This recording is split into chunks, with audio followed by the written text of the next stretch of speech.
This guy is a broke, washed-up loser. No talent, no money, no prospects, but there's one good thing. That's about to change. Kim Junsu is addicted to a mobile game called Arcane Soul. He grinded 10,000 hours into a pay-to-win game without spending a single one. And when he finally pulled the rarest character in the game, he did the only thing that made sense. He sacrificed every single one of his warrior Kims. The tutorial character, the weakest unit in the game, the one every player throws away the second they get something better. He never imagined that throwaway character would end up being him. A hit and run, a hospital bed. And suddenly our guy wakes up inside the exact game he used to play, in the body of the exact character he sacrificed. No fixed power, no talent, just a hospital bill he can't pay, a broken body, and a world where God walked out on humanity and monsters took over the streets. Except he had one thing nobody else in this world had. He knew exactly how the game worked under the hood. Every trait he needed, every hidden condition, every broken combo. It was all already in his head, from thousands of hours of grinding. While everyone around him was fighting blind, he already knew his next move before he even made his first one. And that's how a tutorial character,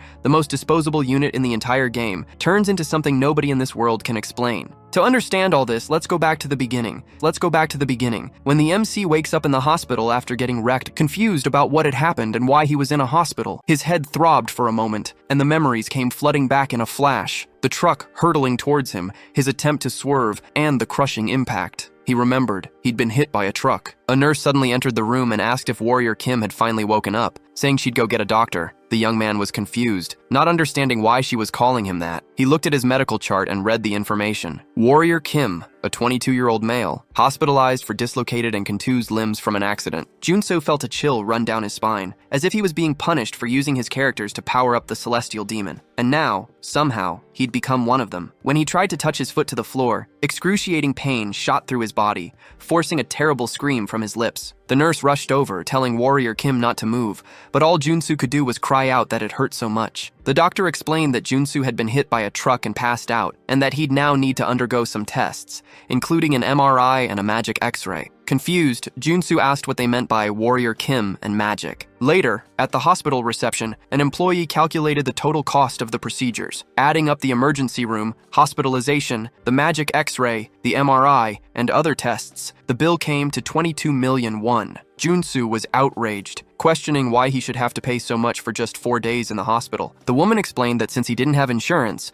the amount was the full price. Annoyed, he retorted that every Korean had national health insurance, but the receptionist didn't understand what he was talking about. She asked what national government was, since he didn't have a Legion plan or insurance from the Magic Tower, leaving Junsu even more confused by those terms. Suddenly, those names sounded familiar. Junsu struggled to remember where he knew them from and realized that Legion, megacorporations, the Divine Tower, and the Divine Order were the 4 dominant factions of Seoul in the game Arcane. He'd been transported to a world where God had abandoned humanity. Arcane science developed. The land was overrun by monsters, and humans modified their bodies to survive. In short, it was a terrible world to live in, and he'd been thrown right into the middle of it. Moments before, he was happy about winning the celestial demon in the game, but now he'd become a tutorial character, perhaps as some kind of divine judgment. Looking around his room, he noticed it was even smaller than a student's dorm, which made him wonder why this Warrior Kim was so poor. With his body all broken and no money, he didn't know what to do. If this place really was the Arcane Soul from the game, then terrible events would soon happen, like nuclear wars, dimensional rifts, and the resurrection of ancient gods, turning everything into a living hell. He didn't know how he'd gotten there, but he was sure of one thing: if he just stood by, his death was guaranteed. It was then that he noticed something different and had an idea to test his theory. Grabbing a pen, Junsu pointed it at his own hand, determined to confirm his suspicion before it was too late. Without hesitation, he pierced the skin, drawing blood. Immediately, however, the wound emanated a green glow and sealed itself completely, as if nothing had happened. Junsu smiled, because he'd already figured it would work. He had acquired the wound regeneration trait, the same reason he'd evolved so many Warrior Kims in the game. As a tutorial character, he didn't have a base ability, but in return, he could freely unlock and change his traits. For a strategist like him, this versatility was much better than having a rare skill. This meant that, now in the body of a Warrior Kim, he could obtain any trait he wanted, starting with the regeneration that was already healing his body. In Arcane Soul, being poor or weak was a death sentence. With luck, he could try to escape, but that wasn't an option. Junsu decided he wouldn't run, and he wouldn't lose his life. He was going to survive because he had the knowledge of 10,000 hours of gameplay as a free-to-play player who reached the 9th overall rank. With this advantage, he prepared to begin his adventure in the body of a warrior Kim. With his plan in mind, he went to a place called Player Personnel. There, a bearded man asked if it was his first time in an office like that. Junsu confirmed and explained that he planned to get into the mana purification business. As he spoke, he reflected that he urgently needed money, since life's lottery had only given him a warrior Kim's body, and this seemed to be the only way to make some cash. The bearded man then put his feet up on the desk and remarked that you could even call it mana purification. The director of player staffing, Choi Seon-soo, asked if Junsu really knew what dungeons were like. Junsu confirmed, but the director insisted, pointing out that there wasn't anything on his resume to prove he had any dungeon experience. Internally, Junsu reflected that he knew all too well how terrible the job was, because the real problem was the contaminated mana, the same energy that allowed monsters to take over Arcane Soul. Dungeon cleaning was all about clearing out the filth that emitted high levels of this harmful energy. Prolonged exposure to this mana could be fatal, causing the victim terrible agony until they mutated and turned into a demon, which made the job even more dangerous. Seon-soo said he'd call him for a team as soon as he gathered more people, and Junsu thanked him. Still, the director pressed on, wanting to know if he was sure, since he'd seen plenty of rookies like Kim chase after money and come back completely empty-handed. Junsu, however, just told the boss to relax and assured him he'd be better than them, leaving Seon-soo surprised. After all, working hard was Warrior Kim's specialty. He had racked up 10,000 hours of playtime. Upon meeting the team leader, a man named Deer, immediately questioned why a rookie wanted to join his group. Junsu replied that he didn't know. He'd just shown up for work and this is where they sent him. Annoyed, Deer grabbed him by the shirt, asking if he took him for a liar, and demanding to know where the determination in his eyes was. He threatened him, saying not to ask to be saved if he started to mutate because he'd kill him at the first sign. Junsu just said he'd keep that in mind, reflecting that this was just another attempt to scare off a rookie, something he was all too familiar with from his reality. He also found it strange to see an R-rank character there, since that was their appearance before awakening, back when they were still normal. Just then, another man approached and asked Deer not to be so hard on the new guy, reminding him they were already short on people. The man, who had 5 years of dungeon cleaning experience, tried to calm the situation down. Deer, however, just questioned if he really looked like any help, finding it strange that someone with so much time on the job hadn't mutated yet. Without waiting for an answer, he turned and walked away, announcing they had exactly 4 days to clear the contaminated site. As they walked, Junsu thought that Deer was even more annoying in real life than in the game. The same man from before tapped his shoulder and reassured him, saying that Deer could be a bit rough sometimes, but deep down, he was a good person. Junsu just confirmed that he understood. Soon after, the team arrived at a large gate covered in a disgusting slime, and some members commented they'd never get used to the sight. Deer then shouted that he was opening the doors and told everyone to get ready. He pressed the access button, and as soon as the gate opened, they stepped into the contaminated mana environment. Immediately, the leader ordered everyone to get into position. Throughout the basement, trails of contaminated mana crept along, emanating from low-grade monsters known as contaminated slimes. Junsu reflected that these creatures were the foundation of the entire purification process. Although they were weak in combat, the difficulty in dealing with them came from a specific ability. Even if they were hit with a shovel, they'd just split in two and fly off. The only way to kill them was to hit their mana core. Otherwise, they wouldn't lose any health. The other group members started warning each other to find the mana core quickly, since they risked contamination if the fight dragged on. Unexpectedly, Kim charged toward one of the slimes, shouting for a teammate to back off. He readied his shovel to strike, warning that he wouldn't be responsible for any collateral damage. With a precise movement, he plunged the shovel into the contaminated slime, piercing the golden fragment deep inside it. Instantly, the monster began to dissolve, to the astonishment of the other man who cried out in surprise. With a smirk on his face, Kim remarked that it was perfect. Kim announced he was going to start warming up for real, and then he charged forward. He sliced through every contaminated slime in his path, splitting them in half to find the mana core inside each one. He repeated this process over and over until not a single monster was left. One of the group members was shocked, wondering how it was possible since Kim was taking down the slimes with a single strike. As his teammate tried to make sense of the situation, Kim approached the giant slime, thinking to himself that it was, in fact, completely possible. This was all thanks to an event from 2 days earlier. At that time, Kim was lying on the ground, searching for something he felt should be there. Suddenly, he noticed a strange object in front of him, and when he picked it up, he saw it was a coin. Upon finding it, he finally acquired the treasure hunter trait. Kim was overjoyed, declaring that this was the most important trait for warrior Kim. He celebrated excitedly for finding 501, which made the other people in the square look at him strangely. And that's how, even before entering the dungeon, Kim learned important things and acquired new traits. On another occasion, he even threw up in a trash can, screaming as he expelled all the impurities from his body. Despite the suffering, that's how he obtained the contamination resistance trait. Kim reflected that, although that one was tough, the process was the same as in the game. He just had to meet the conditions to gain a new skill. He then admired all the traits he'd earned through his hard work. It was possible to have a total of 6 of them, with the option to swap them out whenever he wanted. The treasure hunter skill, for example, allowed him to find his opponent's weak spots, and it's thanks to that skill that he could locate the slime's mana cores so easily. Back in the present, Kim used this ability to dissolve the giant contaminated slime, which formed a skull-like image as it melted away. Deer shouted for everyone to be careful not to get hit by the splatter. A moment later, covered in contaminated filth, Kim declared that all his effort was worth it, because warrior Kim's ability, with its resistance to contaminated mana, was truly incredible. Later, as a bus drove through the city, Kim reflected that even with the help of his traits, working all day was still exhausting. Hedgehog approached and commented that, thanks to the warrior, everyone was leaving early. He said it was amazing to watch and asked if Kim was waiting for his awakening, just like Deer. Kim simply replied that he knew how to use a shovel because he'd already served in the army. His colleague insisted that he was amazing anyway. Meanwhile, Kim noticed that Hedgehog's mutation symptoms were getting worse, which indicated he'd been exposed to too much contaminated mana. Because of this, Kim suggested he rest the next day, but Hedgehog replied that he'd rather become a mutant than stay in debt. Kim thought the answer made sense, since there weren't many other reasons for someone to take this kind of job, and then he slammed his shovel into the ground. 4 days later, the job was finally over, and Kim sighed in relief, noticing that everyone looked exhausted. Suddenly, someone threw up on the ground. It was Hedgehog, who knelt down, complaining of a headache. Kim just thought to himself that he'd warned him not to push his limits. Deer approached and commented that Hedgehog seemed ready for the next stage, explaining that this was common with newbies. Then, Deer congratulated Kim on a job well done, admitting he never thought he'd be able to finish the contract. Kim joked, saying he only managed it thanks to him, but he thought that, in reality, the credit belonged to the traits he'd gained as a cleaner, which made the job way too easy. Kim also noticed that Deer seemed very used to this,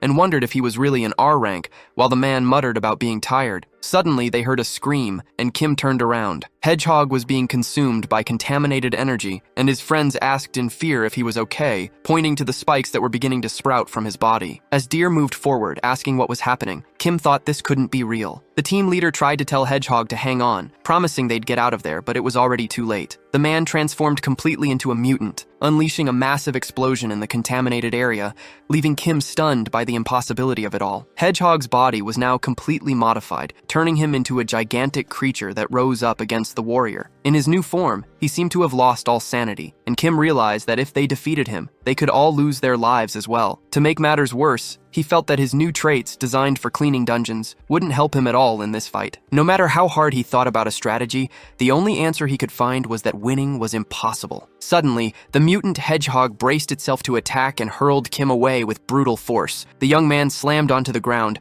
back first, and realized the power difference was just too great. If things kept up like this, he'd definitely end up dead. But just then, he gained the resistance trait. Kim thought this was exactly what he needed, because it was still too early to give up. He started organizing his abilities to survive the monster. The strength trait would be useful, while the mana heart would help him control his energy. Resistance would reduce all incoming damage, mana absorption would allow him to recover, and deep breathing would grant him greater regeneration. And the final piece of his strategy was corruption resistance. Kim was now equipped with the basics to fight back. Hedgehog charged at him again, but this time Kim was ready. He imbued his shovel with a green energy, using the strength trait to amplify its power tenfold. With a single strike, the warrior launched the creature into the air, feeling that his tactic was working and that he could win. As the monster fell toward the wall, it suddenly transformed into a ball of spikes, startling Kim. The creature then shot towards him in a rapid spin, using a rock to launch itself off the ground and prepare to smash into the young man's head. Kim only had time to think, "For God's sake!" before he was violently struck by the attack. The creature then backed away,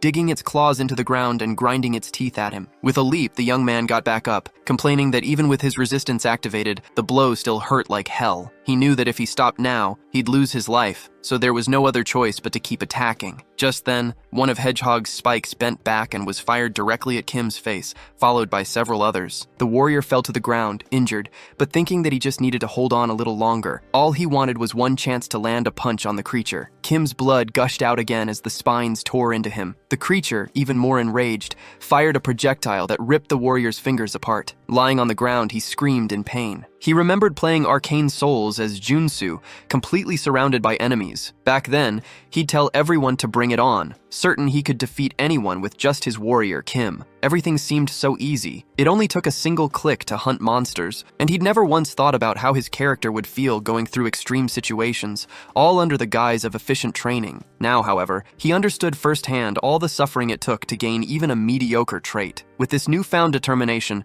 Kim slammed a powerful blow into the hedgehog, sending the creature flying. He had activated the trait called Mutant Muscle, the only way to win this fight. The warrior realized the reason he'd attacked so recklessly was precisely to push past the limits of his other traits, mana, heart, and strength, and awaken this new power. Everything had been planned for this very moment. The hedgehog fell on its back, but quickly recovered. Using his new mutant arm, Kim blocked the creature's next attack, declaring that he didn't feel pain anymore and challenging the monster to hit him back. In response, the creature covered its own fist with spines and slammed it right into Kim's stomach. The young man wondered if the hedgehog still wasn't using its full strength, as he felt his stomach corrupting from the inside, starting to form something strange. Suddenly, Kim gained the mutant body trait, and his entire body began to grow, becoming gigantic. He thanked the monster because thanks to it, he'd grown even stronger. With both of them now on the same level, a violent collision of force erupted. From a distance, a man named Stag heard the noise and wondered what was happening. He then saw Kim and the hedgehog trading blows as equals, and was shocked by the warrior's presence, wondering if he was some kind of superhuman to be able to fight a mutant like that. The exchange of blows was so intense that both were thrown back, landing flat on their backs on the ground. The warrior thought that even though his size now matched the monster's, he'd be at a disadvantage if the fight continued at this pace. The creature got back up and roared, ready to continue. Seeing he had no other choice, Kim decided he needed to believe in himself and activated the contamination resistance trait, giving a mental command to erase his limits. Stag watched the scene, even more surprised as Kim's hand began to deform and his face became monstrous. He was transforming into a mutant monster,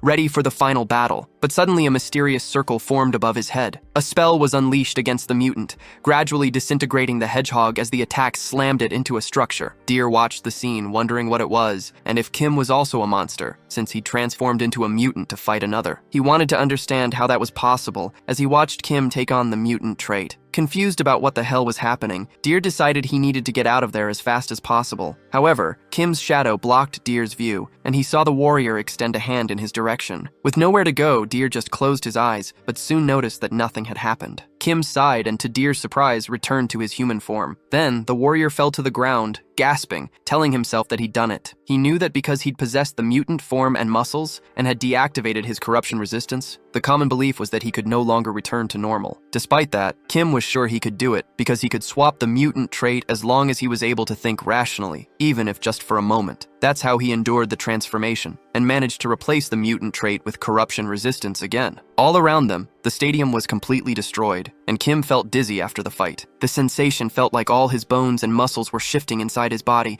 an experience he never wanted to repeat. Even so, he got back on his feet. Inside the hedgehog's mouth, there was a purple sphere, which Kim picked up. He had obtained a level 1 mana core and thought that all the effort had been worth it. The warrior was grateful for getting such a valuable core, concluding that this cleanup job was definitely very profitable. Meanwhile, Deer approached and asked if the young man was okay, wanting to know what had happened when he became a mutant. Kim, thinking it'd be annoying if a strange rumor started spreading, explained that he just took a risk, betting that he could turn back, and that it was all just pure luck. Deer was surprised by the explanation, finding the situation very strange. To change the subject, Kim placed some mana cores in his hand, saying they were going to head back and that he needed to get some fresh air. The colleagues thanked them for the level 0 mana cores, and the warrior reflected that since he'd saved their lives and even given them the cores, they'd probably keep his secret. Deer, for his part, remained silent, just watching Kim. Later, in the Seansu Force's office, the chief thanked Kim for the job, saying it must have been terrible and that he'd gone through a great ordeal. Kim confirmed it was hard work, but wondered why the chief was flattering him so much. Seansu then commented that Kim should have told him he was a superhuman, because then he would have received a proper job instead of a simple cleanup. The warrior realized the chief thought he was a superhuman. In the world of Arcane Soul, a superhuman is someone who awakens an ability, obtaining powerful mana. In a place where strength is authority,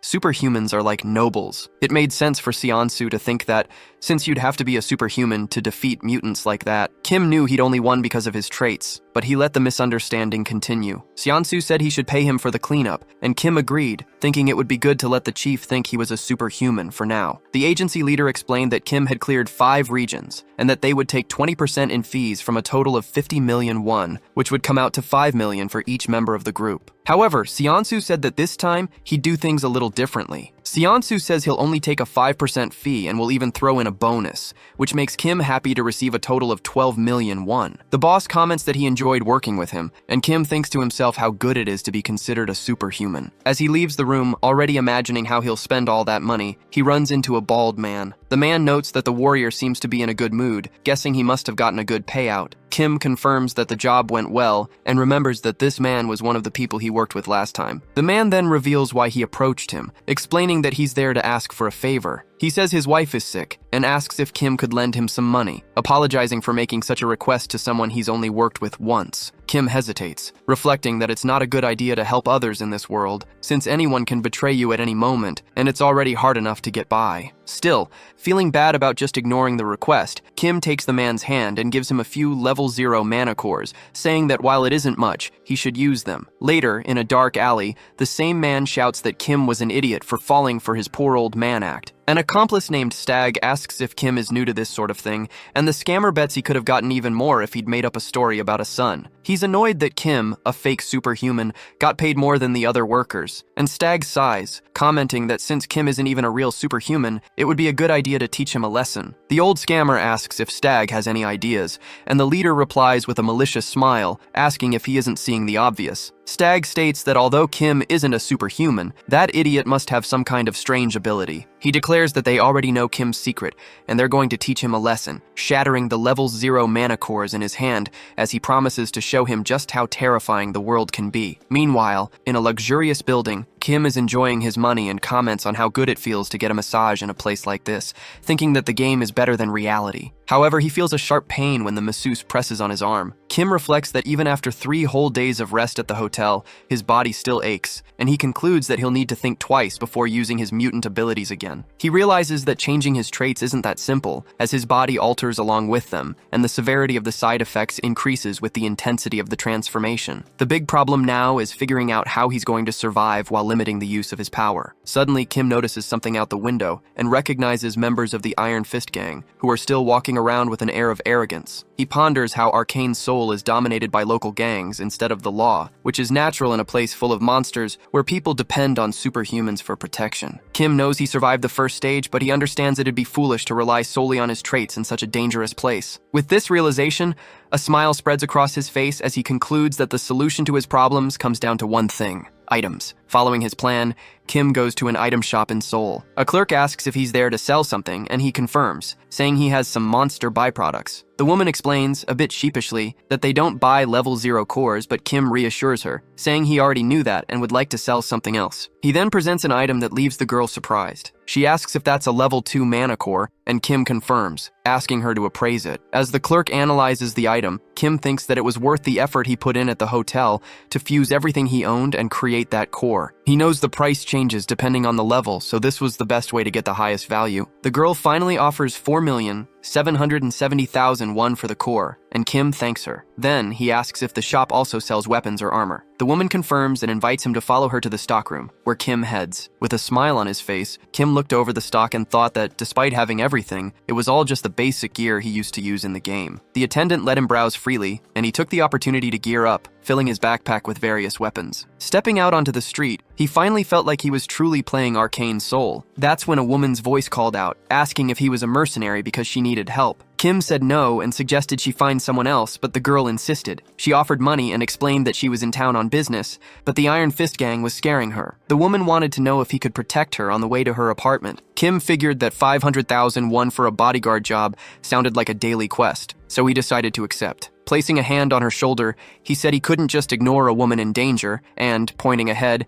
asked if they should get going. They walked up an alley on the outskirts, and the girl said they were almost there. Kim found the place very strange, as there wasn't a single person or even an ant on the ground. His suspicion grew when the woman turned into an even darker street, saying it was this way. Wary, Kim turned his head to get a better look and saw her in the darkness, repeating that they were close. The warrior commented that it was too dark and he couldn't see properly. Unexpectedly, he acquired the night vision trait, and with it he spotted a gun in the darkness. The girl was ready to shoot him and commented that the mercenary was more careful than she'd expected. Kim wondered why she had a gun and if this was all a trap. Before he could run, Stag appeared and blocked his path, asking where his junior was going and saying it was good to see him again in a situation like this. Confused, Kim asked what he'd done to deserve this. Stag replied that Kim hadn't done anything, but he was stupid enough and there was no other reason. Kim tried to flee by running in the opposite direction, but the gang leader questioned how he could start a conversation and just run off. Then, Stag ordered the woman to shoot. The bullet slammed into Kim's back, sending him tumbling to the ground at the bottom of a staircase. Stag complained,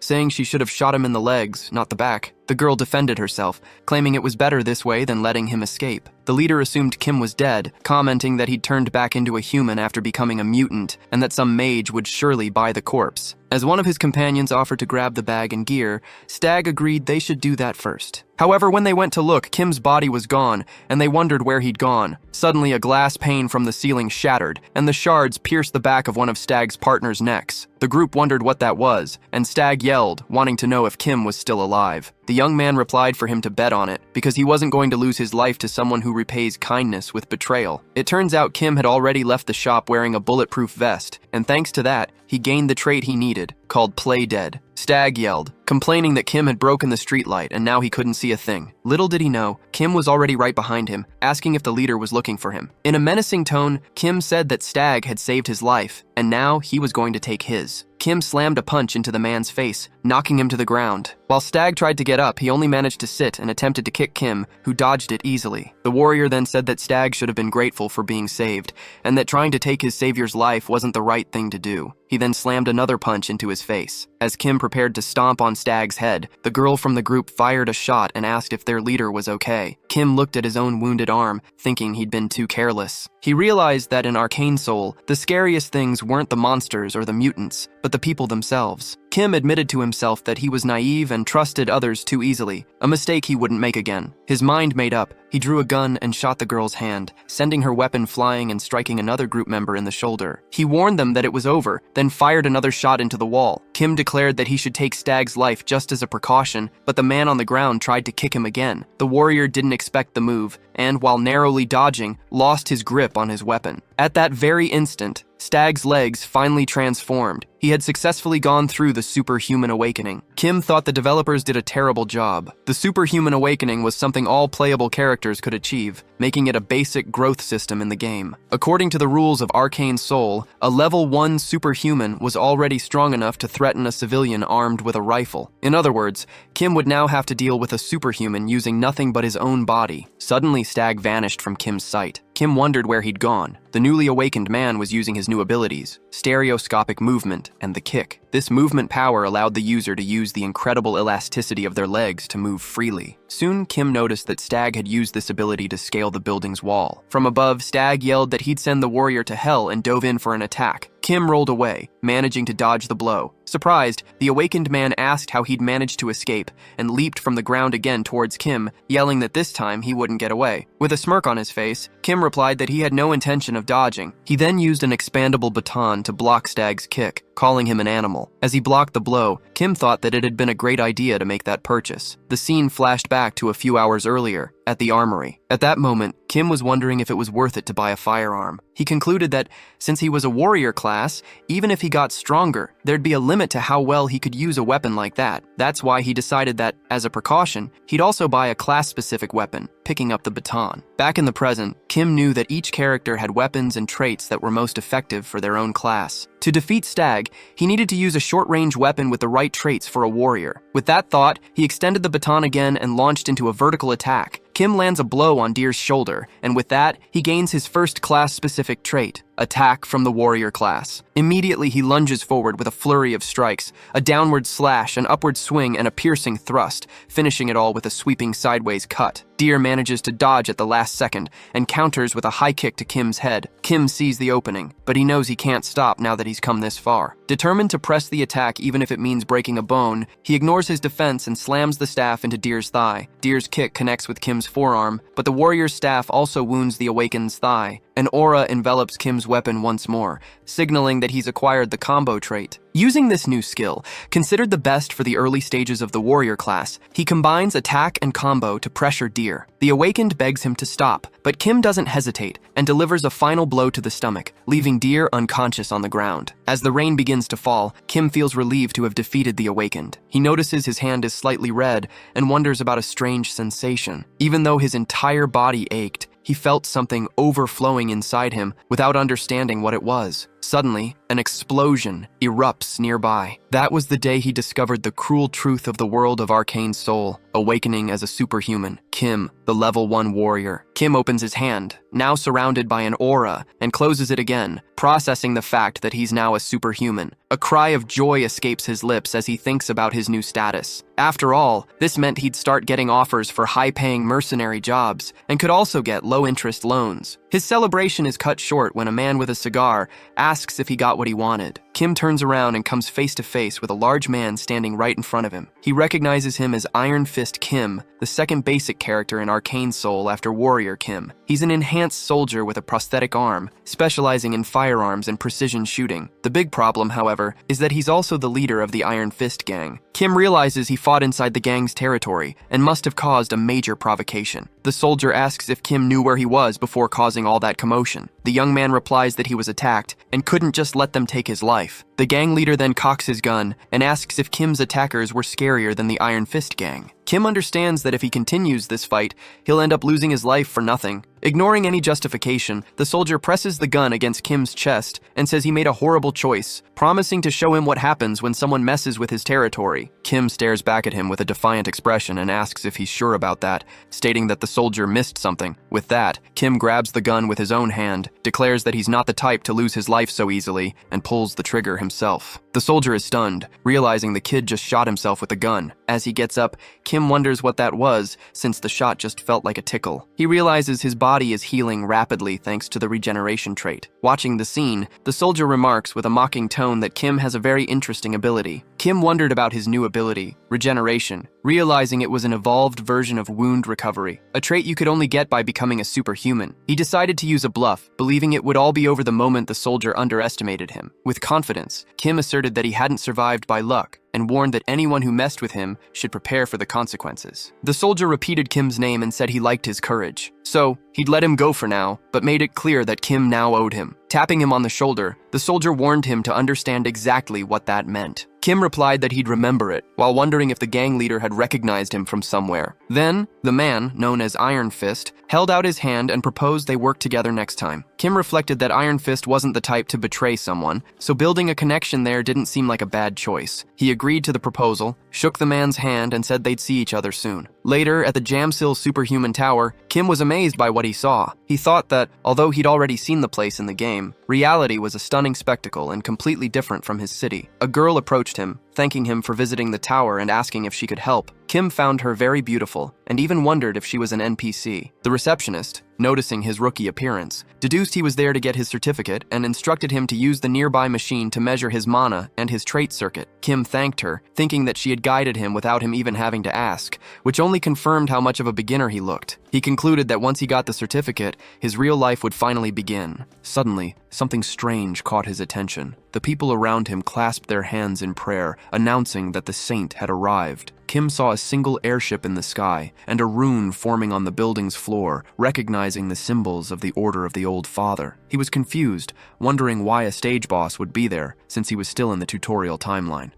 He remembered that, although she was called the Saint, the Order was actually a cult in disguise that, as the story progressed, began to attack citizens indiscriminately. The people around them whispered, guessing that the Saint was there for a mana measurement, probably to renew her level. A powerful aura enveloped the woman as she smiled at the sky, and Kim thought that this was a rather noisy mana measurement. The machine's circuits turned yellow, and soon after, the aura began to dissipate. The Saint kept smiling, while the citizens prayed with fearful expressions. The result appeared. She was a priest class, with level 8 mana and a 6-layer circuit. The The murmurs continued, now about the Saint's 6 abilities, but Kim reflected that this wasn't the time to be impressed. He knew that a level 8 superhuman was comparable to a carrier strike group, a true walking national-level power with the strength to decimate Seoul in the future. However, if he told anyone that now, he'd be treated like a madman. For now, he decided he would just measure his own mana, but planned to reduce the display of his 6 abilities to just 3, so as not to attract too much attention. Unexpectedly, the Saint turned her head and looked directly at him. Her subordinates asked what the problem was, and she replied that Kim was unusual. She then walked toward him and commented that he had a rather intriguing ability. Startled, Kim backed away, asking himself what the stage boss had just said. He realized she had sensed the exact moment he swapped his equipped abilities. As a soldier questioned why the Saint would speak to a seemingly ordinary human, she ignored the comment and grabbed Kim's hand. The Saint asked for his name, and the young man introduced himself as the warrior Kim, already guessing why she'd approached him. She then confirmed she was there on behalf of the old father to baptize him, explaining that the Lord of the Black Gold Throne always coveted rare powers like his. Finally, she asked Kim to submit and find peace in this hellish world. The people around them commented with envy about him being personally baptized by the old father's first daughter, but Kim cursed the situation in his thoughts. He knew that if he accepted and received the baptism trait, he'd be forced to become a paladin of the order. The problem was that this very same order was destined to lose the war against South Korea in the future. With this certainty, he used his strength to pull away from the Saint and declared that he refused to be baptized, leaving her in disbelief. The Saint said he must have misheard, but the warrior confirmed he was being completely serious. She then replied that he was free to accept or refuse, but that the old father had already set his eyes on him. Grabbing Kim's shoulder, the Saint warned him not to forget that a sacred seed was rooted inside him, and that if he couldn't overcome it, his fragile free will would be meaningless. Immediately, Kim felt his body ignite, and he collapsed to his knees. The townspeople watched, wondering how a novice dared to refuse a baptism and feeling sorry for him. He was suffering from the divine fever, a punishment that inflicts an infinite searing pain. Kim thought he was prepared for this, but the sensation of being burned alive was excruciating. The divine fever was one of the worst debuffs in Arcane Soul, as it prevented a person from living normally, and the only cure was baptism. He'd refused thinking about the future, but now it felt like he was going to die right then and there. Just as he was about to lose consciousness, he felt water being thrown on his face. It was the girl who had guided him earlier, asking if he was okay. Kim was grateful since no one usually helps someone with the divine fever, for fear the negativity would spread. With her help, he decided he would endure it a little longer. In that instant, Kim acquired the divine resistance trait. The flame in his body began to subside as he thought about how he hadn't refused the baptism without a plan. The first condition was to obtain this resistance, and now he needed to gather more mana. He equipped the new trait and felt an aura expand in his mind's eye. The girl kept throwing water, which to him felt like the water of life, and Kim focused on the contrasting sensation of fire and water at his core. Using the searing pain and his cold reason to channel his mana, he finally managed to extinguish the fire completely, unleashing all the energy from the divine fever in a powerful gust of wind that blasted the guide away. With that, Kim acquired the mana barrier trait, an essential skill for a defensive warrior. The guide approached to ask if he was okay, and Kim confirmed, saying he'd made it thanks to her. While the locals wondered how he'd overcome the divine fever without the baptism, Kim reflected that his solution was only temporary. He was using his mana barrier to contain the problem, but at least he was free from the burning pain and found the black flame interesting. With that settled, he decided it was time to measure his mana. After the measurement bar was fully charged, the result was in. The panel showed that the warrior Kim had a mana level of 1 and a 6-layered circuit. The people around began to comment that he was a super rookie, speculating that this was the reason for the Saintess's interest. However, the warrior thought he'd drawn too much attention, since his goal was to get strong quietly. The guide congratulated him, saying she'd never seen anyone start with a 6-layered circuit, and then suggested they go get his superhuman license issued. Over at the superhuman tower, the guide handed the license to Kim, congratulating him on officially becoming a certified superhuman. He reflected for a moment on all the hard work it took to get there. The guide offered to explain the special level 1 privileges, but the warrior declined, stating that he already knew everything. He was aware of the tax reductions, the right to carry weapons, the future tax exemption with level increases, immunity from arrest, and access to all transportation and benefits. Impressed, the guide commented that he knew a lot about the subject, and Kim joked that he was a doctor of superhumanology. Not wanting to waste any more time, he asked if there was a way to get out of there discreetly to avoid the crowd that had formed outside. The girl readily agreed, revealing that she'd already prepared an exit, which surprised Kim with her proactiveness. She told him he shouldn't worry and just follow her. The warrior thanked her for all her care,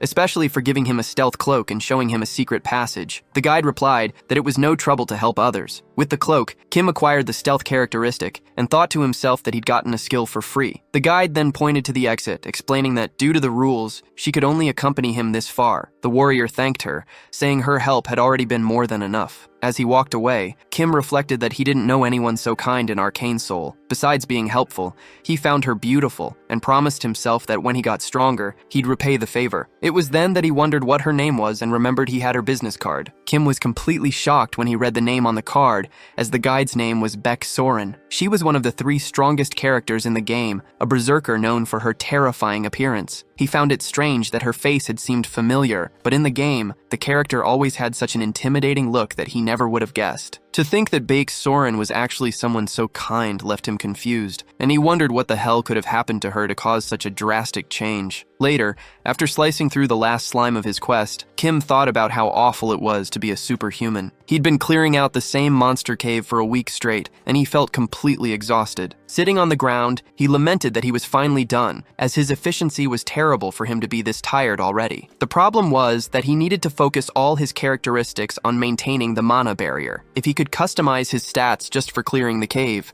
he would have finished hours ago, but he couldn't take on any other jobs because of that damn debuff. To get rid of the divine fever for good, he needed a potion called Nectar, but the item was so expensive that the money earned from this cleaning job wouldn't even cover a fraction of the cost. Suddenly, Kim's phone vibrated in his pocket. He wondered how many more times Director Choi was going to call, finding it a real pain, and thought about just ignoring it. However, he stopped himself from ending the call because he just had a great idea. A short time later, Kim arrived at the Seonsu agency. The director greeted him enthusiastically, saying it was an honor to meet the man who overcame the divine fever without baptism and started with a 6-layered circuit. Kim just agreed, stating that things just happened that way. Kim asked if Director Choi had found the job he'd asked for. Choi complained, explaining that the task was incredibly difficult, as Nectar is a remedy that can only be obtained from requests made by level 5 or higher superhumans. Kim threatened to leave if the director couldn't do it, but Choi stopped him, assuring him he'd find a way, since the contract was involved. Deep down,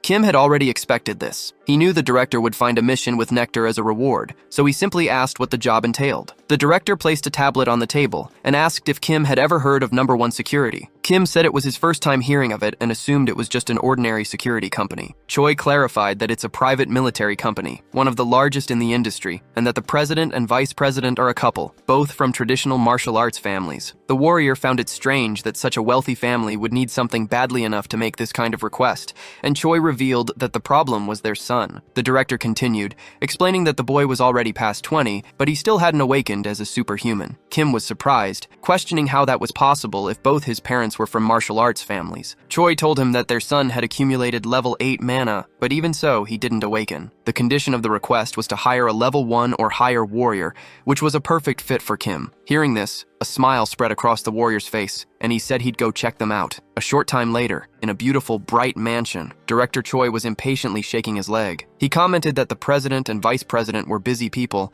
and weren't usually late. Meanwhile, Kim was just thinking about how expensive that house must be. Just then, a woman approached and apologized for keeping them waiting. It was the clients, Seo Jungju and Lee Miri. Director Choi bowed, saying it was no problem and thanked them for their time. Kim did the same, all while thinking that the couple had to be at least level 6 superhumans, as they both possessed a considerable amount of mana. Jungju, the husband, complained that you could tell Kim was weak just by looking at him. Miri, the wife, told him not to talk like that and suggested it was better for him to go back to his room. The man sat down grumbling, and the woman then asked Kim and the director to sit as well, since they must be considering the deal if they came all this way. Kim said that first, he wanted to check their son's condition and know if there was a special reason preventing the boy from awakening. Irritated, Jungju slammed his hand on the table, asking if Kim really thought they'd tell something like that to a rookie. Miri intervened, asking her husband to calm down, explaining that he was on edge because it was about their son. She clarified that it wasn't something they could tell an outsider, but if Kim accepted the request, they would call their son and explain the situation, adding that she was sure he desperately needed Nectar. Kim thought about the situation. There was a problem with their son that needed to be kept secret, and the couple knew exactly what he needed. With that, he became more and more certain of what to do, so he announced that he would accept the request and that they could call their son. At that moment, the living room door opened and a boy introduced himself as Seo Woo-jin. Kim stood up, saying it was a pleasure to meet him, while noticing that he couldn't feel any mana coming from the young man. The warrior noticed something different and commented that the boy had a really cool glove. Woo-jin agreed, saying it was more than he deserved and that he wore it with gratitude. Kim replied that he figured as much, since he would need a very strong mana seal, which surprised the family. With a smile on his face, the warrior explained that he was sure of it when he saw the gloves. He deduced that even though it was a critical matter for a noble family, they purposely chose to request a level 1 warrior-type superhuman. The nectar was used as bait to lure him there. Kim revealed the truth. Mr. Wu Jin was also baptized by the order of the old priest. The reason he couldn't awaken was because he rejected the baptism. He sealed his own mana to avoid the divine fever,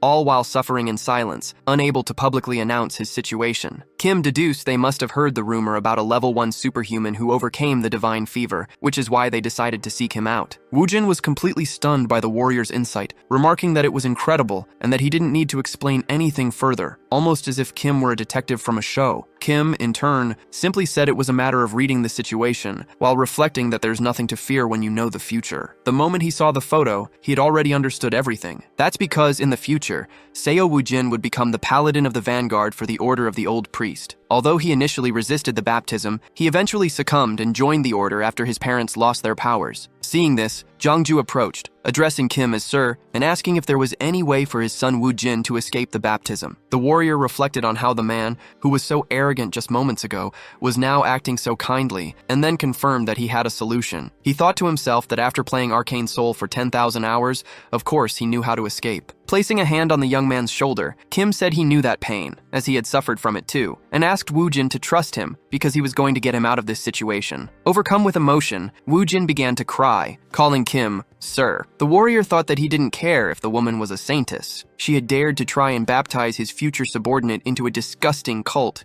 and now Wu Jin was on his side. Stepping back from the hug with a smile, Kim said that, however, before starting the treatment, he'd like to add one condition. The boy's parents questioned him, but his mother said she understood. She realized this was no longer about awakening, but about overcoming the divine fever. Kim then requested, as an additional condition, that they teach him the mountain-shattering swordsmanship. He kept smiling, while Director Choi became visibly apprehensive. Miri approached Kim and asked if he fully understood what he had just said. The warrior was startled by her aura, wondering what that killing intent was. The vice president seemed far more terrifying than the president at that moment. He understood she would be angry. After all, the mountain-shattering swordsmanship was a very serious matter. While some might question the decision to learn swordsmanship in the information age of the 21st century, strength is authority. A superhuman's swordsmanship could easily destroy an entire tank, and high-level martial artists were equivalent to a squadron of fighter jets, worth trillions of won. If a level 1 superhuman learned and continuously trained in the mountain-shattering swordsmanship, they could reach level 4 effortlessly, which was basically a cheat code. Kim remembered that only the elites could learn this swordsmanship and wondered if he had overstepped his bounds. At that moment, Wu Jin called out to his mother, causing her to dissipate her killing intent. Finally, Miri accepted the deal, saying it was all right. She promised that if he succeeded, she would give him a memory chip containing the mountain-shattering swordsmanship, along with the nectar, which left Kim in complete disbelief. He thanked her, while thinking that Miri genuinely looked like she was about to take his life, and now he had secured the swordsmanship as well. Miri, however, added that if he were to fail,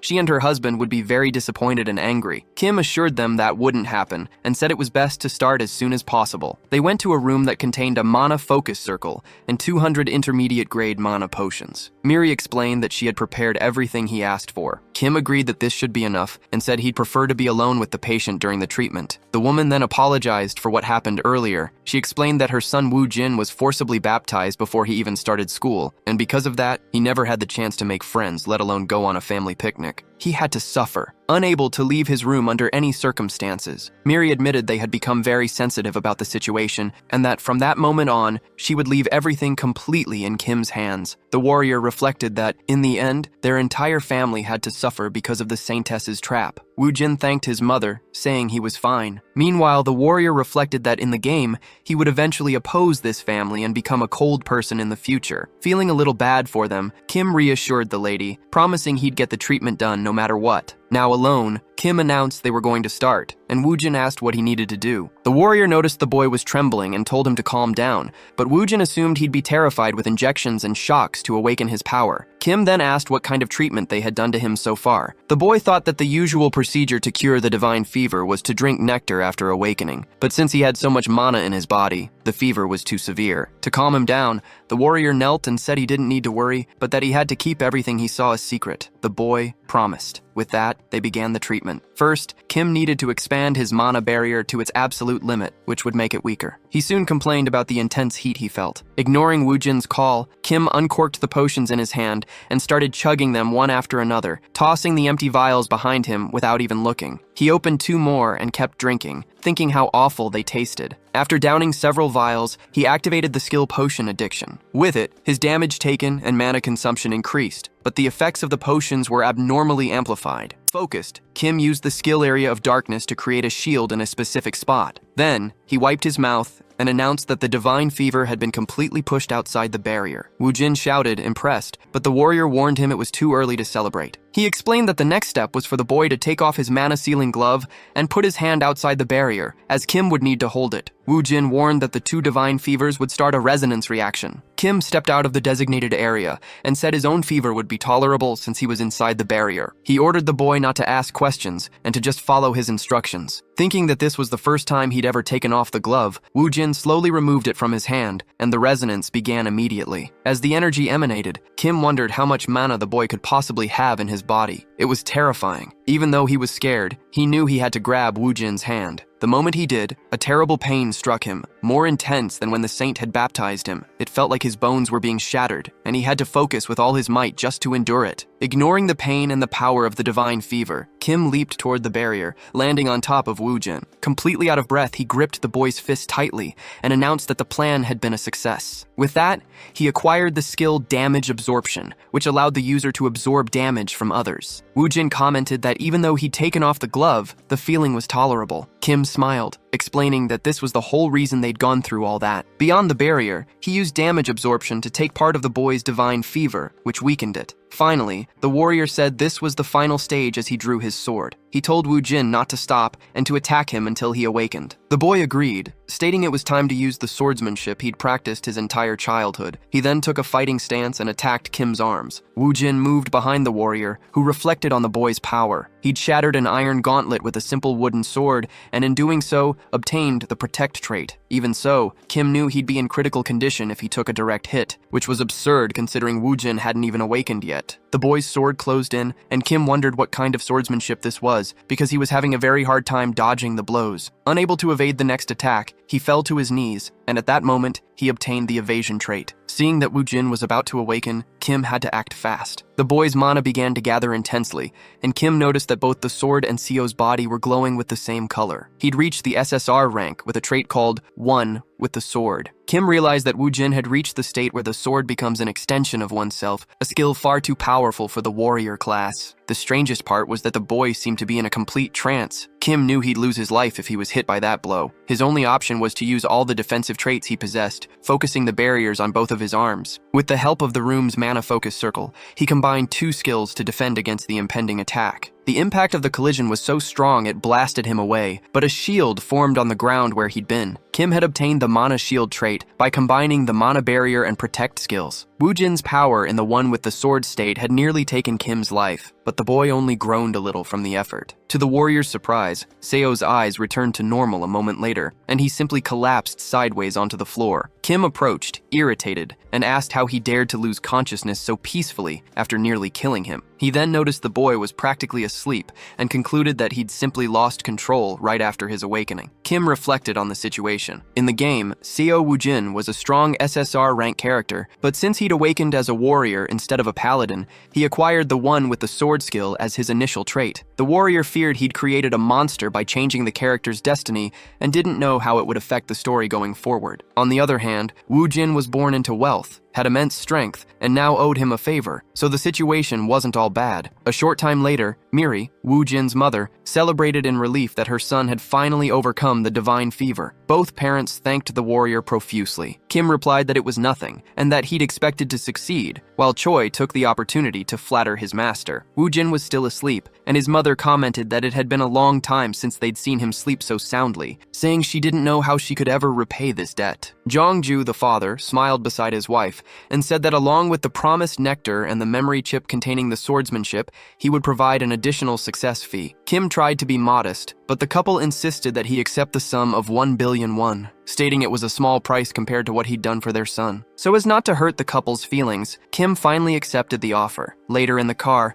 Choi joked that the warrior had basically won the lottery. Kim agreed, saying Woojin's parents were lovely people. As he drove, the director asked if he planned on drinking the nectar now. Kim confirmed, explaining that he intended to take a break from dungeons for a while. Choi found the decision understandable, since his master probably didn't want to attract the attention of the old priest's order. The director warned that others might covet his rewards, but lamented Kim's decision, since refining the nectar before drinking it would greatly increase his mana. Kim mentally agreed, thinking it'd be better to use the item to raise his superhuman level instead of just curing the divine fever. Arriving at a hotel, Choi said his goodbyes, telling him he'd go get the necessary equipment for the refinement and that the warrior should consider drinking the nectar later. Kim smiled and thanked him, but as soon as he was alone, he uncorked the vial. He decided he was going to drink the nectar right then and there. His decision was driven by mistrust. The stag incident had taught him just how cruel the world of Arcane Soul could be, and he couldn't guarantee the director wouldn't betray him. Besides, thanks to his skills, medicine addiction, mana absorption, and potion dependency, he was already capable of maximizing the nectar's effect on his own. After drinking it, Kim threw the vial to the floor and was immediately consumed by excruciating pain. He felt as if every fiber of his muscles was being torn apart and remade, while an incredible amount of mana was stored inside his body. Completely tormented by the potion, Kim's eyes snapped open and a blast of light illuminated the entire building. He had finally reached level 2 superhuman warrior. By curing the divine fever with the nectar, he also acquired the Black Flame ability, one of the best in the entire game. The new technique was added to his skill list, along with mountain-shattering swordsmanship. Relieved, Kim decided he'd focus on training these skills, but his phone started to vibrate. He found it strange, wondering why Director Choi would text him out of the blue. At first, he decided he wouldn't do anything and would just train, but the notifications kept coming insistently. Kim opened the messages and saw a series of strange texts, telling him to get stronger and not to listen to criticism. He thought it was just meaningless noise, since the director didn't usually send texts. However, he noticed a few scattered words and capital letters that formed a hidden message about escaping the gang. Kim realized the director had been captured by the Dagger Gang, a group that opposed the Iron Fist Gang. He reasoned that if Choi had wanted to betray him, he would have called to stall for time. The message meant the director was caught first, probably while trying to get the equipment. Kim was hesitant. For a moment, he thought about ignoring the situation. After all, he already had the nectar he wanted, and everyone was responsible for their own lives in Arcane Soul. It was then that a scream from a nearby alley caught his attention. In a dark room, a man was saying that Mr. Choi was pretty stubborn, since even after a whole night, he still wouldn't say where the rookie superhuman was. Choi replied that he signed a contract because he trusted Kim and that he'd never talk, no matter what they did. The man then said he didn't want to resort to this, but Choi was leaving him no choice. He picked up an axe and asked which arm Choi wanted to lose, the right or the left, warning that if he didn't answer, it'd be the right one. At that exact moment, an explosion rocked the building. The man was startled, asking what the hell that was. A subordinate ran in, wounded, shouting that there was some bastard outside. From a distance, a scope was aimed at the room as Kim launched grenades toward the building. He thought to himself that the Dagger Gang had picked the wrong person to mess with. Kim thought that in this cruel world of Arcane Soul, you can't just abandon someone who keeps their promises. With that in mind, he decided it was settled. The war would begin now. He then fired another grenade, which violently ripped through the gang's area. Outside, the gang members scrambled in desperation, asking where the shots were coming from and yelling orders to find the person responsible. Watching the scene, Kim thought that, as expected, they were pouring out of the building like cockroaches. Although the structure looked like a normal apartment complex, he knew all its secrets because this was the Dagger Gang's dungeon, a place he'd already explored until he was sick of it. It was a complex dungeon, made up of 6 different buildings, but since it was a tutorial mission, he felt he could clear it with his eyes closed. Preparing to move in, he affirmed to himself that from this moment on, the veteran was going to finish the mission. On the ground, the gang members looked everywhere, trying to locate the threat. One of them even questioned if the attack wasn't from the Iron Fist Gang, since they were the only ones insane enough for something like this. He promised to beat them to a pulp as soon as he caught them, but his threat was cut short by a strange noise. The man turned, asking what that was, and decided to check behind a dumpster. He found nothing, until a hand snatched his face and slammed him violently to the ground. Kim reflected on how the gangster didn't recognize him, even though he was right in front of his face. He concluded that there was no better combination than playing dead and using stealth for an infiltration. While those idiots were distracted outside, he'd take the opportunity to enter the main building using a secret passage. His plan was to avoid combat as much as possible, since the Dagger Gang usually kept their hostages on the 5th floor, right next to the boss room. There was still a long way to go. He began to move stealthily to avoid being caught, but his plans were ruined when an alarm blared, warning that enemies had infiltrated the building. All members were ordered to arm themselves and gather at a meeting point. Kim grumbled, annoyed at being discovered so soon, and hurried to a door. Inside, gangsters were already setting up with miniguns, but Kim acted fast, firing to disarm and immobilize them. Amidst their curses, they tried to fight back, but Kim simply tossed a grenade into the air. A new explosion rocked the floor. Kim thought that taking the long way definitely wasn't his style, and that a single grenade wouldn't be enough. He then threw all his remaining charges, causing a chain detonation. With a sarcastic smile, he hoped they enjoyed his little gift. As the smoke cleared, he observed the bodies scattered across the floor, wondering if he'd gotten all of them. Knowing he couldn't let his guard down, he remained alert. His caution paid off when a surviving gangster pulled a gun, screamed for him to go to hell, and fired straight at his face. Kim, however, dodged the bullet with ease, as he had just unlocked the sensitive trait. With this new ability, essential for this dungeon, he stated that it was the gangster who was going to hell. He then knocked him out, and announced that now that he'd dealt with the small fry, he was heading up. Kim climbed the stairs slowly, thinking he'd managed to reach the 4th floor without any major problems. He knew, however, that the real danger began here, as he expected the gang's strongest members to be guarding the floor right below the boss room. He peeked around a corner to survey the area, but he was shocked by what he saw. The floor was completely empty. Not even the betting room had anyone in it. Kim felt something was very wrong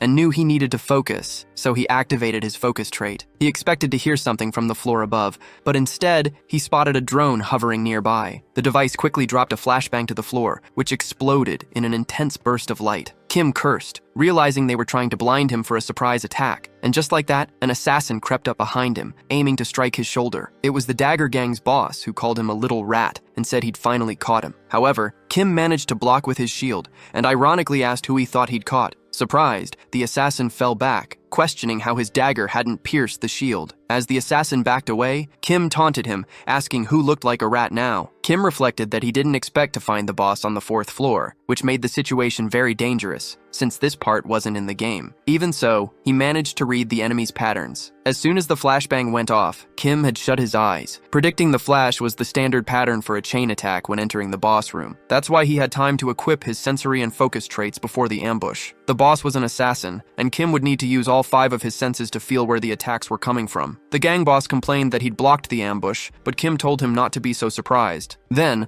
the warrior drew his extendable staff and warned that he'd make the assassin regret ever targeting him. Kim lunged forward and attempted a horizontal slash, but the assassin mocked his slowness and threw a dagger at him. The weapon flew dangerously close, but Kim managed to bat it away. He thought that, as expected of an assassin, the enemy was incredibly fast, and he'd only survived thanks to his sensory and focus traits. The man's dagger was enchanted with poison magic, and a single scratch would send him straight to his coffin. The longer this fight dragged on, the worse it would be for Kim. The assassin called him lucky, and said that if he surrendered now, he'd only lose an arm. Kim told him to cut the crap and bring it on. The gang leader laughed, remarking that he could tell Kim was a shooter just by the poor way he held his sword. The warrior realized the enemy was deducing his class as a reinforced soldier just from seeing him use firearms. Confident, the assassin charged forward, vowing to tear him apart and take his life in the most painful way possible. Kim saw he had only one chance, as the enemy had let his guard down. He raised his katana, and although the assassin called him slow once more, Kim turned his face, took a deep breath, and twisted the blade's direction, executing a reverse slash. The assassin didn't expect a shooter to use a combo attack, so he ducked to counter the blow with his dagger. Kim apologized mentally, because as soon as he'd swapped his skills, he was no longer a shooter. At that moment, he was a classic warrior, armed only with his swordsmanship, using the first style of the mountain-shattering swordsmanship. Unleashing the mountain-shattering ability, he slammed a deep gash across the man's shoulder. The assassin screamed, spitting blood as he collapsed to the floor. Kim was left standing, panting heavily. The assassin warns Kim that he'll lose as soon as he lets his guard down and prepares to attack again, insisting the fight wasn't over yet. Kim wonders if that was his opponent's final card. However, the assassin suddenly collapses to the floor, splattering blood across the apartment window. Only then does it become clear that Kim was also wounded, with a blade embedded in his abdomen. The warrior admits to himself that he'd let his guard down at the end, and with poison already circulating through his body, he realizes he needs to switch his skills immediately. He activates his regeneration skills to heal the wound in his stomach. As soon as he recovers, Kim gets up, complaining that while the pain is bearable, it still hurts a lot. At that moment, he overhears the gangsters receiving orders to come up and deal with the intruder. With no time to lose, Kim decides he needs to get out of the building as fast as possible. Meanwhile, in the Dagger Gang General's room on the 5th floor, Director Choi falls from his chair, desperately thinking of how to escape. Suddenly, someone appears in front of him. It's Kim, who asks how the director got caught, since he was so tough. Surprised, Choi asks if the warrior came to save him. Kim states that they need to get out of there first, as their enemies are on the way, and the director agrees. Choi tries to stay on his feet but can barely move. Seeing the state he's in, Kim curses the gangsters for what they did and tells the director to get on his back. Choi tries to refuse, but the warrior insists they're in a hurry to get somewhere safe. While carrying him, Kim reflects that even after suffering so brutally, the director remained loyal. He thought Arcane Seoul was a hellish world, but he could still be surprised by such moving actions. They arrive at Seonsu's agency, where Kim drinks several healing potions. The effect is immediate, as he not only acquires the poison resistance skill, but also confirms that the potions have cleared all the poison from his body. Choi shows up with more cans and tells him to drink as much as he wants, but Kim refuses, saying he's had enough. The director then apologizes, explaining that the information about the nectar leaked while he was preparing it, and that he shouldn't have trusted his employees. Kim casually agrees, revealing that he drank the nectar anyway, which leaves the director in disbelief. The young man explains that if he hadn't drunk it, he wouldn't have been able to save him. Choi laments that such a precious nectar was used to rescue him. Kim thinks that it wasn't the director's fault, but decides to let him believe what he wants. Just then, a knock is heard at the agency's door. The director panics, wondering if the Dagger Gang has already found them, and asks what they should do. Kim, on the other hand, calmly turns and says they should welcome their guests. Upon opening the door, he's surprised to see the Iron Fist Gang and their boss, who is also named Kim. The warrior greets the group. The Iron Fist boss comments that it's absurd to think Kim wiped out the Dagger Gang by himself, but admits he always knew Kim wasn't an ordinary person, and then asks why he was summoned there. Kim thinks to himself that it's time to receive the reward for the difficult mission. He remembers that in the game, the Iron Fist Gang and the Dagger Gang are rivals competing for power over the Silum area, and the tutorial asked the player to help the Iron Fist Gang in exchange for many rewards. The gang leader asks if Kim plans to create his own organization. Kim denies it and explains that the reason he called him was to say that he can have the Dagger Gang's territory. The warrior states that he'd rather be alone and has no intention of entering the underworld, so this would be the best way to pay his debt. The Iron Fist boss observes that it's an offer where he loses nothing and that it seems a bit much to settle a debt. Kim just jokes, saying it's good that they're on the same page. As the new owner of the Silum area, Iron Fist demands that Kim grant him one wish. Kim reflects that his request is something everyone likes to have, a home of his own. He explains that since he works alone in this tough world, he realized he needed a safe place, especially after getting his stomach injured in the fight against the Dagger Gang. The gang leader agrees immediately, since Kim helped him get rid of a rival group, and praises his directness. Iron Fist then asks what kind of house Kim prefers, suggesting a luxury mansion or an apartment. However, Kim says no, specifying that he needs an isolated, soundproof house with guaranteed security and a training facility in the basement. The gang leader says he's got the perfect property with those features, much to Kim's delight. The house was on the outskirts of Silum, right on the peak of Gyeonubong, and Kim recognizes the location as the exact house given to the player as their first base in the game Arcane Seoul. Sitting at his new desk, Kim savors the feeling of having a real home. He admires the fresh air and the perfect view, amazed by the house's beauty and magnificence. He remembers when he first fell into Arcane Seoul, not knowing what to do and with a hospital bill of about 20 million won. Now, not only did he have a house that looked like a palace, but he also had the money from Security Chief Number 1 and Director Choi, enough to stay in the hospital for a year without any worries. However, Kim knows that in Arcane Seoul, there's no time to enjoy success. As soon as the game's plot progresses, evil villains like the Saint of the Old Priest's Order will appear to destroy the city. That's why he grabs his pickaxe and heads to the underground training facility. It was time to find the real reason he chose this house. He locates a spot on the wall and gets to work,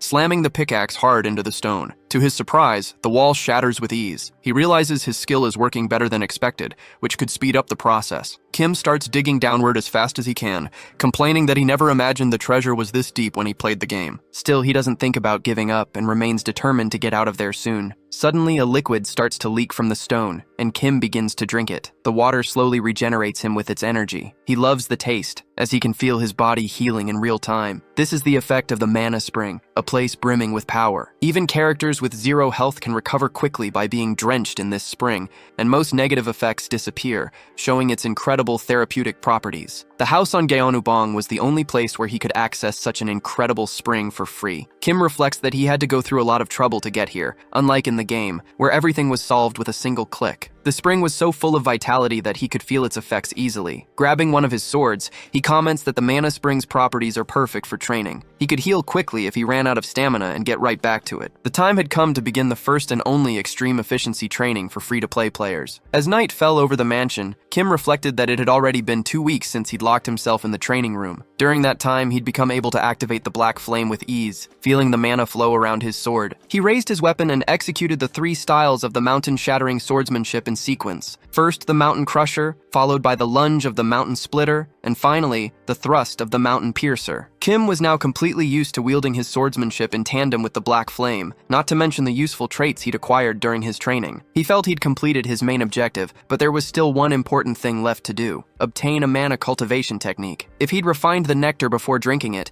he could have reached level 3 superhuman, but since he was at level 2, there was still mana left in his body. To completely absorb the nectar's energy and finally reach level 3, he needed that cultivation technique. The problem was, it wouldn't be easy to get one. An item like that cost tens of billions. Fortunately, he was probably the only person who knew about a specific technique hidden in Kim Chunbok's antiques. With that plan in mind, he headed to the Shinwon market where the shop was located. When he arrived, however, Kim noticed something strange about the antique shop's door. He wondered why it was closed, but the situation was even more serious. The doors were locked with a mana seal to prevent anyone from entering. The Shinwon market was known for having the most shops in the region, a place where you could find anything. In the game, during business hours, that place was always open, no matter what. Besides the closed antique shop, Kim realized that most of the other stores had also shut their doors, turning the bustling market into a completely empty place. He began to wonder if the world of Arcane Soul was becoming different from the one he knew. Nearby, a man was squatting beside a door, and Kim approached him. He asked if business in the market had been bad lately, noticing that even the owner of the only open shop didn't seem to be doing well. The old man answered sharply, asking if he couldn't see the situation for himself just by looking around. With thugs fighting every day, it's impossible for merchants to work. Kim remarked that this was their territory,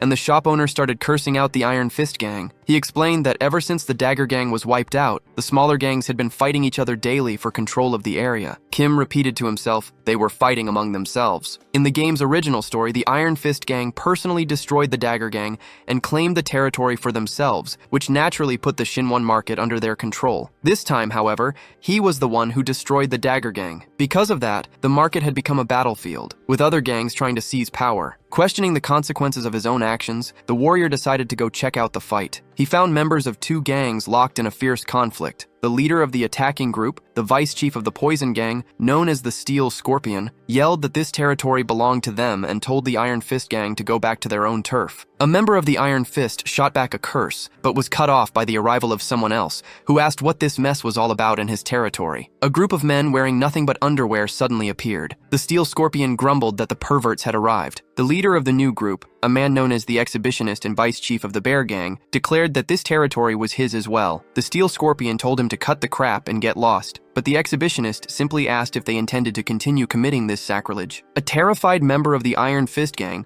thought he had to get out of there as fast as possible. Just then, Kim appeared and commented on the commotion and was immediately recognized as the man who wiped out the Dagger Gang. The warrior, however, told the gang member to get on his feet and do his job. He then ordered the other thugs to stop fighting and join him. Kim told the man from the Iron Fist Gang to pull himself together, promising he'd help him restore order and get the market back to normal. The Steel Scorpion, outraged, demanded to know who he thought he was to be giving her orders, while the Exhibitionist asked if that was an offer. Kim reflected that if he fought with all his might, he'd probably win, but it could cause unnecessary harm to the merchants. So, he decided he first needed to show his strength in a controlled way and prepared his fighting stance. Seeing him, the Scorpion recognized his techniques, the mountain-crushing swordsmanship and the divine fever. The exhibitionist then realized he was the man who had annihilated the Dagger Gang all by himself. Kim confirmed the story and said he'd be generous, making them an offer they couldn't refuse to settle the situation, a series of one-on-one fights. The vice leader of the Poison Gang asked if he thought she was stupid enough to face a warrior in a straight-up fight. In response, Kim assured her they'd compete in whatever category she felt most comfortable with. He then positioned himself in front of the exhibitionist for the first challenge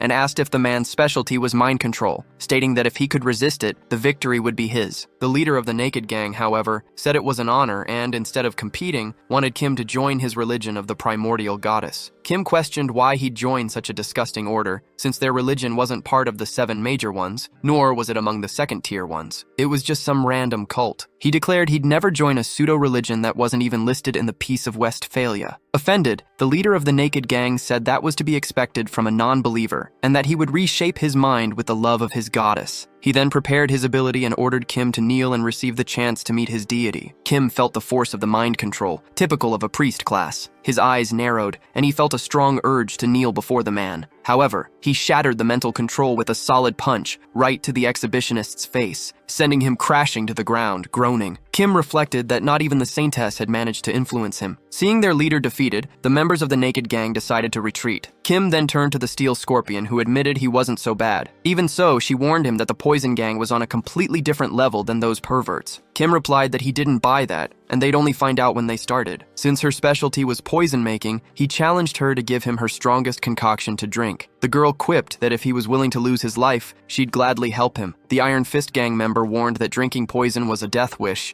but Kim seemed quite confident that everything would be fine. The Steel Scorpion held out a cup of poison and said that if he could withstand it, he'd win. The warrior recognized the substance as the Picnic Knockout, the poison that caused the most pain out of all the ones she produced. He commented that the smell was awful and warned her that he'd punch her if he survived. The woman just laughed, telling him not to beg for the antidote after he drank it. Kim downed the cup in one go, stating that wouldn't happen. Immediately, the poison began to ravage his body, causing him to collapse to the floor. He felt as if his blood was boiling. The girl asked if he was feeling the effects now, and said that if he begged for his life like a dog, she'd consider helping him. Kim, however, needed to focus. He knew that his common poison resistance wouldn't work, as this one was created with a special medicine. The plan was to endure the damage with his healing trait, to somehow control the toxin. The Steel Scorpion was stunned to see him focus all the poison's energy into his arm. At that moment, Kim unlocked the medicine resistance and realized he was ready. With this new ability, he managed to control the poison with his mana. Finally, he made a small cut on his palm, causing all the poison to pour out onto the ground. The Iron Fist member was shocked to realize he had concentrated all the toxic energy into his hand to remove it, while the Steel Scorpion, with a look of pure shock, thought it was impossible. Kim grabbed the woman's hand and remarked that her poison was awful, but now it was his turn. Then, he snapped her finger. She cried out in pain and collapsed to the ground, her prosthetic knocked loose. The woman threatened him, asking if he really thought he'd get away unscathed after what he'd done. Kim just told her to cut the sore loser act and get lost. She retreated, promising she'd remember what happened. While the members of the Iron Fist Gang celebrated, cheering for Kim the warrior, he was already thinking about the future. For Kim, victory was a given, and what really mattered was what came next. Meanwhile, the merchants whispered among themselves, relieved by the gang's victory, but worried about how much they'd be hassled from now on. Kim approached a gang member, and after being thanked, made an important announcement to the market. He declared that the new protection fee would be half of what the Dagger Gang used to charge. The gang member complained that they wouldn't make a profit that way, but Kim simply asked if he was talking back. The man immediately denied it, saying his boss would understand the decision. Hearing this, the merchants hailed Kim as the savior of the Shinwan market, thanking him with all their might. Kim replied that he only did it to get some discounts, thinking to himself that the Shinwan market literally had everything. The merchants immediately agreed to give him at least an 80% discount anytime, which increased Kim's favorability level with the NPCs. With that settled, he headed to Kim Chunbok's antique shop, where he was warmly welcomed. The shop owner said he'd heard a lot about Kim, the hero who saved the Shinwan market. Kim tried to be modest, but the merchant explained that the gangsters had been causing a lot of trouble. He mentioned he even had to close his shop after being dragged into a fight where he broke his arm. The old man said he received a very effective Qigong treatment, and that if it weren't for the therapist, he'd still be in the hospital. Kim's interest was piqued, and he asked if there was a Qigong therapist in Silim. The old man offered to introduce them, but Kim said he wanted to buy something first. The merchant invited him to browse freely, but the young man got straight to the point, asking to see the items stored downstairs. Surprised, the shop owner asked how he knew about that, and Kim replied that he had his ways, thinking that the old man shouldn't underestimate a player with over 10,000 hours of game time. Chunbok then led them to a door for unauthorized personnel, explaining he'd make an exception for Kim, and revealed his private collection of magical goods. Kim knew that Chunbok had many unique items from his playing days. Above all, he possessed the Horn of the Elder God, an extremely powerful item that contained a sealed cultivation technique. With his top priority secured, Kim began to grab everything useful and place the items on the table. The merchant praised his keen eye for detail. The selection included 5 colored diamonds, magic goggles, a magic glove, and the Horn of the Elder God, all rare items. The total price was 2 billion won, which surprised Kim. Chunbok explained that would be the price for a stranger,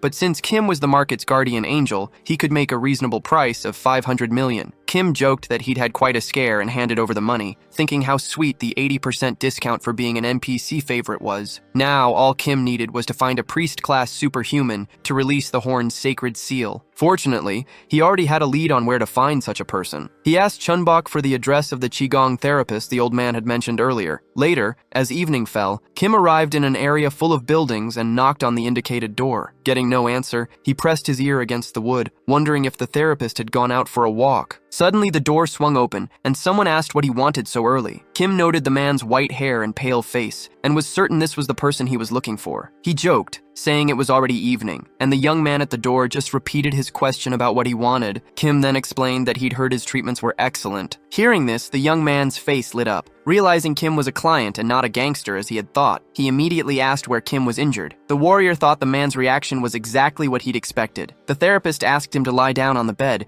but Kim changed the subject, explaining he wasn't there for a Qigong treatment. Instead, he revealed his true purpose, which was to ask the young man to remove a seal from an item. Confused, the man repeated the phrase about removing a seal, explaining that he was just a therapist and that for a sacred seal, Kim would need to go to a temple. Kim refused the idea, stating that the temples would charge an absurd amount. Instead, he made a direct proposal. If the young man, Priest Kim, could remove the seal, he'd give him 100 million won. The priest was incredulous at the offer and asked, surprised, how the warrior knew his name. The warrior knew this because Priest Kim was the third character in the Arcane Soul tutorial. He was the priest of a forgotten religion that served a deity who died 3,000 years ago, and remarkably, he was one of the few innocent people in the entire game. With so many delinquent priests in Arcane Soul, it was very difficult to find a kind-hearted religious person, which made him very useful. The priest, still suspicious, asked how he knew he wasn't just a simple therapist, and the warrior just said he'd keep it a secret. Priest Kim commented that the task wouldn't be easy, and then they both knelt on the floor. A little apprehensive, the priest began the process, drawing the energy from the warrior's artifact. Soon, the runes began to break away from the band that sealed the item, and the warrior realized it was working. With his aura alone, the priest managed to completely remove the band, releasing the Horn of the Ancient God. This was the artifact that granted the ability of the Einherjar cultivation technique. Priest Kim was shocked that it had actually worked, while the warrior celebrated,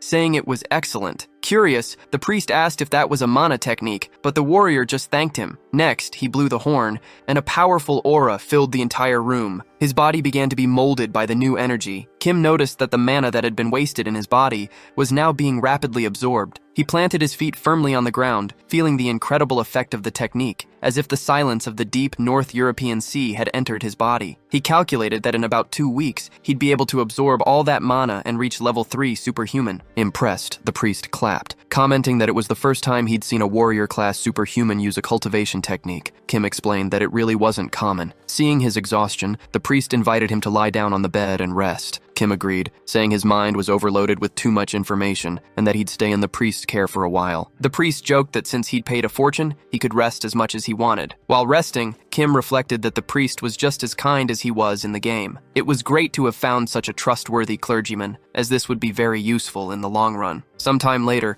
Kim suddenly woke up in bed, startled by a strange noise. He saw the priest pouring gasoline over the backpack full of money and asked what he was doing. The priest then took out a lighter and began to pray, asking his forgotten god to accept the offering so he could finally be resurrected. Just as the priest was about to drop the lighter on the bag, Kim acted fast, stopping him by forcing his hand down. He couldn't believe what he was seeing and asked what his problem was. The priest explained that he needed to burn the money as an offering, insisting that his god only accepted money and that it was the only way to obtain divine power. Kim thought to himself that he didn't imagine that back then the priest still believed in this, since his god had been dead for 3,000 years. Kim knew that even in the game, this religion had almost no power at all until he revived it himself. He found it hard to believe the priest didn't know the right way to serve his god. So, Kim interrupted the priest and explained that his method was completely wrong. He didn't need to burn money, but rather to burn and vaporize gold. The priest grew suspicious, saying that sounded like a heretic's talk. Kim retorted, asking if he'd even tried it, and the priest admitted he hadn't, as his religious order had established the method of burning money many years ago. Kim explained that the old method was the reason the priest's god hadn't revived yet. Since it would be difficult to burn gold right then, the warrior suggested an alternative that made the priest curious. He then asked what this other method was, and Kim replied that just as he'd been helped with the mana technique, he would help the priest in the same way. Before them, a pot was boiling with a yellow liquid. The priest hesitated, saying he shouldn't do it, but Kim insisted that he trust him and drink the gold, promising a great increase in divine power. Feeling that his god was responding to Kim's insistence, the priest decided to try it and drank the liquid. Immediately, he felt something different in his body. His straight hair began to spike up, and he started to glow as he knelt on the floor. Kim asked what he was feeling, and the priest shouted in euphoria, claiming the effect was much better than when he burned millions of won. The warrior explained that his growth would accelerate even more with this new method. Grateful for the valuable information, the priest wanted to pay for it. Remembering an item he owned, he handed a necklace to Kim. The warrior recognized the object as a sacred artifact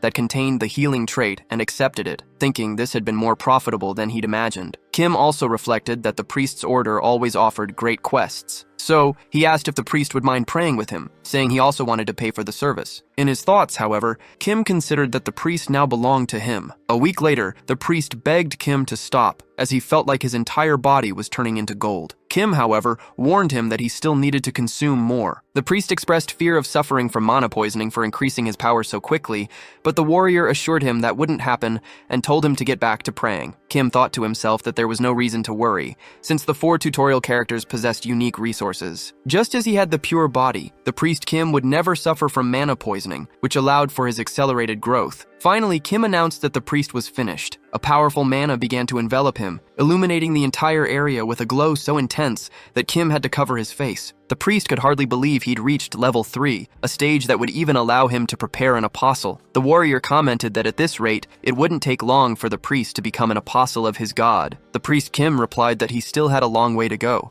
but his friend insisted that he already had enough divine experience. Now that he was at level 3, he needed to call a regional assembly to get official recognition as a bishop. Remembering his debt, the priest began to thank him, but Kim denied he was owed anything, claiming he just wanted to help people. However, he thought it was better for the priest to never forget and to become an archbishop soon to get more divine artifacts. Taking the opportunity, the priest asked for a favor. He was planning the assembly but was embarrassed to go alone, so he asked if Kim could be his bodyguard. Kim readily accepted, telling him not to worry, while thinking that with the priest's growth complete, it was time to start his own quest line. The next day, in a church, some priests were congratulating the priest Kim for reaching level 3. He thanked them, while the warrior observed that the scale of the event was small and few people would attend the meeting. Suddenly, a man threw open the door and declared it a pitiful sight. It was the bishop of the order, who arrived asking who had given the priest permission to organize a regional assembly. The priest replied that everyone in the order had that right, but the bishop retorted that this only applied to normal priests, not to apostates. The young man questioned the accusation, and the bishop explained that it's impossible to level up so much in just 3 months with common methods. He accused him of having sold out his brothers to receive a stronger divine power. The priest tried to deny it, saying he'd just found a great way to level up, but the bishop told him to shut up, stating he wouldn't listen to any more excuses and ordered his men to capture him. At that moment, Kim interrupted, saying they seemed to be afraid of a simple boy. The soldiers, surprised, asked who he was. The warrior then formally introduced himself as the priest's bodyguard. Irritated, the bishop shouted that this was a matter for the order, and they didn't need an outsider's involvement. Kim retorted that as a bodyguard, he wasn't a stranger, and that the old man's logic made no sense at all. The priest tried to explain that the method used for the purification was simple, consisting of molten gold, but the bishop considered the act profane and evil. The young man argued that there was nothing profane profane about it, since God had allowed it. The furious bishop called Kim a heretic and began preparing a spell, declaring he would personally purify him to offer him to God. He ordered Kim to repent for his sins in the eternal flames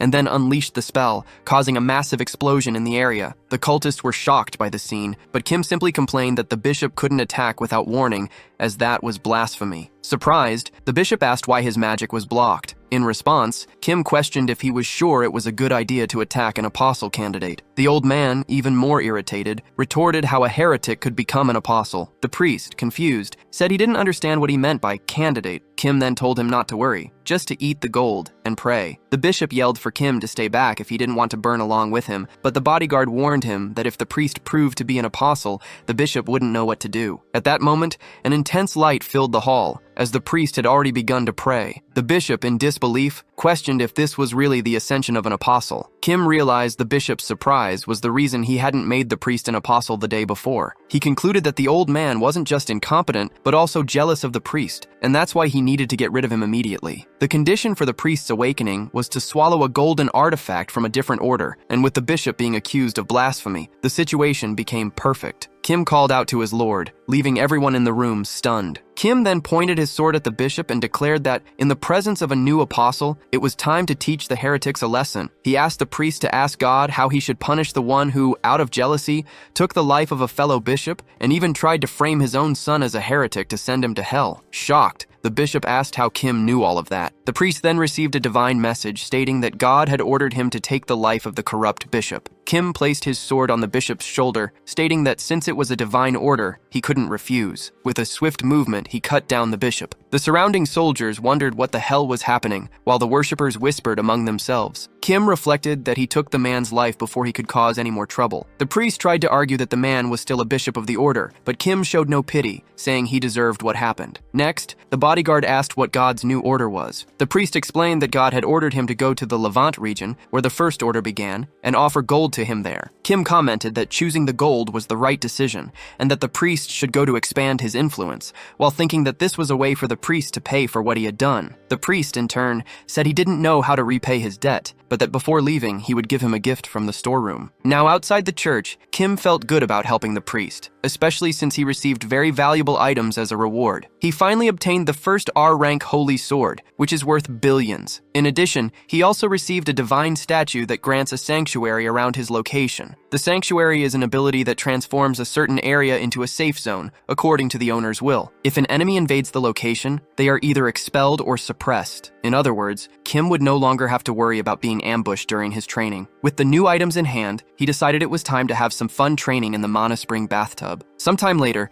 Kim rose from the water, completely thin and visibly tired. Kim complained that he might have trained too much, to the point where the mana spring wasn't healing him as well as before. Despite this, he used the time to practice his Einerjar cultivation technique and mountain-shattering swordsmanship, feeling his mana and proficiency had increased. Now it was time to check the results of all that hard work. Choi asked if the superhuman was okay, and Kim agreed, saying he really needed to move around a bit. Next, he wanted to know if there was a mission he could help with. The director then explained they had a complicated situation at the moment and asked if Kim remembered the first landfill. Kim said yes, as he couldn't forget that place. Thinking about how it was there, he discovered just how terrifying Arcane Soul could be. The director said that an entire cleanup crew was sent there and didn't come back, which meant there were at least 6 mutants in the area. Kim asked about the Keepers Association, and Choi explained that the public officials gave them the mission in secret to prevent the situation from turning into chaos. Kim commented that some people would definitely be fired if the news got out, and asked what the reward was. Choi revealed the reward was bad, because instead of 100 million per mutant,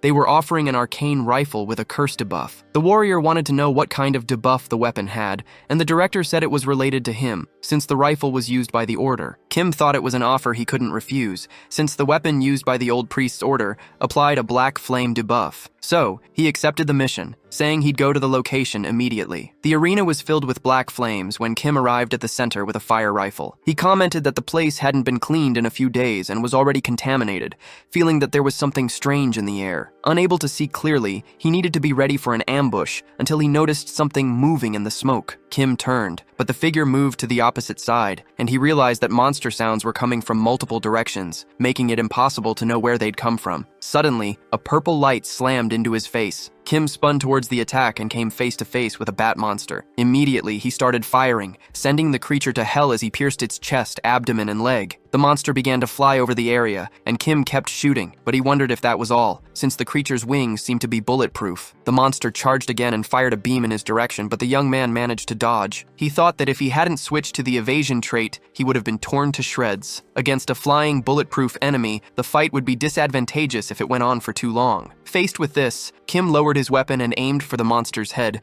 determined to end the fight with a single, precise shot. He pulled the trigger and the bullet slammed right into the bat's head. It crashed down on top of Kim, spilling blood on his clothes. With the victory, he obtained the aim trait and celebrated the fact that he'd received a high-grade shooting skill. However, a noise rose up around him. He realized the other mutants were coming because of the noise he'd made, but he wouldn't be able to face them all at once. Then, with a smile, he thought that maybe he could. Kim hid behind a pillar, going into stealth. He decided he'd first wait for the enemies using his traits, but then he noticed a type of slime approaching. Faced with an army of gelatinous monsters, Kim smiled and remarked that the cuties had arrived. He pulled out a grenade, planning to wait until they all gathered in one spot to wipe them out in one go. The resulting explosion was immense, and as he fired his rocket launcher, Kim warned that he had plenty more where that came from. Seeing the slime's fragment, he thought to himself that he should use smart tactics like this more often. However, Kim noticed something strange ahead. He wondered what it was, since the monsters hadn't made any noise as they approached, and he hadn't even noticed them. He soon understood that they weren't real mutants, but rather specters from a necromancer, and there were several of them in the area. Suddenly, one of the monsters, which was carrying a radio, called out for Mr. Superhuman, asking to talk. Kim thought a talking specter was strange, but the radio started to crackle, and he realized someone was speaking through the creature's speaker. The person, who must have been the necromancer, asked why he was causing a commotion in his territory. Kim found it strange that someone would call a contaminated facility their territory, but one thing soon came to mind. He remembered the Caretakers Association, an organization that on the surface seemed benevolent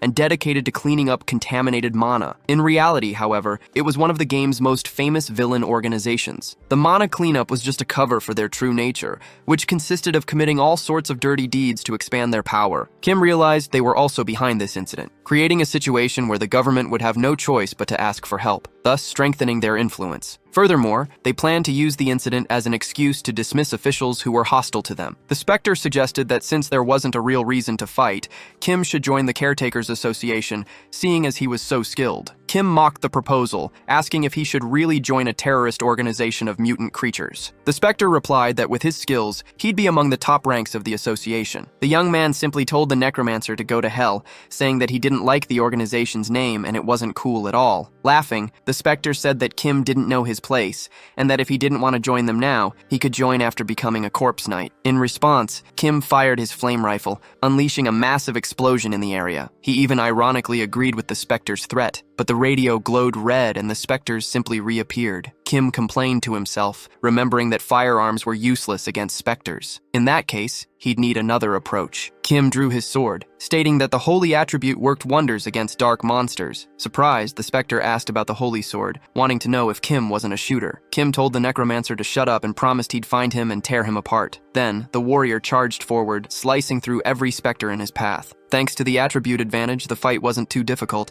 but the monsters seemed endless, so he'd have to change his strategy again. Relying on his specialized traits for resistance and his artifact's unique trait, Kim had a total of 9 active skills, which should be more than enough. He yelled, "Here I go!" and charged, launching projectiles from his sword at the monsters. The tactic seemed to work, so he picked up the pace, rushing toward the army with his sword drawn, forcing one of the specters to fall back. Dizzy as he was, Kim knew he just needed one last push. Running back to his previous spot, he felt an energy build in his steps, for he'd just acquired a new trait called Charge. The young man celebrated the new skill and charged forward, shattering the monsters in his path as he announced that a linked trait was on its way. Immediately after, he leaped as high as he could and gained the jump trait as well. With the combination of charge and jump, Kim realized it'd be easy to break through the weaker monsters' encirclement. He managed to plow through the group, striking all of them, but gasped for air right after. Most of the specters were defeated, but the problem was that Kim was completely exhausted. Over the radio, the necromancer commented that he didn't expect him to be a paladin, and now he wanted him even more. Kim challenged him to show himself, since he seemed so confident, but the enemy replied that he wasn't stupid enough to fight a warrior hand-to-hand. Instead, he told Kim to accept a gift and summoned a level 2 monster. Kim complained that he didn't have time to heal properly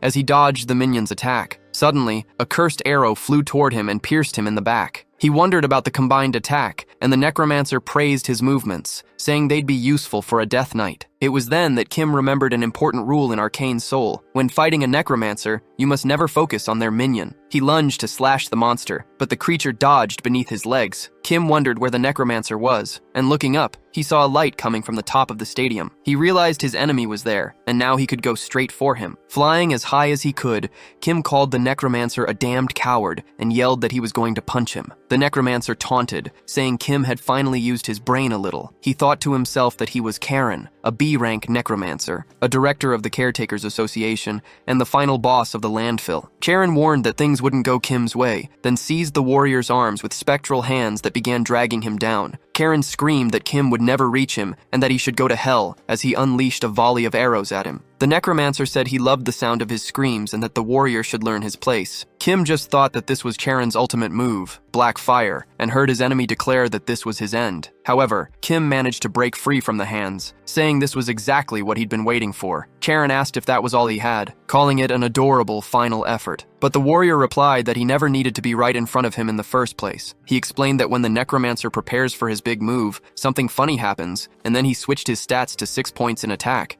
Furious, Karen unleashed his skill and told Kim to stop spouting nonsense and just die already. Kim braces himself to deal with the blow, feeling that the time has come. After all, it was the moment when the trinity of swordsmanship, magic, and physique converged in perfect harmony, manifesting a special trait in the face of imminent destruction. It was the ultimate technique, capable of cutting through anything tangible and intangible with the sword's aura. With this ability, Kim shatters Karen's attack, making the dark mage scream in disbelief. This trait, called Flash, was the strongest form of swordsmanship, mastered only by those who had reached the pinnacle of the blade. With it, Kim managed to cleave the necromancer in two, causing a massive explosion in the area. After the impact, Kim falls toward the ground, sighing in exhaustion, as he almost lost his life. Despite everything, he managed to defeat Karen, the level 3 superhuman and the dungeon boss. He reflects that, in the game, defeating this dungeon at level 2 would have taken an entire party, and even at level 3, a player couldn't do it alone with common gear. Kim only won because he played for over 10,000 hours and,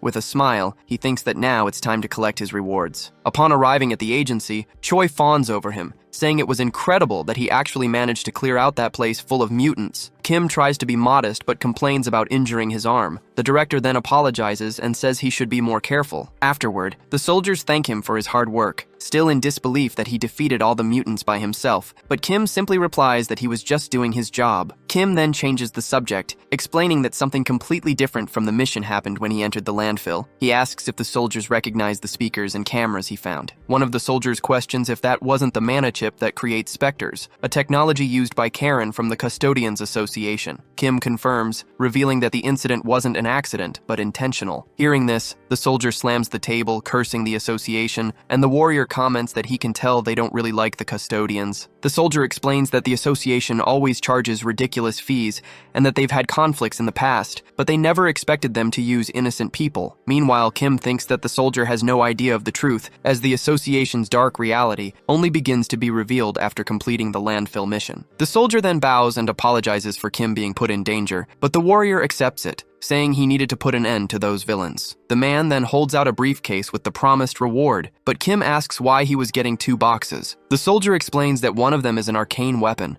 an extra reward for him doing something so dangerous. Kim thanks him, while thinking that he just got an essential potion for free, one he would have had to buy at the temple. Finally, the soldier asks the superhuman to be careful, since they plan to press charges against the Custodians Association, based on the evidence he provided. Kim completes the thought, stating that because of this, they're going to retaliate against him. The soldier agrees, as the association wouldn't let something of this scale slide. Despite the risk, The young man says he'll be fine and will find a way to survive. Later, while driving down a street at night, Choi comments that it would be a good idea for Kim to lay low for a while to avoid the association. However, Kim thinks that hiding isn't a good idea. He explains his reasoning, based on his experience in the game. After completing the landfill mission, the player receives linked quests that inevitably put them in conflict with the Custodians Association. This was natural, since the player caused problems for them and, most importantly, took the life of the association's director, Karen himself. The important thing, according to Kim, is that the association's questline splits into several routes, and the worst one is to do nothing and waste time. In that case, the association's president attacks the player's house with dozens of superhumans. On the other hand, there's the route with the easiest difficulty. Kim then asks if the director has ever heard of a place called Gyeonubong. Choi confirms, saying it's in the forbidden area south of Silum, and that there's a large-scale poppy farm there, which would cause trouble for anyone who went. It's at this moment that Kim reveals that place belongs to the Custodians Association. Choi is confused, asking what they would have to do with poppies. Kim explains that it's not about the poppies because in reality,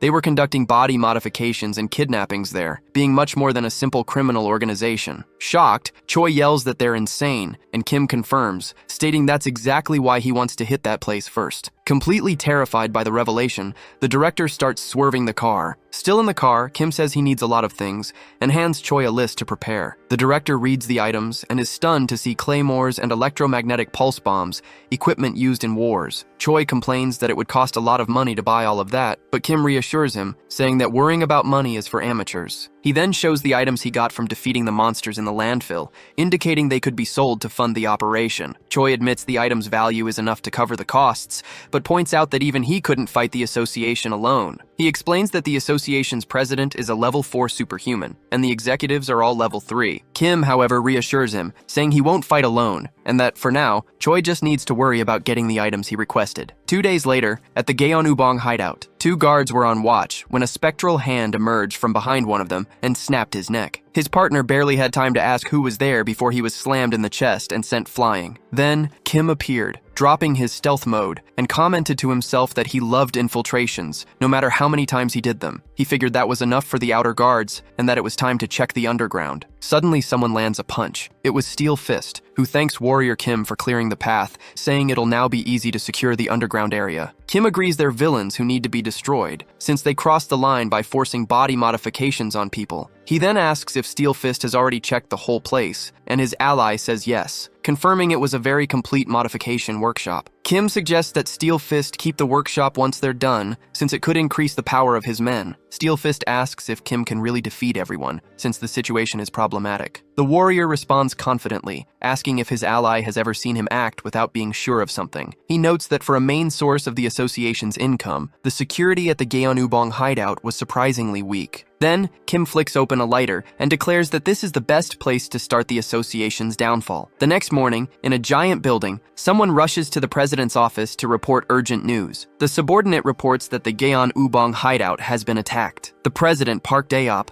a level 4 superhuman, demands to know how this happened. The man explains that the one responsible was the same guy who killed director Karen. Furious, the president slams his gloved fist on the table, questioning how the intruder dares to attack them so brazenly. The subordinate adds that the intruder also sent a picture. Seeing a photo of Kim mocking them, the president asks if he burned down the farm too. Enraged, he shatters the phone's screen and asks if the man's name is Warrior Kim, vowing that he'll take his life and cut him to pieces. Later, soldiers go to check on the Gyeonubong base. One of the men comments that the intruder must be a lunatic for burning down the entire farm. The leader orders them to capture the man and move in quickly to end this, stating he'll show the president the power of the External Affairs Department. They advance through the path of debris, and the leader warns the team to be careful, as the enemy might try to attack from a distance. A teammate agrees, saying he'll capture him as soon as he sees him. However, one of the soldiers spots a weapon in a building window. The bald leader fires at the weapon, thanking his subordinate for the good work. The shot shatters the glass window, sending the weapon tumbling down. The leader boasts that his prediction was spot on, while his teammate tries to suck up to him. Suddenly,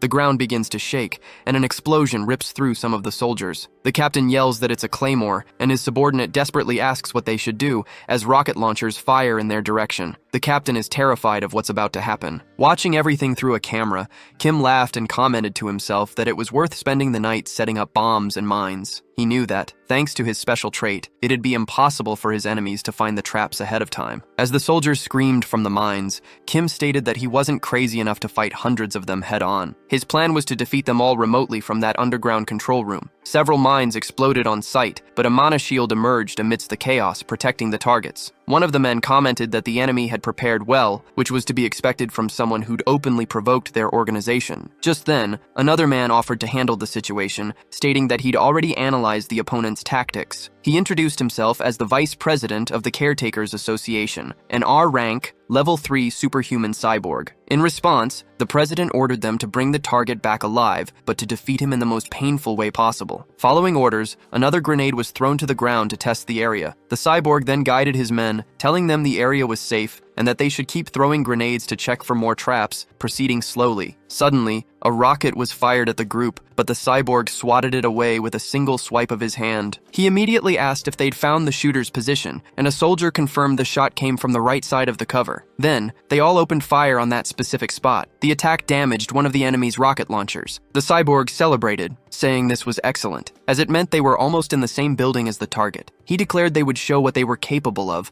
or perhaps the enemy was already scared by now. Watching everything, Kim muttered to the camera that, as expected of cyborgs, they were truly inhuman. Suddenly, an alarm started blaring, surprising him. He commented that the enemies had arrived faster than he thought, and that the rookie assassin mission really lived up to its evil reputation. A shot struck the doorknob, and the door was immediately pushed open. Two women, Ebony and Viper, both level 3 superhumans, entered the room and asked why he was hiding like a rat, telling him he should come out and play with them. However, the room was empty. Viper commented that he knew they were coming. In fact, Kim was there the whole time with his invisibility activated. He thought that he already knew their plan. The Caretakers Association's tactic was to cause a huge commotion out front, like a full-blown war, while the executives attacked from behind. That's why Kim threw a flashbang grenade at the two of them, telling them to take this. The blast of light left both agents temporarily blinded, and they screamed that it was a trap. As he fled, Kim agreed that it was a trap and said he wanted nothing to do with them. In response, Viper shouted that she'd take his life as soon as she caught him. The young man ran, thinking the assassins would catch up to him soon and that he needed to move very quickly. A bullet hit the wall near him, and Kim realized he needed to defend himself first. Crouching down, he created a protective mana shield to block the assassins' attacks. As they fired at the barrier, Kim taunted them, telling them to shoot all they wanted because he'd block everything. However, Ebony drew a revolver and challenged him to block these bullets. One of the shots pierced through the mana shield, which shattered instantly. Kim glanced to the side, surprised, and tried to run, but he fell to the floor right after. Ebony then asked what he thought, revealing that her bullets were imbued with explosion magic. Cursing the situation he was in, Viper told him to have his dessert and threw a dagger that slammed into his abdomen. Kim grunted in pain, but the assassin warned him that was nothing compared to the suffering she was about to cause. He scoffed, saying they were just villains in cheap latex outfits, which clearly irritated them both. She moved in to fix his attitude,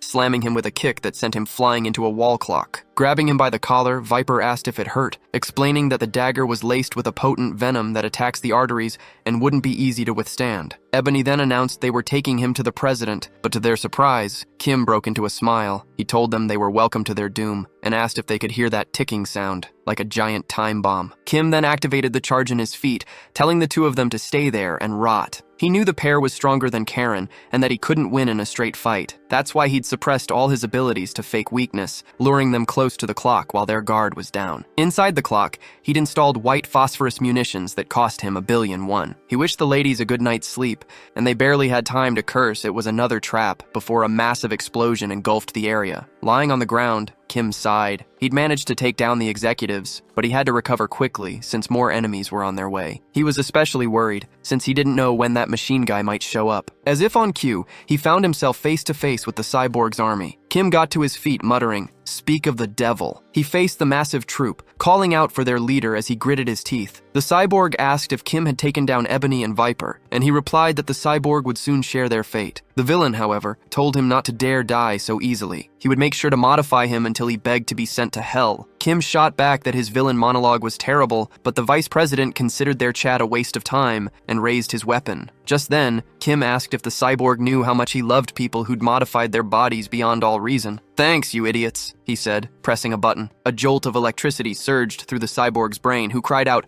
"What's happening?" as the shockwave hit. Kim then opened fire, explaining that 1,000,000,000 worth of EMP bombs and shotguns were his best friends for dealing with machines, hitting the entire army. But to Kim's surprise, he narrowed his eyes to see the cyborg still standing, glaring at him, completely enraged. Kim asked just how much money he'd spent on that body, since the bombs didn't even work. Without a word, the cyborg charged forward, screaming that he'd end him right here and now. He unleashed a strike that shattered Kim's shotgun and lunged again, asking if the kid planned on dodging forever. Kim knew the enemy's power was immense. He had to be faster. He managed to strike the cyborg's hand, noticing that his entire body was metal, except for his eyes. It was bizarre. The cyborg, in turn, simply remarked that Kim's sword was pathetic. The cyborg activated a thruster on its shin and unleashed a kick, complaining that Kim's attack didn't even tickle. The impact slammed Kim back against a building wall, and that's when he realized the enemy's body was covered in mana, making his blades completely useless. Then, the cyborg stomped on Kim's chest, asking what more you could expect from such a weak body. Kim called his enemy a dirty RoboCop, realizing it was a mechanical body powered by mana. The cyborg readied its blade,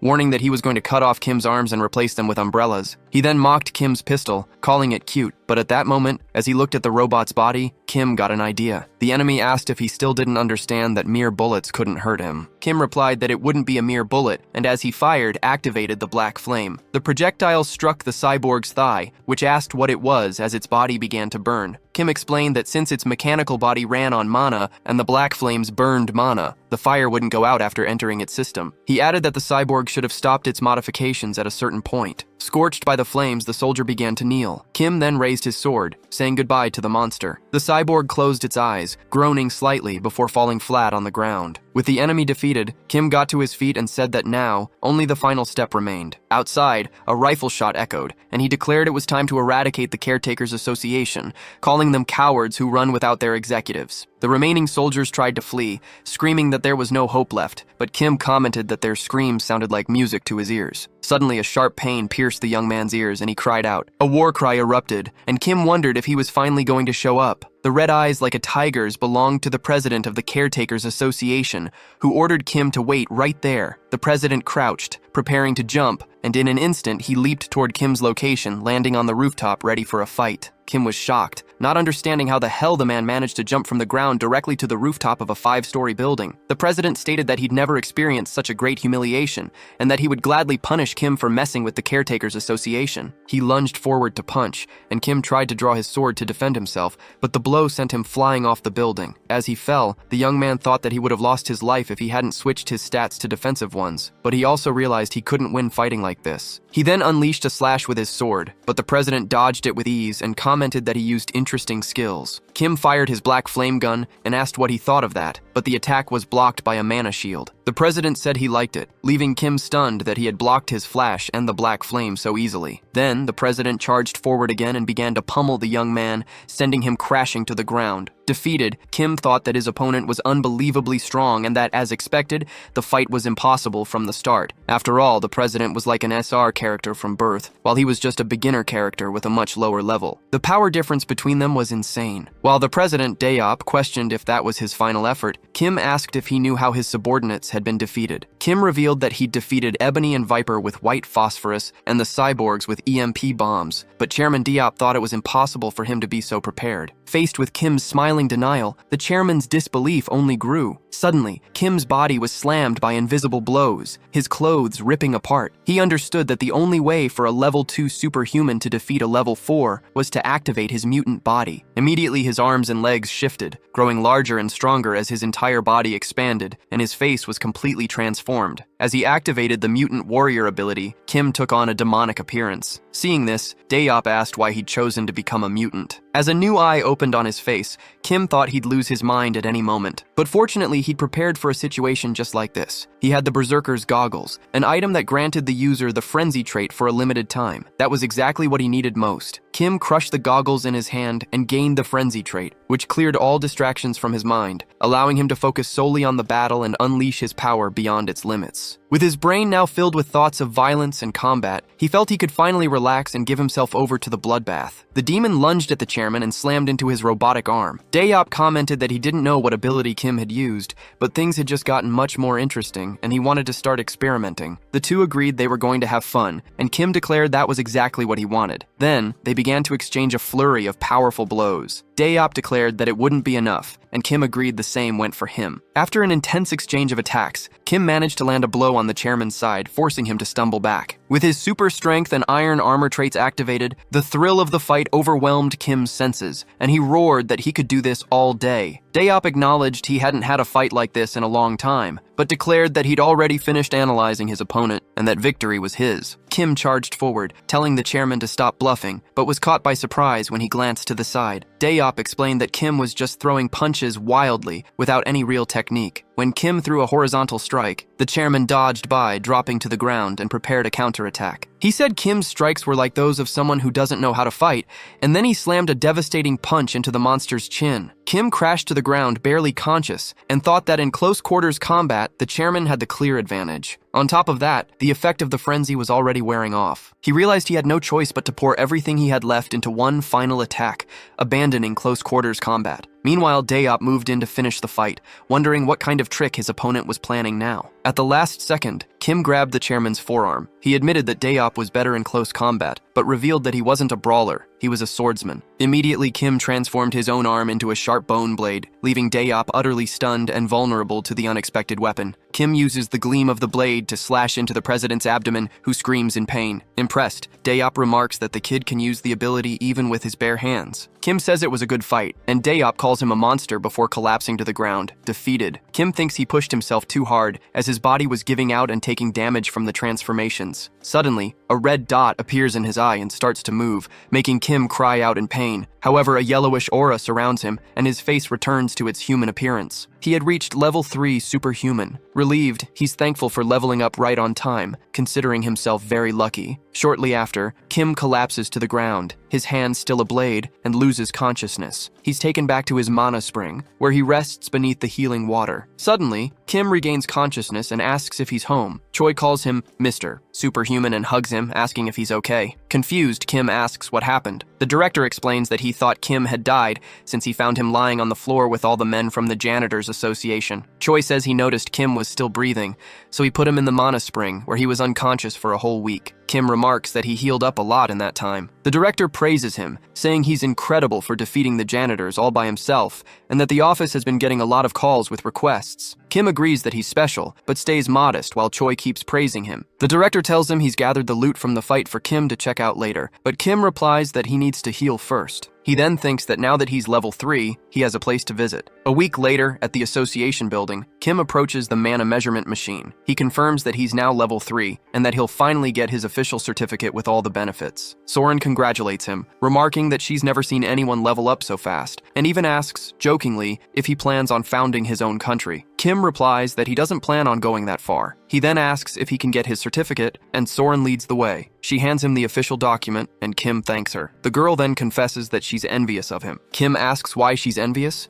and Soren replies that there are many reasons, but mainly because she'd like to be as strong as he is. Kim finds it strange to see her show this kind of emotion, since it was something unimaginable in the game. He thinks that he has nothing to do at the moment, and that he might as well help her. So, he offers to help her become a superhuman, and Soren accepts right away. Kim asks if she'd like to be his student, assuring her that he can turn her into a superhuman. She asks how that would be possible, and Kim just asks her to trust him, because he can see Miss Baek's potential. Soren gets excited to hear she has potential. Kim confirms and thinks to himself that he can see her potential to become an SSR rank warrior. He asks what she thinks of his proposal. Soren is silent for a few seconds, but finally accepts, saying she feels like she can trust him. Kim says it was a good decision and reflects that it's about time he trained an SSR rank warrior. He tells her she doesn't need to pay any tuition fees, and that she can repay him once she becomes a superhuman. Soren agrees, but warns him that it won't be an easy task, since she's already failed to awaken before, even after taking dedicated classes for it. Kim tells Soren to just trust him, because he already knows all about her awakening. Soren's unique ability, heaven-shattering star, is a trait that embodies a killing intent so powerful it could stain the world with blood. This power gives her a 1000% bonus to combat experience. However, the ability also has dangerous side effects, as there's a risk of her mind being corrupted,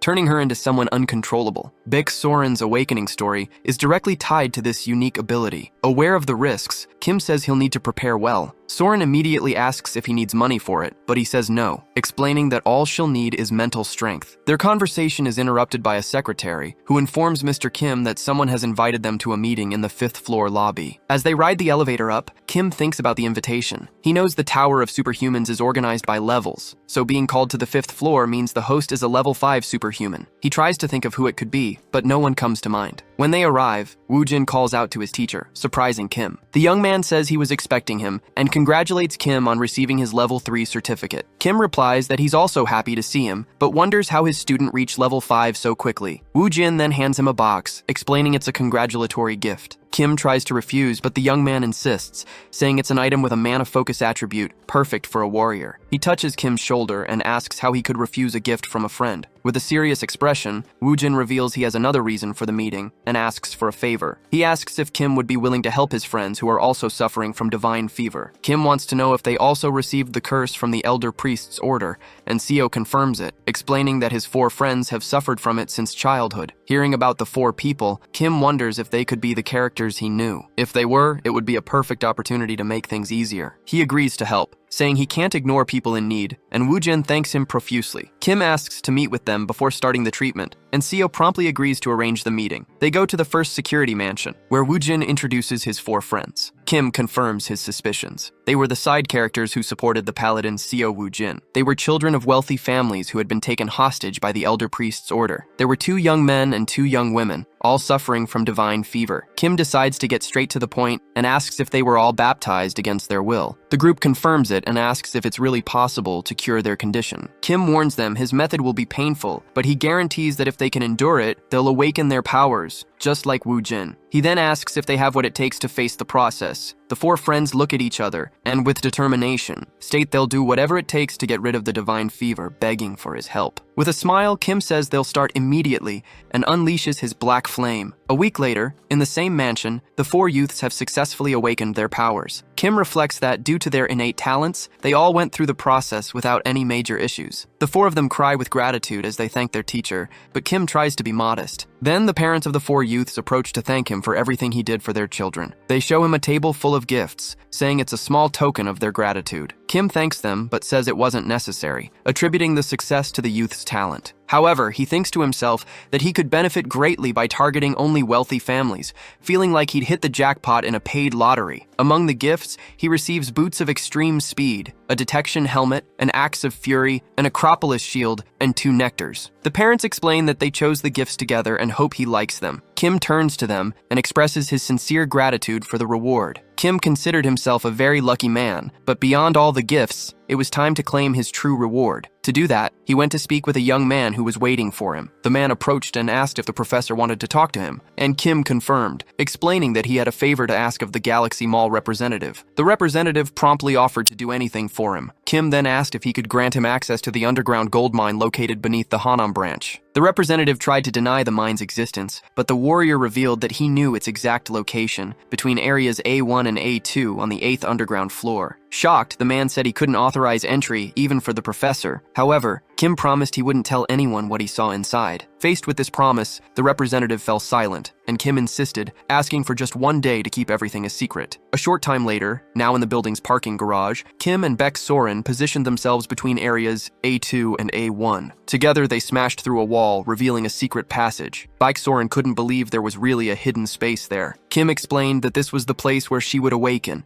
and that he'd gone to great lengths to get access. The girl asked if they would be training in such a secret place, and the warrior confirmed, saying it would be fun. He explained that characters with her kind of power don't awaken normally. They need to be put in extreme life-or-death situations. Kim revealed that the place was an undiscovered dungeon, the same place where Soren would awaken in the future. The girl commented that the area was dark and had a strange smell that made her anxious. Suddenly, a skeleton lunged toward her. Soren managed to dodge by throwing herself to the ground and desperately cried out for the warrior's help. However, she noticed a katana by her side. Kim simply said it was time to train, leaving her confused. He ordered her to defeat the zombie and fight for her life, as that was the only way to awaken her powers. As the zombie advanced, Soren wondered what kind of madness this was. In a sudden move, she spun around and sliced the creature's head clean off, screaming for it to get away from her. Kim was impressed, as even her clumsy slash contained immense power, proving that Baek Soren's talent was beyond his imagination. He congratulated her on a good job, but the girl yelled, accusing him of being cruel for forcing her to fight without warning. Kim just reinforced that she had done well. Still shaken, Soren agreed. The young man, in turn, reflected that this was to be expected from one of the top 3 warriors in the game. Even without having awakened, she already fought like a character with the sky-shattering star trait. Soren asked if she had to fight alone, and her professor confirmed, telling her not to worry as he wouldn't let her die. The girl complained that this wasn't reassuring at all, even as she decapitated another zombie with her sword. Kim asked if she had ever learned swordsmanship, but the girl denied it, saying she'd never done anything like it. Annoyed, Kim thought about how she had so much natural talent, while he had to go through so many hardships to gain a single skill. The girl wanted to know how far they were going, as the place seemed very deep. Kim replied that there was an exit at the other end, but thought to himself that they would only leave after she awakened. Suddenly, something rushed toward the two of them. It was a zombie wielding a power drill which tried to attack Soren,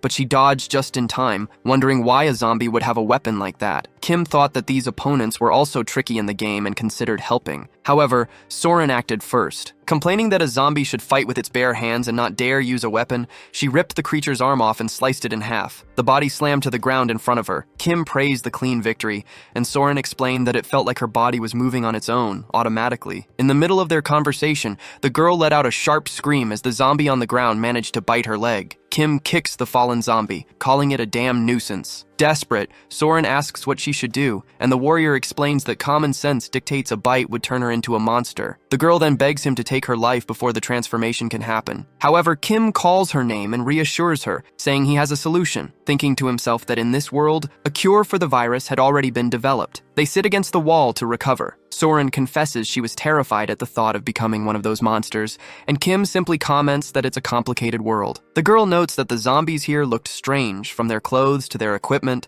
almost as if they'd been artificially created, and Kim agrees with her. He then reveals a dark secret about the place. The Galaxy Mall was built in record time thanks to a huge number of workers. However, the tight schedule caused many accidents and deaths, but the official victim count was 0 because the construction companies simply buried the workers' bodies right there. When the mall's representative found out what happened, he decided to seal off the area to avoid damaging the company's public image. Soren is shocked and asks how Kim knew all of that, but he tries to change the subject. In his thoughts, Kim remembers that the Order of the Elder Priest had unleashed the zombies in Seoul, and the dungeon that opened that day was this exact forbidden area of the Galaxy Mall. To Soren, he just says he's got a special ability, and she jokes that he seems to have a lot of them. Kim reflects that this was the ideal place for Soren's awakening, as this is where she originally awakened after being attacked. Yet, there was still no sign. Looking at their surroundings, Soren laments that the construction victims had to suffer even after death. She says the least they can do is help them find peace, and Kim comments that she seems to have found a new resolve. The girl confirms, explaining that she feels a strange urge to keep fighting. Kim approves of her attitude and says they should press on, thinking to himself that the process was finally starting. The pair ventures deeper, reaching an area that looked like a gold mine. Suddenly, Soren comments that the temperatures dropped drastically, and Kim agrees, warning that the place is sinister and they need to be careful. They spot the entrance to a shed in the distance, and near it, a rock with a radio on top. The device was broadcasting a story about 3 bears in a house: the papa bear, the mama bear, and the baby bear. Soren finds the fairy tale creepy, and her impression worsens when the radio starts to glitch, repeating the same phrase shrilly and hurting their ears. In the midst of the confusion, an ice spike materializes out of nowhere, flying at high speed toward the two of them. Kim reacts instantly, throwing himself in front of Soren and blocking the attack with his back, shouting for her to watch out. The girl asks if he's okay, and the warrior admits he didn't expect an ambush like that. The enemy was a level 3 mutant monster known as the Twin Phantoms. Kim orders Soren to run, insisting that this monster is too strong for her right now, but she hesitates to leave him behind. The spirits fire more ice spikes, but Kim manages to deflect them, joking that he doesn't want any ice cream right now. However, he notices a massive concentration of energy gathering above him. The monster prepares a powerful blast and unleashes it directly at Kim, who is struck square in the chest and violently slammed against the wall. Soren screams his name, but Kim, struggling, tells her to run, saying he'll buy her time.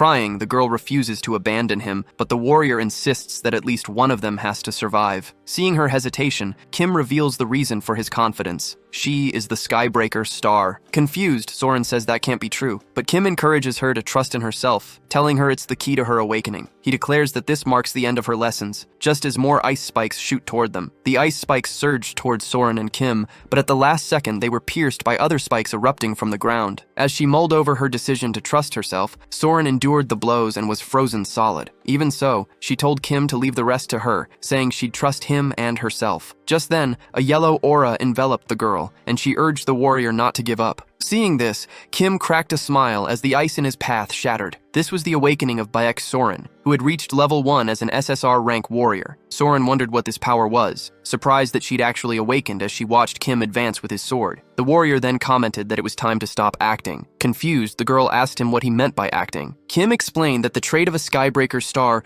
requires a life-or-death battle and the mental strength to overcome it. Soren asked if he'd put himself in danger on purpose, just for her to awaken. Kim confirmed it, saying she did a good job and that now it was time to fight for real, calling her by her title, Skybreaker Bayek Soren. The ghost continued its attack with more ice spikes. Soren commented that it seemed really angry, but Kim reassured her, saying they'd be fine as long as she dodged the attacks before they touched her. He began to parry the spikes with his sword, joking that it wasn't hard at all. However, the girl was still frozen. Kim asked if she was okay, thinking that even though she'd awakened, she was still level 1 and couldn't do everything perfectly. Soren sneezed and replied that she'd been hit several times, but it didn't hurt that much. Kim agreed, explaining that everyone gets an initial trait, and hers was Indomitable, which grants strong resistance against all abnormal conditions. Kim reflected that it made sense for a strong character like her to get the Indomitable trait, which is a grade 1 defensive ability. He also revealed that because he'd already awakened several others, he himself had obtained the Insight skill, which lets him see his opponent's traits, a skill he considered seriously overpowered. Soren lamented that she wasn't much help right now, but Kim told her not to worry because this was exactly how you train a Skybreaker star. More spikes were launched in their direction, and Kim used his dash to move beside Soren, who, to his surprise, had also acquired and used the same skill. The young man commented that she learned fast, thinking about how incredible her growth speed was. Soren replied that her body felt lighter,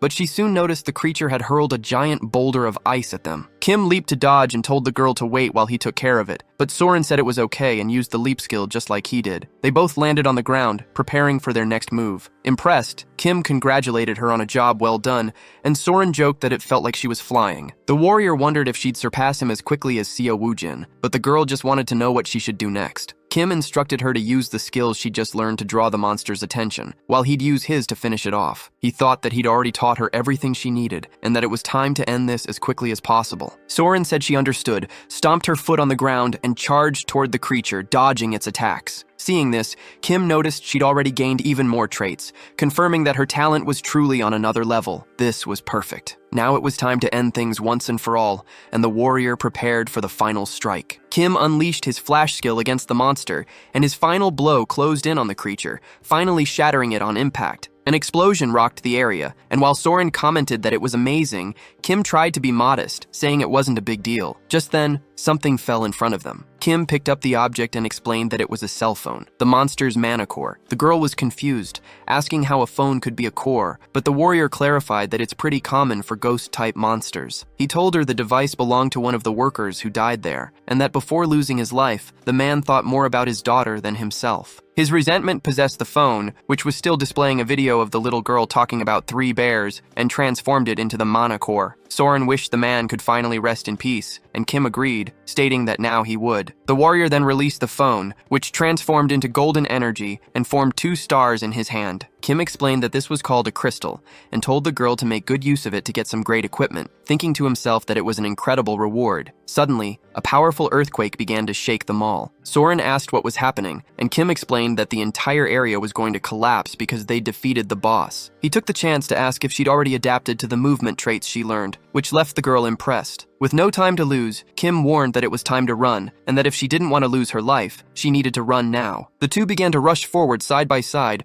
running desperately. Kim shouted that he was going as fast as possible and that it would be the end for her if she fell behind. In response, Soren joked that this was already the fastest she could run. Meanwhile, the warrior thought that there was still a good distance to the teleportation portal. Soren was about to push past her limits when a boulder nearly struck her. Her eyes turned red again, and she told herself this was good because she'd awakened after going through so much and couldn't lose her life here. Using her new jumping trait, she propelled herself forward. Seeing her progress, Kim noted that the teleportation portal was just ahead. He thought that he couldn't help her directly, as she still needed to receive a crucial trait. The reason Soren would become one of the best units was because of 3 powers. The sky-shattering star made her stronger, the indomitable trait blocked the side effects, and the last skill was, before he could complete the thought, a rock slammed into the girl's shoulder, making her fall to her knees. Even injured, she declared that she wouldn't give up and would survive no matter what. Gathering all her strength, Soren pushed forward once more, and in that moment, acquired the skill Runaway Train. With her new skill, she closed the distance quickly as the ground shattered around her, racing to escape the falling rocks. For a moment, Kim lost sight of her and wondered if she'd failed, but suddenly Soren appeared at his side, grabbed him, and held him close, urging him to go. The warrior turned bright red at the closeness, and together they finally dove into the portal to escape. As soon as they passed through, the rocks finished their descent, completely burying the place they'd just left. At that same moment, Kim acquired the trait Narrow Escape, which grants a second chance when you're on the verge of death. He collapsed on the ground outside, still holding Soren, as onlookers commented that the two had come from inside and looked badly injured. Kim told himself that he knew she could do it. He reflected that Soren had just obtained the Narrow Escape trait, thus completing her set of 3 essential skills. Just then, Soren's voice called out to him, "Sir Warrior," making Kim remember the girl in his arms. Worried, he asked if she was okay and if she could stand up. Soren said she was okay, but Kim noticed her face was completely red. Embarrassed, she tried to explain, asking to stay in his arms just a little longer so she could fix her clothes. As she covered herself up, she thanked him, which surprised Kim. Relieved, the girl commented that they'd barely made it out of that place. Looking at her smiling face, Kim thought that even after her awakening, she was definitely different from the game character. Maybe it was because she'd awakened in such a unique way. He then declared that they were finally leaving that damned mall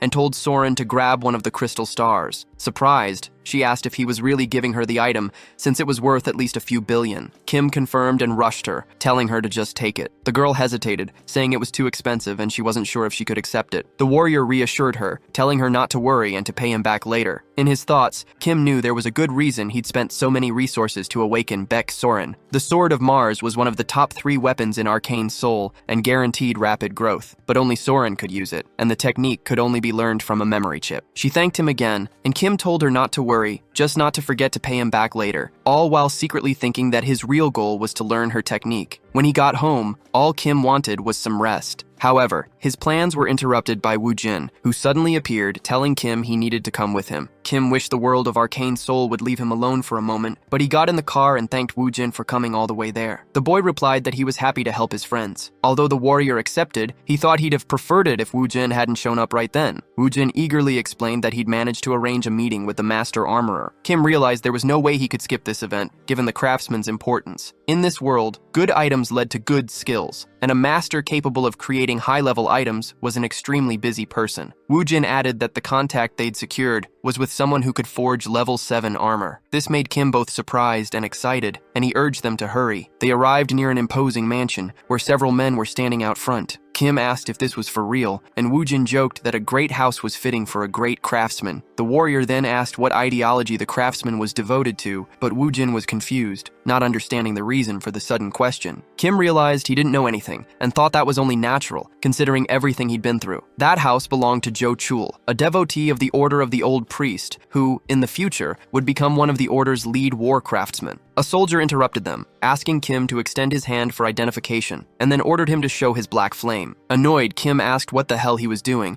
but activated his magic and asked if the guard was satisfied. Woo Jin, not understanding, questioned what this was all about and demanded the guard let go of Kim's hand, reminding him they were clients with an appointment. Suddenly, a man in a wheelchair appeared and ordered the guard to stop. It was Jo Chul. He asked the soldier who had given him permission to treat his clients that way. The paladin bowed to his master, and the craftsman remarked that even though Kim had refused to be baptized, he had awakened the black flame, which made him quite unique. Kim questioned if this was how he treated his guests, and Jo Chul apologized, calling the two of them light and savior, recognized by the saintess. The warrior was surprised, wondering what kind of nonsense this was. Ignoring his confusion, the craftsman invited them both inside to discuss the type of equipment they were looking for. Kim remained silent, a little apprehensive. Once inside the workshop, Jo Chul presented his work, saying that plate armor was his specialty. He added that since it was a request from the Saintess, he could make one in any style Kim wanted. Kim looked to the side, as if searching for something, and then said he'd already decided. He wanted a suit with a bulletproof vest. Jo Chul asked if Kim really wanted that kind of vest, and the warrior confirmed, saying he loved the style. The craftsman complained that it was a terrible idea, since it'd be hard to imbue magic into that type of armor, making it impossible to create something sacred. However, Kim refused the sacred armor, explaining that he only needed the giants and extreme enchantments. From Jo Chul's reaction, Kim realized he already knew exactly what they were trying to do. The so-called sacred armor, also known as Paladin's armor, offered incredible stats for tanks but had a critical drawback. To use it correctly, the wearer needed a lot of divine power, something that could only be obtained by joining their religion. Kim understood they were pretending to offer something good to actually tie him to their order. With that in mind, he shook Jo Chul's hand and said he expected the best from the craftsman's work. Leaving the workshop, Kim commented to Wu Jin that he didn't like that whole sacred armor business, not realizing one of the paladins was watching him from a distance. The paladin approached Jo Chul and asked if his master would really make what Kim requested, since it would only be possible to imbue a few characteristics into the armor. The craftsman replied that he wouldn't go against the Saintess's orders, who had said Kim was the light and the savior of the order. The soldier, however, remained skeptical and decided he'd need to confirm it with his own eyes. A week later, at Chunbok's antique shop, Kim was chugging 3 bottles of mandrake elixir at once. The old man asked him not to always drink the elixirs like that, and Kim thanked him for the drink. Chunbok asked if everything was okay, and the warrior confirmed, thinking to himself that he'd finally gotten the skill he needed, and thanking him for the gift. The shopkeeper said it was the least he could do, since Kim saved his market and now business was booming, which explained the large crowd of people. In the middle of their conversation, a gang member approached and bowed to Kim. The warrior recognized him as one of the men from the Iron Fist gang, and said it was a pleasure to see him again. The subordinate asked if Kim had been well and said he needed a moment, as his boss wanted to see him quickly. Kim asked why, but the man just warned that there were too many ears around and it'd be better if they started walking. Inside a car, driving down the street at night, the subordinate mentioned they had prepared a high-performance armored vehicle for Kim and asked if he liked it. Kim replied that it wasn't half bad, but he started to feel that something was wrong as they headed for Mayorim. He wondered if the Iron Fist gang's headquarters had always been in Mayorim, because from what he remembered, that place was a slum. The subordinate interrupted his thoughts, saying the gas was running out and they'd need to stop at a station. As they approached, Kim noticed something strange about the sign and recognized the Mayorim gas station. The man then got out of the car, telling Kim to rest for a bit while he pulled a bottle from his pocket. In that instant, Kim realized it was a trap when he saw several sticks of dynamite in the back of the vehicle. Kim asked the man if he thought he was an idiot and if he knew who he was messing with, but the subordinate just played dumb. Without wasting a second, Kim slammed his foot into the car door, blasting it open, and leaped out. He yelled for the traitor to stay there forever with the bombs he'd prepared, and then hurled a grenade right at the vehicle. The car exploded violently, and Kim used the force of the blast to get away. He noticed the detonation was much larger than a single grenade should cause, confirming that the guy was, in fact, a traitor. The pieces started to click into place in his mind. The luxurious armored car, the trip toward Mayorim, and finally the stop at the gas station. He finally understood why he'd been feeling a sense of déjà vu. All these events were identical to what happens in the story when the character Kim Iron Fist is betrayed by his own men. Although he didn't know why, a traitor from the gang was after him. Suddenly, gunshots started flying in his direction,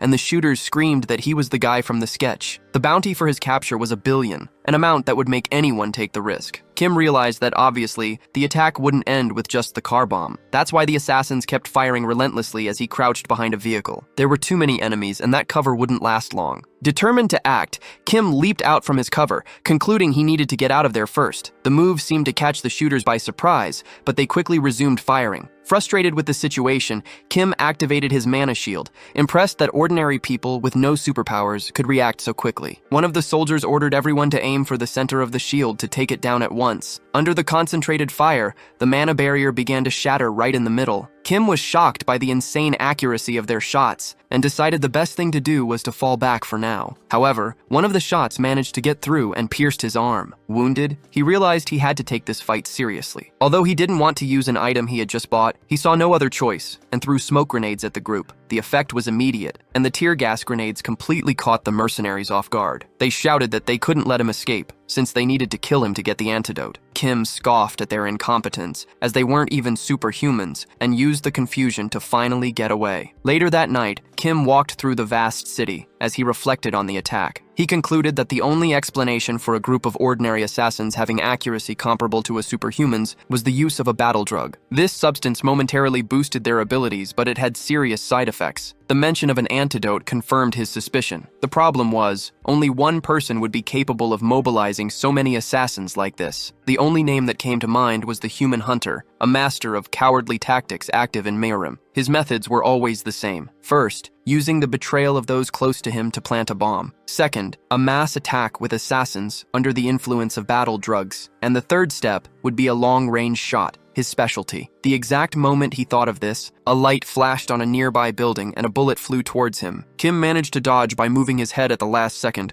realizing that if he'd been any slower, he'd surely be dead. But the risk of that gamble paid off, because now he knew exactly where the sniper was hiding. Spotting a house in flames, Kim leaped towards it, consumed by rage, and shouted that he'd finally caught him. He ran towards the fire, thinking that to defeat a coward like the Human Hunter, who only attacks from a distance, there was no other choice but to go straight for him. His entire body burned as he ran through the flames, but he had to endure it. The thick smoke was his only guarantee that the sniper wouldn't get a clean shot. As a bullet whizzes past him, Kim concludes that to fight a skilled sniper, the first priority is to find him. His eyes lock onto a building with a light at the top, pinpointing the enemy's position. On the other side, the Human Hunter complains that he can't see his target. Kim smiles, because right after, a bluish light appears above him, right in the center of the assassin's crosshairs. He knows he needs to close the distance and create an unexpected variable. The hunter wonders how he managed to jump like that, but the warrior's already drawing his weapon. Annoyed, the assassin asks how he dares to challenge a sniper to a gun duel. Without a word, Kim activates the black flame along with hundreds of other skills and charges toward the enemy, who also fires. The assassin's shot hits Kim's shoulder, and he acknowledges the sniper's skill for being able to react even in that situation. However, Kim's shot also hits the assassin's shoulder, and the black flame begins to spread across his neck. Kim approaches the enemy, who's groaning in pain,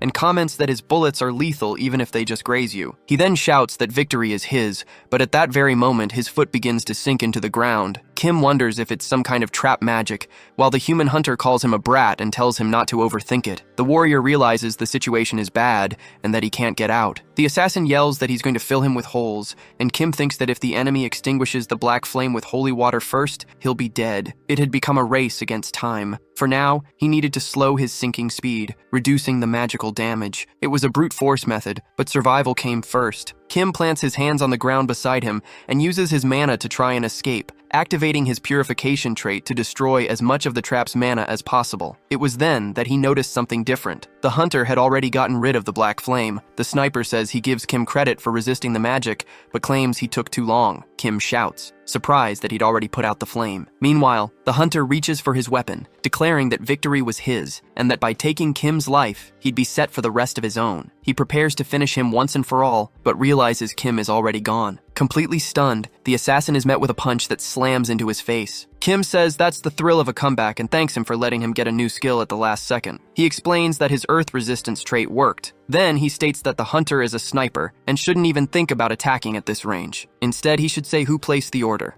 The Human Hunter admits defeat and agrees to tell him everything. But first, he asks to light a cigar. Kim lets him go, telling him to talk. The hunter then takes out a lighter and lights his cigar. As the hunter lit his cigar, Kim just watched him and asked if it tasted good. The man replied that he enjoyed it, saying it had the taste of his sweet victory. And at that moment, he began to transform into a mutant. He then lunged toward Kim, but a hole had already been pierced through his chest. Surprised, the hunter asked how Kim knew his plan. Kim explained that a player with 10,000 hours of experience would easily recognize a cigar that turns its user into a mutant. The Human Hunter only managed to ask what the hell that was before he fell face first onto the ground. Kim commented that the enemy's move was unexpected. He knew the Human Hunter was a sly one who usually surrendered when he was close to defeat, but this time, he chose to fight to the end, which meant he must have had his reasons. Then, Kim picked up a flash drive and said it was all right, because now they'd find out who was behind all of this. Shortly after, he arrived at the Seonsu agency. On the television, a news report announced that a gang shootout in Mayorim the previous night, along with a gas station explosion, had resulted in the loss of dozens of lives. Director Choi asked Kim how he survived, and Kim replied that it was dangerous, and that's why he was such a mess. When the director asked who attacked him, Kim said it was a long story, and he didn't know where to start. Suddenly, the office door burst open, and Iron Fist Kim walked in, throwing a body to the floor and leaving Choi completely stunned. Iron Fist apologized, admitting he'd failed to keep an eye on his subordinates. Kim said it was good that he knew, while the director complained about the broken door. Choi then asked if Iron Fist's gang had attacked his friend, and the gang leader clarified that they were low-ranking subordinates, but that after interrogating the one responsible, he managed to get some good information. Kim wanted to know if the guy who attacked him was desperate for money. Iron Fist confirmed, in disbelief, that the man had lost everything in illegal gambling and was drowning in debt to loan sharks. Even so, he insisted it was his fault and apologized. Kim accepted, commenting that he understood how hard it was for a boss to keep control of every gang member. He also reminded him that if it weren't for him, Iron Fist himself would have been the target of betrayal. Faced with this, the gang leader decided he would take full responsibility for everything. To stop him, Kim pulled out the flash drive and told him to hold on because he already had all the evidence. Choi asked what it was, and Kim explained that the superhuman who tried to kill him was carrying the device. He then asked if Choi knew how to use a computer, and the director, with a smile, replied that he had a license for it and began typing rapidly on his keyboard. Choi discovered that the target was a big shot, responsible for the deaths of at least 20 superhumans. Kim confirmed that his codename was the Human Hunter and asked him to check the most recent request. The director found a request made 3 days ago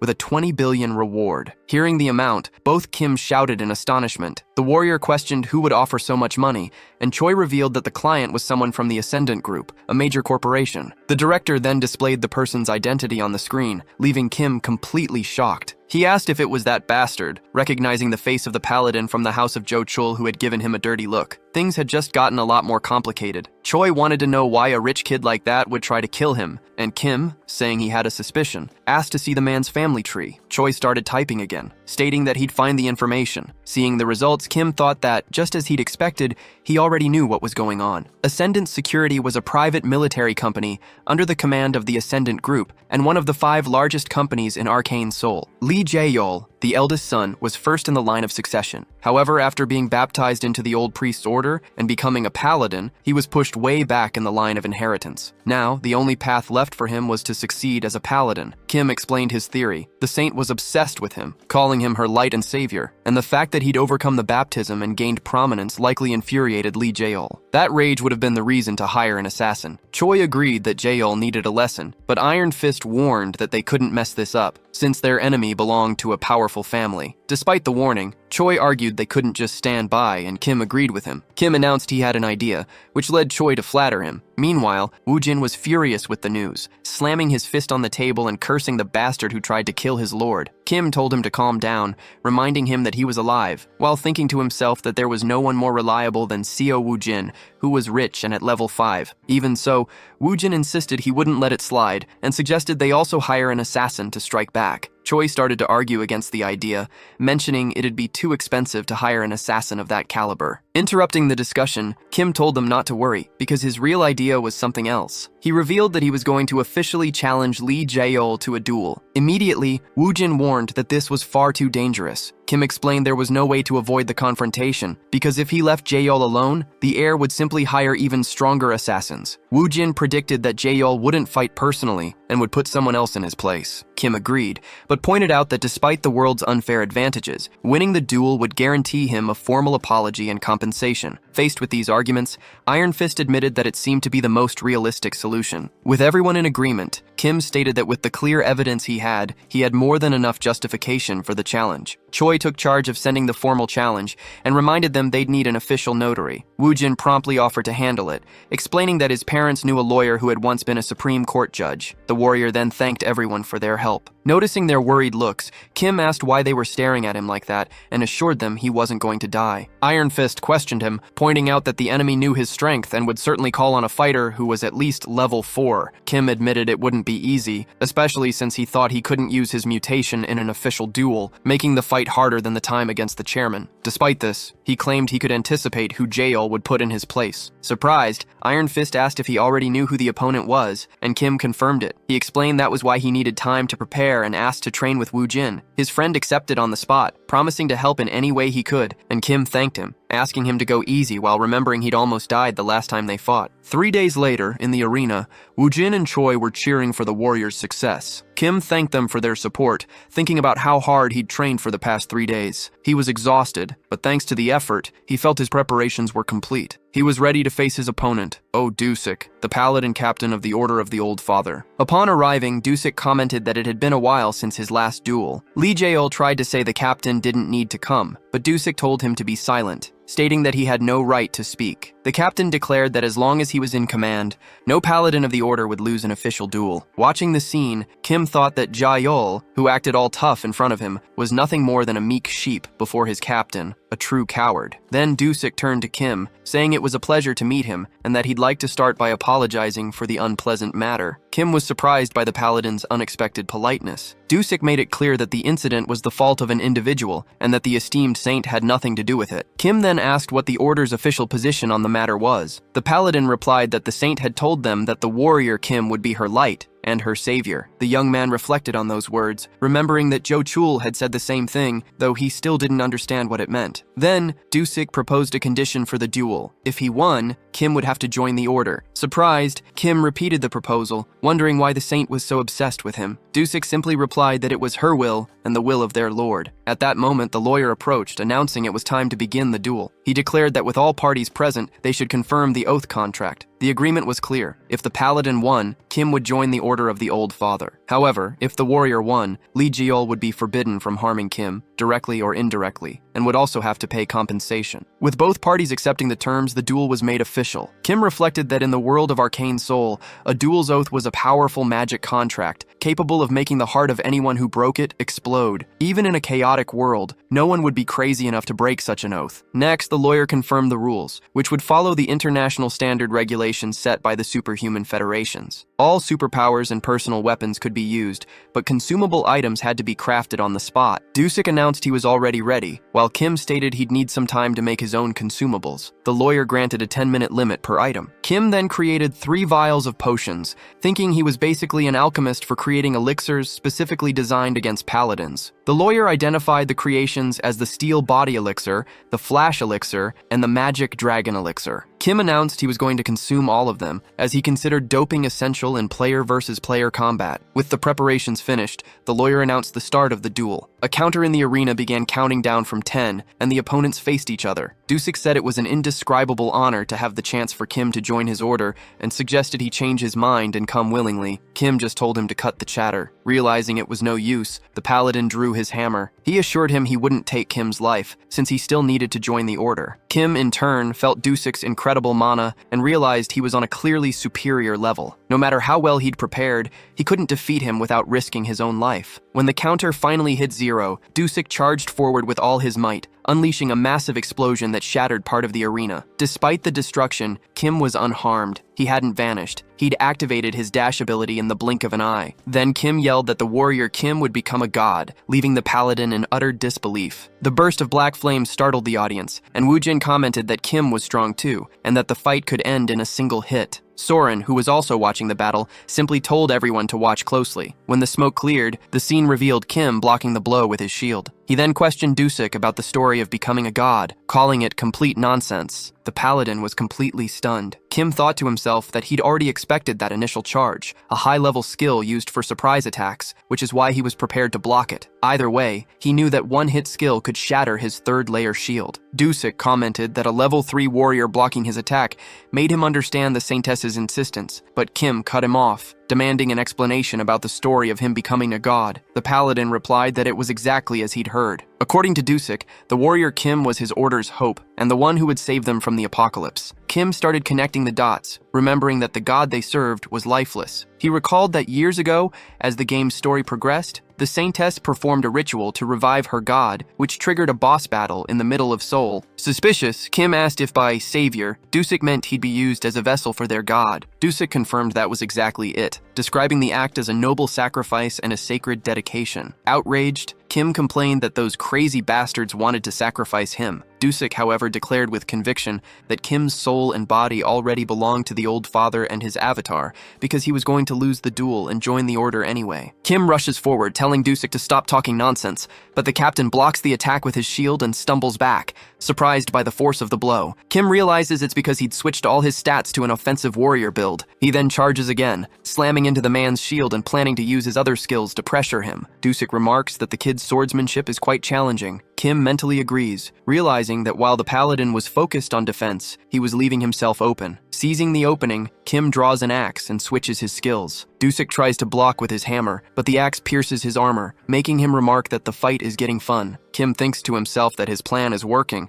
and his 3 days of preparation weren't in vain. The reason he trained with Xiao Wujin wasn't just to get the skills needed for the duel, but to learn how to instinctively switch his fighting style in half a second. He knew he'd need that versatility to fight against higher-level superhumans. That's why he used defensive skills when he needed to protect himself, like when his shield shattered, and then immediately charged forward with his sword, switching to an offensive style for a surprise attack. Kim keeps switching it up, using other warrior skills to land multiple simultaneous hits against Dusik's shield. He declares that he's taking this chance and activates the Berserker skill, explaining that for a level 3 to fight a level 4, the only way is to constantly change his powers. Dusik feels like he's fighting 4 different warriors at once, and can't understand how it's possible. Kim's attacks are so intense that the paladin's hammer is sent flying. The other paladins watching can't believe their eyes, thinking the scene is impossible. Dusik is in total disbelief, staring blankly at his wound. Kim then declares that he's won the duel and has no intention of becoming a sacrifice for their order. Dusik admits his partial defeat but warns that he can't go easy anymore. He says he doesn't care about sacrifices now. He declares he's going to take Kim's life and tells the kid to get ready. With a swift move, Dusik hurls his shield at Kim's defense, and Kim cries out at the direct attack. The shattering impact sends Kim flying, and he realizes his enemy's power has suddenly surged. He concludes that Dusik was just holding back until now. The paladin charges again, demanding to know how Kim dares to speak ill of his order, and slams him against the wall once more. He demands an apology, promising to accept his surrender if he complies. Kim refuses and gets back up, stating there's no way Dusik can win unless he takes his life. He charges the paladin with his sword, and the two trade blows in a wild, insane frenzy. Dusik smashes Kim's shoulder with his shield, but Kim just grins and uses his sword to slash the paladin's abdomen. Still enraged, the paladin kicks him, sending him flying into the wall again. Both are panting heavily, Dusik from fury and Kim from pain. Then, the paladin yells that it's time to end this pointless battle. He raises his shield and calls out to the old father, summoning a massive tsunami of darkness that fills the arena. Kim recognizes Dusik's ultimate skill, and seeing it with his own eyes, he realizes it's pure disaster. He concludes that if he's hit by it, the chance of defeat is 100%, as there's no way to dodge it. To win, Kim knew he had to get through that immense tsunami. Despite his fear, he decided to trust in all the skills he'd built as a warrior, like the mountain-cleaving swordsmanship he never strayed from, and the sword style he learned from Xiao Wujin. He was also counting on the Einherjar cultivation technique he'd trained for so long,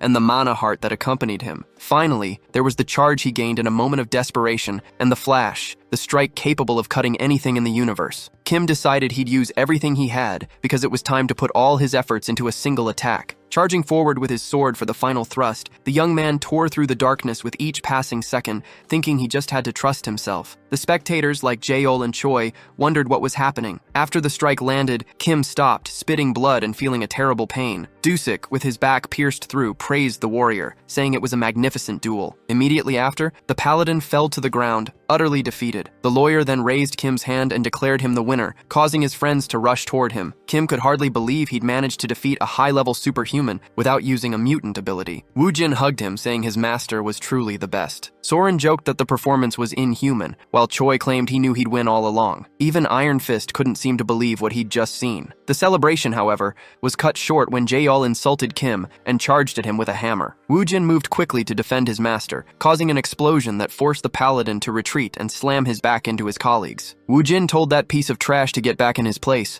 asking if he had a death wish for being so bold as to attack his teacher. The lawyer also intervened, warning Jaeol that his heart would explode if he acted recklessly. Jaeol then knelt, accusing Kim of being responsible for his captain's death. The other paladins shouted that they wanted revenge and that the Order of the Old Father would not forget this. Kim questioned the accusation, and Jaeol confirmed it, saying he saw everything with his own eyes. The warrior told him to stop spouting nonsense, stating that the only person who defeated Dusik was him. Kim explained that, even as an enemy, Dusik was an excellent example of a warrior. He didn't want a life to be lost in an open duel because of a shoddy assassination plot, motivated by a simple inferiority complex. That's why, in memory of Dusik's honor, Kim accepted the duel and kept his promise. Enraged, Jaeol screamed his captain's name, but the other paladins warned him they needed to get out of there. As they left, Kim thought that although the Order of the Old Father wouldn't give up on revenge, what happened there had been just. Later, during the day at the Seonsu agency, Choi was on the phone, commenting that he was right to hire the warrior Kim. He was boasting that his client had defeated the captain of the Order of the Old Father, and after understanding the person on the line wanted to make a request, he apologized and promised to call back soon. Kim mentioned to Choi that he was worried Jo Chul wouldn't get the armor, but Choi praised him, saying he did everything as requested, with the giant and extreme skills. Then, Choi offered him a gift and asked Kim to take a look. Upon opening the box, Kim was impressed by what looked like a new outfit. Choi explained it was a luxurious training suit with self-cleaning and mana regeneration. The warrior acknowledged the director's good taste and thanked him,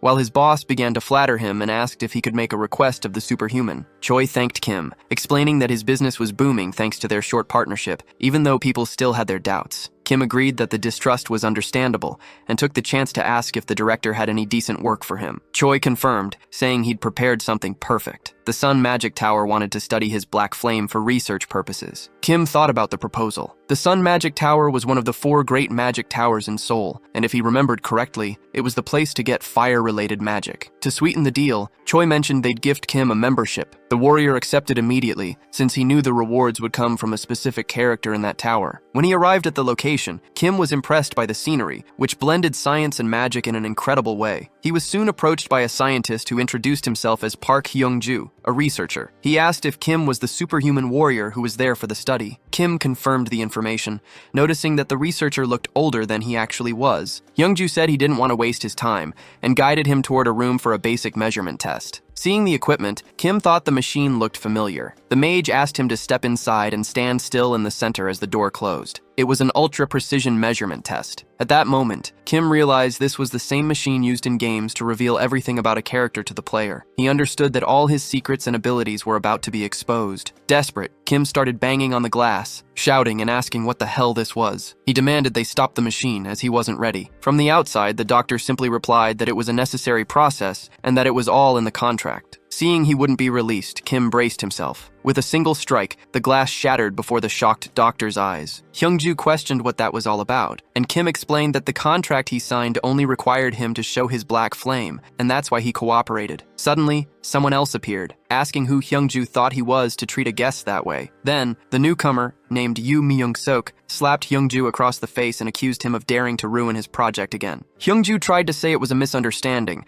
but his boss accused him of trying to sell all the warriors' information, the owner of the black flame ability. Myung-sok revealed he had a camera recording everything. The researcher immediately apologized, admitting he was blinded by his momentary greed. Without hesitation, Myung-sok told him to get lost, saying he was off the team. Kim just watched the scene, trying to understand what was happening. Myung-sok gave a small cough to get his attention, turned to the warrior, and apologized, introducing himself as the head researcher. Kim noted he looked unwell, but said it wasn't their fault and wanted to know what would happen next. Myung-sok explained that the idiot had sold confidential information out of greed before, and if it weren't for Elder Joe, he would have been kicked out a long time ago. Kim complained that he'd come all this way to handle the director's request, only to almost have his personal information stolen. Yoo Myung-sok apologized again and, as compensation, said he would upgrade his membership level. The warrior asked what the benefits would be, and the chief informed him that he could use commercial potions and train his own potions. Kim thought the offer didn't sound bad, since the Magic Tower had potions exclusive to mages. With the deal sealed, the director decided they would rest for a bit before starting the research and, in the meantime, take a tour of the Magic Tower. A short while later, Kim walked into a room filled with several yellowish orbs. He reflected that he was almost tricked, as expected from Arcane Soul, but in the end, it all worked out, as he now had a great chance to get incredible skills through training. Suddenly, a radio announced the start of the electric magic training for beginners. In that same instant,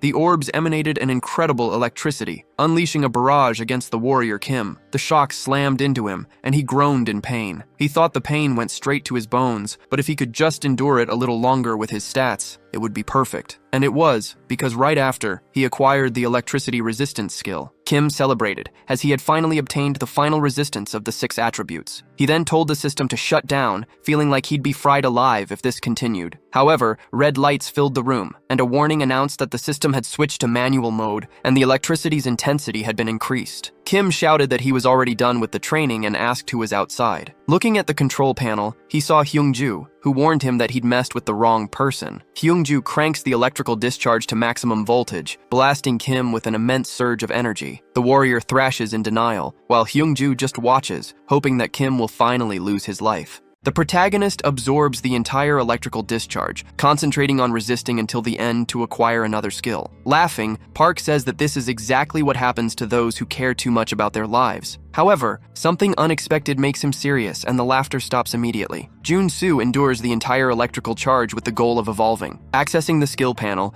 he decides to use Divine Resistance, acquired by surviving the baptism. He intends to add it to the fire resistance obtained when facing the Sacred Mana font. He also possesses the darkness resistance conquered in the intense battle against the Necromancer. There is also the cold resistance he earned by crossing the blizzard, conjured by the northern ghosts. And he cannot forget the earth resistance developed when escaping the magical trap created by a human hunter. Finally, he just obtains the highly desired electricity resistance. With all these resistances combined, Warrior Kim faces countless dangers, and he is ready to handle this new challenge. The energy of all those skills strengthens his body, preparing his heart to reach a new level. In that instant, something surprising occurs and he realizes he acquired magic resistance. A greenish sphere begins to orbit his body, signaling that his natural magic has stabilized. Surrounded by electricity and protected by a magical barrier, he stands firm in the center of the testing room. A critical failure is detected on the control panel, caused by reckless handling. The system spirals out of control, and an alert sounds to warn of the imminent risk, with more electrical spheres being launched. Aware of the danger, the protagonist creates a new strategy. He dodges all the attacks using his sharp perception. Thanks to this action, another skill is added to his panel, elevating his combat repertoire. Meanwhile, his anxious enemy tries desperately to repair the error on the control panel, but it is too late. The professor enters the laboratory and loudly accuses the assistant of being irresponsible and causing trouble. Once again, the master needs to fix the damage caused by his disloyal student. After adjusting the training program, the system finally stabilizes. The chief scientist becomes furious with his subordinate, asking how he dares to hurt Warrior Kim, but Kim appears at the door alive. The researcher is left speechless. The guy is alive and unharmed. Kim even jokes about everything, saying the game was electrifying. No one there understands how Warrior Kim remains unharmed after such an energetic discharge. Even so, it is decided that the assistant causing so much trouble will be immediately removed from the laboratory. Facing the scene, Kim asks what will happen to the assistant after being expelled. He is informed that he will be magically marked on his brain, prevented from learning any new spells from then on. The scientist hands the protagonist a box, holding a special gift. Inside lies a rare elixir and a miraculous potion with immense healing power. Kim is impressed. He recognizes that this gift equals an extra life. Even so, he knows the scientist just wants to stop the incident from spiraling out of control. Holding the box, he says this still feels like too little after being attacked twice. He reveals his old desire to test the 4 great spells of the tower. This request causes great apprehension in the scientist for several reasons. The warrior expresses his desire to test the solar explosion spell. He wants the solar lamp to fire its energy directly at him. He states with absolute conviction that he can withstand the 15 seconds of the spell. When questioned about being just a level 3 superhuman, he answers by showing he is entirely different. Watching closely, the scientist realizes he carries within him the black flame capable of consuming even the strongest of enemies. He says this approach is both intriguing and extremely dangerous. The magic weapon is already in position, and the protagonist stands right in the center ready for the blast. He knows there are only 3 known ways to obtain the solar explosion trait. The first is to become a direct disciple of the Tower Master. The second involves defeating this master in a one-on-one duel. However, both options require the person to be a mage class. The anxious scientist announces that the cannon is already prepared. Kim knows there is no turning back before the blast and looks up. He notices several figures observing the experiment. He considers the possibility of a third way. He can approach the Tower Master and unlock a hidden quest. While he thinks about this, the cannon activates and the spell heads straight toward him. It looks like a grand spectacle, and he stands at the center of the platform determined to prove his worth. The solar explosion lasting exactly 15 seconds is about to hit his body with all its brutal force. He knows that once it hits him, he must endure that hellish spell until the very last second. There is only one way to survive this. He has to activate his equipment trait. It is the magic armor he already has full compatibility with. As he resists,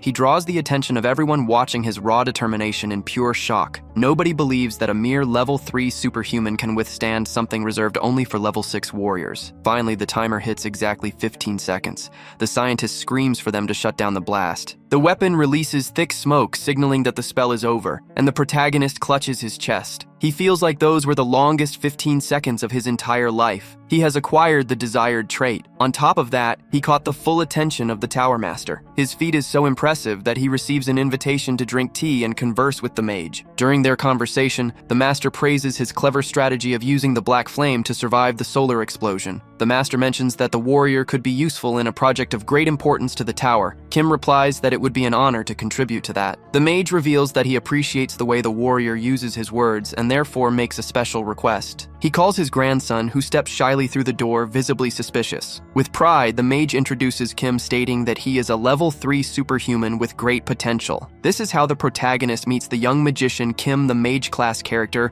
who is part of the tutorial. The grandfather declares with enthusiasm that he believes his grandson possesses the necessary potential to become a high-level superhuman. However, the young man seems affected by low self-esteem, keeping his eyes on the floor. The mage then gets straight to the point, stating he knows that the warrior Kim healed the son of director CO2. Because of this, he places his expectations on the possibility that the warrior can also awaken the dormant talent of his grandson. Both turn their eyes to the protagonist, awaiting his response. Junsu replies that he agrees, stating they can count on him. Once again, his gentle behavior leaves a family deeply grateful. And as expected, he smiles maliciously upon hearing that he can ask for anything in return. The Tower Master never expects to hear a request like that. Calmly, the warrior Kim states again that he is interested in the solar explosion. Even though he is quite bothered by the request, the Tower Master says he can fulfill it, but questions if he can actually use it. The warrior Kim says he can because he will receive the teaching through a memory chip they will also give him. The young man apologizes for interrupting the warrior Kim,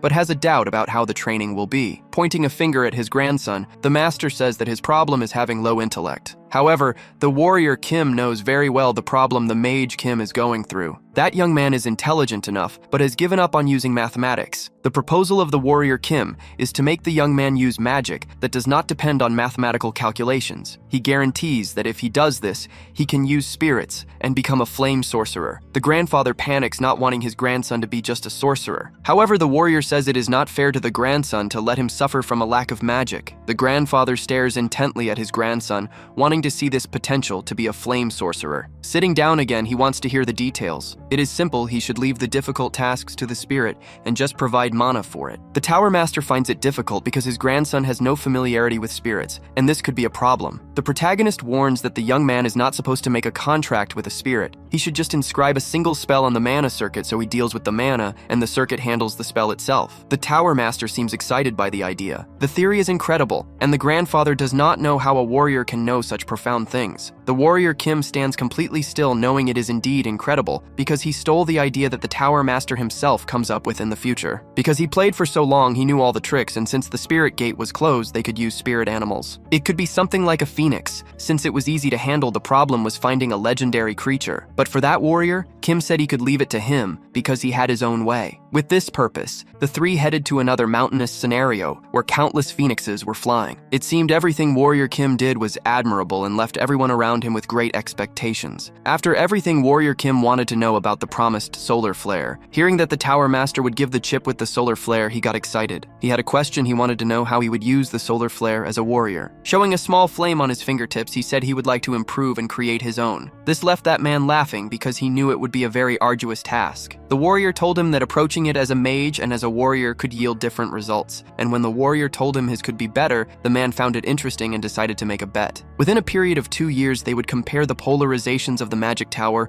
with warrior Kim's. As a result, if the warrior won, the tower master would grant a wish. If he lost, he would join security. While the two talked, he noticed the young man climbing the stairs alone without any concern. After that, they moved again to a luxurious setting where warrior Kim waited for results. Bringing what he wanted, the scientist came to congratulate him for opening the path to sorcery. The warrior thought it was fair, but first they should wait for the operation to be successful. The scientist also wanted to talk about the mage who had been expelled. He thought he was a hopeless loser. The scientist said he dug deeper into the investigation, and it became clear that man had taken money from a group. It was the Kuhn Group, one of the 5 largest conglomerates known for its highly aggressive and predatory business expansion. The strangest thing was that group did not ask for information from the tower, but specifically about warrior Kim. Just thinking about it gave him chills that warrior would never join villains. While they were still talking, the surgeon came out with open arms and excellent news. Excited, he patted the warrior's back a few times, saying it was all thanks to that superhuman. Even more excited, Mage Kim appears. He was radiant and seemed to have merged with the Phoenix. He was already as strong as warrior Kim because he started right at level 3. This was the power of genetics. He was another person. That negative burden and low self-esteem had vanished. Warrior Kim told him that from that moment on, he would suggest he drank fire attribute elixirs. While several of them were paying homage and their sincere thanks, they brought his reward. The warrior could barely believe it. He had won several prizes, among them what he needed, the solar flare chip. The excited master put an allowance for him in that bag with space expansion magic. With this, he thought favorability was an incredible thing. Afterward, as usual, whenever he finished the mission, he went back to Director Choi's office. He arrived and already throwing himself on the sofa showed everything he won to the director. Still inside that complex, he tells the director it is time to take more nectar. To avoid side effects, he asks the director to refine the nectar. But the director knows this warrior Kim well and is already properly prepared. As always, he leaves the warrior speechless and incredibly happy. Then he shows the necessary ingredients on the tablet since he only has the common ones. Looking at that, the young Kim knows he already possesses regeneration strength and steel armor on his shield. That is why he chooses the heart of the horned tiger. But upon making that choice, the director grows sad because the horned tiger is already an endangered species. That information feels a bit strange to the protagonist, but he refuses to give up. Having earned a lot of money, he manages to acquire a comfortable and fast car. This leads him to hunt for it himself. Inside the vehicle, he drives while enjoying the wind, since he has to hunt the beast down personally. But there is a problem. He has to find the horned tiger in such a vast area. He certainly does not want to resort to his final strategy, but he has to open his canned goods. It is something extremely concentrated. He takes a deep breath as he begins to inhale the scent. Despite the extremely unpleasant experience, he acquires another skill. Now he possesses the trait of a hound nose. Now he dives deep into the woods and can pick up the scents of all sorts of things. With the strong stench of a slaughtered animal, he knows a predator is nearby, and that could mean something. He seems to sense the presence of something. Suddenly, his eyes widen. Looking back, he sees he is being chased by hunters who are opening fire. They shoot ruthlessly in his direction, ready to chase him out of their territory. Running away, he never imagined he would encounter competition so quickly. Despite everything, he cannot lose sight of his target when he finally faces the beast. He cannot believe it has such a deep scar. Besides possessing 6 complete traits,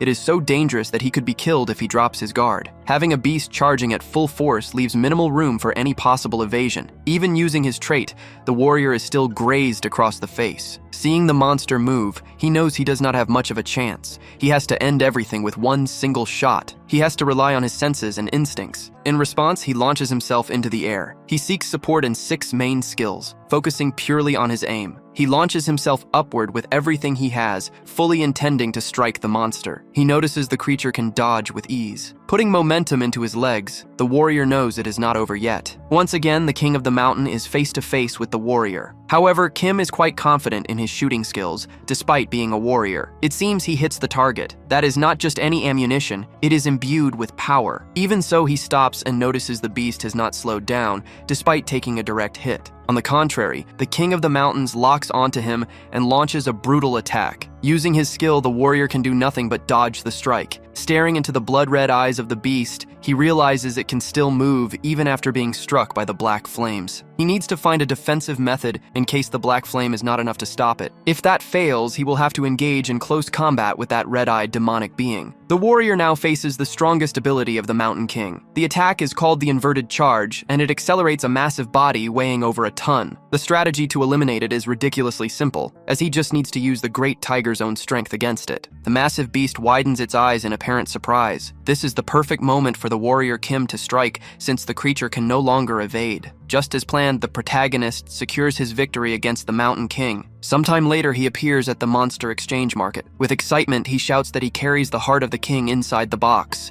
He is certain he extracted it perfectly since he did it himself using his unique traits. He announces to everyone that he will only keep the heart and intends to sell the rest so anyone interested can start bidding. It does not take long for several hands to rise as bids go from 1 billion to 2.5. Incredibly, a woman raises her hand in the middle of the crowd and offers 5 million. This instantly kills the mood for everyone else as they realize there is no way to beat such a high bid. The buyer is interested in knowing if he hunted the king all by himself. After hearing him say it was just luck, she replies that there is no such thing as luck when it comes to hunting. Highly interested in his skills, she hands him a business card in case he ever wants to join the Hunter Association. He thinks she looks familiar, but right now he cannot focus on anything other than the money. Shortly after, his bank balance changes drastically as his luck turns completely with a king heart and an extra 5 billion. 2 days later, he stares at the nectar in his hand. Judging solely by the color, he can tell it has been perfectly processed. In that moment, he remembers the skills of the director. Even though he trusts his skills and knows there will be no side effects, he still feels anxious. He decides to define his traits in advance just to be safe. After that, he gathers his courage and swallows all the nectar. There might be no side effects, but the liquid burns like molten lava. His body begins to evolve as a distinct change in hormones is detected, and his adrenaline spikes rapidly. Enhanced bodily activation and efficiency kick in,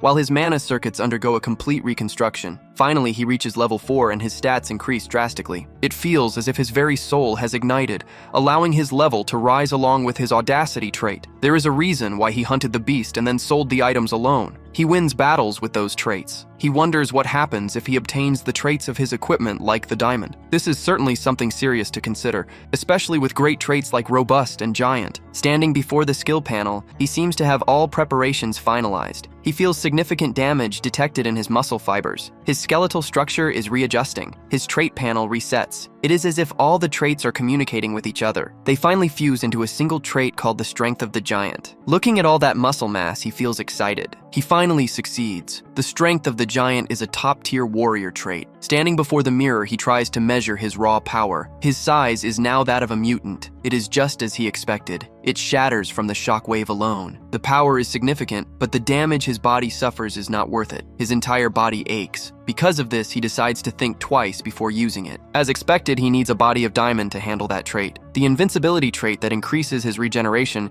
is top tier and requires spending some diamonds. He can learn it from his equipment just like he did before. The problem is that he has no diamonds. His excitement returns immediately when he remembers exactly where to find them. He is left speechless when he arrives at the location. He was certain he would find them, but there are absolutely none left. The shop owner tells him they will only restock next month. The frustrated warrior replies that next month is far too late. In that instant, the old man whispers that if he wants diamonds, he can go mining with him. Even though he does not remember this event from the game, he accepts the offer immediately. Soon the two of them are inside a car. The man guarantees it will not take long to reach the destination. While driving, the man mentions he is sure the warrior knows he must take risks to get what he wants. The warrior does not seem pleased with the direction of this conversation. It all feels too mysterious. They pass by a sign and the situation begins to make sense to him. He listens to the man suggest taking a look around and leaving if he does not like it. But the warrior has no intention or need to back down. They soon arrive at the place where superhumans fight for their lives. Inside, the atmosphere is completely competitive and ruthless. The center of attention is the ring. It is the ultimate combat arena of the capital. This is the infamous Colosseum where the best fighters are always put to the test. It is grand on the outside, and he expects it to be just as impressive on the inside. As soon as he arrives and sees that loud crowd cheering wildly, Warrior Kim is impressed. That place is pure adrenaline, and he wants to jump into the action right away. While looking at the arena, the old man beside him asks if Kim already knows that place. But the warrior wastes no time and fires back a question wanting to know if the man is really connected to that club. It turns out the old man is none other than Kim Chunbok, one of the founders of the famous Daeshinwan market. He sells rare magic items of mysterious origins and sometimes offers relics of the highest quality. Chunbok explains that the fastest way to get diamonds there is by fighting, but there is a catch. The loser needs to break their own magic circuit to form a diamond. In short, that basically resets their experience points completely. It is not just any fight. It is a battle where the soul is also on the line. For Junsu, it is the perfect chance to start building his diamond collection. And since the old man brought him there, he decides Chunbok will be his sponsor in the ring. The deal is simple. Half the earnings go to the warrior and the rest goes to fees and taxes. Even so, the warrior dives headfirst into the clash. As soon as he steps into the arena, he already has a solid plan in place. After a short time in the ring, a fighter lands a direct hit right against warrior Kim's skull. But even after taking the blow, he does not flinch at all, terrifying his opponent. He activates his giant strength trait, and he uses his newly acquired power to knock out his fifth opponent without any difficulty. He raises his hand and celebrates needing only one punch. The referee announces the birth of a super rookie since he is already on a 5-win streak. Satisfied, warrior Kim talks to his sponsor, saying he has already secured several precious stones. The old man, curious as ever, wants to know what he will do with the money, but hearing the answer leaves him in shock. He asks if the warrior wants to get even stronger, and Kim quickly replies with a yes. Kim knows that to survive in the world of Arcana, he needs to be truly strong, or live constantly getting scammed. While looking at his phone, Chunbok smiles and shows a notification. The warrior has just been challenged. The challenger is a level 4 superhuman, known as the Destroyer King, the #1 fighter of the Colosseum. The old man tries to convince Kim not to accept, saying it will be too dangerous, but Kim remains silent with a serious gaze. Soon after, a stunning blonde enters with the first round sign, and the crowd explodes with excitement. Everyone believes it will be another easy victory for the Destroyer King. That is the Destroyer King, a level 4 superhuman. The confident and provocative challenger points at Kim and mocks him, saying he thought the warrior lacked the courage to face him. Kim knows this is a dangerous enemy. In front of him stands an SR rank fighter with giant strength, combat technique, and 3 high-level skills. In the game, he kept this character at level 5, but despite only being at level 4, he remains incredibly dangerous. With a chilling smile, Kim thinks that the diamonds are starting to seem like an inadequate reward. The Destroyer King attacks first, but Kim dodges with ease. Circling so fast that he creates visual illusions, he claims he will beat Junsu to a pulp. Kim smiles confidently, stating he will do the exact same to the king. He prepares a counterattack and grips his opponent firmly. Just as expected,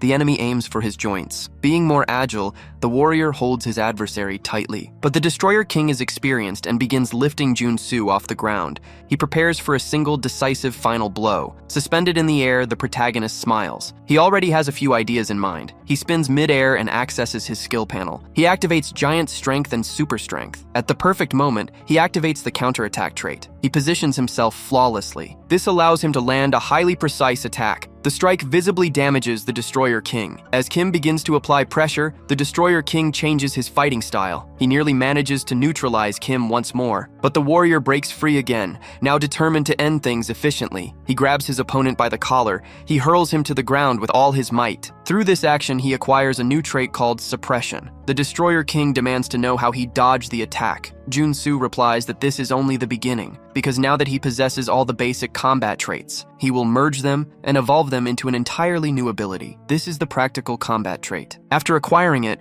Kim is eager to test his new power and prepares to jump straight back into the fight. His opponent has no idea what he intends to do. Before he can figure it out, Su throws a punch, though he intentionally holds back from striking the opponent just yet. The Destroyer King asks what he did to completely alter the atmosphere around him. Kim thinks the man is right. When he first entered the ring, he was a total rookie. But now that he has obtained practical combat, he is a complete fighter. Activating it allows basic attacks to chain into combos, adding brutal bonuses to every combat movement. Angered by the barrage of strikes, the Destroyer King prepares to unleash a punch with all his power. As he attacks, warrior Kim dodges with ease. He seizes the chance to grab his arm. He even thinks about fusing more inferior traits to reach even higher levels. After that, he lands a strike on the opponent, trapping his arm. With a serious gaze, he tells him he should give up if he does not want a broken arm. After that intimidation, terrified of losing his arm, the Destroyer King finally surrenders. The victory is confirmed, and warrior Kim is the new winner. And to everyone's surprise, he climbs the rankings of the level 4 superhuman division. The crowd goes wild again, even knowing they were rooting against him the whole time. They call him Warrior King, a nickname that leaves him deeply embarrassed. The referee holds the arena core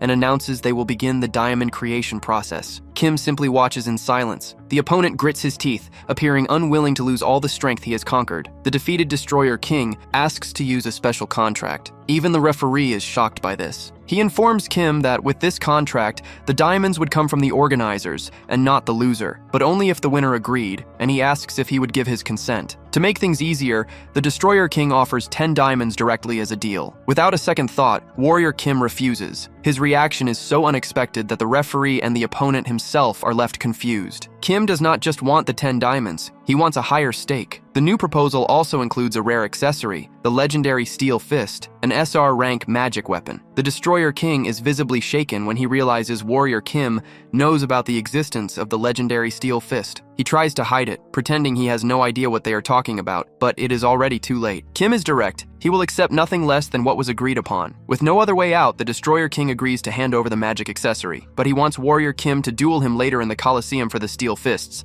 and for him, this will not be a problem. The moment he equips the magic fists, he feels a surge of power. That tool increases strength and resistance, and it reduces any and all damage for 10 seconds. He looks at the table and is satisfied because he won several diamonds that could enhance his traits. His next step is to apply the healing trait of the magic necklace he won from Priest Kim. As soon as the fusion begins, both start to radiate golden light, but it seems something causes him pain. And later, the protagonist begins to feel the effects. Now he has the strength and immortality of a giant. Now he only needs one more trait to complete the Trinity Warrior build, so he will protect his diamonds carefully. Just then he receives an unexpected call. It is the hunter who bought the Mountain King. She invites him to visit her guild. As soon as he arrives, she greets him personally and says she will take him to her master. The protagonist figures that since the guild leader is an NPC, he could earn substantial rewards. The master says it is a great pleasure to meet Warrior Kim. He then introduces himself as Yoon Byungjin, the leader of the Hunter Guild. Jun-soo is surprised to see him because he is not the actual guild leader. This man is the head of the assassin organization. As he shakes his hand and calls it an honor, he wonders why this man is here. The protagonist knows about an incident in the Hunter Guild, but he does not know the full story. While they talk, Director Kang arrives in a rush. The director is eager to meet the person who managed to conquer the Mountain King. He mentions that the joint competition is today, but everything happening feels strange to the protagonist. He decides not to raise any alarms and chats,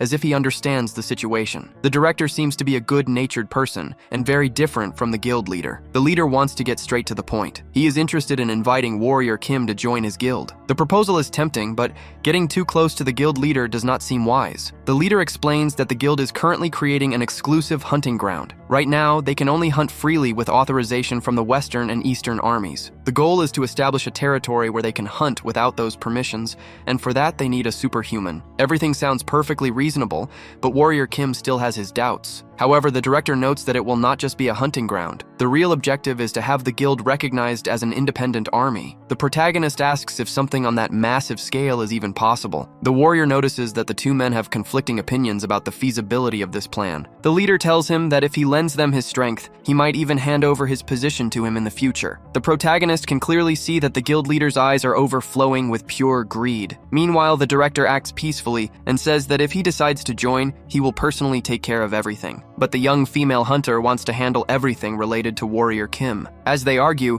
he stares intensely at the leader. He thinks it would be a shame if something terrible happened to Director Kang since he hands out such lucrative missions. After all, Yoon Byungjin is a ruthless man whose actions are highly unpredictable. Director Kang says that if the warrior joins them, he can get tax benefits and have fun at the hunting competition taking place that day. Jun-soo says he will participate then. After deciding to participate, Director Kang and the protagonist are inside the car heading toward the reserved area. Kang says he now owes the warrior a favor. He says he was worried the leader had recruited him first, but the protagonist only thinks about how the man can talk so much. He asks the director why he is against the hunting territory, and Kang says it is because of the Yunchin group. When asked about what that group is, he says it is a faction of guild members who follow the leader, but they only care about politics. Warrior Kim asks if the guild leader is really trying to bring him to his side, and Kang says yes. He explains that the leader is doing everything wrong since in a guild merit should be the most important thing, and not that nonsense. He also shares that lately everyone who agrees with him is out on missions, so his position is unstable. Jun-soo realizes he misjudged the director thinking he is carefree,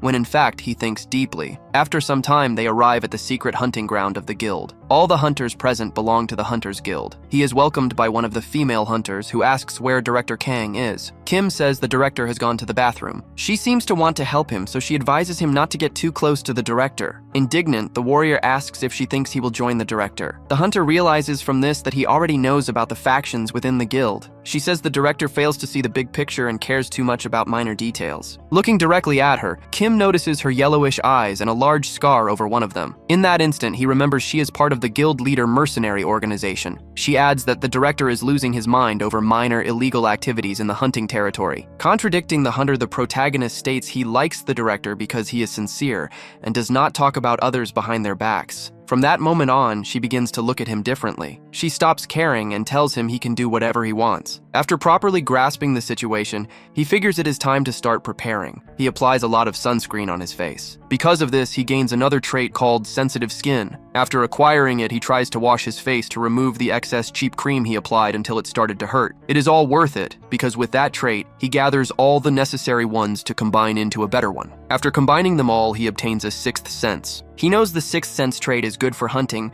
and also for avoiding certain situations. He is now able to detect malicious thoughts. That is how he puts that trait to use. He looks around and notices that everyone there harbors malicious thoughts against each other. He never imagines that everyone around him is evil. While he analyzes the others, Director Kang returns with sodas and snacks. Two people the director considers his right-hand men appear alongside him. When they offer him a drink, he refuses and asks himself a question. He wonders why the director's right-hand man carries a strange scent. It is the poisonous stench of betrayal. Warrior Kim does not know what to do as he watches them have fun, totally unaware that a spy sits among them. He considers telling the director, but wonders if Kang would believe a guy who arrived a day ago over his own right-hand man. The right-hand man steps away and tells the protagonist to keep an eye on the director as he leaves. The director approaches him and asks if he is enjoying the party, and with a tired expression, Kim replies that he is. A short time later, the right-hand man returns with more drinks. He offers to prepare a drink for the director, who gladly accepts, saying he loves his special mixes. He hands the mixture to the director and tells him to down the glass all at once. But Kim tells them to wait, grabs the glass, and asks the right-hand man to take a sip first. Confused, the man asks what is going on. The warrior asks if he has any reason not to drink, knowing this is the perfect moment to unmask him and execute his plan. The man fails to hide his malice and starts looking nervous. Not caring what they might think, the protagonist asks Director Kang's right-hand man if the drink is poisoned. The confused director tries to ask what is happening, but before he can speak, Kim cuts him off, telling the subordinate to just take a sip if the accusation is wrong. Reaching his hand toward him, Kim tells him to quickly take a sip. In a fit of rage, the man smacks the glass away and tells Kim to get that out of his face. But right after doing so, he realizes this reaction just exposed him. Furious, Director Kang asks if he really intended to poison him. The right-hand man claims the director betrayed him first by opposing his promotion, but Kang replies he never did any such thing. Without delay, Kim kicks out the traitor's legs. He forces him to kneel while holding a blade right against his neck. He states that now that they know he is a traitor, they should just finish him off. He asks if the director wants to do the honors himself. After a moment of thought, Kang grabs a nearby axe. With a single clean strike, he executes the traitor. He says he knew about his greed from the very beginning, but never expected it to escalate to murder just to steal his title. Later on the road inside a car, Kim tells them to get out of there as fast as possible, because if the others find out they killed the spy, they will seek brutal revenge. But looking to the side, they see a truck, and inside it, the hunter asks if the director grabbed anything. She heard a rumor that they found a treasure. The director tries to claim they found nothing, but she cuts him off, saying she already knows everything. Pointing a weapon, she states that she knows he decapitated Manager Choi. Kim quickly changes his traits, and he slams his foot on the gas pedal, speeding ahead of all the cars tracking them. Seeing this, all the pursuing cars open fire on him. The director complains about how the Yeonchun group has the nerve to shoot at them while he aims his modified arm. He fires his weapon and causes several massive explosions, but unfortunately almost none of his enemies are taken down. Since he failed to hit the targets correctly, he asks Warrior Kim to slow down just a bit, but instead of slowing down, Warrior Kim proposes to teach him how to do it right. In that instant, his aiming traits and all other skills necessary for large hunts are fully activated. While Director Kang takes the steering wheel, Warrior Kim shows off his skills. He lines up some of the targets in his sights and decides which ones go first. After confirming his aim is perfect, he pulls the trigger. He hits exactly on the tires to destabilize their pursuit. He needs only a single shot to throw an entire battalion of cars off balance. While Director Kang's right-hand man marvels at the protagonist's aim, he asks if he is using a divine weapon, but they have no time to talk, because that ruthless hunter is already preparing to run them over. Warrior Kim activates his crisis detection trait to sense the incoming attack and violently swerves the car to the side. He barely manages to dodge the massive truck charging right at them. and the unlucky truck is now about to suffer a brutal collision itself. After the violent crash between the trucks, Kim easily drives his car out of the chaos. The furious hunter screams at her men to keep following them. Looking in the rearview mirror, he sees that their pursuers can no longer catch up. Right after this, he is notified that he receives 2 new traits named driving and boarding. Inside the car, he boasts about how good he is. After escaping that deadly situation, they arrive at a fortress where Jun-soo introduces himself and claims to be a level 4 superhuman. The guard finds this strange and asks what happened outside. This is because they notice several vehicles rapidly approaching the gate. The scarred hunter girl steps out of her truck and orders her men to leave their weapons inside the vehicles. The fortress guard warns that any uproar will be treated as a direct challenge to the general authority, and Kim agrees not to cause any trouble. The guild leader steps forward and insists they cannot be allowed inside because they murdered a man. But the guard calmly replies that they do not interfere with whatever happens in the hunting zone,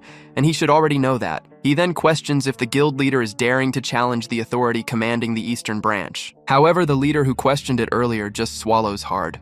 Director Kang has to hear that he is fleeing like a rat, but does not let those words shake him and gives all the credit for the escape to Hunter Kim. He says that if he had a daughter, he would marry her to him. But Jun-soo feels sick just thinking about being that guy's son-in-law. The angry president says he never thought Warrior Kim would side with the weak Director Kang. Director Kang angrily tells the leader not to forget that this is not his territory. While they are talking, trying to reach an agreement, they hear a terrifying crash. It is the great gates opening and a notorious figure comes out. All that commotion outside had sparked the interest of a level 7 warrior commander of the Eastern Army Division Gu Young-won. Both Director Kang and the president bow to greet the commander. Warrior Kim analyzes him and knows that this man is not just any commander, but a level 7 superhuman. Faced with the power of that man, neither side has the courage to go against him as he reprimands them. They have to listen in silence to what that authority has to say. While trembling, he says that if he sees that happen again, but he does not finish speaking. After this, he looks to the side and notices the presence of Warrior Kim. He fixes his gaze in that direction for a while. Then he says that this time the Eastern Army will mediate between them, and when everyone starts trying to speak, he makes it clear that he is not asking for opinions from either side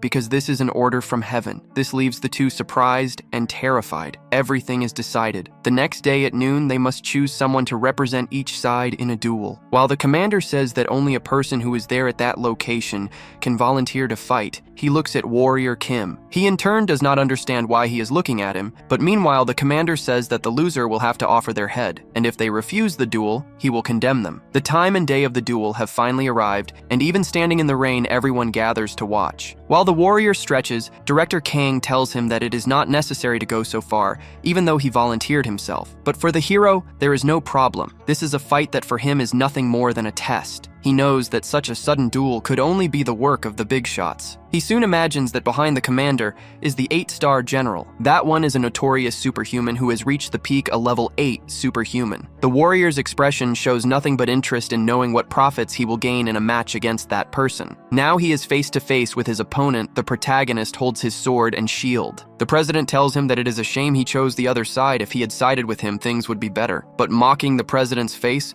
the warrior says he does not join scum. The president smiles and says that since he chose that, he cannot do anything. Showing that he is already gathering power, he looks ready to start the fight. As soon as that man begins his transformation, many are scared, not knowing if he is turning into a vampire or just a demon. For the protagonist, it is simple to see that man in his vampiric form. But for the others, the surprise is understandable since vampires are practically extinct. However, as a player, the protagonist naturally already knows this. And precisely because he knows this, he prepared as much as possible the night before. He visits various places in search of information, and with Director Kang's help, he gathers everything necessary to evolve a new trait. And after fusing them all together, he acquires the Diamond Body trait. And while clenching his fist in triumph, he realizes he finally has the Trinity build. Back in the duel, his opponent prepares to attack, but with a simple raise of his shield, he manages to block the strike. For the vampire, it is impossible to believe that a mere level 4 blocked such a heavy blow with absolute ease. Looking at that supposedly useless warrior in front of him,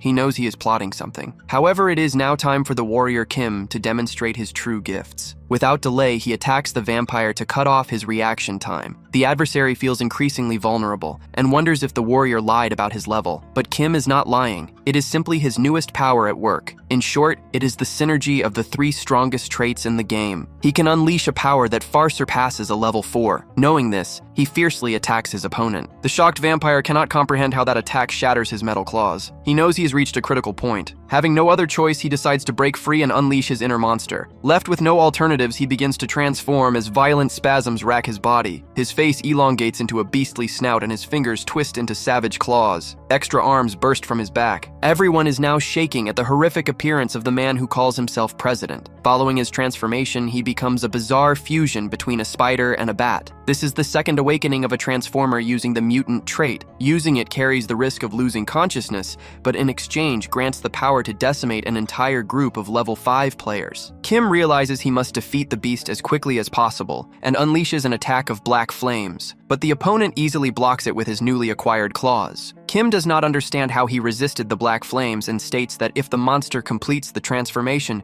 he could even reach level 7. But while he is lost in thought, the monster swings its massive claw. The brutal strike hits the warrior head-on, leaving him in absolute shock from the raw force of the blow. The president attacks Junsu from all sides, stating that the situation is truly pitiful. He strikes from above with his claws and continues saying he never thought this would happen. He never imagined he would have to kill someone so talented with his own bare hands. Striking with even more ruthless force, he triggers a massive explosion. A thick cloud of smoke rises from the devastating attack, but when the smoke settles, he is left in shock at what he sees. Warrior Kim activates his steel fist, which nullifies all damage for 10 seconds. The president wonders how he survived an attack he was certain would kill him. Kim thinks to himself that the beast is right. If his black flames had not slowed the creature's growth, things would not have ended so well. Seeing that his opponent's growth has stopped, there is only one thing the warrior can do. Wasting no time, he begins his assault. He unleashes a power strong enough to annihilate the insect in front of him. The president in his beastly form is terrified to see the brutal force of the approaching attack. It is an intense golden light capable of destroying absolutely anything. As the fight takes place, the sun decides to show itself and the rain stops. While resting, Kong and his right hand praise Junsu, unlike them who are full of joy. The president's team does not know what to do next. Hunter Jung gnashes her teeth in anger,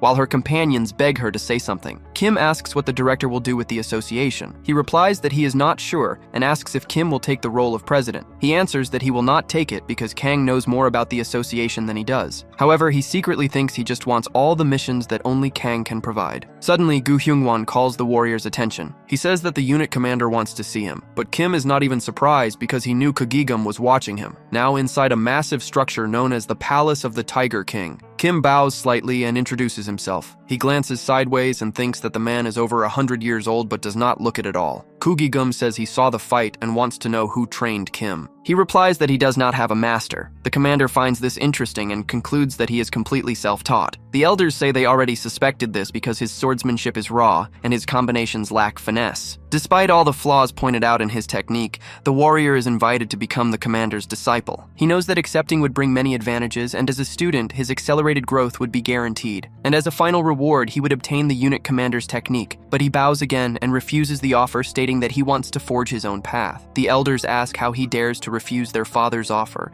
and if he has lost his mind. But Kim believes that accepting would bring too many restrictions, and the easiest path is not always the right answer. Kugigum listens in silence while the elders constantly badmouth Kim, but after a while, unable to tolerate the endless chatter, he shouts for them to be quiet as he unleashes his fierce aura. The elders and the warrior are caught off guard by the sheer weight of his presence and can barely stand. Kim activates all his defensive skills and resolves to endure it no matter what. Kugigum is pleasantly surprised by the young man's resilience. Retracting his aura, he admits his surprise that the boy endured it. He asks the warrior why he refuses to become his student despite his immense talent, but Kim can only gasp for air after enduring such crushing pressure. After recovering, he explains that his sole reason is his dream of reaching level 9. The commander states that reaching level 9 as a warrior requires high-level swordsmanship, mana cultivation techniques, and most importantly, enlightenment.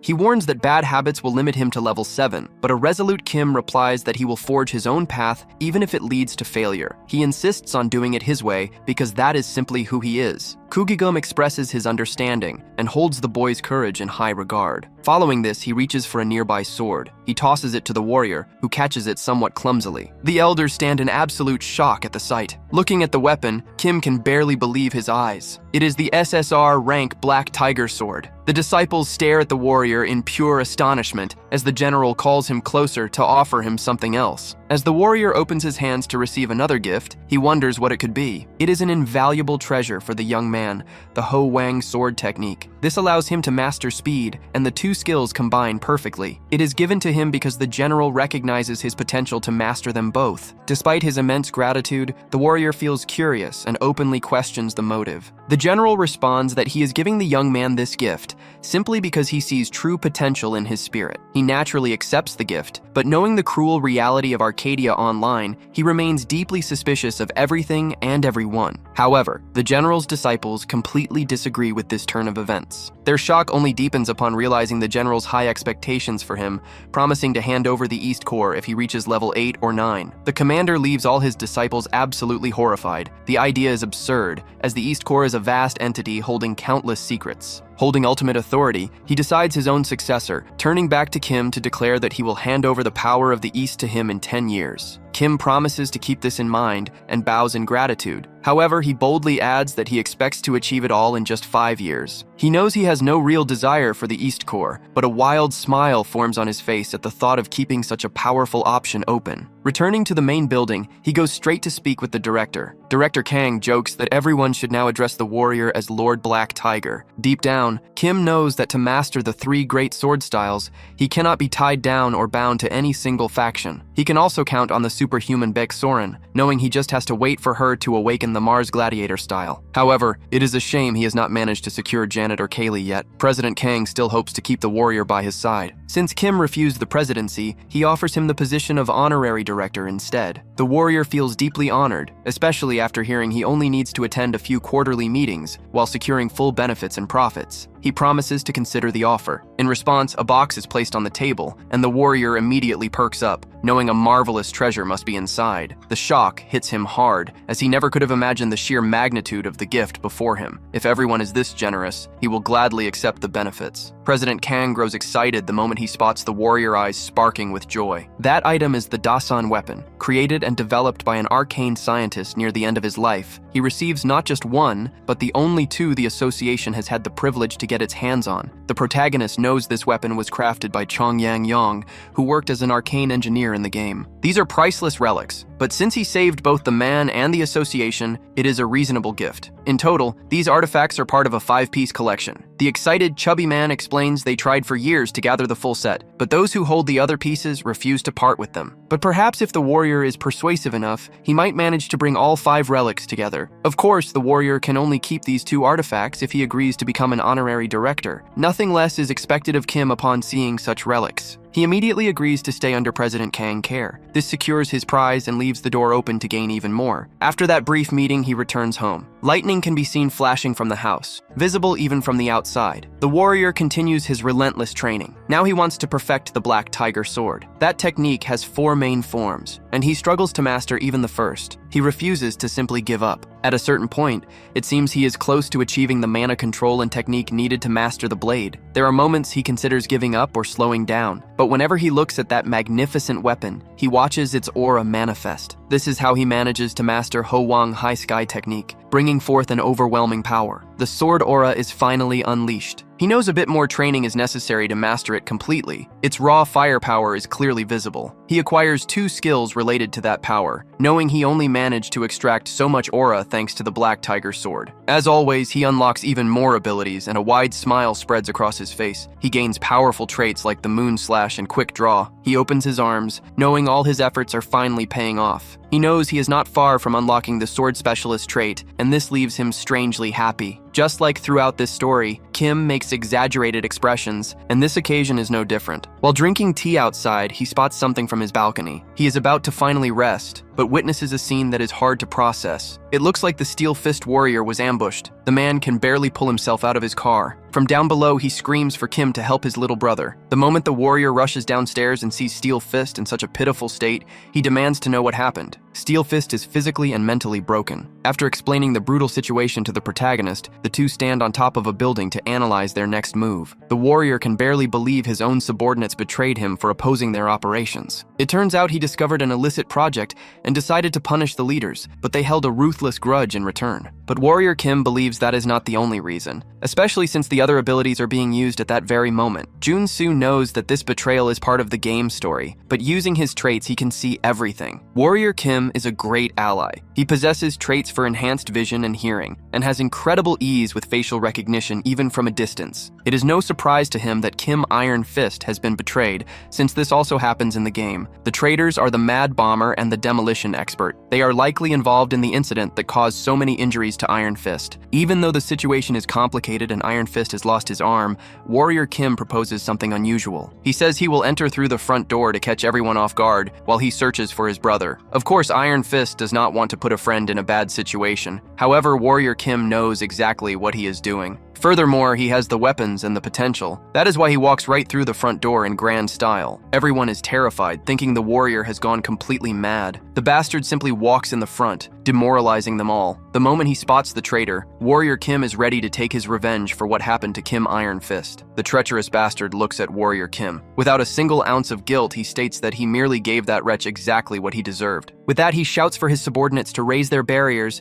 and help him deal with this annoying nuisance. But Warrior Kim is more than satisfied. This is the perfect moment to use his new weapon and hunt down some animals. Filled with excitement, he takes aim and starts firing without an ounce of mercy. Many of those unsuspecting men start feeling the brutal impacts of forming a barrier in front of the wrong person. Just as they showed no mercy to his friend, he will show no mercy to anyone. He never intended to anyway. But when Kim has a solid reason, he becomes especially tempted to unleash absolute destruction. The weapon he wields was provided by the Hunter Association, and it delivers a perfectly formidable impact. Its other trait is overwhelming power. It repels absolutely everything its ammunition touches. In response to the enemy trying to strike back, he simply activates a massive shield and protects himself from all incoming fire. His skill panel related to active attack and defense remains open. The incredible and incomparable Warrior Kim proves to be agile and skilled. He cycles through his 6 abilities and handles the situation flawlessly. He feels incomparable joy. He has finally managed to complete the construction of the last remaining piece for the Gunslinger trait. Right in the middle of the chaos, his panel is incredibly fully complete. Now, on top of being an excellent warrior,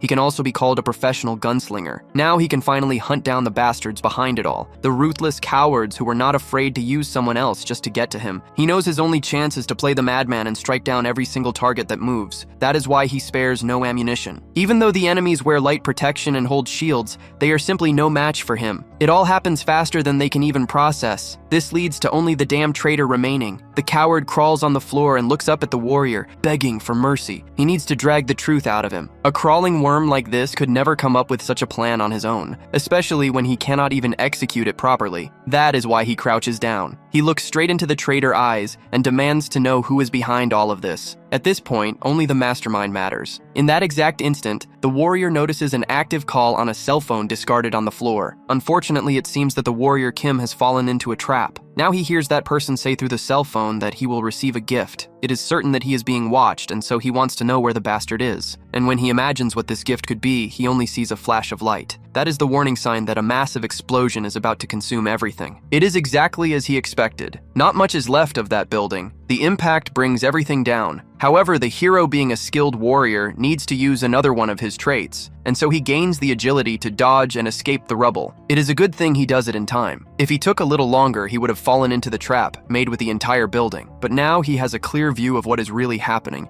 and he uses a trait. If his enemies are crazy enough to cast aside all manners and morals, then they are going to pay. He uses his trait, which creates several red lines pointing towards something. Being skilled, the warrior Kim starts to run around that building, radiating a red light. Still running, he knows that with the right traits, he could find worms like those blindfolded. However, while running, the warrior spots a projectile. It seems they are timing the warrior Kim and his steps so they can take the lead. They seem like cunning enemies who want to play, and he knows a good game that everyone can enjoy. But the warrior Kim is willing to end that cursed cycle from this moment on once and for all. And once again, he resorts to his trait bar, picking the best ones. He is ready, so let the game begin. Now he revels in those trait changes. He can imagine he is playing a game of hide and seek. Of course, for him it is a bit like cheating, since he can see through heat and motion sensors, making it a piece of cake. If the game is free, he wants in. He is at the very top, and he will not let his little friends escape without a good time. He is not the one who started it, but he will also not leave without having enough fun. Right now, the enemies think they are hidden well enough to never be caught. After they are hit and fall to the ground, it loses a bit of its charm for the warrior Kim. It is strange because they purposely hid in the building, so how did the enemy find out? The warrior thinks they should hide well, because the shots he is firing right now cannot be stopped by walls. Those are special bullets that pierce the tangible to strike the intangible. They are called soul bullets. It is a fact that he has not eliminated them completely since those munitions strike the soul instead of the physical body. The warrior thinks it is better this way so his friend can take care of the rest. When Kim Steel Fists arrives, he only sees the two scumbags thrown outside the warehouse. The big guy gets startled when he hears someone call for him, and when he sees his loyal subordinates carrying his younger brother, he feels relieved. Even though that game is filled with betrayals and manipulations, there are still a few loyal NPCs. Even as a leader, Steel Fist is a fair person, and he wants to know where the other loyal members who were imprisoned are. And when the younger brother asks what the older one plans to do from here, he says that he will immediately clean up all the mess and traces the others left behind. That scum did horrible things in the name of the Steel Fist group, and of course those responsibilities will fall on the leader's shoulders. But thanks to precious allies like the Protagonist, that leader can properly punish the traitors. After waiting a while at the designated spot, the Protagonist thinks Iron Fist's Kim is taking longer than expected. Suddenly, he hears his name called, and turning around, his eyes widen at a scene he never imagined. His friend, someone highly valuable to him, is simply on his knees, prostrated, as if begging for help. Seeing a face he never dreamed of seeing like this, the Protagonist wants to know what is going on. However, the man says he wants to learn how to get stronger, and is even willing to beg for it. Clenching his fist, he says he learned from that incident, and needs to get stronger to protect his people. Hearing his friend offer to become his slave, the Protagonist feels disappointed since he doesn't need all that a large monetary reward would be enough. It seems the man is slowly understanding that this hellish game is full of cruelty and betrayal. He thinks that if this is the method, he can become the ultimate soldier, even more enhanced looking at his prosthetic arm. That man says aloud that he can make a magic contract with the warrior, one that guarantees his absolute obedience. Seeing the tragedy that struck Iron Fists, the warrior cannot leave him behind. That is why he guarantees he will do it, telling him to be prepared by the next morning to meet death itself. Warrior Kim thinks he should forge a loyal subordinate, since he is going to do this anyway as they leave the place. It seems the guys who betrayed Iron Fists must be behind the illegal businesses in those ruins. The warrior knows the body modification facility they took from the Caretakers Association is being used by the traitors. Just thinking about it makes Iron Fist furious, especially since he let those bastards use the warehouses. Of course, he didn't know their true motives, yet the man wants to know if they are there to modify his body even further. Warrior Kim knows that place is perfect for upgrading superhumans into the enhanced soldier category. He will undergo biological mutation and prosthetic implantation at the same time, though there are many cases of people losing control of their mana after doing it. They are already approaching the massive doors of the laboratory, and the mutations can be executed well if their corresponding factors align. Once inside the laboratory, Warrior Kim places Iron Fists into the fusion chamber, controlling everything remotely through computers. Despite lacking the necessary tools, he thinks it can still be done, and he will manage to turn him into a level 3 enhanced soldier. Inside the container, Iron Fist knows he might endure immense pain, but warns that he is ready. Hearing this, the Protagonist simply clicks, and with that click, the modification begins. A spectrum of green light begins to travel through the body to forge a modified soldier. Only a very determined person would undergo this deconstruction process for an upgrade. And as he imagined, the whole session really starts to prove extremely painful. However, giving up no longer seems to be an option. Moments later, he will be ready now, able to use the prosthetic arm as a weapon in close combat and for medium range. He will use a submachine gun, making him an all-purpose attacker, but instead of doing what happens in the game and focusing on short or long-range materials, the warrior chooses dexterity, paving the way for him to become a transformed demon. They will also add a mana core at the end because beyond the traitors and the cruel ones in that game, there are also lunatics like the Protagonist. Despite the madness of injecting mana into the veins and expending an entire core, it somehow seems to lessen the pain a bit. At least that is what the warrior thought. But as soon as the mana begins to circulate through the veins, he feels a pain 100 times greater. The pain seems agonizing, but the process is the path to supreme strength. Even Warrior Kim, watching the procedure from afar, has doubts if it will actually work. But he would never give up on a project right in the middle of the modification. There is only one option, and that is success. and as Iron Fist leaves the container, the warrior asks how he feels, by the large paws and huge claws that emerge from inside, as well as monstrous fangs. It looks like Iron Fist has transformed into a hairy beast. Thanks to the mana extraction for the prosthesis, the werewolf mutagen serum is able to work perfectly. Kim says that if he starts to improve, he will have no problems achieving his goals, but Iron Fist asks what his gang should do. The warrior tells them to start expanding their influence all over Guanakgu and thinks he needs someone to maintain public order and watch the other gangs, but suddenly gang members appear calling for their boss. They ask if that is really their boss, and Iron Fist says he modified his body to become stronger. After finding out it really is their boss, they mention they found the sites the traitor used,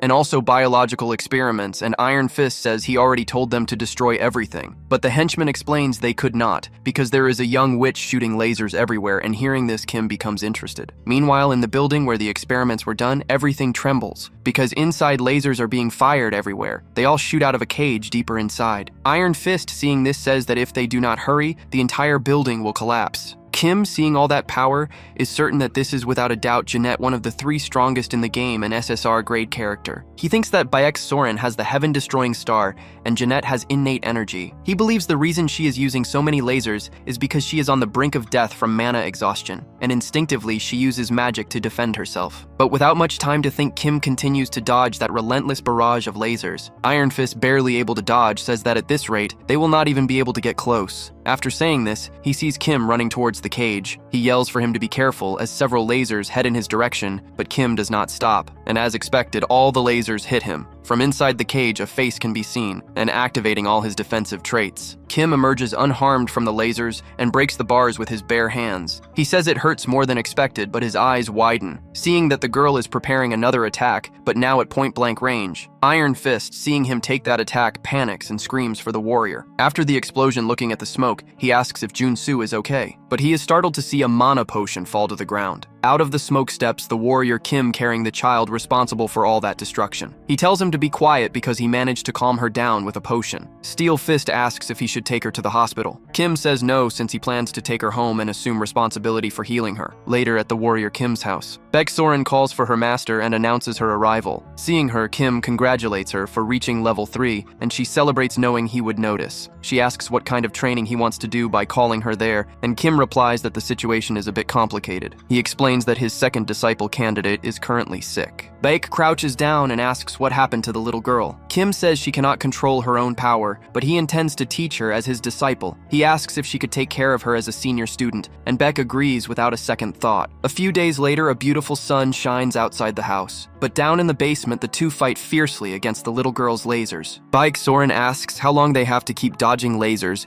and mentions they have been doing this for a week. Kim thinks of an answer and dodges one more projectile, which grants him the deflect trait. Looking at the empty mana potion pouch, he notes that her mana should be normal by now, and she will soon regain her senses. The good news is that the attacks have finally stopped. However, the young girl seems a bit confused.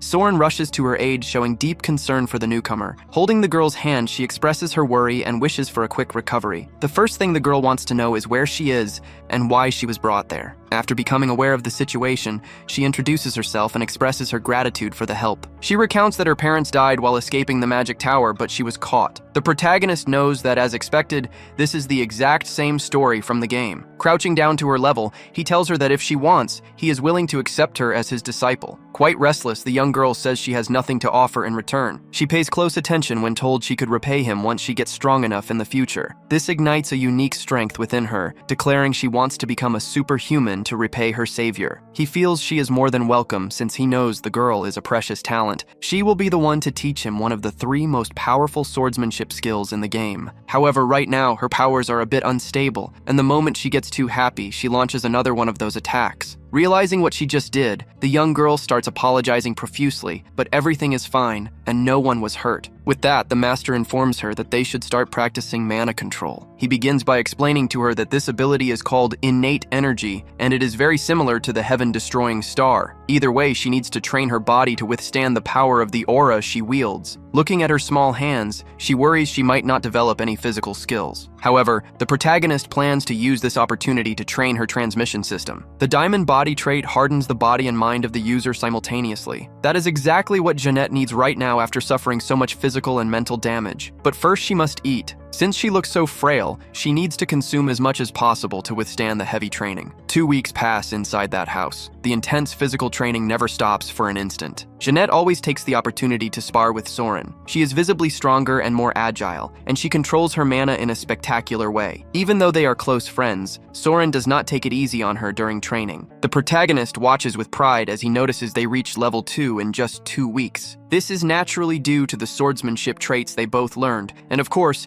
he will also participate in the sessions. He wants her to start practicing blocks. To do this, she must deflect the strike he is about to launch directly at her. If Jeanette pushes herself hard, imagine how ruthless the master will be during this exercise. He goes all out, training like a madman to ensure his disciple soon becomes one of the best. After all, he is forging a warrior destined to reach the SSR rank. At this point, he can already feel that her movements exude a solid presence from the mana of her innate energy. This is to be expected. Her mana circuit looks incredible, with a few abilities already forming a perfect combination. With this in mind, he continues attacking without mercy to measure exactly how precise her defense really is. It goes exactly as he imagined. She stays focused through every strike and manages to block them with a much more solid stance. He smiles as he sees her controlling her new trait with absolute precision. It will not take long before she is ready to claim her position at the SSR rank. As soon as Soren notices that Jeanette successfully used her powers, she gets emotional and leaps toward the young girl. The warrior also offers his congratulations for her successful awakening. Looking at Jeanette, he knows that the SSR rankings are entirely different. Still, he never imagined she would instantly reach level 3 right after her awakening. Now his team is truly ready. He has the 3 best fighters. Of course, Soren must now dedicate herself completely. She does not want the junior member to surpass her own power level. The protagonist shares the exact same thought. He refuses to be left behind at any point. He still has something to do. Before the personal quests of his 2 disciples begin, he needs to take care of a few things. To achieve this, they must catch a flight to a completely different location. After everything,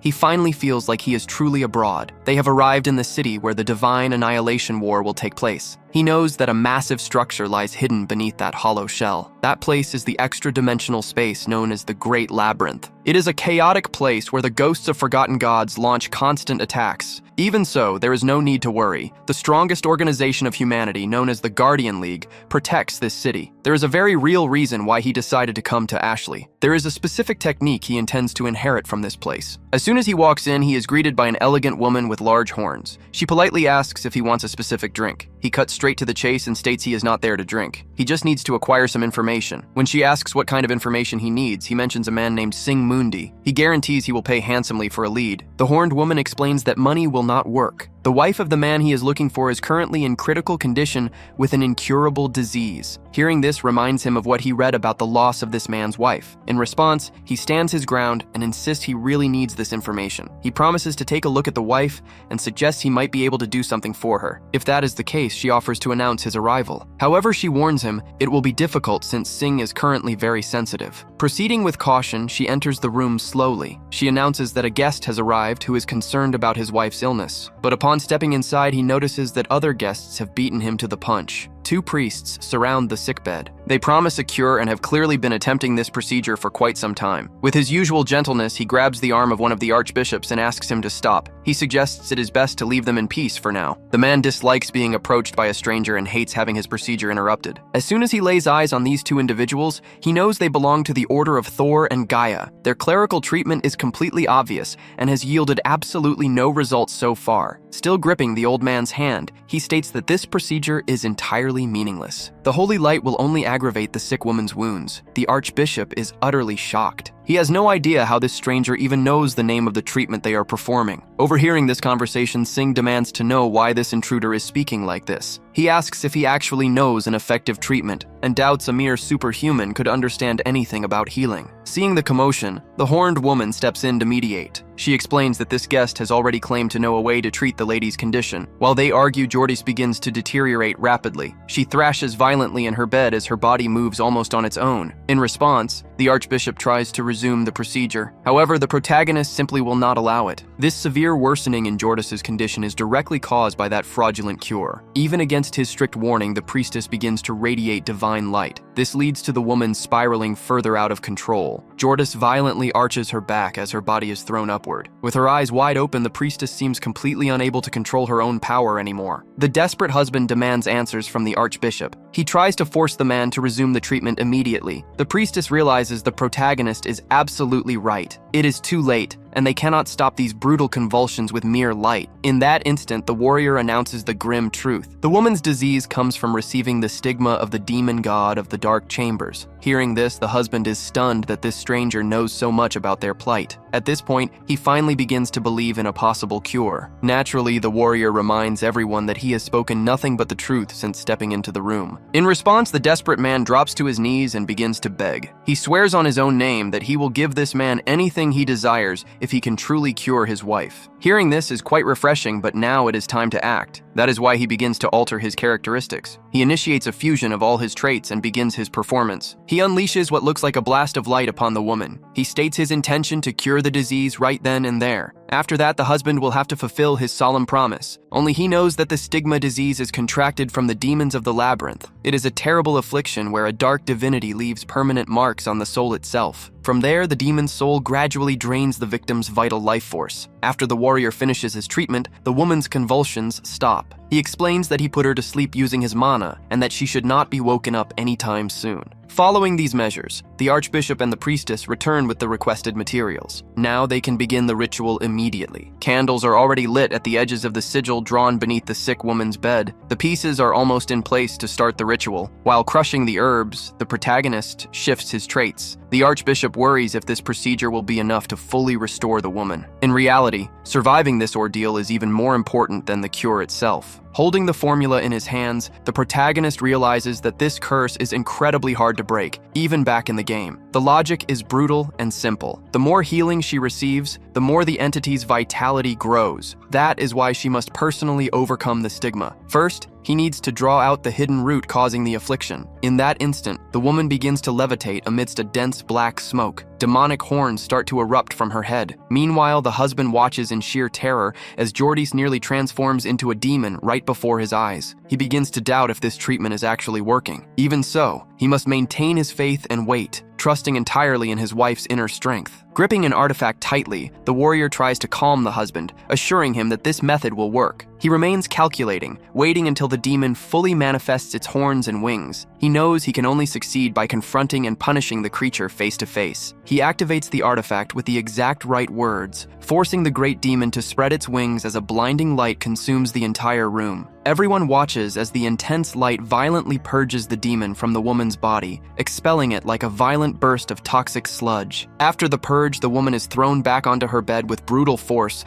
alarming her husband and everyone else in the room. Minutes later, the chaos finally settles. The woman regains her consciousness. As soon as she looks at her husband, she recognizes him, bringing the man to tears. She asks how long she has been unconscious. Weeping, he tells her that she has been in a coma for half a year. He admits that she would have surely died if not for the warrior's intervention. The warrior then turns to the archbishop and the priestess, informing them that the rest of the treatment is now in their hands. Much calmer now, the husband shares a cup of tea with Warrior Kim in another room. First, he wants to know exactly what made Warrior Kim leave his homeland to travel to this specific place. The answer is simple. He came specifically looking for Sing, as he needs to learn the cultivation technique the man secretly guards. The protagonist knows that Sing's ancestor is the most famous immortal hero in Norse mythology. This supreme cultivation technique has been passed down strictly through his bloodline for generations. It is an absolutely superior method of cultivation. Just by beginning to learn it, he can feel the very molecules of his body reacting almost instantaneously. That is not all. It feels as if his heart is beating in a completely different rhythm, energizing his entire body from a single core. He quickly acquires this new trait, and his total mana capacity instantly increases by 30%, perhaps even more. He knows that with this massive growth, he will no longer have any trouble mastering a different swordsmanship technique. Just as they finish the cultivation training,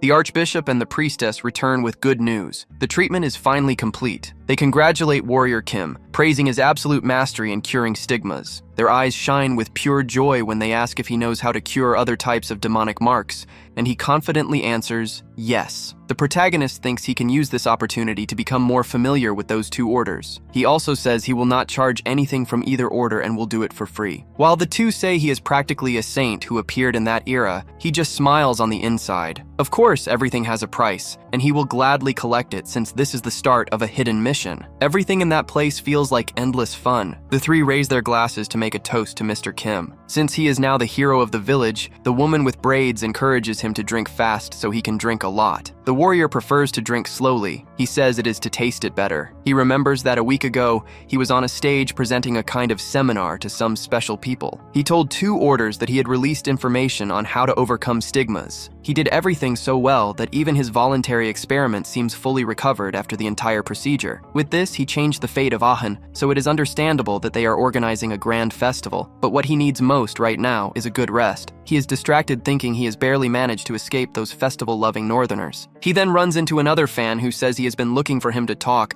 and express his gratitude before he leaves. The man in front of him is the director of the Guardian League, who says he is there to see him after recovering. He says he wants to have another conversation with him, but the warrior refuses. He says it is a shame since the president wants to see him. He says there is nothing he can do since Warrior Kim is so tired. Almost by a miracle, the protagonist recovers and says his fatigue has just disappeared. He cannot miss the opportunity to see the youngest disciple of the heavenly demon. Not much time passes, and he is already in front of the Blood King. The president of the Guardian League and Blood King Chen Wei is curious about that person. The warrior says he is aware of the dedication to protect the labyrinth. The man is more interested in the information the warrior spread about how to treat stigmas. The Guardian president says there is no information in that world that does not pass through the League. He is very direct and asks the warrior if he has ever thought about becoming his disciple. That is a shock to the protagonist. The man continues by saying that the person in front of him has an aura that reminds him of his master. The heavenly demon is called the greatest of all time, and the one whose martial prowess reached the heavens. The master had trained only 3 disciples. They are the Deity Lord, the Demon Lord, and the Blood King. This is all because of the Demon King martial art. It is a supreme technique that combines attack, defense, and mana cultivation. Making a demonstration, he says his heavenly demonic blood divine fist is not weak. Warrior Kim knows it is a tier 1 fighting technique, so that condition is not so bad. Despite being very excited, the warrior feels sorry and honest enough to decline. To avoid seeming presumptuous or looking for trouble with such a great person,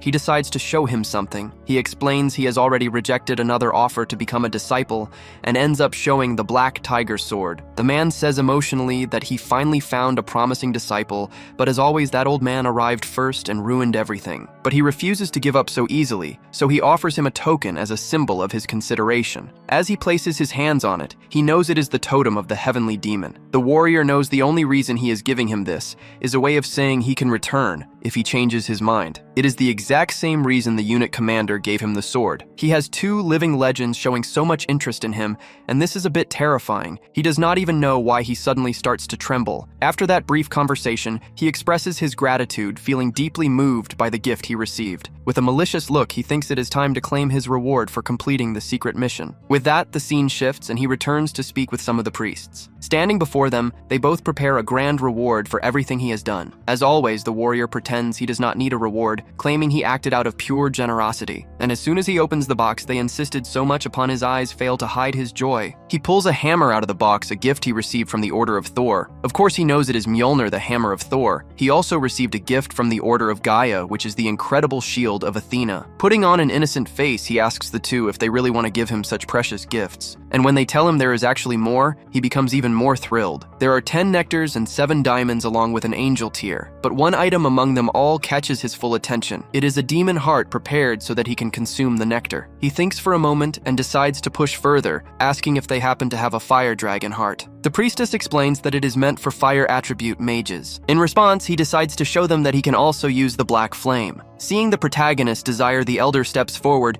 and says he will offer something out of gratitude, and it is exactly the heart he needs. This makes the protagonist extremely excited since he truly loves doing secret missions. Even though he is very happy, the priests are even more thrilled, telling him he is always welcome in their orders. For the protagonist, it is essential to grow even stronger. He expresses his thanks and says it is an honor to become an honorary paladin of both orders. To fight against the Old Father Order, he might need the power of those 2 factions later on. But meanwhile, the festival on that island seems to never end. Walking among the crowd, the warrior can hardly wait to leave. That is, until he seems to hear a familiar voice calling out to him. When he notices, it seems a hooded figure is looking for him. The blonde boy with terrified eyes and a white hood is Priest Kim. As soon as the protagonist says the boy's name out loud, he begs for silence. The reason is simple, because he is being hunted by the Order of the Old Father. Because of this, they move to another location, while he mentions hoping they have gained some distance for a moment. All this is because he found a treasure, and thanks to the golden items, he discovered he reached level 5. In response, he became a target for the Order of the Old Father. The poor guy has been through so much that his judgment seems completely compromised. Thus, he begs his old friend for help to complete his mission. He admits this is the exact reason he was looking for the warrior. He fervently begs his friend to escort him to the Great Labyrinth. The priest says he needs to reach the 10th floor in the fortress of the beginning. The warrior assumes he is choosing to hide in the Great Labyrinth until he can accumulate enough power. He thinks that despite the young man being very calm, he has come up with a brilliant idea. Despite speaking so confidently, there are 2 guards up ahead, and he knows it will not be that easy. The guards immediately turn their attention to the 2 men walking calmly. Seeing the boys approach, one guard demands to know their business, as protocol requires stating their purpose inside the Great Labyrinth. In response, the warrior chooses the obvious answer and states they just want to enter the Great Labyrinth. Realizing the guard wants more details about their true intentions,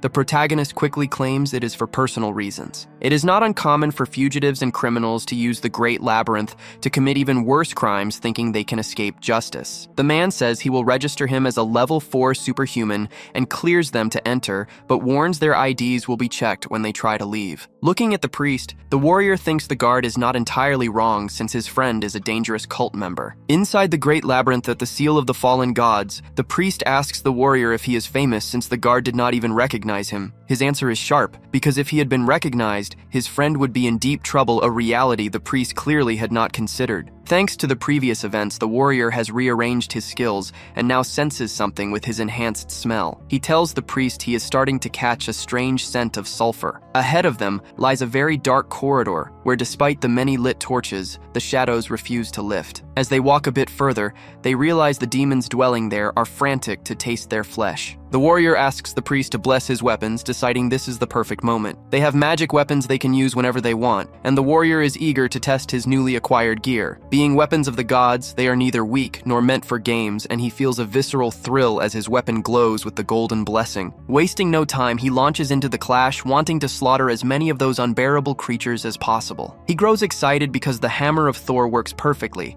and its power doubles after receiving the priest's blessing. Standing together, the priest confesses his fear of the Order of the Old Father, even as they reach the door to the 9th floor. Even though the priest is already satisfied, the warrior orders him to keep his guard up at all times. It seems things are not going as he expected, and of course those hellish soldiers start appearing right in front of them. The Order of the Old Father is led by a pink-haired woman who looks even more insane. She tells the priest it is a pity since he took longer than she imagined, and waiting around all this time was a bore. Observing everything unfold, the warrior knows they must have been followed this whole time. The warrior notices the woman shares his exact traits, and that is how she managed to track the priest down. In a crazed manner, she announces that the savior has no other choice but to join the order. It seems that woman wants him to chase her down no matter what. She claims his body and soul will become part of the Old Father, as if she wants to simply devour warrior Kim whole. Faced with such a bizarre proposal, he makes it clear that while she appears insane, he is quite normal and will not go with her. She replies he does not need to worry because the process for his session will be prepared right there. It is clear they want to overpower him, lock him up, and sacrifice the warrior on the spot. He even asks if doing whatever she pleases will not put her in a bad position. She warns that she is certain they already know this is the Great Labyrinth, free from the laws of the surface. There are no restrictions down there,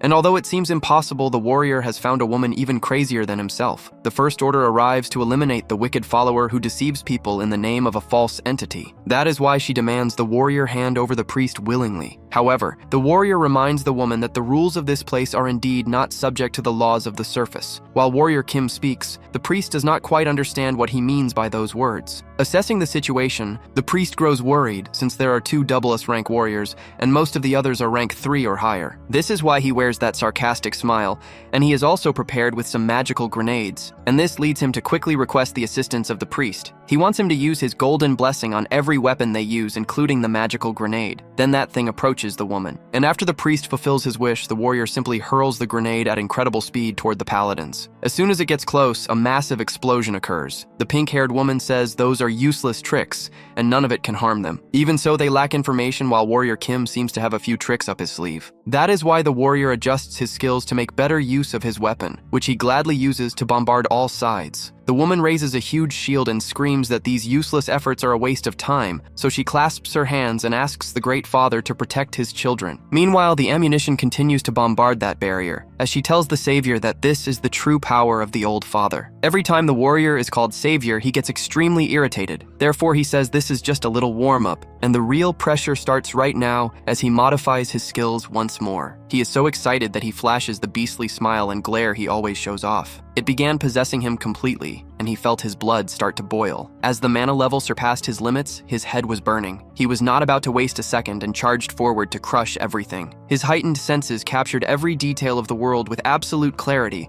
turning everyone before him into mere playthings. He was ready to use his sword. Acting like a maddened swordsman, he slashed through everything in his path. The paladins shouted at each other to fall back into formation, since that was the only thing that could save them. However, things did not seem to be playing out that way. Everyone there looked at the warrior and knew this was going to end very badly. The proof was the bloodthirsty look the protagonist shot back at the paladins. They had no idea what was happening until they saw that massive tiger manifested as pure power right in front of them. The warrior was ready to unleash the Tiger King power, and once he did, people could no longer even try to stop him. And the more he displayed his strength, the more the pink-haired woman coveted him. Now she was even more certain she had to capture and take away their savior. In response, she gave the order that they must do whatever it takes to capture the warrior Kim, since it was a great opportunity that should not be wasted for anything in the world. But a bunch of paladins led by a crazy woman was not going to intimidate the warrior. It was already done since the power of the great tiger had been activated, and all the paladins felt firsthand what he was talking about. The crazy smile vanished from the woman's face,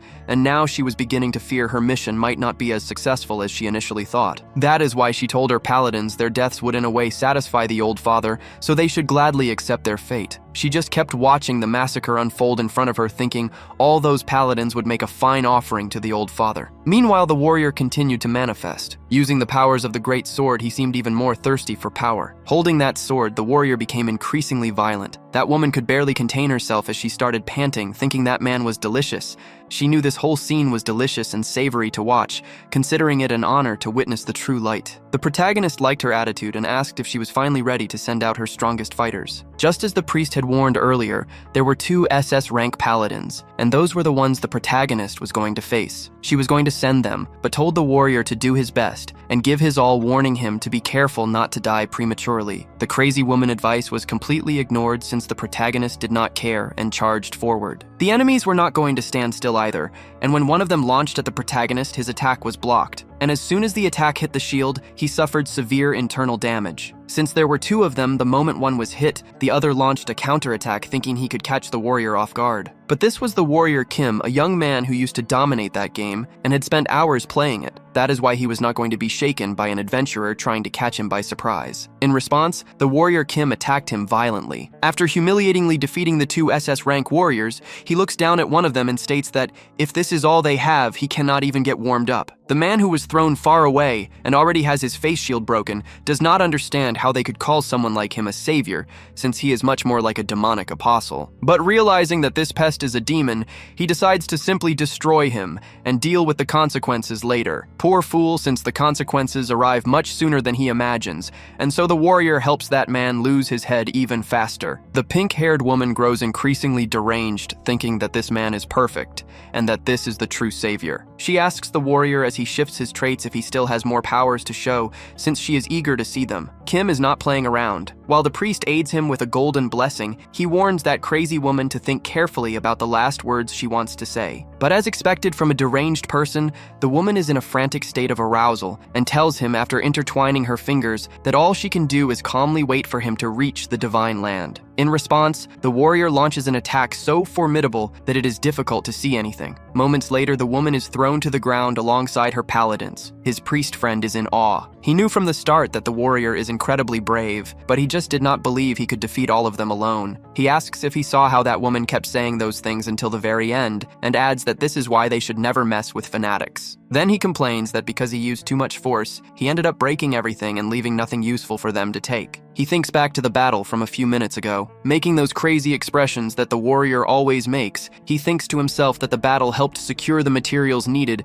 to create a high-tier trait. After that minor setback, the priest raises his hands in satisfaction since they are now on the 10th floor of the Grand Labyrinth. The way the priest looks at the warrior is almost terrifying. He is incredibly excited and satisfied and grateful all at once, because if not for his friend, he never would have made it this far. Once again, the warrior reminds him that everything was thanks to the support the priest provided the entire time. That is why the priest extends his hand with a necklace and explains that it is the Heart of Abundance. Warrior Kim knows that this artifact increases all luck-based attributes and traits, and is also an SSR rank artifact. As soon as he places his hands on that necklace, he becomes radiant. The hero is extremely satisfied with this, and even pets the head of the priest as if he were a good dog. After receiving that display of affection and friendship, the priest wants to know where the warrior is heading next. That is when he reveals that he will return to his home country. He does not say it aloud, but he needs to go back to find the final item required to reach level 5. Sometime later, he is finally breathing the air of his homeland. But while scavenging through a forest, he gets caught. A strange man in a cloak and hat places a pointed object on the shoulder of the protagonist and asks what he is doing in that place. Observing the man out of the corner of his eye, the protagonist wonders why this person is completely covered up. But based on his traits, he is the skeleton snake,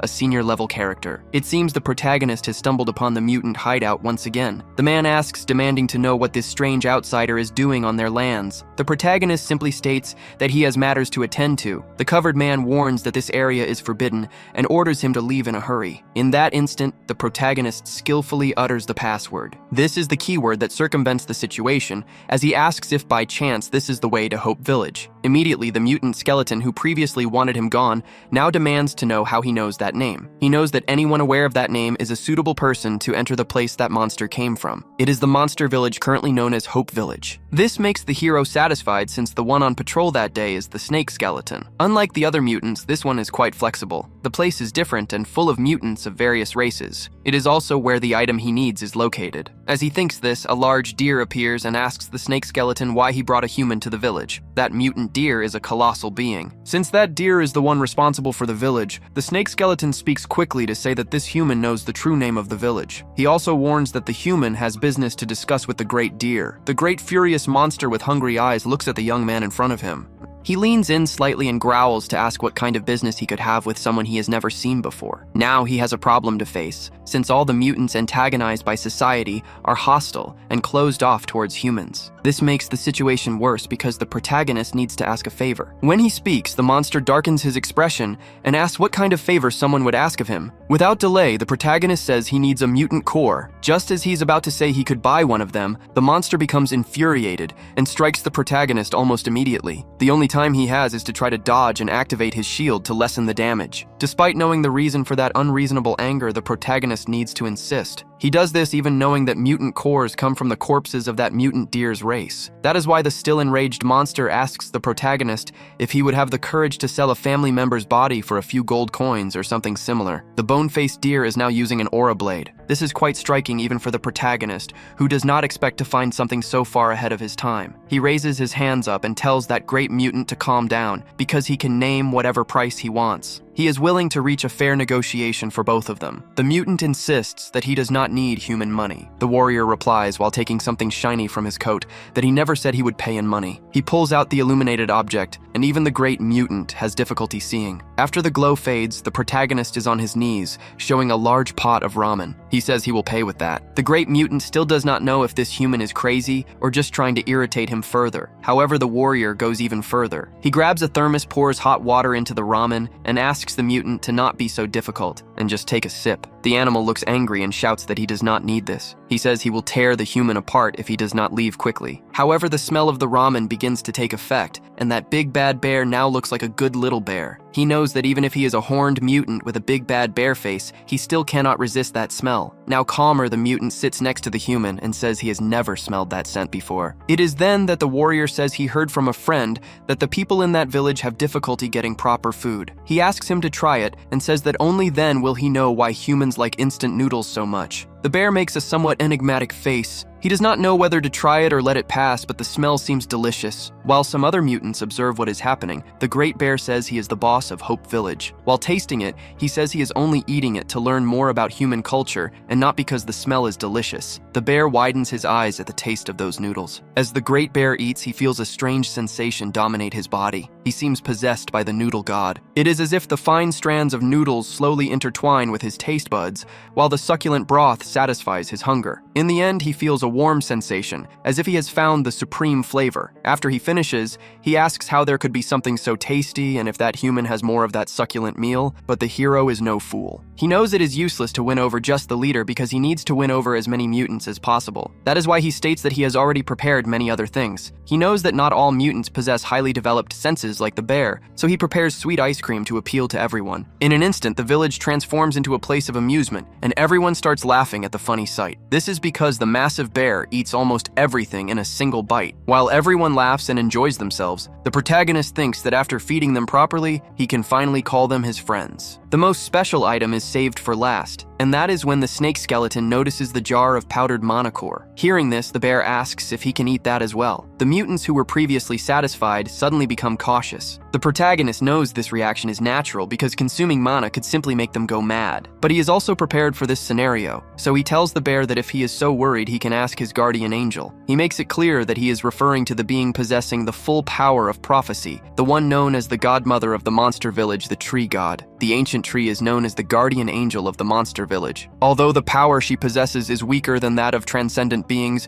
she is in fact a divine being. The word of that tree is widely accepted by all mutants, so she makes all the important decisions. That day is no different as they seek out another piece of her advice. The divine being provides clarity by stating that the child used a level 0 mana core powder, acting just like purified holy water. She explains that the person has given these poor creatures a great abundance of food. All the mutants become euphoric as they can now continue feasting on all the food the warrior brought. Everyone raises their arms with great joy and gratitude for the tree god's teachings, while the massive bear leading all the mutants bows to thank that godmother once again for her wise advice. Somewhat awkwardly, the skeleton snake mutant admits the doubt has been cleared up, and he apologizes for all the commotion he caused over the powdered cores. However, the protagonist tells him to put it behind them, holding a platter of spices and meat as he invites everyone to a traditional barbecue from his homeland. It does not take long for several of them to gather around the grill, ready to devour all the succulent food the young man brought to the mutant village. The hero appears more charismatic than usual. Of course, he is only there because he needs something, and he is very close to getting it. The great tree is also satisfied since it has been a long time since she saw the Village of Hope so lively with all those mutants eating and enjoying themselves. The bear mutant is having the most fun, as he even tries human alcohol. Now he understands why people become so joyful when they drink such liquor. After so much conversation, the protagonist becomes curious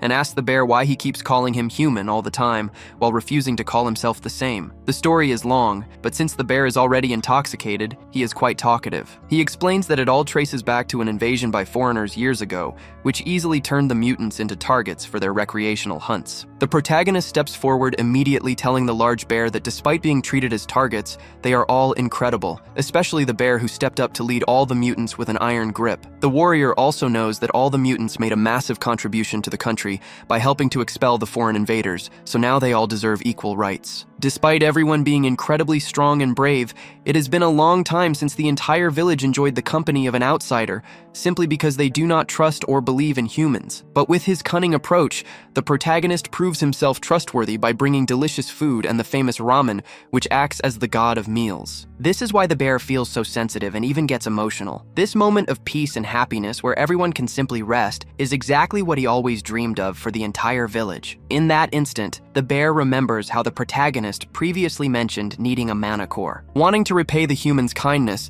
the bear opens his hand, revealing not just one core, but 4 of them, offering them willingly to their illustrious visitor. Despite appearing calm, balanced, and incredibly grateful on the outside, the warrior internally makes his typical savage expressions. After receiving his payment, he prepares to leave and stops by a specific place on his way out. He walks away entirely excited with his mana spheres, knowing that he will reach level 5 at any moment. However, right in front of him stands the skull skeleton. As always, he proves to be a rather enigmatic figure, but once again, he wants to apologize for all the misunderstanding he caused earlier. He also wants to thank the human for all the joy he brought to the village. Then he says that if by any chance he needs another mana core in the future, he would not mind giving up his own. While saying those things, he places his hand on his heart as if offering himself as a living sacrifice. The protagonist finds it just as strange as the situation truly appears. He tells the snake skeleton mutant that it is unnecessary, as he would never think of ripping out someone's heart. Even so, the mutant keeps insisting. He says that for all the good things and the brief joy, he is willing to do whatever it takes. This is part of his predestination, and he must surrender a piece of his own body to the one who would arrive one day. The protagonist knows that something like this really exists in the snake skeleton's path, but he does not expect to have to take a core from him just yet. That is why he decides to treat it as a joke. He wants to believe the snake skeleton is speaking figuratively and not literally. This leads him to change the subject as fast as he can. He says goodbye to the snake skeleton and states that it would be a great pleasure to seek him out if he ever needs to, and the two could be friends. As soon as he leaves that strange situation, Warrior Kim stands in front of a mansion, even larger than the one he was in before. It brings him great joy, and once again he makes those weird faces only he knows. He is finally in the mansion he desired since the beginning of the game. That house is absolutely perfect with 71,000 square meters and a leisure area with a pool. Even more interesting is that the house is so large it has an elevator and a secret training room where no sound can be detected. Now he can train without any worries. He even hugs himself, thanking his own immense luck. He is so carefree while doing this that he does not even see Director Choi arrive. As soon as he notices the director's presence, he becomes a bit shy but thanks him anyway, because that is the ideal mansion. Still, he wants to ask about the sudden change. It is obvious since the warrior now has his disciples,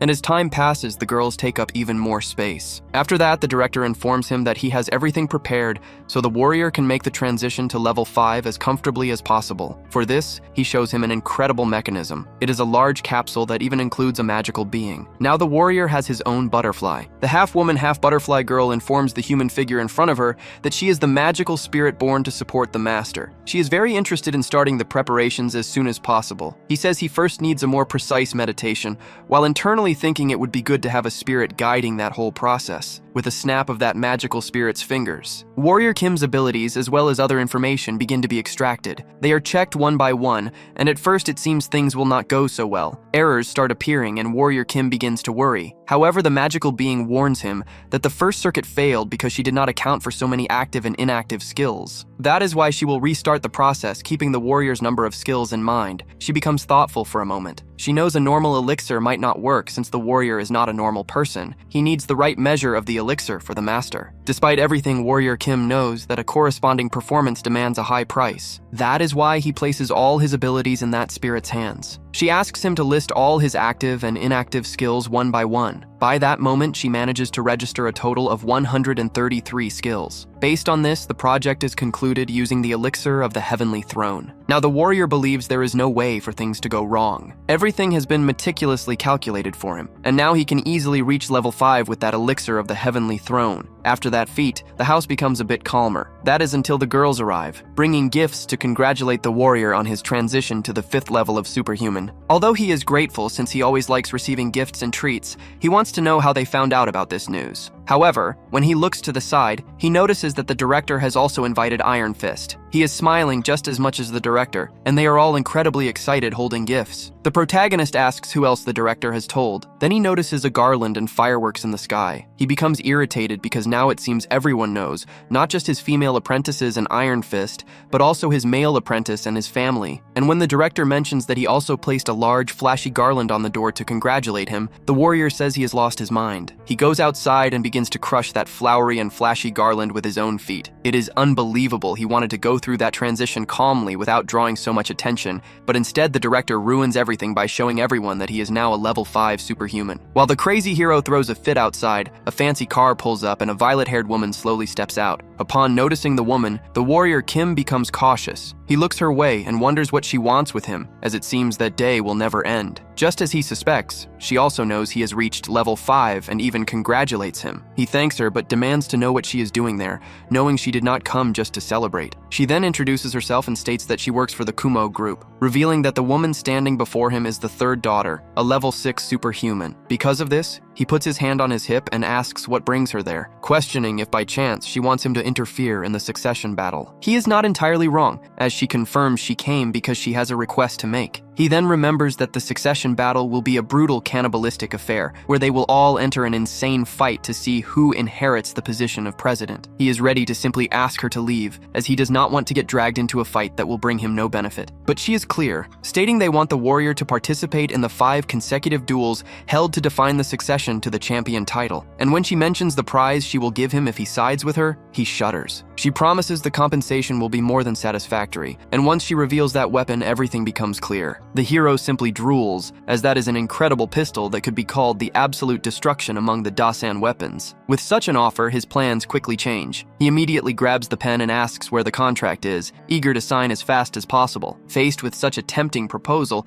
he has no choice but to head to the group alongside that woman to hear more about what she has to say. She explains that she offered the weapon precisely because she knows he already has 2 from the same series. This sharpens the curiosity of the warrior even more. He wants to know exactly how much he will be paid after winning the duel, since the initial fee is so massive. She replies that if he wins at least 1 more duel, she will give him another Dasan series weapon, the one that has the ability to stop. This drives the warrior crazy. It is almost too good to be true, and the proposal coming from that woman is not so bad after all, especially when she adds that he only needs to win once, which is all she asks for. The warrior looks around and sees that the arena is truly massive, a place where he can show his full potential. As soon as they arrive, it does not take long for her brothers to start mocking her, mostly because they did not believe she would actually show up. They seem to think the real battle is only between the 2 of them, the oldest and the youngest son, completely writing off their youngest sister. The warrior can tell from the hostility the brothers show their younger sister that they consider her presence nothing more than a brief decoration. One of them gets annoyed. It seems the oldest brother depends on the attention he gets by bothering people. However,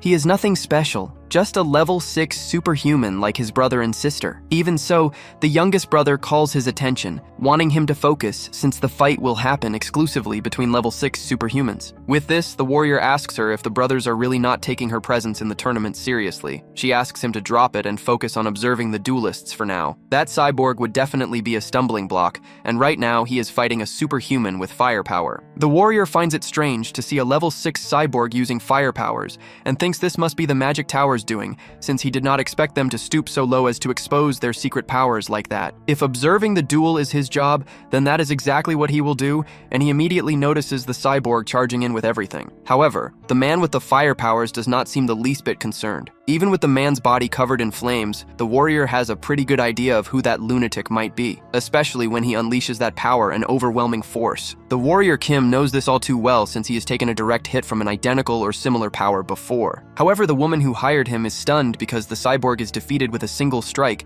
making him look like a total amateur. Down in the arena, the only one left standing is that fire-crazed maniac. One of the brothers who bet on the cyborg can hardly believe it, practically tearing his hair out. Meanwhile, the eldest brother is incredibly pleased since his investment, despite being steep, was worth every penny. Seeing that person's nature, the warrior now has no doubts and knows him very well. Only he could use the solar eclipse debuff. That is why he announces he wants to duel next while she can continue handling the preparations. She wants to be sure he is really going through with it, but for the warrior this is nothing. Maybe he can warm up a bit while mocking that guy's face. It is also a nice way to get his revenge since he did not have time for it back then. That lunatic caused him plenty of trouble, and now is the perfect time to provoke him again. However, her brothers think the woman's move is reckless. They think she should not have sent her little dog in so quickly, since he will be butchered just like the cyborg. They make it clear that against the flame lunatic, no one stands a chance. Then he tells them to watch the arena closely to see this unpleasant little fight. It will not last at all, since even if the warrior has the black tiger sword, it will be completely useless. It is a pity because the solar eclipse is a colossal power, too much to be stopped by a simple sword or whatever technique that guy has. And of course, he has not just one,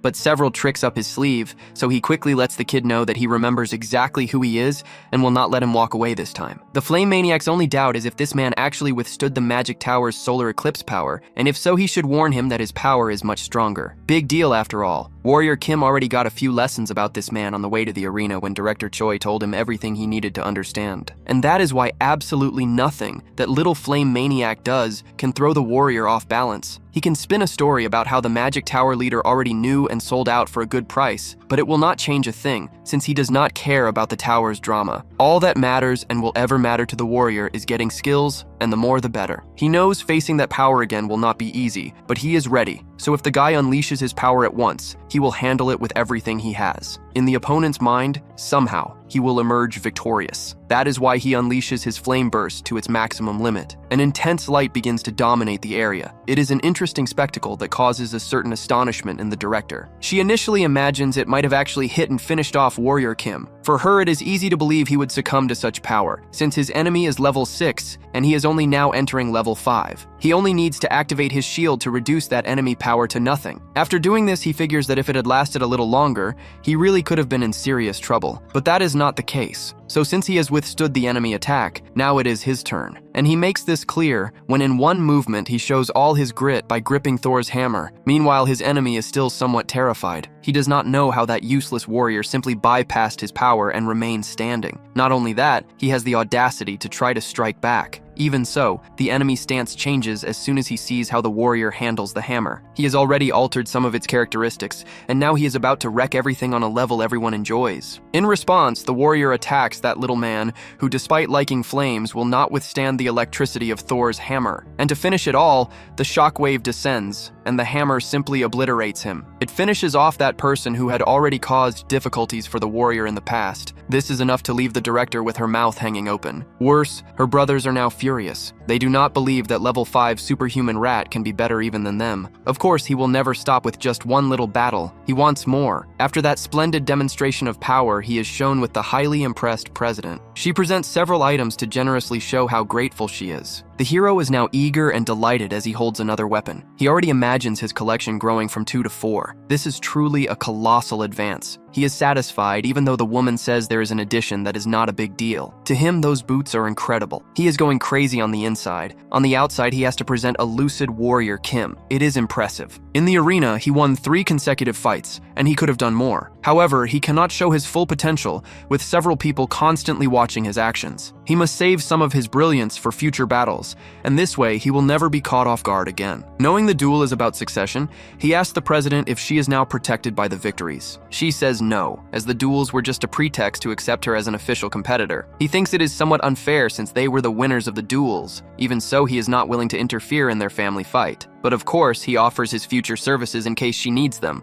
And before he even finishes speaking, she has a request to make of him. And there is no way the warrior can refuse, not after the generous gifts given by that president. He needs to hear what she has to say. That is why she removes her earring. It seems to contain a sort of hologram related to what she wants to tell him. Through the earring, a raven shape appears, and she explains. She explains about the chip, which is something that makes contact and reacts only to the DNA of that family. She needs this to guarantee level 7, and this way she can turn the tables in her favor. The warrior knows she is willing to risk the dangers of the mutant gene. Even so, he asks if she is sure. If she is, he is in and will help her with whatever she needs. Especially since he would be an idiot to refuse something like this. And this is why he accepted, because he knows exactly where it is, and for him it will be a piece of cake. He only needs to deliver the raven chip to that woman. If he pulls this off, she will double that amount. She puts her hand on the gold, which is worth around 10 billion won. And if that woman secures the position of president, she will obtain the Kumo helmet and belt that her brothers have. But he pauses for a second. She asks if the warrior is okay because he has a strange look on his face. Warrior Kim apologizes while thinking that the Kumo equipment the 3 of them possess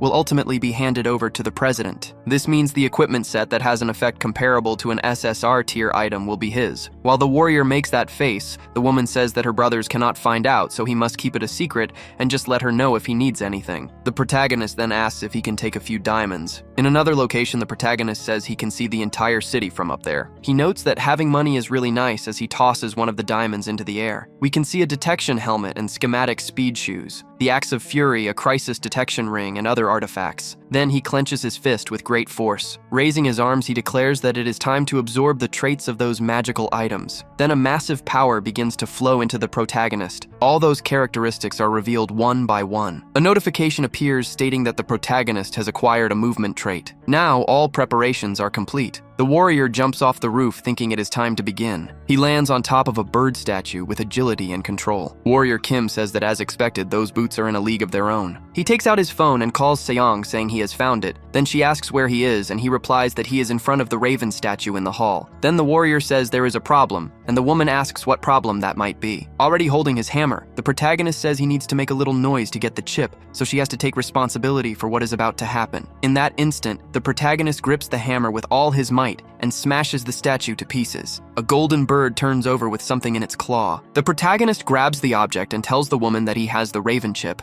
and asks where he should go next. The woman tells him to head to the body modification center on the second floor and that she will meet him there, or rather she mentions that her brothers have probably noticed by now, so he needs to hurry. Approaching the door, she mutters that she hates being born before them, but this time she will not lose. The attendant gets startled and asks what the president needs, and she replies that the modification center is empty and orders them to turn it on immediately. Then the woman starts powering up all the necessary equipment. The attendant asks what she is planning to do, but she completely ignores them, noting that the protagonist has arrived right on time. She says she is ready, and he confirms that the chip is ready too, so they can begin. The protagonist places the chip on the panel, while the attendant cannot believe that it is actually the Raven chip. The woman enters the capsule and says she is leaving the rest to Warrior Kim. He tells her not to worry. That artifact begins to glow, and the protagonist says he will stay right there. He promises to watch over everything until the end and tells her to speak up if she needs anything. Both the protagonist and the person beside him hear a noise and go on high alert. The two men enter the room. One of them asks how she could act behind their backs. The other says he thought she had already started the procedure. The protagonist steps in front of them and says he cannot let them go any further. One of them scoffs at a mere human trying to intervene and asks if he knows who he is. The warrior replies that he knows him as the president of Kumo Electronics, or rather if he should call him the former president. The other brother holds up a hand to keep him quiet. The long-haired man says that no matter how powerful he is,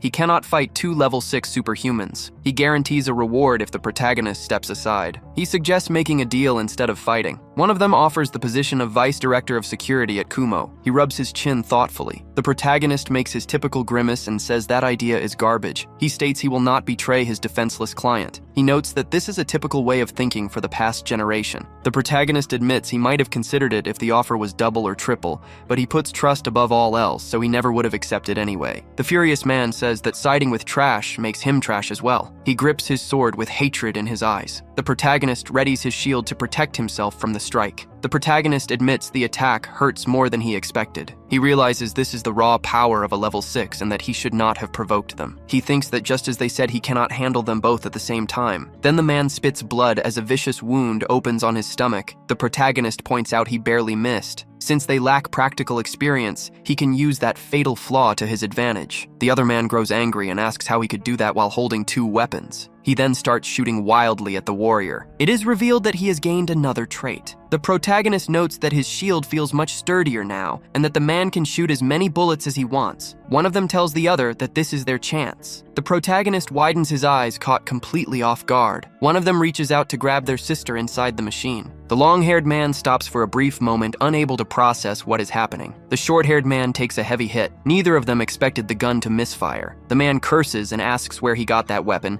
but freezes when he notices the warrior is no longer there. He realizes it was a jump boosted by the aerial attack trait. He exploited the opening in a split second and switched his traits. He then unleashes a brutal barrage of strikes like an aerial bombardment. The protagonist asks if he is already considering giving up as he points a sharp object right at his face. The man smiles and calls the protagonist ridiculous for thinking he could defeat him with such a meager amount of power. Then something begins to happen. Black and red smoke starts filling the room. The man states that this is the Raven of total darkness. A swarm of guards appears and aims their weapons at the warrior. The man declares he will put an end to his insolence. One of the guards then helps the long-haired man to his feet. Kim thinks that not even he can guarantee they will make it out of this dangerous situation safely. Suddenly, a yellow light bursts forth, and a voice commands everyone to stop. Some are surprised, but Kim feels satisfied. The two brothers are completely terrified by the situation. That golden being is the third daughter of the Como group. Now a level 7 superhuman, she tells them they are late. The woman has now transformed into the Solar Raven. The guards are terrified at the sight of the Solar Raven. The man asks who she is trying to scare and declares they can fight if she wants. However, a person appears behind the man and warns that if the youngest president fights seriously, this building will not last a single minute. The founding collaborator of the group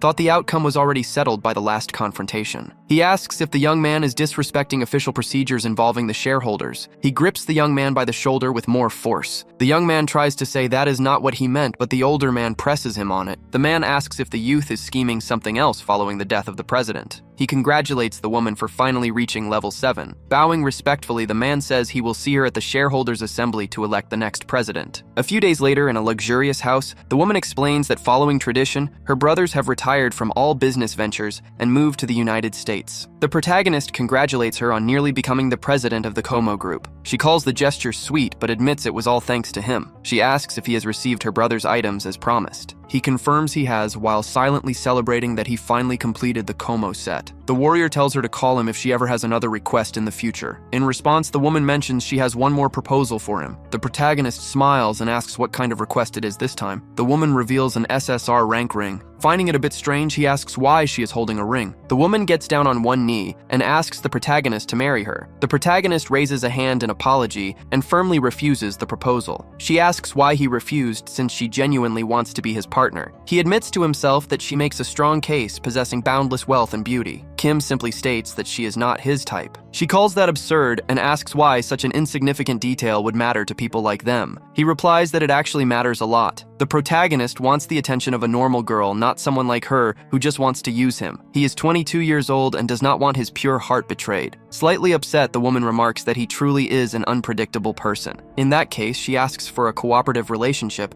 where they can mutually help each other whenever possible. She asks if that works for him. The protagonist smiles and gladly accepts. The two clink their glasses as the protagonist adds that such an arrangement is more than welcome. Elsewhere, he is on the street inside a car. The protagonist thinks that throwing away the chance to live in luxury for no reason leaves a bitter taste. He reflects that he is still in his 20s, so maybe a marriage would be too much, but a relationship might be fine. However, the protagonist slaps his own face for thinking about those things and startles even the driver. He realizes the situation is unfolding differently than the game. He knows he now needs to focus on Elder Joe from the Magic Tower of the Sun. He remembers the moment that Man of Fire spoke about his teacher. He thinks they are acting suspiciously. He stops thinking about those things when he sees that someone is calling him. Elsewhere, he arrives at the Phoenix Village. The protagonist finds it strange because he sees no phoenix in that place. The Tower Master says it has been a while since he saw the superhuman Kim, owner of the Black Tiger sword. The protagonist agrees that it really has been a while. The man notes that the protagonist is warmed up and would like his grandson to attend with him. The grandson asks to get straight to the point. He thinks that Kim's magic has awakened and he is starting to show his true nature. The young man offers payment and says he is sure the warrior already expects this,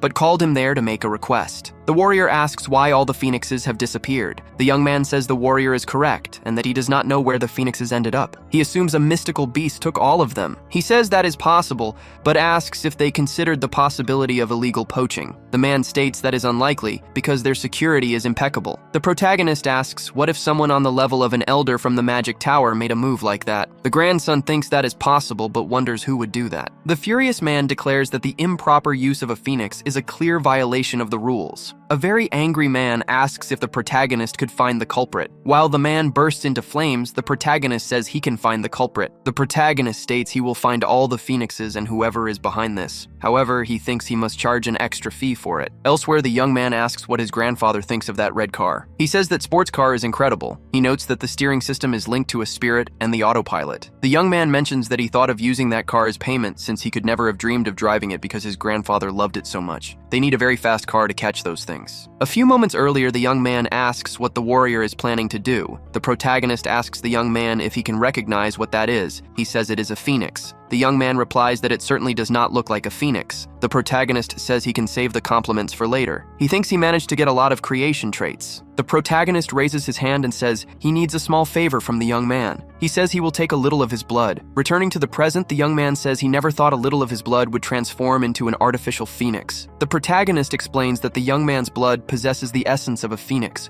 so they can use its instinct to their advantage. He adds that they might be able to find the others. Realizing this, the young man asks if that is where they are. He notes that they do not seem to be in good condition. He notes that all of them should have lived for more than 20 years, but they look completely drained of energy. The warrior tells him to check their mana. The young man does exactly as the warrior asks. That phoenix is crippled, collapsed, old, and bloated. He says that someone stole the mana from its heart down to its blood vessels. Everything is completely devastated. The warrior realizes the young man's true potential, knowing he can find out exactly who did this. The young man pushes his senses further and reveals it was someone from the Eclipse School. The protagonist notes his success, impressed by his sharp intellect. The warrior states they better contact the Tower Master. The culprit is none other than Elder Joe of the Eclipse Eclipse School. A dark aura spreads in all directions as someone curses that woman, calling her a crazy bitch. The Tower Master is the one shouting. His grandson asks him to calm down a bit. The Tower Master explains she was caught trying to keep all the phoenixes for herself. The protagonist asks if he means Elder Joe has also vanished from the tower. The Tower Master confirms, saying he went straight to her office. By the time he arrived, she was already gone, leaving only a clone behind. The furious man yells that the woman is mocking him. The protagonist asks about the clone. The grandson explains it is a magical construct,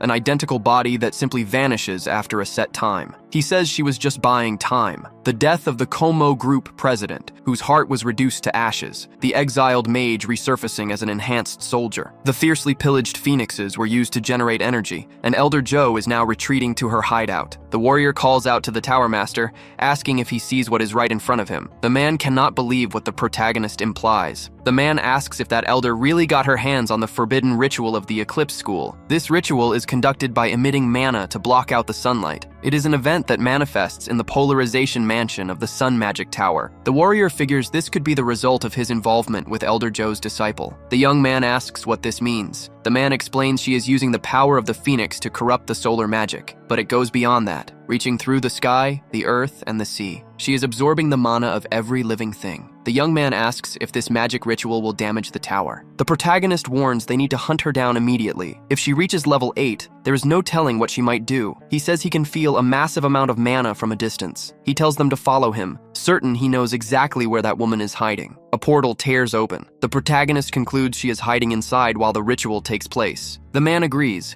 but notes the labyrinth is incredibly resilient. They cannot simply destroy it since it was built to withstand a solar eruption. The man tells them to stay back while he handles everything. However, the young man points out that the elder must have prepared countermeasures specifically for the Tower Master. The warrior agrees it is far too dangerous, offering to go in himself. The man questions if he is truly willing to do this. He confirms, arguing it is better for a stranger to catch her off guard. The man holds out his hand with a few items, telling him to take them. He hands over magical dice and a ring, explaining that the Ring of Great Escape will save him if things spiral out of control. The protagonist thanks him, realizing he just gained an extra life. With this safety net, he can risk his life without hesitation. He considers the fact that Elder Joe possesses one of the 8 treasures of the Magic Tower. The scene shifts to a desolate wasteland of shattered buildings and debris. The protagonist notices the young man approach and asks why he followed him into the labyrinth, and if he has a death wish. The young man replies that it is not about that, and that it is the Magic Tower's responsibility. The young man speaks while holding a few more dice, explaining that 2 are better than 1. He adds that it would be a disaster if an enemy appeared while he installs them. The protagonist admits he has a point, but wonders if the Eclipse School actually likes this kind of dark atmosphere. The boy confirms this, stating that the Eclipse School is deeply connected to black magic. In that instant, the protagonist spots a monster lunging toward the young man, so he fiercely throws his sword at the beast. The protagonist states that the boy would have been eaten alive if he had reacted a second later. He believes the creatures have already caught their scent. The protagonist tells the young man to stay behind him for his own safety. He then switches his traits once again.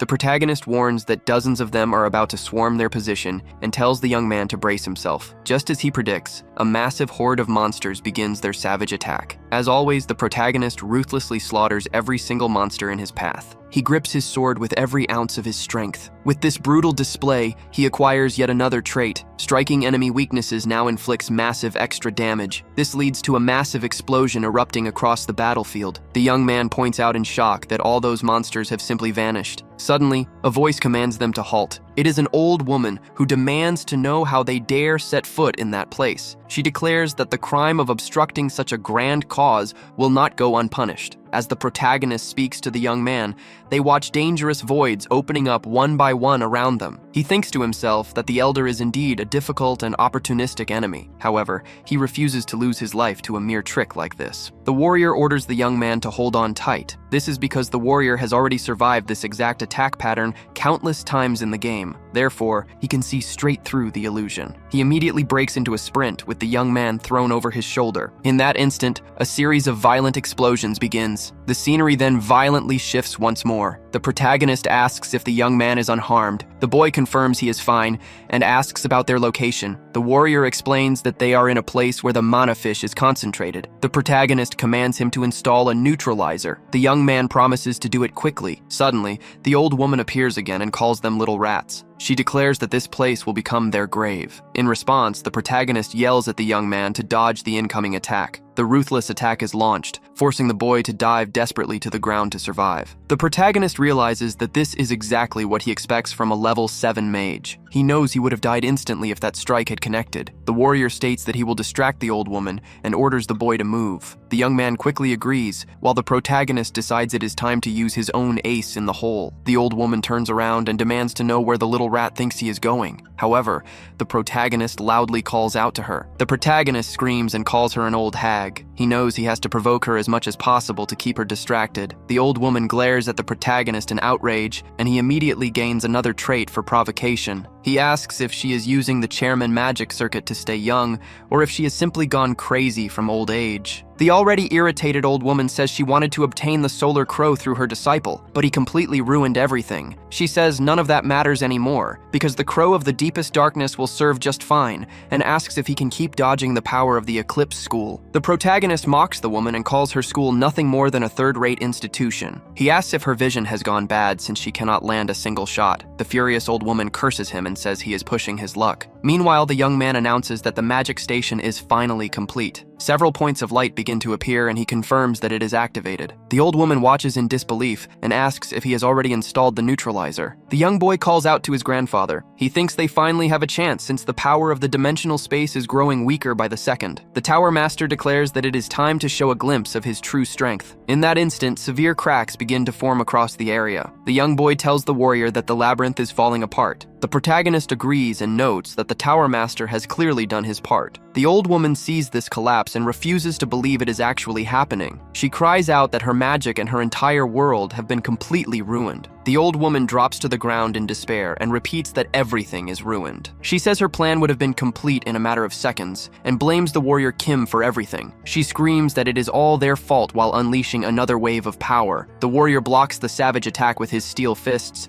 and thinks about how incredibly heavy the blow feels. The enraged old woman relentlessly unleashes a barrage of brutal attacks. Gripping his sword tight, the protagonist decides he will absolutely not fall behind when it comes to speed. The old woman demands to know why not a single one of her attacks is landing. She screams at the protagonist to just disappear and die. After the blast, she wonders if she has finally finished off the protagonist. In response, the protagonist activates a critical weakness identification skill. He quickly spots that her main weak point is right on her back and realizes he has found the perfect opening. Without a shred of mercy or hesitation, he attacks the old woman with all his might. The devastating strike violently launches the old woman far across the battlefield. She desperately cries out that it simply cannot end like this. Raising her trembling hand, she swears that she must at least take his life with her own hands. She holds her hand high while her eyes glow with a bloodthirsty red hue. The man restrains the old woman and coldly tells her that it is finally time to go. Back in the magic tower, the master is incredibly impressed by the raw talent of the warrior. He takes a deep interest in these gifts, having previously thought the warrior relied on anti-magic. But today he has proven himself by fighting as a practical and deadly swordsman. The Tower Master says he believes people call warriors like him a celestial star. Warrior Kim remembers hearing something similar from the spirit when he evolved to level 5. Regardless, the Master wishes to reward the warrior for the entire incident and is willing to give him the Eclipse Ring. He explains that the SSR item is a treasure he found alongside Elder Joe. The warrior is euphoric. He already understands that this is one of the 8 treasures of the Magic Tower and the most powerful item of the Eclipse School. He is thrilled to have the flying car he won and a ring that serves as a precious treasure. Sometime later, he is back at his mansion. He hardly notices the time passing, and it is already autumn. Baek Chorin trains her heaven-destroying star skill, while Jeanette hones her natural energy. The warrior is satisfied since Soren will reach level 5 very soon. It will not be long before she learns the Sword of Mars technique. Having far surpassed the 4th level of the Iron Fist, Kim is expanding his territory across the entire country. Thus, Arcane faces December 24th. It is an interesting turn of events, but now they stand inside the embassy of that country. Soren and Jeanette watch the snow fall, fully aware that a meeting between the honorary paladins is taking place. To ruin all the fun, the warrior arrives and tells the 2 girls to make the most of that day. That is why Jeanette decides to head inside first. It is undoubtedly December 24th. The Day of Divine Annihilation is the exact day the Old Father was officially eliminated. It is also the day to celebrate the Westphalia Treaty. The warrior realizes this is why the date is celebrated like Christmas worldwide. In this world, Christmas simply does not exist. Naturally, all the young women, including Baek Sorin and Jeanette, drop their jaws at the sight of the paladin Cha Dujun. The protagonist has been invited as an honorary paladin of the orders of Thor and Gaia. However, that is clearly not the true reason the warrior infiltrates their ranks. From afar, a man calls out to the warrior to ask if he is the one who won the great black tiger sword. That man is Asim Kurat, the ambassador of India. The warrior introduces himself formally as a level 5 superhuman warrior and expresses his gratitude for the invitation. The man introduces his wife and his only daughter. The daughter finds it fascinating to meet the warrior. The hero knows that Kali is the last of the 3 most powerful warrior units in the game. She will become an SSR warrior with impressive attributes, as well as the future owner of Kalahari. Satisfied, he decides to use his girls as an excuse to talk longer with the young woman. Because of this, he introduces the girls as his disciples, but he is interrupted by a man standing right behind them, asking if he truly owns the Black Tiger Sword. Once the question is asked and others overhear, the crowd is amazed by Warrior Kim. Everyone wants to speak with him at the exact same time. However, all he wants is to chat a bit more and befriend Kaylee. With no other choice, he has to leave the rest to his disciples. He hopes they manage to forge a friendship with Lady Kali. He barely manages to escape the crushing crowd. With his legs still trembling, he leans against a pillar to catch his breath. He looks up to see several trees already covered in snow. It brings a comforting sensation, making it truly feel like the end of the year. Standing outside alone, he hears someone call out to him. The person asks if he would mind sharing a brief conversation. He immediately recognizes her as the holiness of the ancient order of the Old Father. She looks different now. Before, she wore a helmet that kept her face entirely hidden from view. He asks what she is doing outside. He assumes she would be busy, considering it is the very day of divine annihilation. She tells him he is mistaken, clarifying that it is not the day of divine annihilation but the day of revival. The woman says she knows he believes she is already showing him a lot of consideration, prompting him to ask what kind of consideration she means. She asks if he never found it strange, looking at him this time. With a mocking expression, she questions if he didn't find it odd that he is still alive after annihilating one of the Inquisitors. He finds the conversation bizarre. Even her tone of voice is strange. Everything she is talking about happened inside the labyrinth. She reveals that if she hadn't intervened, his pathetic life would have ended before it even began. Outraged, he demands to know why she did such a thing when he never asked her for anything. That's when she leans in and whispers in his ear that she had to do it so his great soul would become light and, thus, the savior of their order. Working under orders and constantly criticized, he was practically a fool who achieved nothing, failing in both love and life. He opens his eyes, realizing she seems to be talking about his real-world self. It is strange because in the real world, he is just another loser among many. It is bizarre why on earth she is doing this to someone like him. Now he isn't sure if she is talking about his ability to change personalities. As he thinks, various skills surround him. If he stops to think that she is considering his massive amount of skills, he would have a great soul. She wants him to become stronger than ever, to be a great vessel worthy of the soul's magnificence. However, she speaks once more, stating that this is the day. He finds it weird when she begins making strange gestures. Looking up, she announces that everything starts today, mostly thanks to the Savior. The more she speaks, the more astonished he gets. She continues talking about how, while he was running around causing problems and chaos, they managed to achieve many things. While he demands to know what nonsense she is talking about, a magic circle forms beneath her feet. She warns him she will see him soon regarding what she is talking about, smiling as she casts a spell and telling him they will serve again shortly. Then she simply vanishes above the magic circle she created herself. The crazy woman just disappears after saying everything she had to say. It is all strange. He wonders what kind of madness she is planning this time, since she herself said everything would start that day. Checking his phone, he sees it is December 24th, 11:59 p.m. and some seconds. It is the day of divine annihilation, the very same day episode 1 begins. It is very strange, as if a greater force is inviting him to leave the tutorial and finally enter the game. The seconds tick closer to the official start of the game, and when the clock strikes midnight, a massive explosion erupts behind Warrior Kim. Everyone starts going crazy inside the hall where the celebratory event was being held. The warrior looks up. There is no other explanation. Episode 1 is truly happening. The attack, earthquakes, and everything else are actually beginning. Malicious people are bombarding everything,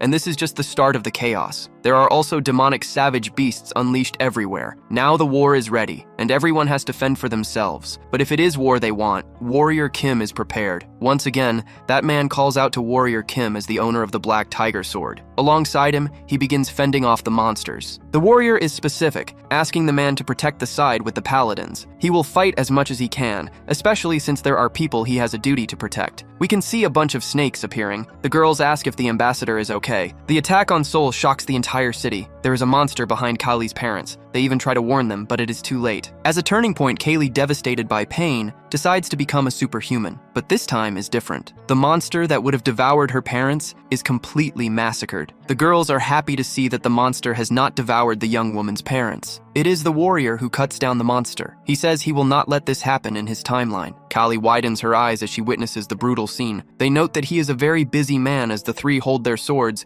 and cut down all the monsters in their path. A flying car appears. Someone calls the warrior and he answers. It is the commander. The warrior Kim apologizes because he is too busy with the terrorist attack in Seoul. He says he will have to call later, but the man insists they must speak right now. That terrorist attack is occurring throughout the entire Seoul region with only one target. He warns that the president is in danger. The man does not believe it because the Blue House is secure. He thinks it is quite obvious where the single president would go on the night of the Divine Annihilation Day. The protagonist says he will send the location. It is the building belonging to the president's secret lover. The car system announces they have arrived to land on the roof. The protagonist states he has no time for that. He knows he must immediately bypass the security procedures to enter. The car remains in the sky because it has no permission to leave. Meanwhile, the protagonist jumps from that immense height. He knows he will have to shatter that glass made especially for this purpose. Then the protagonist breaks in with full force while the president protects his lover. The man asks if the protagonist is the owner of the Black Tiger sword. The protagonist asks if they are okay. A man tells the protagonist to look behind him. The protagonist turns quickly and blocks the attack from that woman. Red smoke begins to appear. He realizes there is still more to come. It is the final boss of the Seoul attack. That woman is the level 7 Empress of Annihilation. She asks if he is the owner of the Black Tiger sword. The suspicious protagonist keeps a tight grip on his sword to defend himself if that woman attacks. The woman says she will cut him to pieces and hang him on the tiger's gate. She claims the old man will love it. He realizes that Japanese sword is ruthless. He knows it is a weapon that inflicts a guaranteed random curse with every strike that hits an enemy. The woman says they will see if he is truly skilled, and she charges into a savage attack while the protagonist blocks. The woman notes that it is not bad at all. She asks if he will withstand her next strike as well. Then the protagonist is thrown violently across the room. He thinks the Empress prioritizes offense over defense. To survive her second attack, he will have to close the gap. He realizes he will not have the slightest chance if he merely blocks her strikes. The protagonist grips his hammer with deadly force. The woman mocks him, saying, "That is very cute." It is then that she tells him to vanish from the earth. In response, the protagonist changes his characteristics. The protagonist manages to block her attack and pushes her back. Feeling intense rage, he lifts that hammer with all his strength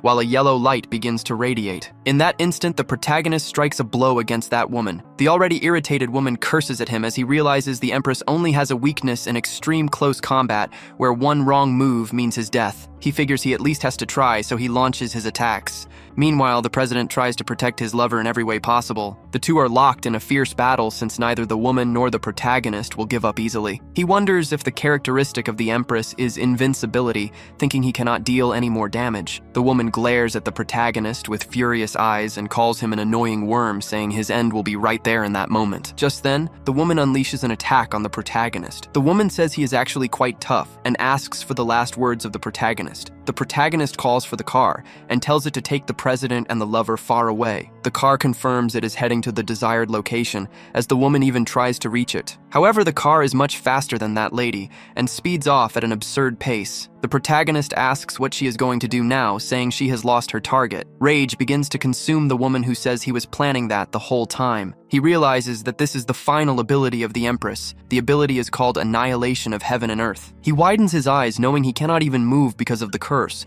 and now truly has nowhere to escape. The protagonist remembers something and figures it is not too late. He remembers the ring of the Great Escape, which the user can activate on the battlefield once during a fight. Grabbing the ring, the protagonist gives thanks. The protagonist expresses his gratitude that the woman is so foolish. Right as the woman is about to land the final blow, the protagonist vanishes from the arena. The woman begins cursing the protagonist with all sorts of insults. Back at the mansion of the protagonist, we see water spilling over. It is the protagonist who is now inside that bathtub, realizing he managed to escape with his life by a hair. He states that if it were not for the ring of the Great Escape he received from the Tower Master, he probably would have lost his life there. He assumes the commander must have arrived there by now. He wonders if they could actually capture the Empress, knowing it would be difficult since his force is not very strong. He decides he needs to focus on healing first, before worrying about that. The protagonist leans against the edge of the bathtub as he relaxes after an intense fight. The protagonist mentions he is finally getting some rest. The protagonist answers the phone and says hello, remaining carefree in the bathroom. The girl asks why he has not answered her calls for days,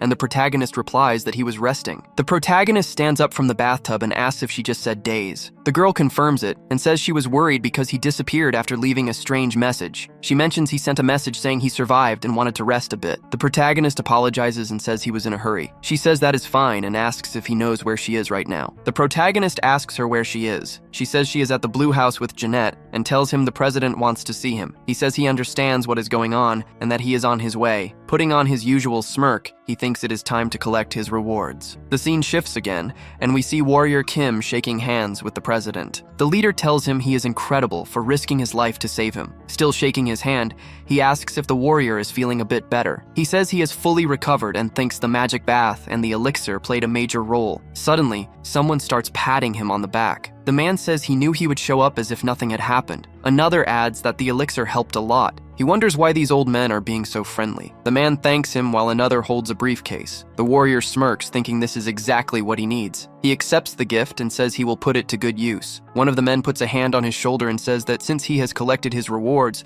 it is time to get to work. Another raises his hand, declaring, "It is time to work until their hands fall off." Someone else adds that if he wants to become a corporate commander, it would be a good idea. Elsewhere, he stands with several others around a table. A man announces they are currently hunting down the terrorist leader, also known as the Empress. The Empress is the woman he fought earlier. He thinks he is getting familiar with this map because he saw the mansion layout in episode 1. If this were the game, he would have to complete all those missions. He realizes he is looking at the commander of the Western Corporation, a war hero, like the Eastern Commander. He even spots executives from other orders and members of the Superhuman Association Strike Force. He notes the government is playing a central role. He wonders if this is why the old Father Order tried to assassinate the president. He remembers the saint saying everything would start from this moment. Mocking the situation, he thinks he wants to see what the saint will do next. He feels episode 1 is going to end sooner than expected. Looking at his phone, he sees the news that Warrior Kim saved the president is already spreading. The girls mention the entire internet is talking about him, and someone filmed him fighting at the Indian embassy. Stopping the car, he figures episode 1 will end smoothly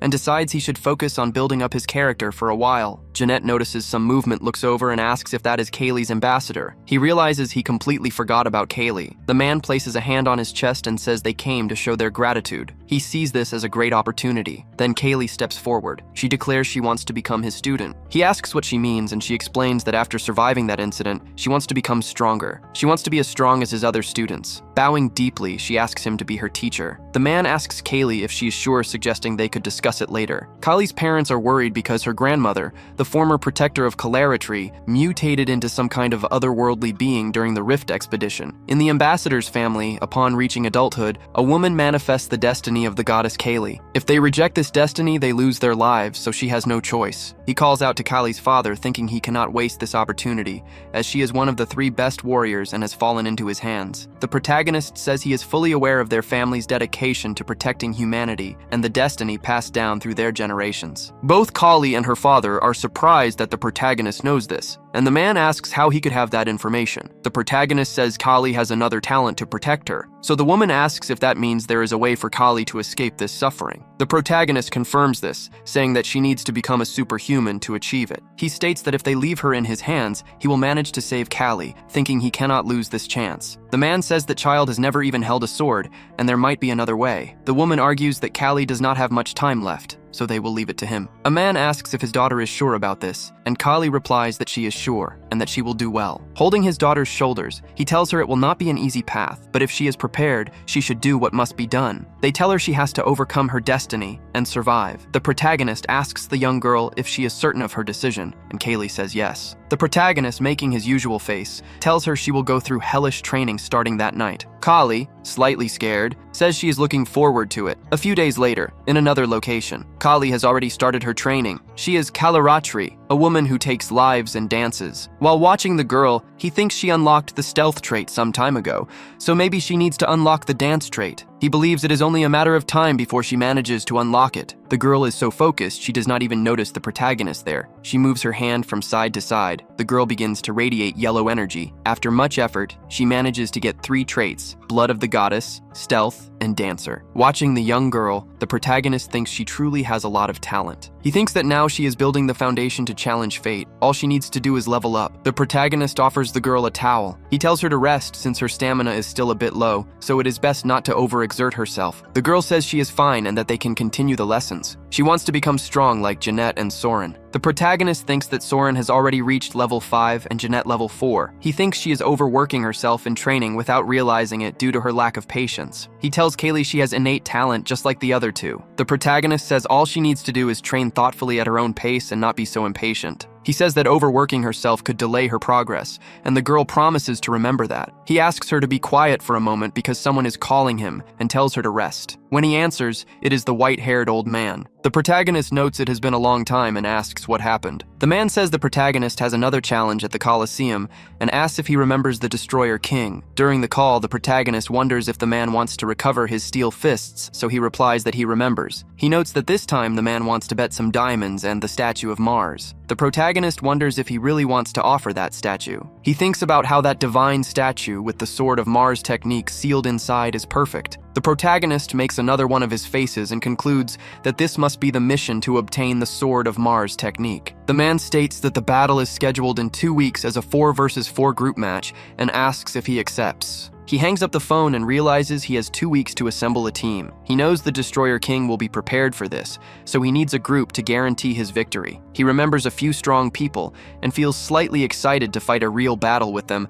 since he has never used this team against other opponents. Lowering his cell phone, he decides that everything is set. He knows a group strong enough to withstand these enemies. 2 weeks pass and they are already at the Colosseum. A man announces that the fighters are fired up and are already entering the arena. The man smiles as the announcer declares that the leader of the Destroyer King group is here. Alongside him stand his companions, the Wyvern King, the Dark Demon King, and the Angel King. One man says he might look old but is still young enough to face them, while the other notes that old or not, it is all the same. He knows the enemy would bring high-level fighters, but never imagines they would bring the best level 6 veterans. He decides there is no need to worry as the announcer introduces the leader of the Warrior Kim team in the opposite corner. His team features Iron Fist, who vows to do his best with the power given to him. The priest is also there claiming that even the gods will answer his call. They are joined by the Magic Tower Master grandson, who promises to do his best to honor his grandfather and the Magic Tower. This is the team he uses most in the game, also known as the Kim family group. The warrior knows exactly what combination to use with this team and considers it an early victory. A few days ago,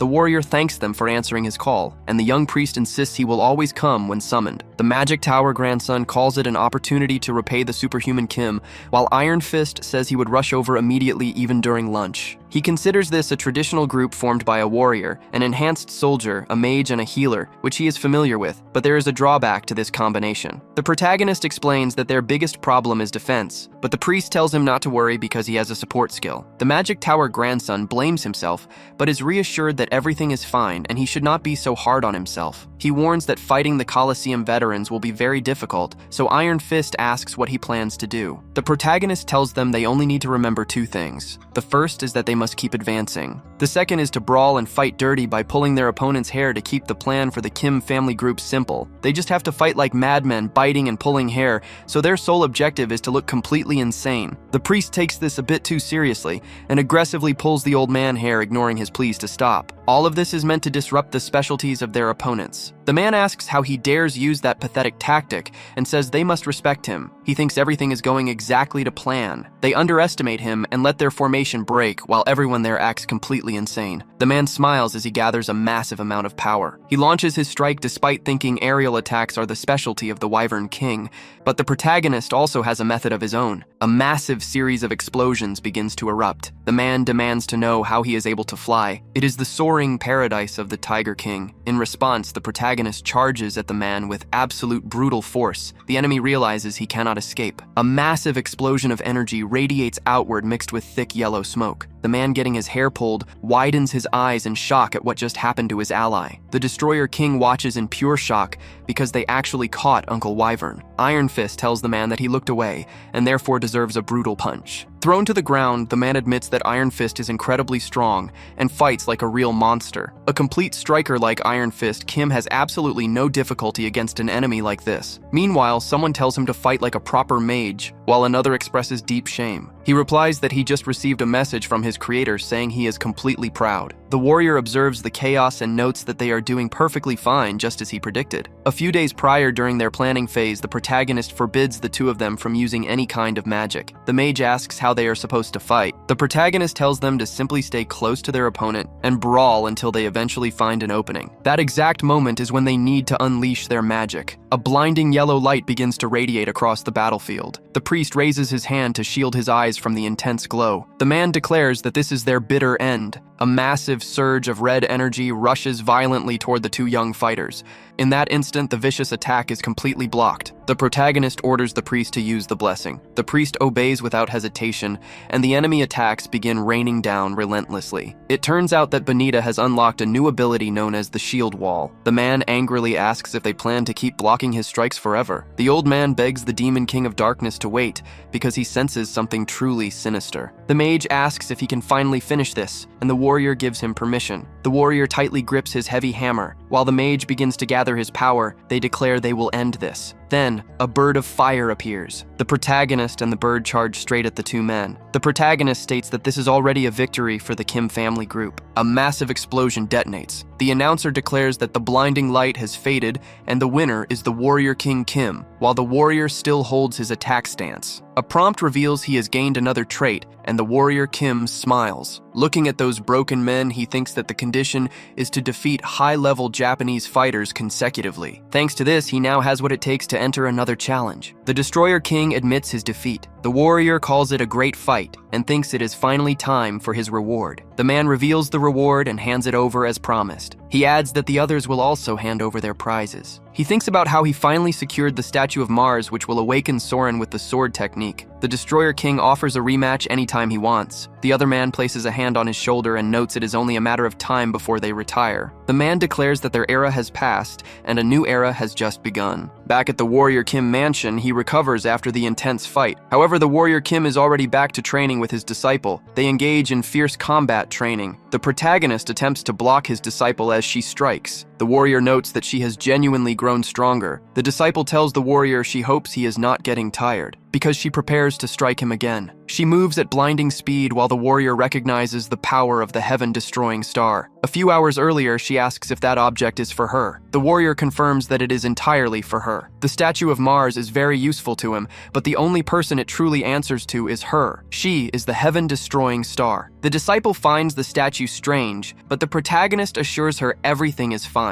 He tells her not to resist its pull. He instructs her to let her instincts guide the mana. The supreme sword techniques are martial arts, but they also serve as mana cultivation methods. The reason he never taught her a proper mana cultivation technique is exactly because of this relic. The disciple opens her eyes and draws her sword. She starts to slash at the empty air, while a dense red smoke fills the room. This is the true might of the heaven-destroying sword. It is the raw power of Mars, the god of war, combined with the heaven-destroying star. She finally unlocks the sword technique of Mars along with other powerful traits. The young woman keeps her eyes closed and calls the sensation incredible, yet she cannot stop dark visions from flooding her mind. The warrior assures her that this is normal, and she will become even stronger. She admits she has no idea how she can ever repay him. The protagonist states that she can repay him right now. The warrior tells her to teach him the Sword of Mars technique. A flurry of attacks is fiercely launched and blocked. He thinks that she is fast and strong, and notes that she is also recovering his health and mana. She relentlessly launches a savage barrage of strikes. He thinks this is exactly what is expected of such a powerful sword technique. He considers that while the dance of Kali is a beautiful sword dance, the sword dance of Soren is the movement of a savage warrior. The protagonist thinks that he is slowly starting to feel the rhythm. His disciple cannot believe what she is seeing. She notices that a blood-red aura is starting to appear. Then they start to fight for real as the protagonist goes all out against his disciple. This leads to him making a move so brutal that it throws his disciple far away. The impact is so massive that pieces of the wall fly through the air. Through all of this, he acquires one more trait, which is the Sword of Mars technique. He realizes that this is the destructive star of the heavens. The protagonist returns to reality when his disciple complains of pain, and he asks if she is all right. The irritated young woman asks the protagonist if she looks okay, and he immediately apologizes. After some time, he stands on the balcony and reflects that he is close to reaching level 6, but a few elements are still missing. He feels he is almost there, and knows that if he gains a little more experience, he might just make it. The protagonist grabs his phone and says he knows the perfect person for this. Meanwhile, in another location, the warrior is forced to listen to a barrage of compliments. The praise comes from a man intertwining his hands as the warrior notes that the president is exactly the same as always. The protagonist mentions hearing about a large pending request. The man explains that he is in charge of the commission and asks if he has heard about the fall of the terrorist federation. The protagonist simply nods in agreement. Back in the first episode, the terrorist federation acted under the instigation of the old priest. Unlike in the games, they were completely annihilated by a government strike force. Right now, it will be extremely difficult for them to rebuild their organization. Currently, the Empress of Annihilation Ashim Yaren and her subordinates are entirely scattered. The man explains that the tracking division of the Hunter Association is hunting down the terrorists, but one of them decided to hide in a strange place. The protagonist asks what strange place this could be, and the man reveals it is the monster village since one of the terrorists is a mutant. The protagonist agrees that any mutant is considered family in the monster village, but a terrorist remains a highly dangerous individual. It has been difficult because that mutant bear is constantly protecting the other mutants. The man points out that the connection the warrior has with the monster village feels like destiny. He cannot simply accept the request to reach level 6, and he cannot openly oppose the monster village. However, refusing the request outright would be rude, so the man shows him a photo of the criminal. The culprit is a mutant chameleon hiding in the monster village. Looking closely at the image, it practically screams that the target is a ruthless terrorist. The protagonist asks if it is really a mutant and if there is a problem. He realizes that guy is not a mutant at all. That chameleon is a bio-enhanced soldier. He realizes the chameleon has deceived the bear and decides not to let that happen, so he accepts the request. Elsewhere, the protagonist runs off thinking that once the bear discovers the truth, he will cooperate. He does not know if the bear will listen to him,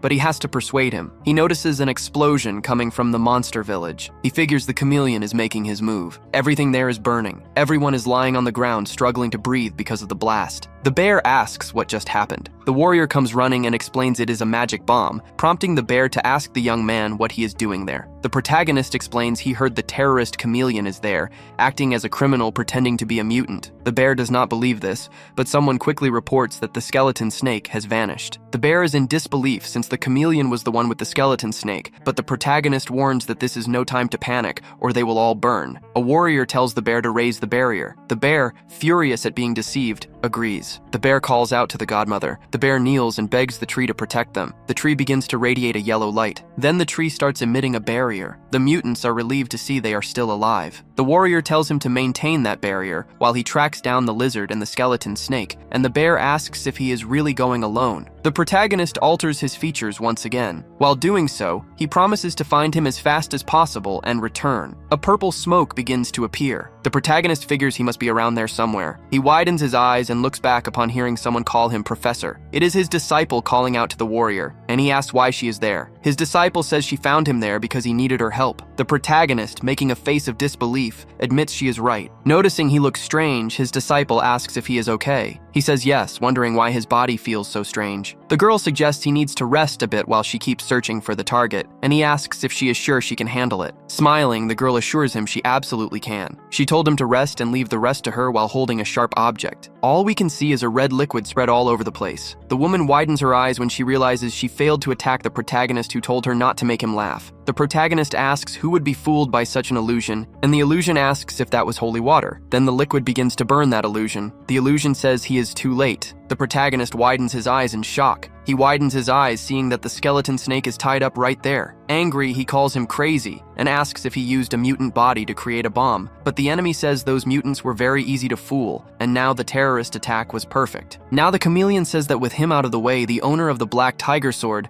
the Empress would be very satisfied. The protagonist asks if he thought that would be enough to stop him, and thinks it is a good time to test out the fighting spirit set he had completed for a phenomenal attack. Once again, the protagonist shifts his features, thinking that he would succeed with those sets. The combination of the Mars sword technique and fighting against 1,000 would be a splendid set.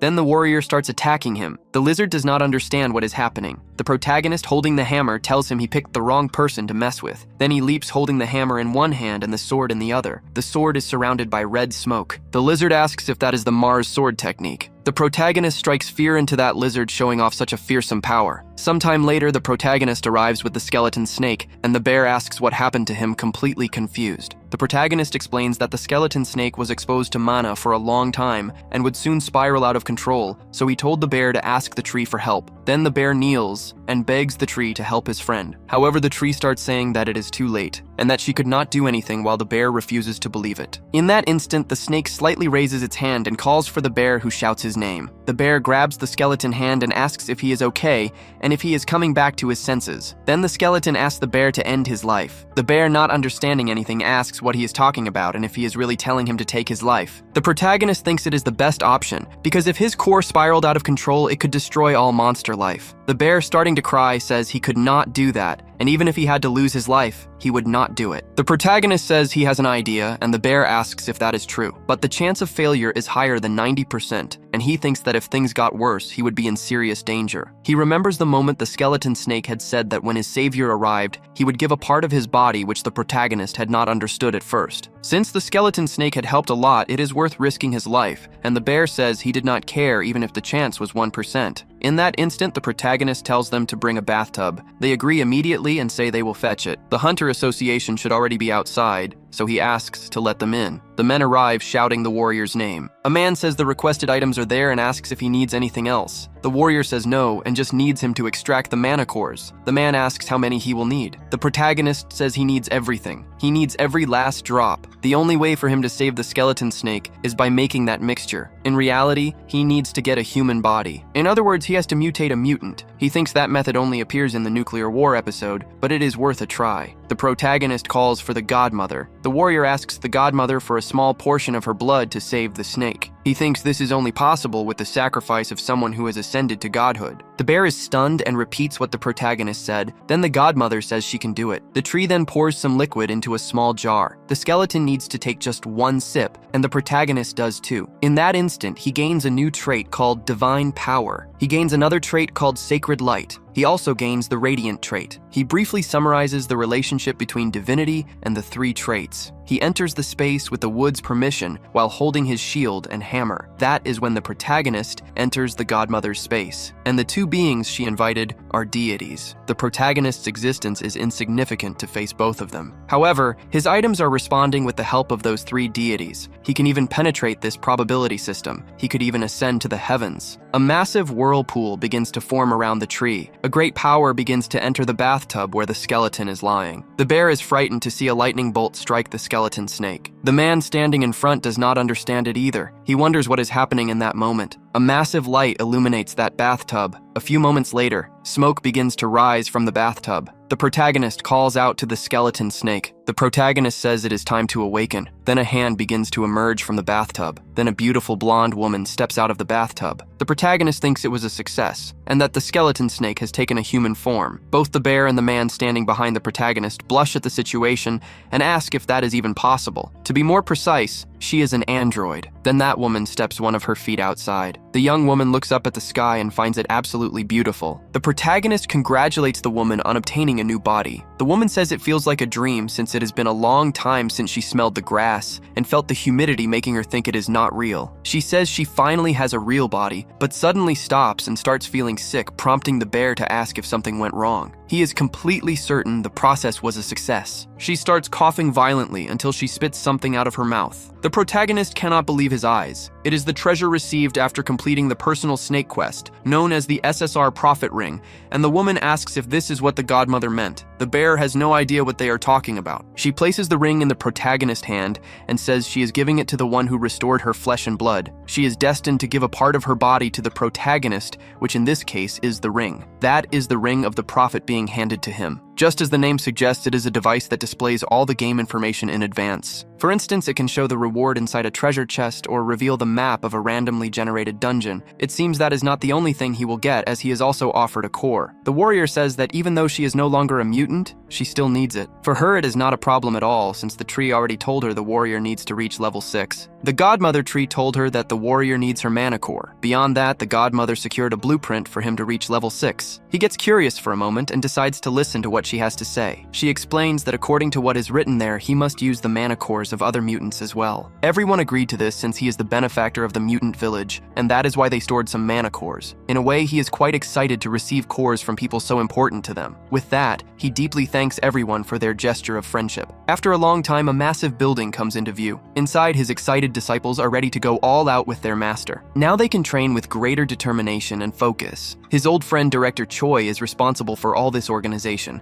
The director is great at it since he really enjoys holding positions of responsibility. The girls want to eat delicious food right away, and just thinking about it makes their mouths water. But the protagonist has a much more interesting idea, as they should all head to the training room. According to him, life is only truly enjoyed when they are training for real. His disciple Kali is already at level 3, and that is a matter of pride for him. Little Joannette is not falling behind either, as she is already completing level 4. They are all truly amazing, but Soren at level 5 leaves everyone in the dust. No text. With this, the protagonist fights them on equal footing. Everyone's efforts are even more apparent when they manage to increase their ability levels. The protagonist uses his traits to the fullest to bring out the very best those girls can show. He refuses to go easy on them just because they are his disciples. Instead, they have to train twice as hard. He himself is quite exhausted since everything is running according to his schedule. Whenever possible, he always focuses on his training. Thanks to the Ring of the Prophet, he is able to obtain the necessary artifact to reach level 6. Furthermore, he manages to learn the supreme technique of the Eastern Army, the Black Tiger swordsmanship. Now that he has obtained several traits, the high-rank trait Swordmaster is not too far away. However, to use the Swordmaster traits, the mana cultivation technique he is currently using will not be enough. He is already having trouble controlling the Sword of Mars technique with it. Now it is time to go to that place, and when he thinks about it, he remembers the Great Hammer. To reach the place where the god exists, he heads to Sweden to the Stockholm Palace. As soon as he arrives, he notices that an angelic being works at the reception of that place. Upon his arrival, the angelic being greets him and says she fears he might not be allowed to enter. He even tries to persuade her by saying he is an honorary paladin of that place. The problem is that even an honorary paladin must be at least level 6. She tells the visitor to come back another time when he has already reached level 7. He already knows this would happen. That is why he finds a way around it and hands over a mystical item from Norse mythology. With that, it seems he has permission to enter. Once again, he manages to impress. That is what he does best, causing a good impression wherever he goes. Breaking into a wide smile, he says he can now enter the home of the Master of Lightning. The doors open. Now he is allowed to witness the greatest lightning. It is a good thing he prepared everything in advance. He remembers the trouble he had some time ago. Back at the plaza, he was walking in search of his mission. Before finding Thor, there is something he needs to prepare. He looks in all directions, believing he will find it sooner or later. While walking carefree and trying to remember the facts, someone places a hand on his shoulder. His first reaction is shock, but it is only Mr. Sigmund. As always, the man is quite euphoric. It has been a long time since they last met, so he is even more excited. Looking to the side, he notices Sigmund is with his graceful wife. They say they are there to receive blessings for their baby. He pauses to see how excited the couple is for the baby on the way. In fact, now that he thinks about it, this is a sacred Norse land, and the god who would bless the babies is the one he is looking for. That is why he asks if they are going to receive the blessing of Frigga. In the castle, floating in the sky, and in the lowest place, he must search for the rune that contains the twilight. He must take the rune to the open field board the airship and bring order to the world. Only then will the goddess rejoice. Interpreting the prophecy, he figures the floating castle in the sky must be the grand palace, and the lowest place must be right there in the plaza. The man says he has already found the rune and asks if he wants to take a look. Of course, the warrior wants to take a look. Doing so, he notices that runes can also mean secrets or knowledge. That goddess is quite peculiar. She likes to bless those who are genuinely innocent. He notices the face the protagonist makes while observing the paper and becomes worried. He knows this is about the birth of the clearest and purest god, the story of the birth of Misteltein. The illustrious people he has met are them. He has to help those people receive the blessing of the goddess to complete the mission. That is why he gladly offers to join that journey. It does not take long, and everyone is floating in the red car, passing over a very chaotic place. He thinks that if this is the place mentioned by the prophecy, it really needs a helping hand. Then he wants to know if that is the legendary ship built by an ancient dwarf king. Skidblanir is a portable fortress that fits in a pocket when folded. It shrinks up to 500 times its size to fit in a pocket. It is a portable flying aircraft carrier. The man reinforces the magnitude of seeing all that with his own eyes. But according to the prophecy, the rune must be taken to an open field to then board the aircraft and bring order to the world. He thinks he should take control of the vessel and defeat those titans. It seems he understands, but many people have already given up along the way trying to conquer that ship. However, the protagonist does not care if it will be easy or not. To him, this is a piece of cake, and once again he makes that crazy face. The light and ammunition show is about to happen. The warrior will leave nothing behind. It is confirmed. Finally, it is time to show what he is capable of. As always, using his best and greatest traits. Running on turbo, he is going to make things much more interesting. He is used to going all in. If he wants something, he has to take it. And on that day, he is heavily equipped. His red car performs acrobatics. He has to give his best since he wants a high prize. He must be careful since several projectiles are heading his way. And if everything is going well, why not accelerate and put a little more excitement into the movements? The orders are being executed. He must watch out for collisions. Meanwhile, that couple just watches from below all the adventure carried out by their friend. When he thinks everything is over, the lights start to show that he is only just beginning. Now he is going to charge with even more intensity. In the middle of the process, he acquires one more trait and is now one with the vehicle. He breaks into a wide smile. This could make things even more interesting. Next, he has an important mission to fulfill. That is why he already holds the hammer with the intention of using it. In a successful leap, he jumps out of the red vehicle. He needs to reach that vessel as fast as possible and deal with those people. Everyone seeing that intense light thinks a bomb has been dropped, but that is far from the truth. All that intense glow is actually the warrior putting things in their proper place. The man finds it strange why a paladin of Thor is doing something so bizarre. With the hammer in his hands, he says he does not believe in this god nonsense. As he prepares to strike, he tells the man to stop begging his god. It makes no sense anyway, because when he wants something, he does whatever it takes to get it, and he has already set his sights on that vessel. After that little accident, the three are on the vessel, and the couple finds the whole maneuver incredible. Meanwhile, the protagonist tries to understand how he can make that massive vessel fly. Then his car catches his attention, looking like it has the right answer. The little red car says it can easily control that vessel and that he can trust it. As soon as it is connected, the power surges, and now the settings seem much easier to understand. The map is placed in front of the couple who believe they have to find Fenrir to get the blessing of the goddess. Suddenly, they start speaking the language of the protagonist, and he gets excited knowing he can handle this little job. He puts that vessel at full power. He is also going to bomb everything down there to find what they are looking for. The titans below can only watch the rain of bombardment. Shortly after everyone is laid out on the ground and the three look down from above, believing the prophecy is fulfilled, the excited couple says they will never forget the massive debt they owe him. As soon as the scroll is completed, an intense light appears. That is the presence of the goddess Frigga. The goddess concentrates to bestow her blessings. She is about to bless an innocent being so innocent, it is still in its mother womb. After everything is done, the three simply watch the goddess depart. The couple is more than grateful for the blessing she has granted them. The protagonist is also quite excited with the completed mission. This marks the repentance of Misteltein, and with it he has earned that magic branch. He acquires consumable items that have only a 1% chance of being dropped in the game, and this grants him access to the divine temple, the Palace of Stockholm. As soon as he steps foot inside and begins to walk, it feels like he is being electrocuted from head to toe. However, he knows that to stand in such a place,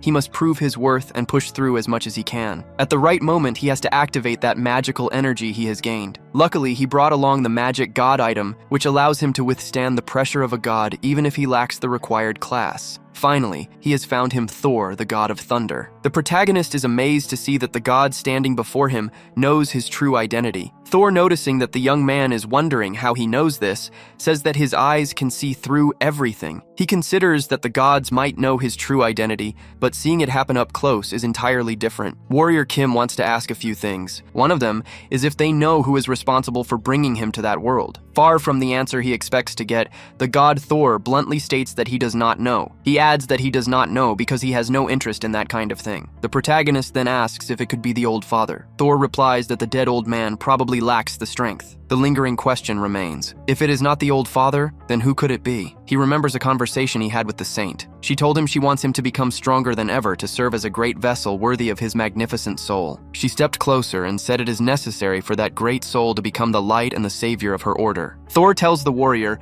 that it is all because of his soul. His soul class is truly extremely high.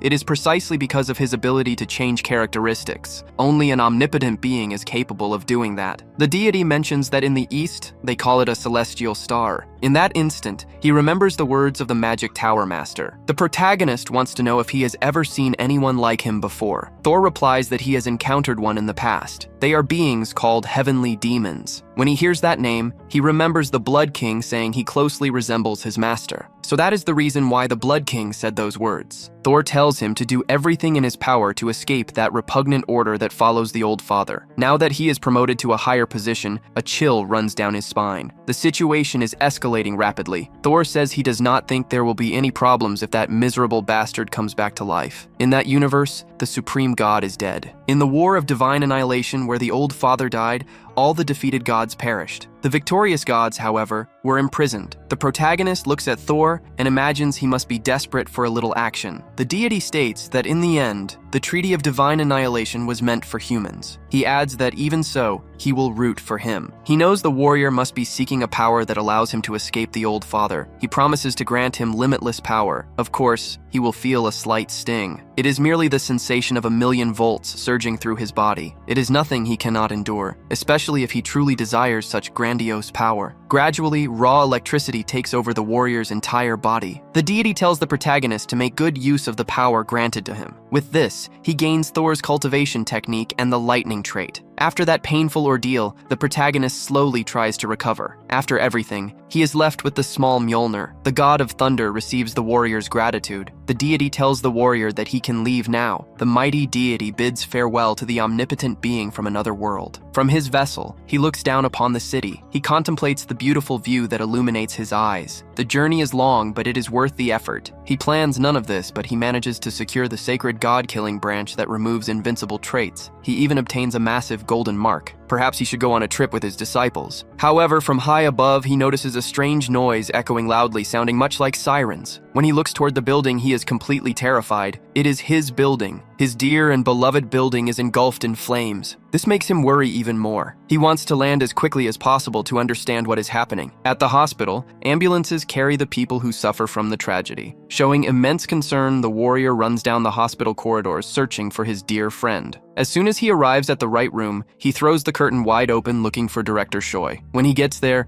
he finds his friend lying down severely weakened by everything that happens. Iron Fists is right by his side. The warrior immediately demands to know what happens and which bastard does something like this. Iron Fists explains that he is already investigating and will soon have a definitive report. Regardless of who is responsible for all of this, the warrior guarantees one thing: total regret will be ruthlessly imposed. The man lying there is more than just a business partner. He is much more than that. In the cruel and selfish society of Arcana, he is the very first to show kindness. He is the right-hand man. He is the person who makes Warrior Kim continue to believe in humanity. He is someone completely indispensable. Of course, this will not go unpunished. Nobody lays a hand on his friends and remains intact. Looking at his friend, he says he should recover completely since it is his own fault. He should never have asked him to manage the building. However, his eyes widen when he hears his friend calling out for him. He is surprised. The director is strong and is already awake, trying to calm his friend by saying he is fine. Holding a vial in his hand, he says he has something very important. Still with trembling hands, he explains he collects a little bit of it and wants the warrior to take it. He wants to know why he is receiving this. His friend explains that he puts nanomachines in his blood a while ago, and at the moment of the attack on the building, the first thing he manages to do is splash his blood onto the bastards. Holding the warrior firmly by the hand, the director says that with this vial, he will be able to track those criminals down. All the protagonist wants is to thank his friend for staying alive. He also promises to use every available medical technique to heal him, and this time, he plans to utterly eradicate everyone who has the terrible idea of crossing him. Meanwhile, at the Guro Fortress, a plan seems to be in motion. Iron Fist says he tracks the director nanomachines, and this is the final result. After some time, they find the place where the targets hide. Wasting no time, they stand directly in front of the location. The tracks end exactly at this spot. Iron Fist asks if he should just demolish the whole place. He agrees it is a good idea. Since most of the people living there are brutal criminals, the Iron Fist gang itself can easily resolve this. He believes that this time, he will defeat the leader of the evil federation, the Empress of Slaughter. The criminal federation originally begins as a legitimate syndicate. It is an organization founded to claim the rights of the marginalized, until they make contact with the Order of the Old Father. If he decides to demolish that place without much thought, it could end up strengthening their righteousness. With this, Iron Fist asks if the protagonist has another plan. He calmly listens to the protagonist. Then he smiles widely and says they need to demolish and renovate. It is impossible not to be surprised by the warrior, as he says that from that moment on, he will remodel the neighborhood, and that is his plan. Speaking like that makes it seem like the easiest thing in the world. With this, the restructuring of that part of the city occurs without problems. And all thanks to the president, who promptly approves the reconstruction of a neighborhood with an unregulated public order, along with the investments of various prominent figures. He finally finds the main base of the criminals in the outskirts. Once found, it is easy to put his plan into practice, even more so with the right people and allies carrying great strength. This time he relies on the help of his oldest disciple. He promptly breaks the chains to clear the passage and feels quite awkward when praised. The young man says he is worried because his master is going up against the infamous Empress of Slaughter. His master says it will be dangerous, and of course it is never an easy task, which is exactly why he asked for help from a few people. He brings his entire team along with friends and allies. Iron Fist is at level 5 along with the mage and the priest. The girls are at different levels, and the strongest of them is Soren. The warrior himself is at level 6 alongside his first disciple. As expected of those extraordinary talents, their growth speed is higher than average. Looking at his first disciple, he says that everyone there should be stronger than that place requires, so they should not worry. The most excited are the girls. For Wujir, the first disciple and the only boy among so many crazy girls, it is quite difficult to live with them. Meanwhile, the hero approaches and takes the lead. It does not take long for those cursed doors to be opened. As soon as this happens, a strange mana flows out and surrounds everyone. It is a strange subdimension. They all want to know if he is really sure that everything will be fine entering that sinister place. Pointing to himself, the protagonist says he has never been wrong before, and this time will be no different, as he will eliminate the Empress. Meanwhile, a sinister voice thinks they have all dug their own graves. To her, since they have all reached that point, she should help them find a suitable burial site. After passing the gates, the place inside is completely different from the dark aspect on the outside. They notice such a bright place existing deep underground. They wonder what all those elaborate structures are for. That place is known among players as the Hellish minigame. There are 3 types of minigames that must be completed. Removing the debuff applied to the Empress of Slaughter is not that difficult since it is a 2D platformer game. Right now, however, it seems very difficult to get through this place. However, he brought his disciples to prepare for a situation exactly like this. He explains they will split into 3 groups to clear the path. The first disciple will be the leader. He will lead the male group while BX Soren leads the female team. As for him, he goes alone, forming a one-man team. After all, he is a professional with his name on the leaderboards. Seo Woojin and his team tackle the first mini-game. They have to destroy the falling blocks and reach the finish line. For them, it is not that difficult since they have a mage who can sense mana. Once they find the blocks, they can easily destroy them using steel fists. And of course, there is the group leader who holds that position for a reason,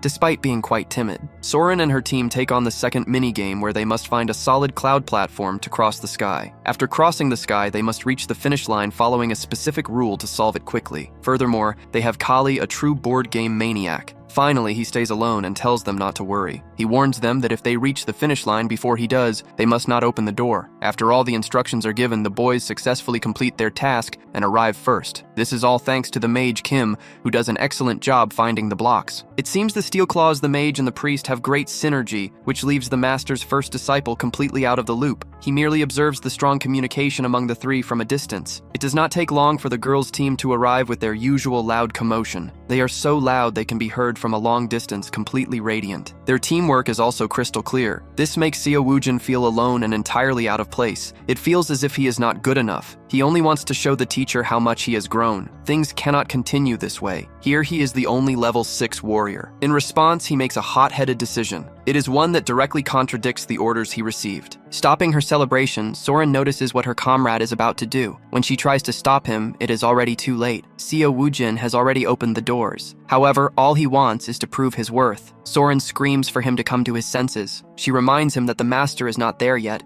so he cannot just walk in and hope for the best. Careless about what lurks inside that warehouse, and with his guard completely down, he claims everything is fine. Being naive, she thinks for a moment that as a level 6 superhuman, he might actually be able to defeat that woman. The problem is that she is right behind him listening to everything he says. It is a fact that she does not like being underestimated by him at all. Since no one there knows exactly what to expect, They are all caught off guard. Even the first disciple has trouble breathing. The pressure of that place is crushing. He is about to discover the hard way that being on the same level as the master does not mean having the same excellence. When the girls see that he is struggling, they scream and try to push that monster away from him. They are furious. They already told him to wait for the master, and now he is making things more complicated. While he ignores all the warnings and stays on the ground trying to recover, the girls simply step past him to face the evil. Seeing all this, he finds it strange that they managed to resist the curse. For a moment, they fight on equal footing with that wretched woman, but she is not the empress for nothing. As soon as they start crossing real swords,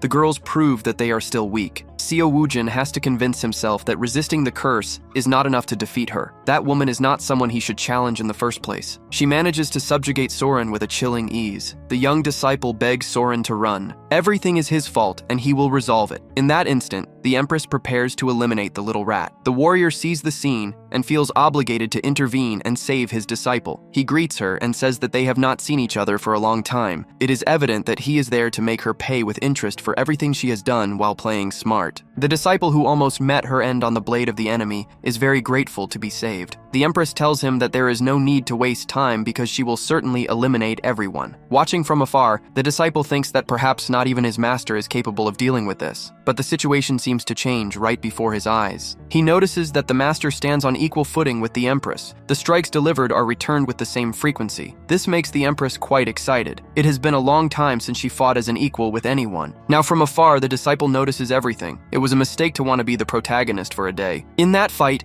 there is only one person capable of fighting on equal footing with that woman, and that is the master. The warrior draws his weapon and tells that clueless woman that the only person who will lose their life here is her. He points his hammer at that insignificant person and warns her that she should never touch his friends again. He went there to take revenge for what was done to the director, and he will not leave with anything less than the defeat of that villain. Driven mad, the empress says that it does not matter how many times he fires that thing. He already knows this. During the incident in the city, he painfully experienced the power of invincibility. He felt the passive skill of the Slaughter Empress firsthand. Because of this invincibility, he cannot deal any damage to her, but now he is better equipped and has more experience. To manage staying on equal footing, she activates all her best abilities. Even so, she notices that he has grown so much in a short period of time. Now she will have to be very careful with him. He fights with mastery of the tidal swordsmanship, and the power released now is the annihilation of heaven and earth. That move is truly terrifying no matter how many times he sees it. Even so, he has to defend himself. Using a good shield is the best way out. Despite his massive growth, he still has to be careful with her relentless strikes, especially when she declares it is time to end it all. At that moment, he can barely hold his shield. She claims the owner of the tiger sword cannot oppose her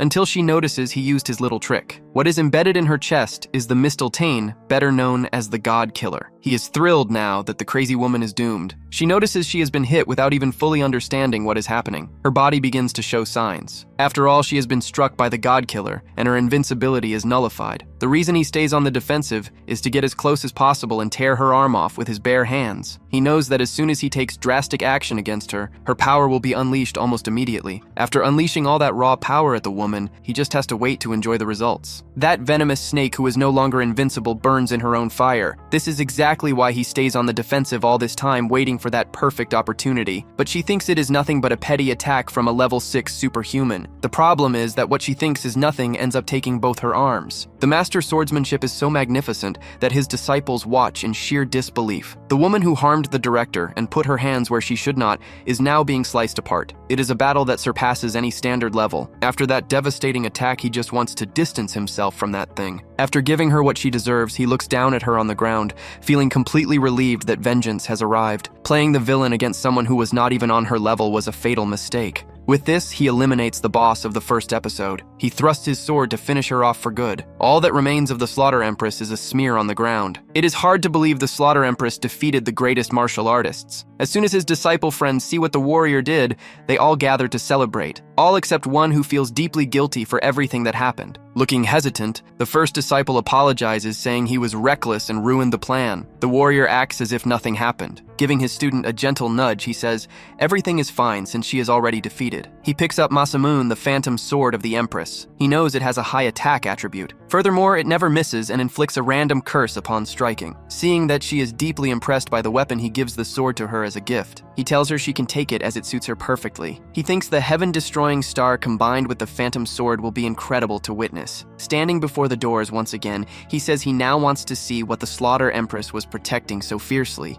Making a crazed face, he decides it is finally time to reap his rewards. As soon as he opens it, a blinding light fills the entire space. Not only him, but the girls also go completely insane over the sheer amount of gold. Most of the time, they act like actual toddlers and are already playing right in the middle of the gold. While the warrior seems completely obsessed with the gold, the priest asks what he is going to do with so many jewels. He looks like he is not even listening to a word anyone says as he searches for a weapon, the final piece of the Dasan series. With it, his collection is finally complete. As for the gold, it will be used to repair the massive damage caused by the attacks of the wicked. Meanwhile, Seo Woojin, who had been the warrior's first disciple, wants to make everything official. He says that merely being a genius means nothing if you do not know the exact moment to strike. He mentions that he could not even swing his sword a single time during that entire battle. The protagonist notes that this was why he looked so miserable back then. He had received endless praise, but the moment he faced a real fight, he realized that simply raising his level did not solve everything. He states that the teachers he had in his clan were incredible, but they lacked the most crucial factor. Meanwhile, all the girls watch closely to see what he will say next, until he finally gathers his courage and declares that what he truly wants is to become a warrior. This makes the protagonist quite happy, as the primal instincts of a weed fighting to survive in the wild are exactly what he teaches, and the boy is in the perfect place to learn. He tells him he will accept him, and the young man is absolutely thrilled by the news. He states that the only condition is to never give up, no matter how brutal, heavy, and relentless the training gets. It does not take long before he starts getting friendly smacks from the girls, who, despite him being the first disciple, now treat him like a complete rookie. However, she says she would love to work with him, especially since she was the one smacking him while calling him a rookie. A fierce argument over who met the master first seriously erupts between the two, while Kaylee and Jeanette just watch. Meanwhile, they retreat to a corner to secretly trash-talk their friend. But it will not stay that way, as their superior chases after her friends to force them into brutal training. Despite being the smallest, Jeanette is also the most agile. However, as she runs, she fails to look ahead and ends up slamming face first into someone. Incredibly, that person recognizes Jeanette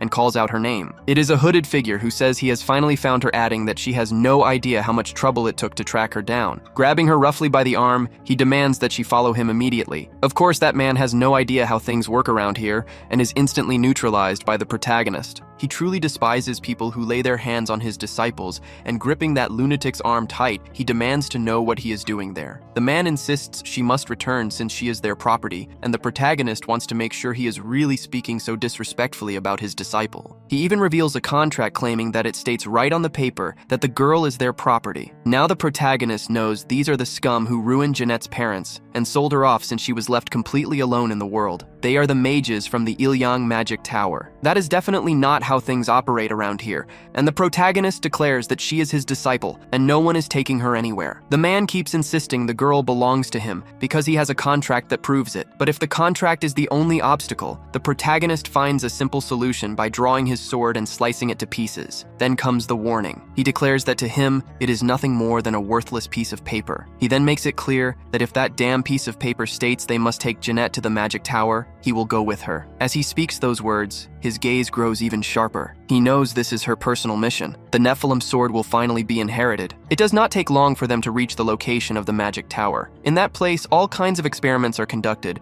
Some use water magic while others use fire. As the protagonist and his disciples walk through, he notices the facility is designed for biological experimentation. It is a place where the disgusting greed of humanity is laid bare. The protagonist notices Jeanette is deeply uncomfortable being back in that place. Looking at the girl, he can see her fear of not being strong enough to stop these terrible experiments. Soren sees her friend in sorrow and is deeply moved. The protagonist quickly speaks up. He tells her that everything will be possible once she acquires the sword of the Nephilim. She is ready to search for it immediately, but there is something else she needs to do first. She needs to avenge her parents, but the very thought fills the girl with absolute rage. With a piercing gaze, she says her life has been so peaceful lately that she almost forgot something that should never be forgotten. Papers are scattered everywhere. A man calls out to Jeanette. He begs for her forgiveness and mentions her parents. Jeanette glares with furious eyes and asks how a disgusting insect like him dares to speak of her parents. The man desperately tries to explain himself. In response, the girl tells the man to go to hell as she casually pierces him with her blade. In that instant, the man bleeds out all over the floor. Jeanette begins to tremble. She is consumed by anger and sorrow over having to dirty her hands to get rid of such trash. She drops her sword as she realizes what she has just done. Then the protagonist sees his other disciple run toward Jeanette while crying. The young girl asks if Jeanette is okay. Meanwhile, the protagonist praises her and acknowledges how difficult that must have been. He knows that Jeanette still has a mission that goes beyond mere revenge. The protagonist realizes that these biological magitech experiments have been taking place in secret all across Seoul Arcana. Curious, he picks up a portfolio and starts flipping through the pages. He thinks that the ultimate result of these magitech experiments lies within them. That is when he finds what he is hunting for. It is the hybrid between human and angel known as the Nephilim. The protagonist realizes he needs to take the life of every person involved. He thinks that in order to do this, he needs its true name. He tells Jeanette that they need to head underground. That half-angel looks much more like a demon than an angel. The protagonist states that they will go underground to retrieve the sword. Elsewhere, the warrior realizes that the creature is a Nephilim and notes that they were actually researching something like it. The protagonist tells them they did a great job, but they are no match for that monster. He decides to handle it himself, while the boy asks if that is not too dangerous. He thinks the boy is not wrong since it is usually a raid boss that requires at least other level 7 characters, but this situation does not need that, so if he follows the plan, he has a chance. When the protagonist says a certain thing, the monster wakes up, and it begins to destroy everything. In that instant, the glass shatters. Then that half-angel raises its sword and a pink energy dominates the area. It releases a strong pulse that inflicts the fear status effect and reduces their attributes at the same time. However, the aerial attack might not work. Even so, the warrior charges against that man. Everything is unpredictable, but he still attacks with a wide smile on his face. The protagonist switches his equipped traits for others. He plans to deliver the strongest strike he can, so he goes to provoke that monster. The warrior watches closely to see if there is any opening to attack. In that moment, the protagonist sees an opening and throws his hammer at the leg of the opponent. This makes the opponent scream in pain, while the protagonist notes that the strike penetrated its defenses. In response, the enraged opponent starts unleashing random strikes. This leads the protagonist to activate 2 of his skills to escape. The protagonist wonders if that is for real. He had targeted its leg on purpose, but the limb remains completely intact. He resolves to attack it until it works since he knows all of its attack patterns. He has also spilled giant blood. This causes damage to other giants if applied consistently during its duration. The protagonist smiles as he thinks about that strategy, because if he hits that giant the right way, the damage will scale infinitely. With its glowing red eyes, the monster looks ready to take his life. The protagonist knows he must be careful with the Nephilim sword. The monster unleashes another power as black smoke pours out all around it. That black smoke shifts into a tentacle and tries to drag the protagonist, who dodges the relentless attacks. All those dark tentacles try to pierce the protagonist. In that moment, one of the tentacles manages to strike his face. The disciple says that this is not going to work, but the other disciple tells him it is no time to panic. The female disciple wants to help the protagonist, but he tells her to wait. In that instant, the protagonist unleashes a brutal strike against the giant. The best is yet to come as the warrior smiles and thinks he cannot miss the final strike. He reflects that the dark attribute inflicts continuous damage. He visualizes a white flower blossoming before his eyes. He spots the weak point of that giant and pierces it once more with his sword. The monster screams from the immense pain it feels. The protagonist realizes the true phase of the battle finally begins. He notices a massive amount of sword aura emanating and knows everything goes exactly to plan. The warrior tells the beast to return to the underworld. In that instant, the monster is cleaved completely in half. The monster weeps as it is torn apart, complaining about its unjust fate. The protagonist ruthlessly finishes the creature off. The 3 disciples stare at the protagonist. The sword is the only thing that still exudes raw mana. He aims right there and strikes down with his hammer using full force. A deep crack begins to form, until a gorgeous blade finally reveals itself. It is the SSR grade sword of Total Darkness. The protagonist smiles knowing he finally secures the sword of Total Darkness. The warrior Kim looks back as he hears someone say the battle is incredible. The young man says they are learning a massive amount while the protagonist calls for Jeanette. He asks Jeanette to try pushing the blade. Only Jeanette, who survived life as a lab rat, can unlock the full potential of this weapon.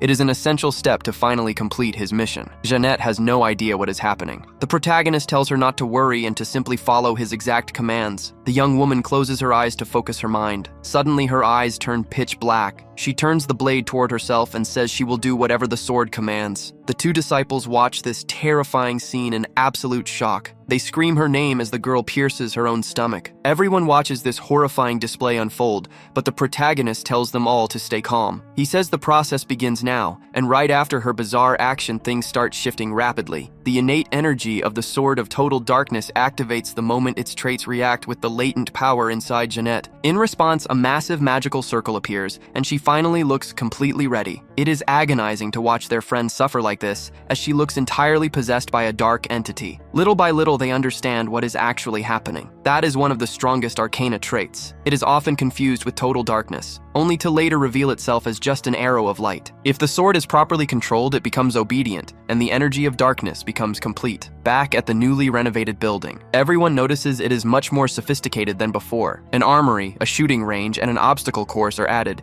driving his students completely wild. Among them, Jeanette wants to know about the Nephilim sword. She still does not know how to pass the sword to him, but he explains it is normal since the weapon only reacts to her innate traits. He tells her not to worry, as he will first learn to cultivate energy and then intends to train with the Wujin sword. He has seen it so many times that he can easily imitate it with just his body. However, now they are going to train a little more at the shooting range. There they can freely train their aim as much as they want. To make things more interesting, they use the protagonist as a target, and he just has to dodge all the incoming fire. And when it comes to training, the girls take it very seriously. This creates a fierce competition between them. Even amid the intense competition, everyone grows worried because some of the bullets are hitting their master. Despite their screams, he tells everyone to keep attacking all at once. He needs to be able to track every single bullet fired in his direction. The moment finally seems close as he prepares himself by shifting his stance. Even the gleam in his eyes changes, showing that he can now truly see the trajectory and flow of everything approaching. That way, splitting the bullets in half becomes far too easy. As always, he easily manages to impress his disciples. And through all this, he acquires oneness with the sword, a trait he has been interested in for a long time. However, getting this trait does not bring him completely closer to his ultimate goal, as many steps still remain. But it is a good start, and this alone gets him excited. Now that he obtains the final piece, his trait panel is complete. His students notice that the ultimate official trait of the warrior class is finally achieved by him. At that point, he is already able to use the Aura Blade. This is the exact moment he trained so hard for,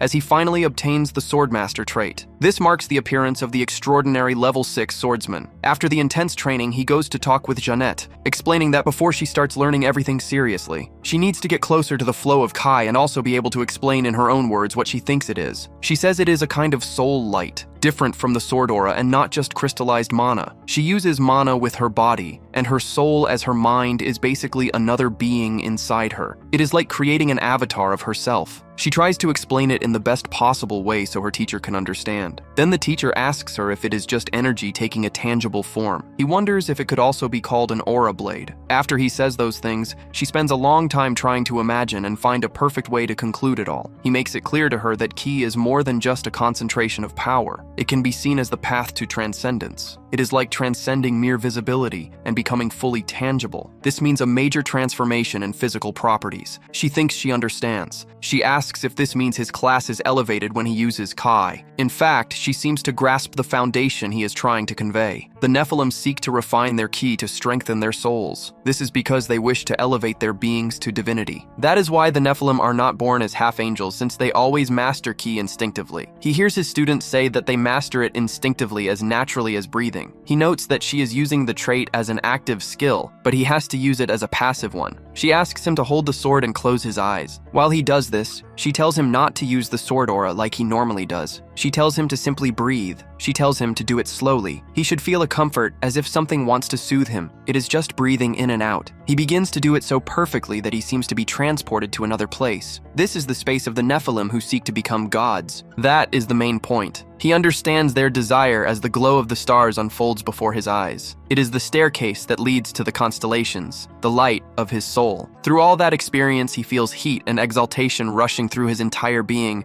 as if wanting to devour him. Only now can he truly feel it. It is so real that it feels palpable, just like the sword he is holding. Having understood that principle, he begins to manifest it. Janet is excited as he finally manages to master it. Now the warrior possesses one more trait, the sword of the Nephilim. After everything, they are all quite satisfied. He has succeeded. The warrior gives all the credit to Janet, saying she was very good at explaining the essence. Everything is going well until the director arrives exhausted, warning them that something has happened. The news is about the president of the Kumo group. She is in critical condition. Despite being a level 7, she she has been poisoned, and no healing elixir is working. When he receives that news from the director and hears that no elixir can cure her, he immediately thinks of the only poison capable of doing that. That is blood poison. It was used only once in the game. This leaves him extremely worried since the poison is no joke. Meanwhile, in another place, the president goes through her worst moments. The poison seems to have spread rapidly throughout her entire body. Noticing that the woman is starting to suffer a cardiac arrest, they immediately prepare for resuscitation. The doctors seem to be doing everything they can, but her condition, which was stable a moment ago, only gets worse. Desperate, the doctor asks what kind of anomaly has happened in such a short time to make her deteriorate this much. In that moment, the warrior enters and orders them to stop what they are doing immediately. No one understands why the warrior Kim is there, let alone why he asks them to halt the resuscitation. He states that this illness is not something the doctor can cure. He knows exactly the type of antidote she needs to take and quickly gives her what she needs. The condition of the woman seems to be improving little by little. Her personal assistant runs to her side as soon as she notices her waking up. Even having just woken up, she is very happy to see her secretary and her warrior friend. She looks at him and says she is in his debt again, and he tells her she should consider this a way to repay her for helping him so many times. Sitting on the edge of the bed, she says she does not know for sure what happened as she felt sick and lost consciousness out of nowhere. He says bluntly that he thinks it was an assassination attempt. She is quite frightened, but he wants to know if she has had any contact with animals recently. That is when she mentions that the only animal present was a cat she touched on the street before passing out. He explains that it was not a cat, but a shapeshifter transformed into an animal. The problem is that the shapeshifter had an order from someone to eliminate her. She says that since he already knows the truth, she must assume he has already caught the culprit. Laughing, he confirms it since he already knows the method the creature used. It is a filthy animal that hides in the vegetation of the night. He has managed to catch him off guard, and now the beast has to tell the truth. When interrogated, the protagonist wants to know from the shapeshifter if it was the Black Jaguar order that requested her elimination. Seeing that the shapeshifter will deny it to the end, he demands that he repeat an anti-Black Jaguar mantra. He cannot do it even if he wants to, and for the protagonist, there is no need for further questions as his reaction has already said it all. Being more persuasive, he tells him that if he does not hand over the antidote, he will end everything right there. He makes it clear to the shapeshifter that he has absolutely no reason to let him go, but the bastard is very smart and shows a necklace demanding his life be spared in exchange for it. The offered object is the dragon necklace, and he claims that if left in peace, he promises to leave the country. Reaching an agreement, he says he will let the person leave, but of course this is not true as no one walks away unharmed after touching his friends. Now the protagonist explains that he was also able to get the antidote from him. As for the assassination order, it definitely came from the Black Jaguar order. He admits that to be completely honest, the order of the Old Father is the one truly behind them. They tried to paralyze the government. They even used the Evil Association as a front, and this time their goal is to eliminate the head of a corporation. He knows this is because her company established a fund designed to fight the Evil Association. In that moment, he can only imagine how furious the saint must be. He cannot claim that the order of the Old Father is behind everything because he still lacks evidence. He mentions that either way he found the location of the Black Jaguar hideout. Because of this, she wants him to find the culprit and tear them to pieces. Some time passes after that conversation,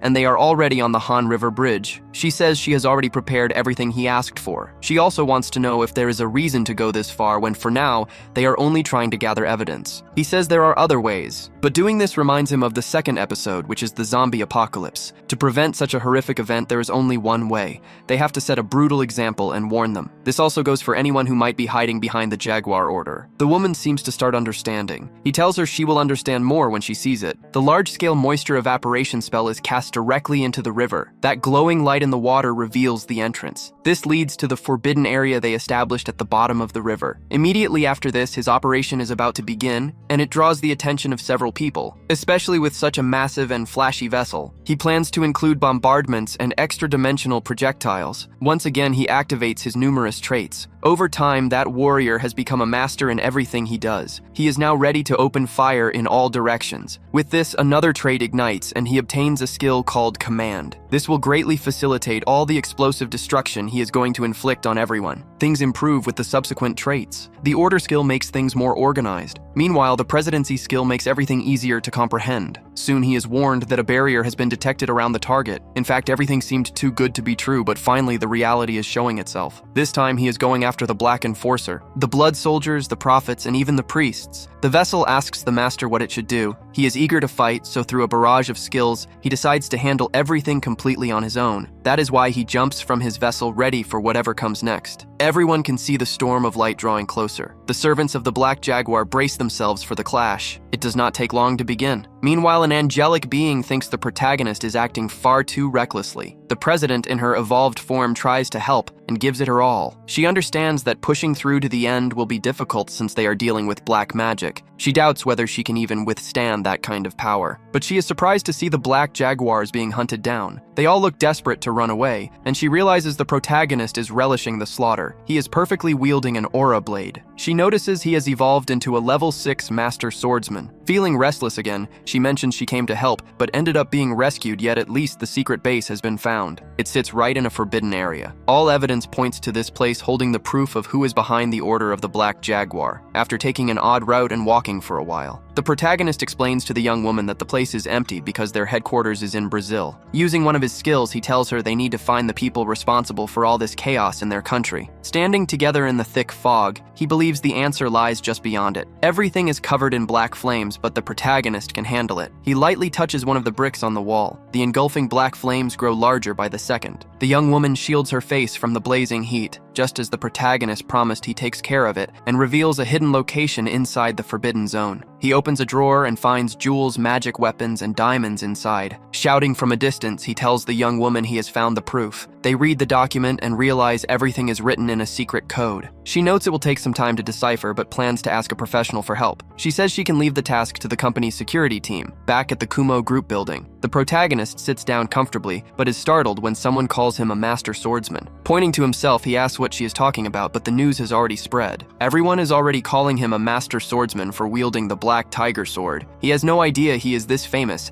and that everyone considers the 23-year-old warrior Kim a formidable master. Things get a lot better when he receives a bag packed with gifts. She says she noticed he always uses a golf bag, so she decided to prepare a new one for him. Of course, that is not all, as there is also a mountain of other equally valuable gifts. She states it is only natural since he has already saved her life. Wasting no time, he starts packing all those things into his bag. The woman also wants to know about his plans for the future. After packing everything that fits into the bag, he feels quite satisfied. He mentions he plans to try and reach level 7 just like she has done. To do this, he needs to leave for the world of the gods in Greece, specifically in Thessaly. It will not be easy since a massive crowd is already waiting in a long line to enter. From afar, he sees it is completely packed, but that is to be expected. He knows that the end of Olympus brought about the final battle. To meet one of their ancestral gods and the titans, the goddess Gaia has summoned him. But to enter that place with his physical body intact, he first needs to complete a certain task. With that, he starts walking through the crowd, figuring he needs to pay homage to the deities and become a spiritual being. The mission includes riding a Pegasus, but the problem is that if he is to have a mount, he prefers a wyvern. Walking closer to the gates, he is stopped by 2 guards. They immediately recognize the paladin warrior Kim. Everyone there knows him as the guardian of the stigma. No one expected to see him in a place like this. In a few moments, a guard begins to act as his guide, showing him the way. As the warrior walks, he notices how elegant everything is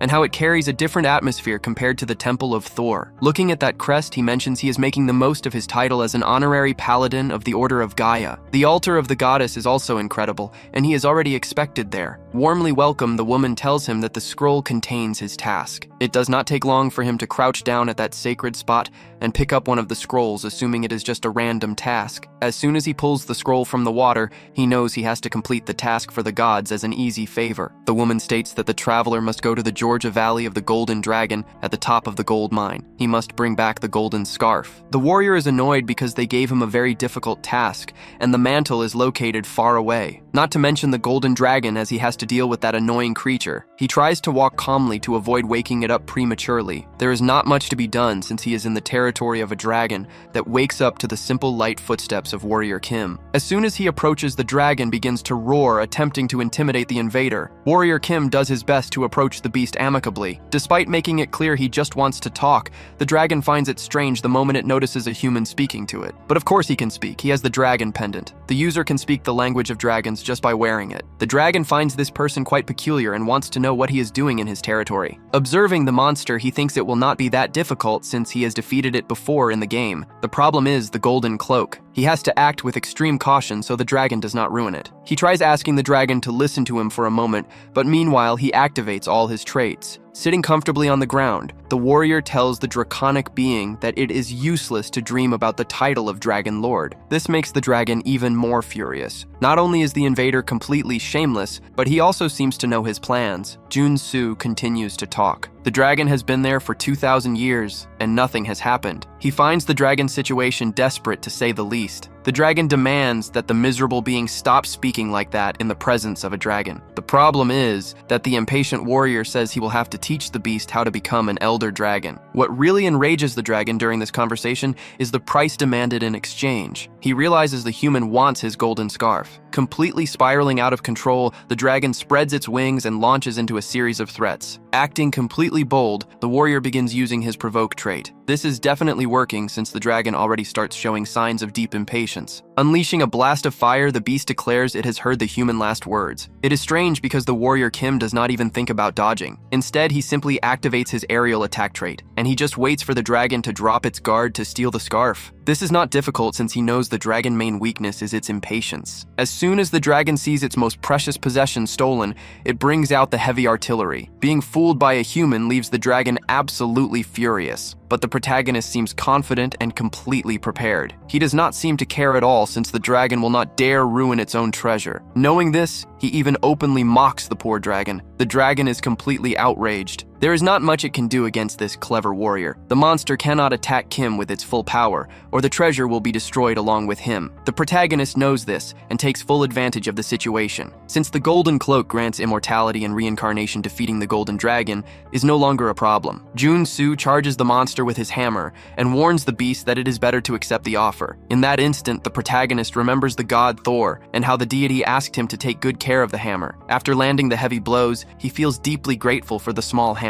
Kim unleashes the final blows directly on the monster head, stating that all of this will bring its ruin. The dragon begs for mercy and offers its surrender, but Jun-soo knows this is a complete lie. A sudden beam of lightning is fired. Dragons possess extremely valuable materials. Knowing this, the warrior finishes the attack with all his strength. After winning the brutal combat, the protagonist is highly satisfied. Kim reminds the beast that he warned it to settle things the easy way. The monster's body has everything he wants. The creature is level 7 and holds valuable items. Jun-soo will not miss this chance. After finishing the job, the warrior goes to a temple with a golden path. He is welcomed warmly at the location. The protagonist bows in greeting. Kim says it is an honor to see the deity. The goddess Gaia says she has been watching Jun-soo for a long time. She offers him a wish or an answer. The warrior remembers his conversation with Thor and asks who brought him to that world. He knows it is not a god. The goddess says she would know if it was on the surface or underground, but she does not have that answer. The protagonist thinks the mystery is related to the sky. The goddess warns him about the shadow world. This place lies beyond the Great Rift. Kim remembers the saintly woman's gaze and asks if it is related to the Order of the Old Father. The goddess explains that summoning a soul causes severe damage to the summoner. The person who casts the spell must be dead from exhaustion. Jun-soo thinks the current saint is clean. The culprit must be someone else. The goddess offers a wish to help the warrior. The protagonist thinks carefully. He asks for a level 7 blueprint, and the goddess accepts his request. She begins to manifest a bright light. She hands him a large and detailed scroll. The goddess provides the level 7 and level 8 blueprints. She also gives him the necessary materials and techniques. The reward is greater than Kim expected. He now has a way to defeat the saint in the future. With this, he should be able to defeat her in the near future. Up to level 6, he only needed the mana core of a mutant. To reach level 7, he needs the mana core of an alien species from the night. And to reach level 8, he needs the mana core of an alien species that is not of the night. This leads him to wonder if reaching level 9 will require mana from a godlike species or something similar. The goddess asks the warrior not to worry about a future that has not yet arrived, especially since he already knows that his future is heading toward a dangerous crossroads. Gripping the scrolls, he knows the goddess is absolutely right. He needs to reach level 8 to defeat the boss of episode 3. He cordially bids the goddess farewell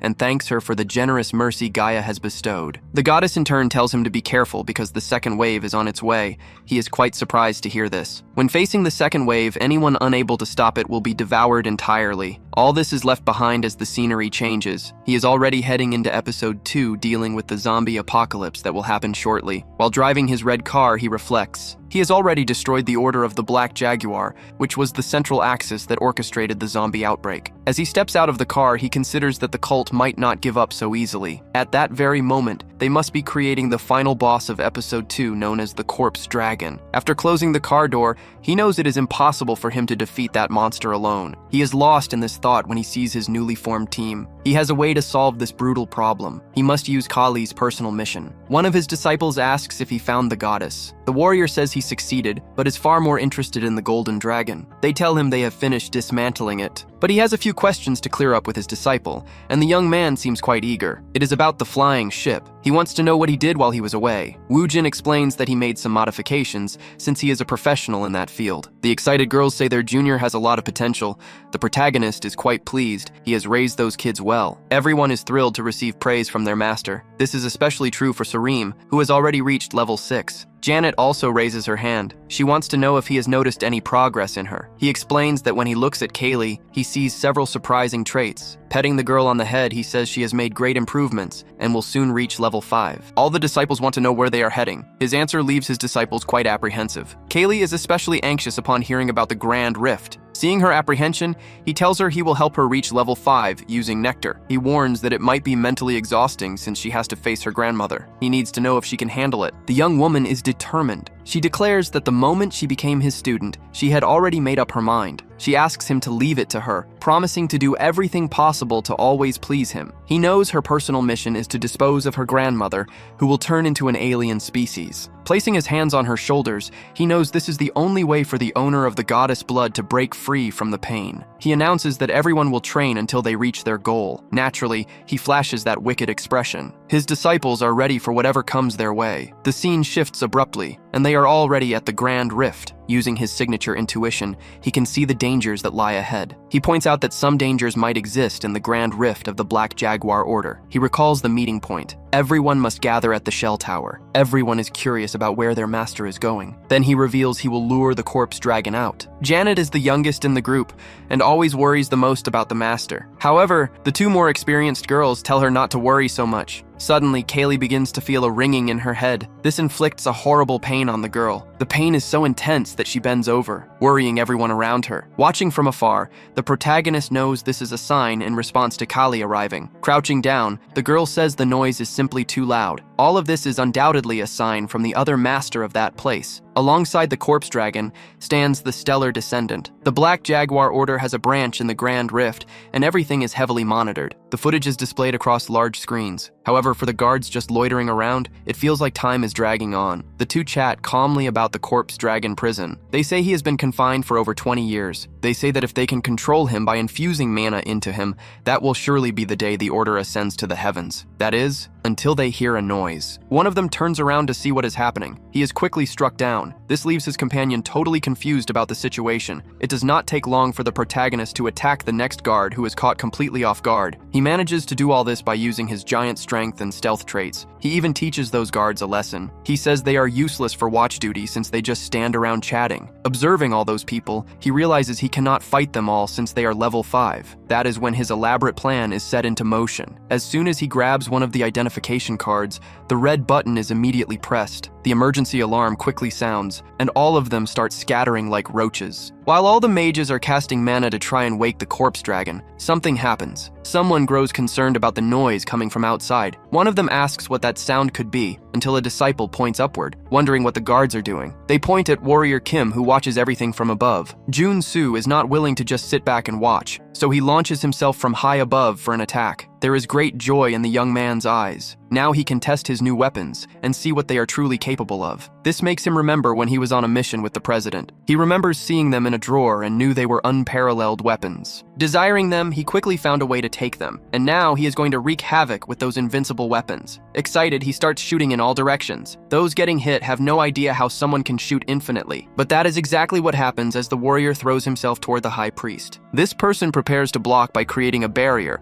trying to avoid the need for direct combat. However, the main problem is protecting the Corpse Dragon seal, but seeing that they failed the mission, the others just run away. Now the dragon is free to do whatever it wants. But of course, the protagonist has equipped some of his traits. Everything is just the way he likes it. Now he can enjoy this entire party he set up himself. It is just as expected. The final boss of the entire episode is no joke. Even so, he tries to strike it down with his infinite ammo weapons. A few of them even hit the target, and this causes excruciating pain to that dragon. Driven mad, it begins firing bursts of fire in all directions. Warrior Kim begins to dodge as fast as he can. This is not too difficult for him since he has activated traits like aerial attack and extreme speed. With this, he goes on the offensive, circling the dragon that cannot even see him. Of course, he does not stop there. He just needs to wait a bit longer. When the time is right, he looks at his disciples who call for him near the tower. With this, he leaps as fast as possible using his traits. As soon as he lands near Kali, he tells her that this is the spot. The girl says she heard whispers. However, the protagonist warns her to be careful because the massive beast is coming. While everyone prepares for the fight, Kali seems to be a bit distant. She watches everything and seems unable to find what she is looking for until something strikes the dragon. It is a colossal lightning bolt. A voice asks who dares to oppress the descendant of the ruler of the sacred star. That strange being observing all the movement below is the boss of the level 7 Great Rift, the stellar descendant. The descendant says that all those people are nothing more than walking corpses. However, it cannot reach those people without first going through the corpse dragon. Soon, a war begins between the transcendent being and the corpse dragon. This is exactly what Warrior Kim had planned from the start. In a clash between two enemies, whoever loses is a win for him. Because of this, he throws his hammer and declares that his real plan starts now. As soon as the transcendental being notices a human meddling, it warns the worm not to dare. The problem is that losing focus on its main opponent results in a flurry of brutal blows. The corpse dragon seems hungry. That is why it attacks with savage bites and holds the enemy with its massive claws. The protagonist knows this might look like he is helping the corpse dragon, but all of this is just to draw the attention of the stellar being. Suddenly, the plan seems to work. Widening its large eyes, the entity promises to sacrifice everyone. It guarantees that they will all become offerings to the ruler of the sacred star. The warrior's plan succeeds, and she is finally there. That is Kaylee's grandmother, the Pentacle Lady. That presence is immediately noticed by Kaylee, who realizes her grandmother has arrived. Now, two fights are happening at the same time, and all the main actors are in the exact same place. She uses a martial dance. Her elegant movements hide deadly poisonous fangs. Suddenly, she attacks. It is a powerful martial art that is incredibly difficult to deal with. However, it is not strong enough to match the Mars sword technique trait he has just activated. This makes the fight much more interesting, and they can clash on equal footing. Amidst all the chaos, something catches his attention. He notices that the descendant of the star has already defeated the corpse dragon just as expected. To become transcendent, the only order left is to eliminate that damned lizard once and for all. All orders must be carried out as quickly as possible. Meanwhile, the warrior thinks that the order to finish off the corpse dragon has finally been given. Now is the perfect opportunity because as the Pentacle Lady makes her move,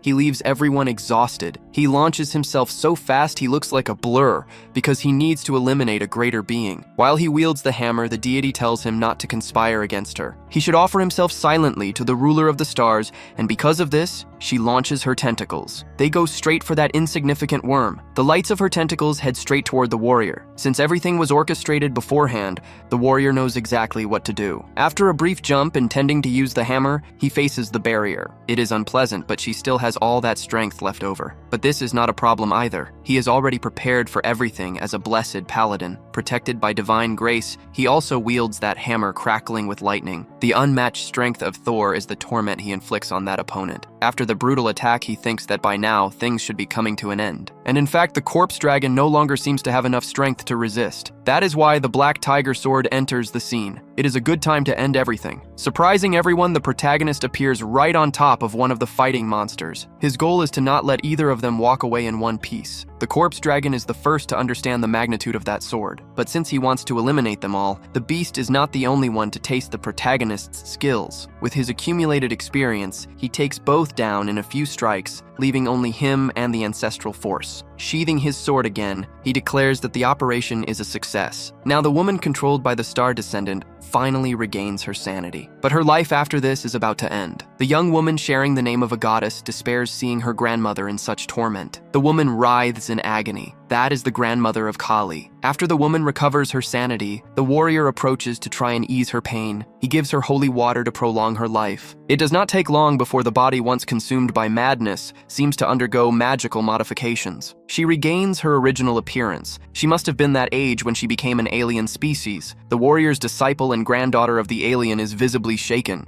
However, the woman wants to use the little sanity she has left to praise her granddaughter's growth. The best part of that situation is that the girl is finally recognized by that figure. The gentle woman says she is her last descendant, and of course, she would recognize her. She only endured the mental attacks because she kept thinking about her. The woman tells Kaylee that the two of them are the same. They are descendants of the goddess. She adds that if she passes Kalaratri to her, the young woman might not survive it. As soon as the woman asks about her son, the granddaughter quickly explains that he is doing well. Despite her granddaughter pleading, the woman knows she has little time left. Showing her fading hand proves her point. The woman who has already suffered so much looks at her benefactor to ask for a favor. She asks the protagonist to cremate her and scatter her remaining ashes over the floating island of chaos. She promises him a gift for letting her pass away as a human. Then she takes her granddaughter by the hand and says it is time to pass on her power. She tells her granddaughter that she has to accept it for everything to work out. Beginning to glow, she warns that if her granddaughter refuses, she will wander as a spirit forever. The glowing object is a sword that seems to have been bound to the woman for many years. Since it is her grandmother's final request, Kaylee decides to accept. As she grips the sword, she can feel its sheer power coursing through her body. Fading away, the entity says she can finally rest. Supported by the protagonist as she slowly fades, she hears her granddaughter begging her not to go, but it is too late. The ritual must begin. The hero flames begin to envelop the woman body. She tells her granddaughter not to be sad, because their family is always connected by the heart. On the floating island of chaos inside the Great Rift,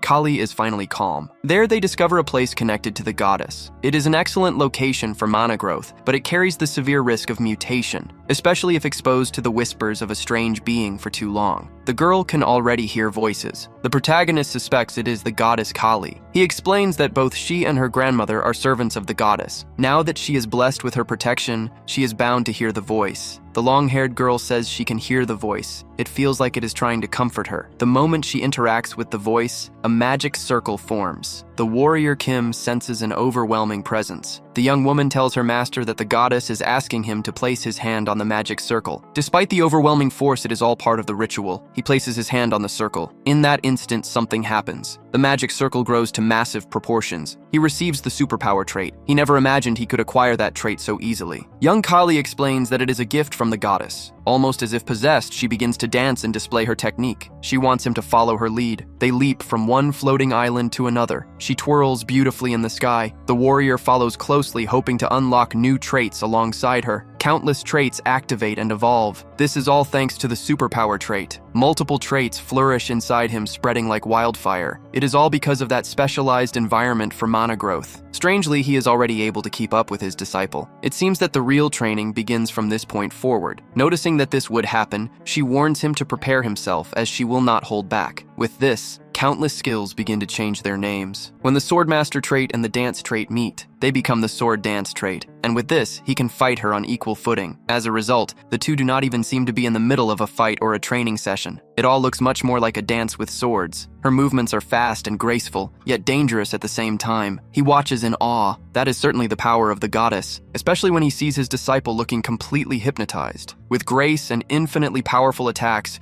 she charges at him with everything she has. If it were not so dangerous, it would be a beautiful sight to behold. Seeing it as a gift, he decides to open his heart and accept all the 108 strikes of the Sword of Kali. Suddenly, he notices that his eyes and skills, like ghost eyes and intuition, have read all the trajectories instantly. With this, he manages to create his own Tiger Sword Dance. It is without a doubt different from the Bloody Shadow or Kalaratri. In the middle of all that, he has reinterpreted and newly adapted it to his own style. That is now the Kalaha, shining brilliantly. He is extremely satisfied, as he has managed to complete and equip a few more of his traits. Almost by magic, he obtains the 3 best sword techniques of Arcana. One could say that all he needs now is to create a combination that holds their energy. It no longer matters if it is the heavenly demon or the saint, or even the highest authority of the Order of the Old Father. He will destroy them all. But as soon as he finishes that thought, he realizes he gets too carried away. All the other disciples, not knowing what happened, notice that Kaylee is exhausted. He even tries to explain that they are all mistaken. The person he was fighting just now was not that Kaylee. The problem is that the disciples do not want to hear any more excuses. Drawing her sword, she makes her intentions clear. That strange reaction from Soren and Jeanette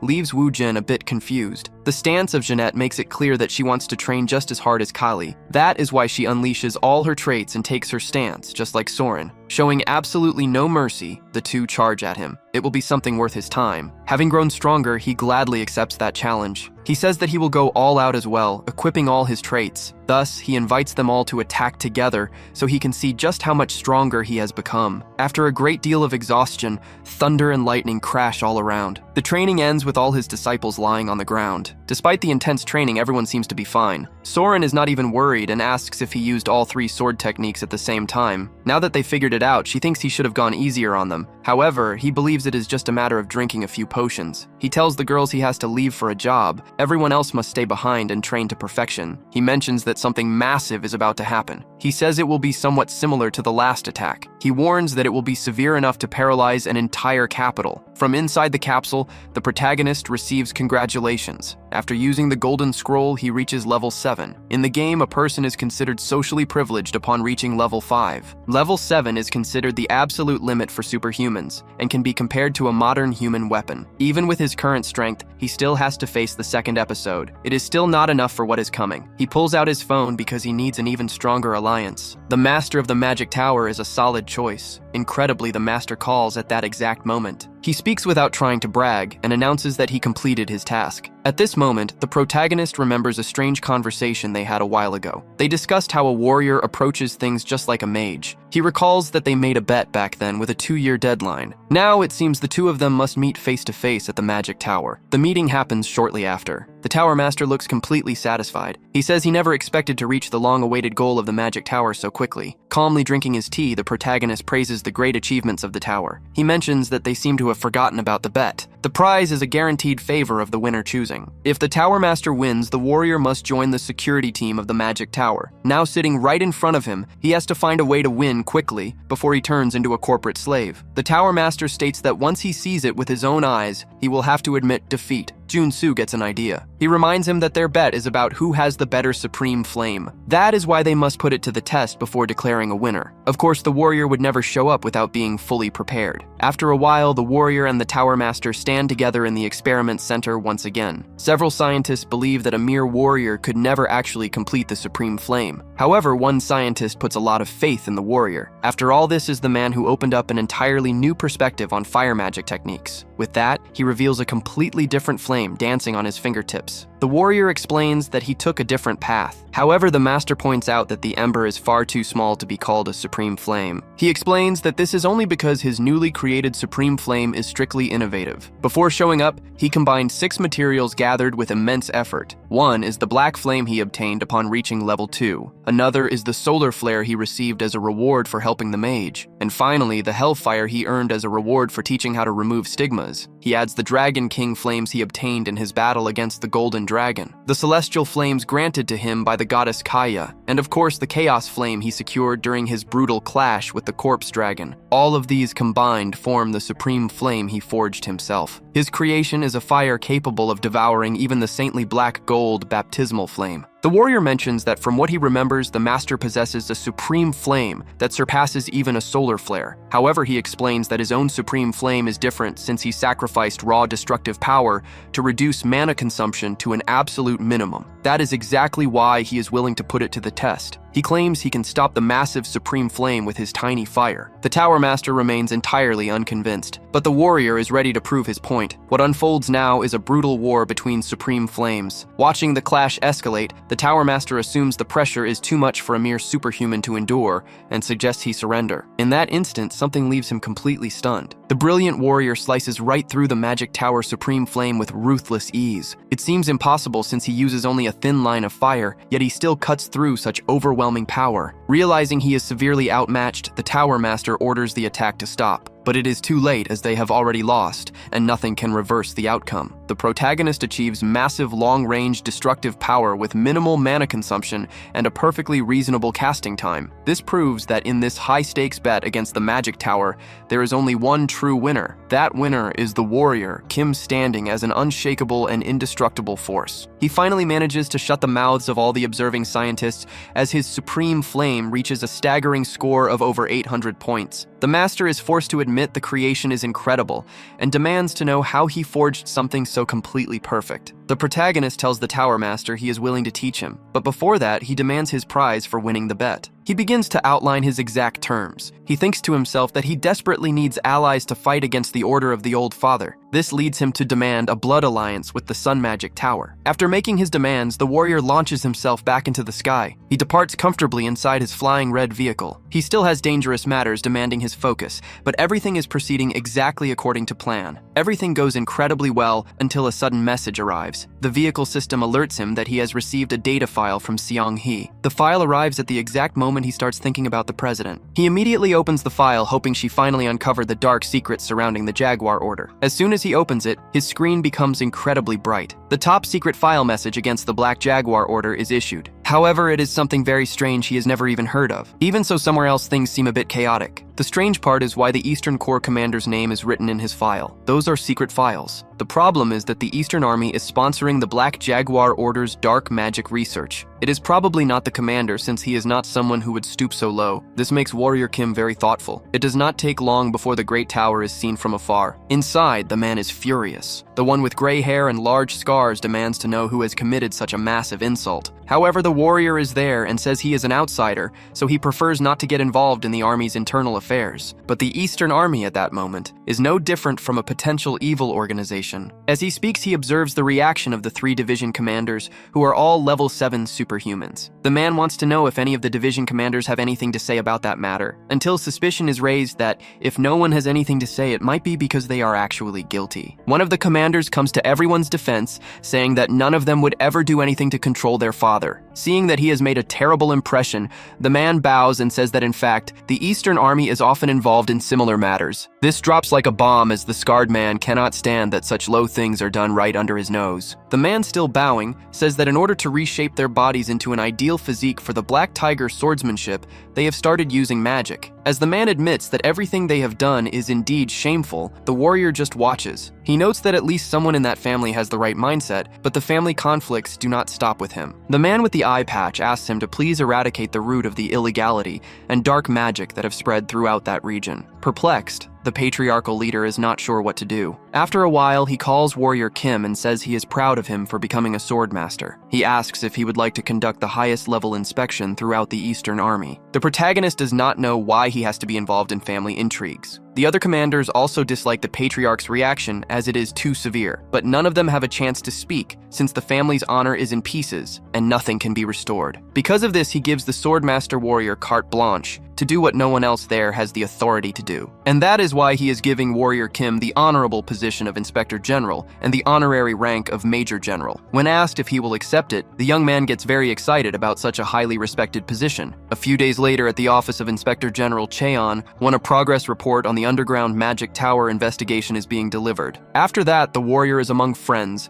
and Director Choi mentions that his speculation was correct, and they have obtained monsters and beasts illegally. With that, Junsu asks the Steel Fist how the Gangnam Club is doing, and it is reported that they are managing a kind of secret arena. They manage an arena of illegally obtained monsters, and make the monsters fight each other as part of a dangerous experiment. Warrior Kim asks the director if it is normal for warrior-type superhumans to use black magic to grow. This makes him remember what happened in the game story, and he knows exactly where to go. After that, more research is conducted, and he spends days examining all the confidential documents. Along with the documents are budgets from the Eastern Army, which he analyzes using his traits to obtain exceptional results. Even though the sheer number of illegalities spirals out of control, he finds that his traits help him gather vital clues. He writes down every illegal act he finds, along with all the legal evidence tied to the budget. He leaves everything perfectly organized on the board, and every clue points back to the Black Jaguar order. He compiles everything into a folder about the research on how real combat in the arena impacts leveling up. Those reports are undoubtedly terrifying and must disappear before causing more problems. In response, someone launches a magic cube intending to eliminate the evidence and Warrior Kim in the process. A massive explosion is seen from afar at the top of that building. The masterminds of the attack stand by watching. They are the main commanders who must stay there until they confirm the invader is gone, erasing all the evidence, and the main problem is their primary goal. But something catches the two brothers completely off guard,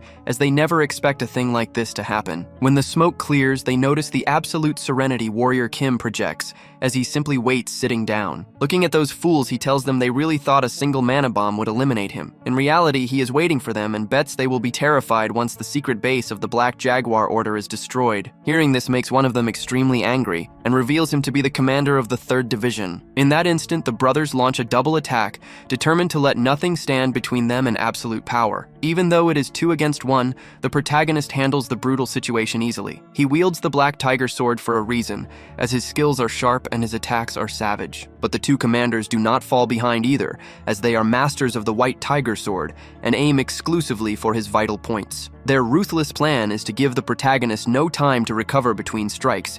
It is an extremely cruel and brutal strategy. Even so, the protagonist manages to deal with it calmly, especially with the power of the Black Tiger Sword in his favor. After unleashing a massive burst of power, the protagonist shifts the battlefield. This leads the two commanders to relentlessly pursue him. Their plan is to use the cruel Tiger Strike. The highly skilled Warrior Kim realizes he must face 2 tigers at once. In response, his blade subtly changes color. He decides not to hold back against either of them anymore. One of the commanders asks the protagonist if he actually thinks that is enough to stop them, but his real intention is not to stop them, but to neutralize them completely for a few fleeting moments. The woman looks up in disbelief, as the power gathered there is impossible, even though they are at level 7. He has strong abilities and also possesses great traits. One thing is certain: he is not just any level 7 superhuman. He is the Warrior Kim. That is why he launches a full assault on those two who wanted to destroy all the evidence. He is determined to make them pay a heavy price. This is why he unleashes his deafening power that pushes back in rapid succession. That is the sword energy. It is the purest crystallization of force, and this strikes one of the commanders. The soul of a transcendent superhuman breaks all his limits as a violent shock is transmitted through the sword, and now those mediocre commanders have to deal with a furious warrior. The Mars sword technique is surprisingly overwhelming. It becomes even more efficient when combined with some other traits. This simply makes it hard to catch him off guard. He even uses the explosion and recoil. He moves instinctively as if predicting the future with a divine attack, holding enough force to split a battlefield. Raw strength dictates the course of the battle up to this moment. To the warrior, someone who throws away their necessary dignity is entirely worthless. His opponent, driven by hate, tears his own clothes apart. He claims he will show the power he obtained through black magic. Seeing that exposed body covered in wounds from a fight against the monster proves he has surrendered himself. Even so, the opponent charges with everything he has, eager to show the Black Tiger swordsmanship. His opponent's eyes widen upon noticing that the impossible has been achieved. Now all he wants to know is how someone of his level managed to awaken and display such perfection in the original Black Tiger swordsmanship. However, to the protagonist, the answer is obvious. It is because he is the true master of the Black Tiger sword. With this, the clash of strength and sword mastery continues to escalate. The protagonist displays not only his masterful swordsmanship, but an entire arsenal of traits at his disposal. Moments later, the Great Tower comes into view again. The man is satisfied since they were able to restore discipline in the Eastern Army thanks to him. As for the warrior, he is curious to know what happened to those who practiced the illegal activities. He is told that they received a harsh punishment. The decision is left in the hands of the warrior Kim. The protagonist states that he is being very cautious since they are the general's people, but he clearly states his belief that they should be strictly punished under military law. The older man is so deeply grateful that he expresses his wish to have a son just like the warrior, but he admits he never could since he failed to care for his own children, feeling that his fleeting life has been lived in vain. Naturally, the protagonist disagrees. He remembers that man's deeds knowing a whole country would have disappeared in the second war without him. Showing his satisfaction and loyalty, the warrior bows in gratitude. He states that it must never be forgotten that everyone is currently living upon his legacy. However, the wise man thinks the warrior is only flattering him to earn better rewards. The warrior is instructed to close his eyes and stand completely still. After a sudden movement, the man announces he is about to give everything he has to the Eastern Army. In response, the warrior notices he is receiving the strongest arcane trait. It contains the entire life force of the unit commander. Looking at his own body, he notices that he is trembling all over. In his hands, he feels a fierce and heavy mana,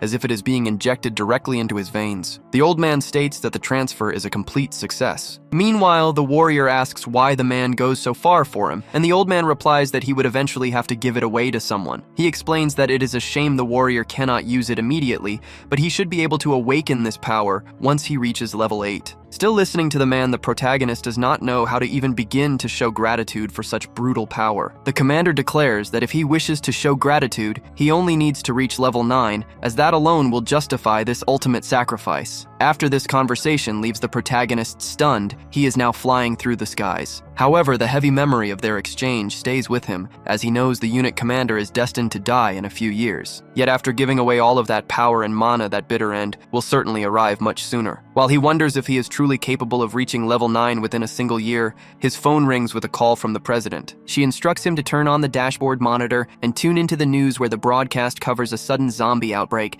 spreading across multiple locations in Brazil. This is strange, since he firmly believes he had already resolved this threat when he eliminated the Order of the Black Jaguar. Now he figures that they simply moved their operation forward in Brazil after their initial plans had failed. Still in the air, he realizes this exact location was uncovered during their tracking efforts, using the previously obtained evidence. It perfectly matches the location of the current zombie outbreak, tearing through Sao Paulo. Ramping up the engine power, he decides to fly toward that location immediately. It is right there in Sao Paulo that the lost divinity of the Jaguar and the God of Wisdom reside. With this, he cuts a path through the sky, realizing they intend to steal the divine seed of the god Poca. They are likely planning to achieve this by resurrecting the spectral army. Thanks to his brutal speed, it does not take him long to reach Brazil. Soon enough, he is already hovering over the great temple of Sao Paulo. The ruthless reason the Order of the Black Jaguar caused this zombie outbreak is simply to harvest a massive amount of corpses. If the Mamaquilla Order fails to respond immediately, the divinity of the god Poca will be taken and the Black Jaguar will be revived. In short, he now stands face to face with the Great Patriarch. The man states that it is an honor to finally meet the Master Swordsman. After the man brings up the matter of the Great Rift, the warrior casually notes that he should have paid his respects to their order a long time ago. Despite being late, he offers his formal greetings. The Patriarch replies that if the Great Rift were to overflow, the Mamaquilla Order would send a wise god to contain the invading species from the other world. The Patriarch wants to know what brings such a busy person to visit them. But when the warrior mentions the Order of the Jaguar, the man reacts strangely. The man seems completely in disbelief, but the protagonist insists that they are plotting to bring the Spectral King to that location. The man grows furious. He thinks the warrior is spouting nonsense, especially since this is the city where their god resides. He hands him the chip. He tells him to check its contents, as it might help him understand what is truly happening. He assures him he will take a look, but he cannot trust everything a stranger says. Regaining his composure, the man apologizes. He states he cannot participate in anything that might disturb his god. With that, the protagonist is thrown out. He does not feel comfortable at all. Unable to do anything else, he paces back and forth. He realizes it will be incredibly difficult to locate the Spectral King without the help of the Order. While wandering aimlessly, he runs into someone he wishes he had never seen. The demonic woman walks right up to him, as if it is a pleasant encounter. The shameless woman is the saint of the Order of the Old Father. She is the mastermind behind this entire hell. He tells her that things are spiraling out of control thanks to a certain person standing right in front of him, and with that, he activates his skills. He notices she is at level 8. He knows he cannot defeat her at his lower level. He could barely manage to kill superhumans just one level above him, but a level 8 is in a realm beyond humanity. It is impossible. She tells him she just wants to talk for a moment. She seems eager to answer any burning questions he might have. Acting completely dismissive and trying to open his car door, he flatly tells her he has no questions. But the woman is relentless. She slams his car door shut with brutal force, willing to do whatever it takes to grab his attention, and she succeeds the moment she calls him savior. She commands his absolute attention when she asks if he is from another world. At this point, she has exactly what she wants. The protagonist is left entirely perplexed. Now she claims to have performed the ritual, assuming he was from the same world as her. He demands to know if she was the one who performed the ritual. The woman feigns surprise, claiming she assumed he knew from the very beginning. With that, she bursts into maniacal laughter, thoroughly enjoying mocking his naive expression. Extremely irritated, he slams his hand against the car to force it open again. This triggers a memory of the goddess telling him that summoning a soul from another world would severely damage the soul of the summoner. Then she points a finger right at him and poses her first question. She challenges him to guess what she had to sacrifice just to summon him. If that were even possible, the cost would be absolute. His eyes widen as he asks if she offered her own future as the price. She offered all of that, including her very soul. With crazed eyes, she answers that this is exactly what she expected from their savior. She confesses to sacrificing her entire future. Still standing before her, he demands to know why anyone would do something so insane. He asks if she knew that committing such madness would cost her the right to reincarnate. He thinks it is better to stop and use a soul for something meaningful at a time of their own choosing. That is why she asks him to do a massive favor. He needs to stop wandering and sacrifice his body and soul to the Heavenly Father. He asks why she is going so far to do that, arguing that the old father will not be able to revive in perfect condition. In that instant, he understands that she can only be referring to the wise God, and that is why all the predestined disasters will not happen. There will be no explosions or beasts led by bloodthirsty NPCs. She makes it clear that the old father will descend upon that world in a human body and be reborn generation after generation to protect it. Looking at him, she asks what it will be like, and if he is willing to sacrifice his body and soul along with her. To make matters worse, she actually has the audacity to touch his face while calling him the great and holy savior. In response, he quickly slaps her hand away from his face. With this, he makes it very clear that he is not willing to save the world through self-sacrifice. He remembers that in the beginning he had no friends or family in that place, but now he has friends he considers more than family and will gladly risk his life to fight for them. This makes him feel better. However, showing his hand in a sign of indignation, he tells her that he will not risk himself blindly like an idiot would. She asks how he can discard the great cause and care only about his own well-being. He shoots back that a world turned into a human farm under the control of a transcendent being sounds like hell itself. She laments that it is a pity he did not keep the memories of that world instead of the memories of the other one. The more he listens to her, the more confused he becomes trying to understand. Everything seems to indicate that he originates from that world, went to the other, and then came back. A swirling vortex begins to surround her again as she says the warrior has to figure everything out on his own until the day they meet again. The woman expresses her wish that the father's heavenly blessing will remain with him since he is the savior. He is so angry that the veins in his face bulge as he curses her for spouting a bunch of nonsense before disappearing again. While standing in that place, he sees a crowd of people run by completely frantic. They are screaming that it is an emergency and everyone needs to gather to protect Lord Polka. He even tries to stop one of the fleeing people to understand what is happening. In that moment, he hears the worst news in the world, as everyone screams that zombie soldiers are attacking the villages. One thing is certain, the Wraith King at that point is not yet at level 9, meaning it might be worth trying to fight such a monster. The monster speaks directly to the warrior Kim, asking if he is the human the Black Jaguar has talked about so much. Annoyed, the warrior charges at the monster, questioning if he looks that easy for everyone to want a piece of him. Pretending not to hear the warrior, the Wraith King says that if he offers his head willingly, he will spare his soul from absolute pain. As soon as he hears that garbage, the warrior dares the giant to try. In response, he already activates some of his skills. The monster unleashes a massive strike at the warrior, who easily blocks it by quickly grabbing his shield. The giant comments that it is pitiful to see him try to resist without even having the strength to block properly. The fight is brutal because the Wraith King is a warrior, a mage, and a sage all at once,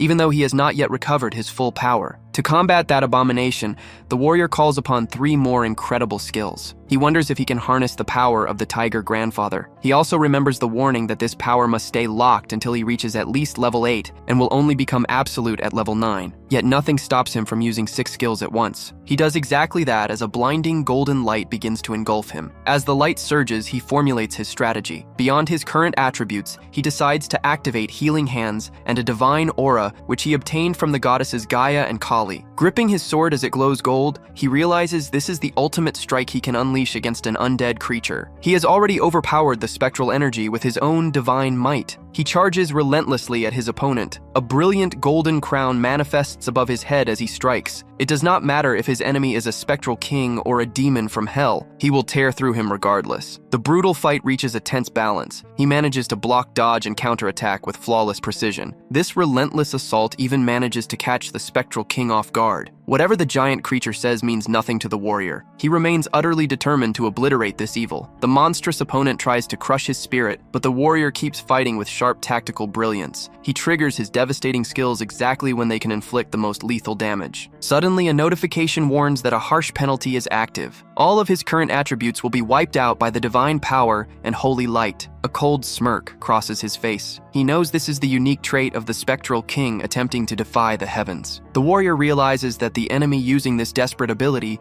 means the divine power has already dealt massive damage. In response, he decides to equip the final trait to end this first phase. He summons the hammer of a thunder god into his grip. Armed with his combined skills and the heavy hammer, he charges wildly into the enemy. Feeling the sheer intensity of these attacks, the spectral king mocks the warrior, claiming he is finally worthy of becoming his feast. The tension spikes as the giant monster glares down at him. As the enemy drives his heavy blade into the ground, the warrior silently asks the black jaguar for permission to invoke its name. He immediately notices that the monster is casting a massive area spell fueled by sacrificing his own zombie army. The dark magic burns him deeply, but he must endure the agony to destroy the spectral king. He knows he must obliterate the zombies right now, or they will regenerate through healing magic. He calculates that adding the fury and frenzy traits earned from fighting for his life will give him 3 stacks of a pure berserker state. He just needs to hold on for a little longer. He has waited long enough. The surrounding skeletons already show signs of unleashing their dark powers. That is why he sprints toward them at full speed. If he can pull this off, the first phase of this hellish battle will finally end. He scrolls through his trait panel one more time. He selects the perfect combination for a devastating ambush. A horrifying grimace twists his face as he absorbs all of that savage power. This sudden surge of raw energy is enough to leave the colossal enemy completely intrigued. The monster prepares a lethal counterattack. He taunts the warrior, claiming that now that he is caught, there is absolutely no escape. But the monster never expected the strength of the hero. The warrior shatters the attack completely just by activating a massive barrier. The crowd control skill called Phantom Grip forcefully pulls the opponent toward the caster, but he knows he can simply block it with his mana. Seeing this, the enemy finds it very strange and asks the protagonist how he knows so much about him. With sinister laughter, the warrior replies that this is what happens when he has already killed him a little over 100 times. Gripping the handle of his hammer, he declares that he can no longer waste time explaining his every move. Shouting, he announces that now is the time for explosive damage. He takes advantage of the few seconds of burst he has and charges in with everything. The disadvantage clearly belongs to the opponent, who barely withstands the hammer strike. With great difficulty, he is thrown backward. With this,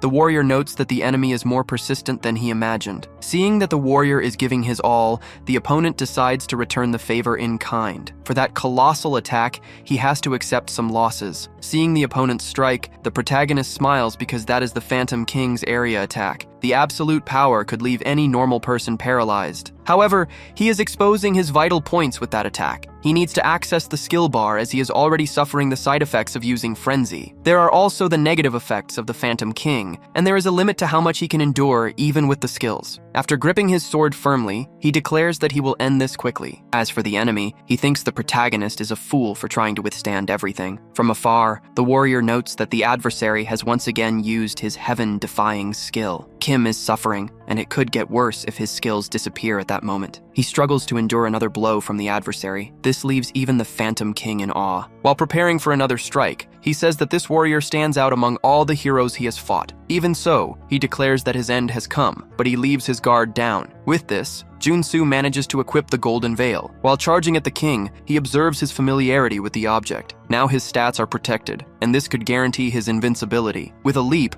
the warrior prepares to eliminate that problem. As soon as he launches himself up, he comes down, driving his sword into him, making sure it pierces the vital organ. But for the Phantom King, it is not over, and he refuses to accept losing like this. That is why he delivers a strike that might be the end for both of them. After that blow, he warns his opponent that he is not prepared to go down alone. With that blow and the resulting effects and pain, the player Junsu thinks he has ruined everything when he fails to dodge. With his eyes slowly closing, it seems that the inevitable end is near. Another bright light makes him remember the narrow trait. In the hospital, opening his eyes slightly, he hears someone ask if he is already awake. He is somewhat confused and does not even know exactly where he is. The grand building is the Sao Paulo hospital affiliated with the Mama Quilla order. The man beside his bed says he is there because he is the great patriarch. He shows his concern over the delay in waking up, as they even thought they would lose their savior. His face lights up as soon as he learns that his equipment, along with the equipment of the Spectral King, are stored away. The man apologizes for doubting him and not providing immediate assistance. All the apologies he offers are not enough, so he has prepared something beyond gratitude. A box with 2 super nectars is offered, but as soon as he looks, it does not seem like much. However, there is also a chip there containing all the information on the Order of the Black Jaguar. With the chip in hand, he thinks, if they have destroyed the main branch of the Order of the Black Jaguar, there should be some evidence on that chip that will lead them to the Order of the Old Father. With this episode, 2 is finally finished while the priest does not even understand the joyful look on the warrior. The invitation for him to visit the Great Temple is made. It does not take long before he is already standing in front of the deity Poka. The warrior introduces himself, stating that he is a superhuman at level 7. That deity is now more satisfied having managed to avoid death. He explains that he was destined to die and be taken against his will by the Order of the Black Jaguar. Junsu is startled to see that this deity, despite being so young, can see glimpses of the future. The deity continues to observe him, stating that destiny has been altered by his hands.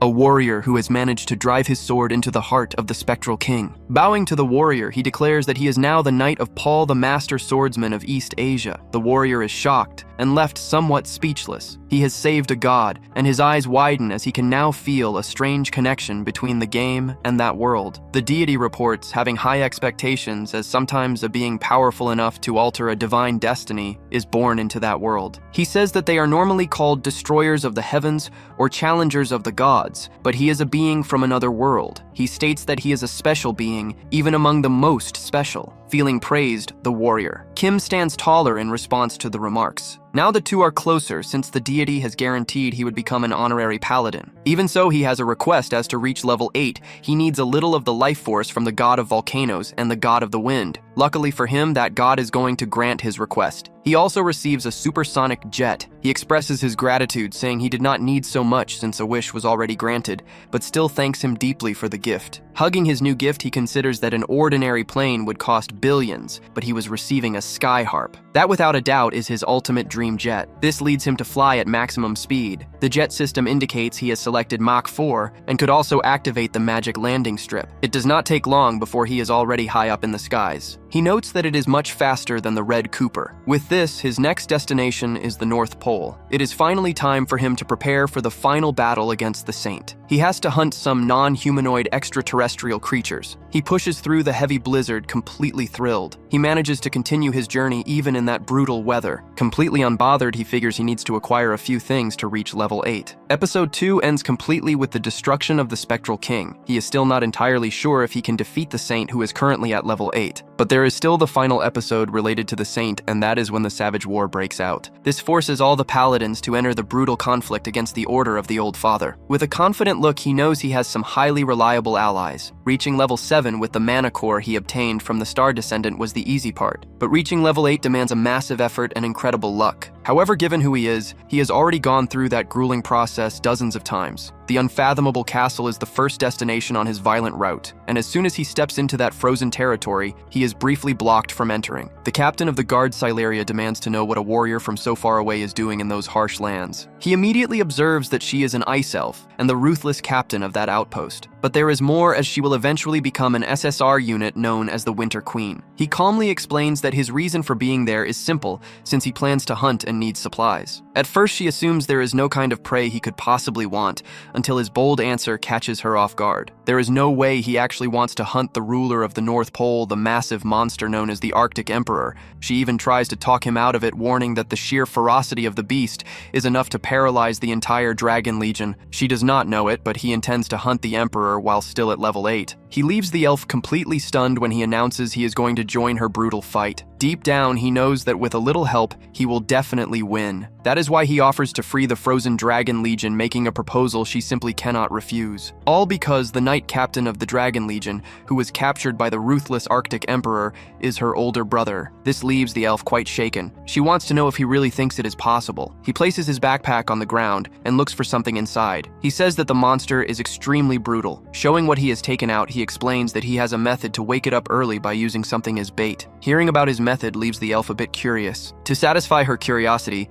he explains that he obtained the golden dragon from Greece and the corpse dragon in the Great Rift. The woman notes that the light of life and death is the color of darkness. That should be enough to provoke a reaction from a monster. Even so, she believes he needs to understand that the Dragon Legion was captured by the Arctic Emperor, and the Arctic Emperor is practically a natural enemy of dragons. She also shares that he uses powerful skills. praying while freezing everything around him. He thinks this could also be an opportunity, just like what happened during the fight against the spectral enemy. That is when he shows his weakness, so the plan is to observe from afar. From behind a glacier, he asks the elf if that really is the Arctic Emperor. Putting on his invisibility cloak, he whispers to the troops that he will go first. As he approaches the massive enemy, he thinks about how he combined his positive traits with the effect of the invisible cloak. And not only that, he also blocked his mana, so there is no way he can be noticed. This gives him time to take his little toys out of his backpack. Something goes wrong, bringing a tense look to his eyes. The massive monster has awakened, seemingly noticing the presence of something or someone, but this is the chemical warrior with his unique traits. He uses one of them to play dead. That trait certainly disables any means of drawing attention, so the beast is no longer after him. Starving, it begins to devour the food, while the warrior thinks that the beast could at least be a little more suspicious. But in a way, it is understandable. Perhaps decades have passed since it tasted dragon meat. After being completely satiated, it starts showing signs that the trap has worked. Seeing his prey stumble, the warrior wants to find a quick way to end it all. The elf and the others run in that direction since the worst has been handled. She is deeply moved upon seeing her petrified brother, but at the warrior's request, she takes a step back. He uses his Supreme Flames trait. He continuously intensifies the power in the palm of his hand to easily melt the ice. Once melted, her brother appears thawed, though he seems a bit disoriented. However, hearing his sister's voice brings back some of his sanity. The two emotionally embrace. Watching from afar, the warrior thinks that the captain of the Dragon Legion is finally awake. He now has the dragon that will oppose the Arctic Emperor. The captain, already on his mount, tells the protagonist that he has heard about the situation and thanks him. The warrior tells them to save the introductions for later since the Emperor is about to wake up. But there is one special dragon that has not yet awakened, and that is the Red Emperor. He is the king of dragons. The protagonist never imagined a fire dragon could exist at the North Pole. He needs to wake him up either way. This leads him to wonder if there is a way to tame that masterless dragon. If so, he would finally have his own personal mount, but all he can do now is awaken his power. The rest is up to him. Amidst the flames, he sees the bravery of that king. While using his power, he realizes that the ice holds an absurd amount of mana. Perhaps screaming could also awaken the dragon. Since dragons despise humans, the voice of one might send him into a rage. Everyone there is quite surprised to notice a human speaking the language of dragons. The dragon adds that not even the weakest dragons can use the dragon language. Their curiosity vanishes as a strong vibration ripples through the air. The Arctic Emperor has awakened. The order comes for the dragon legions to prepare for battle. They must block the ice spears of the Emperor. Meanwhile, the warrior continues to talk with the Dragon King. Straight to the point, he says he will hunt down whoever froze him and asks if they can team up. Everything indicates that the red dragon owes a debt to the human. The dragon accepts the challenge and warns that he will melt everything,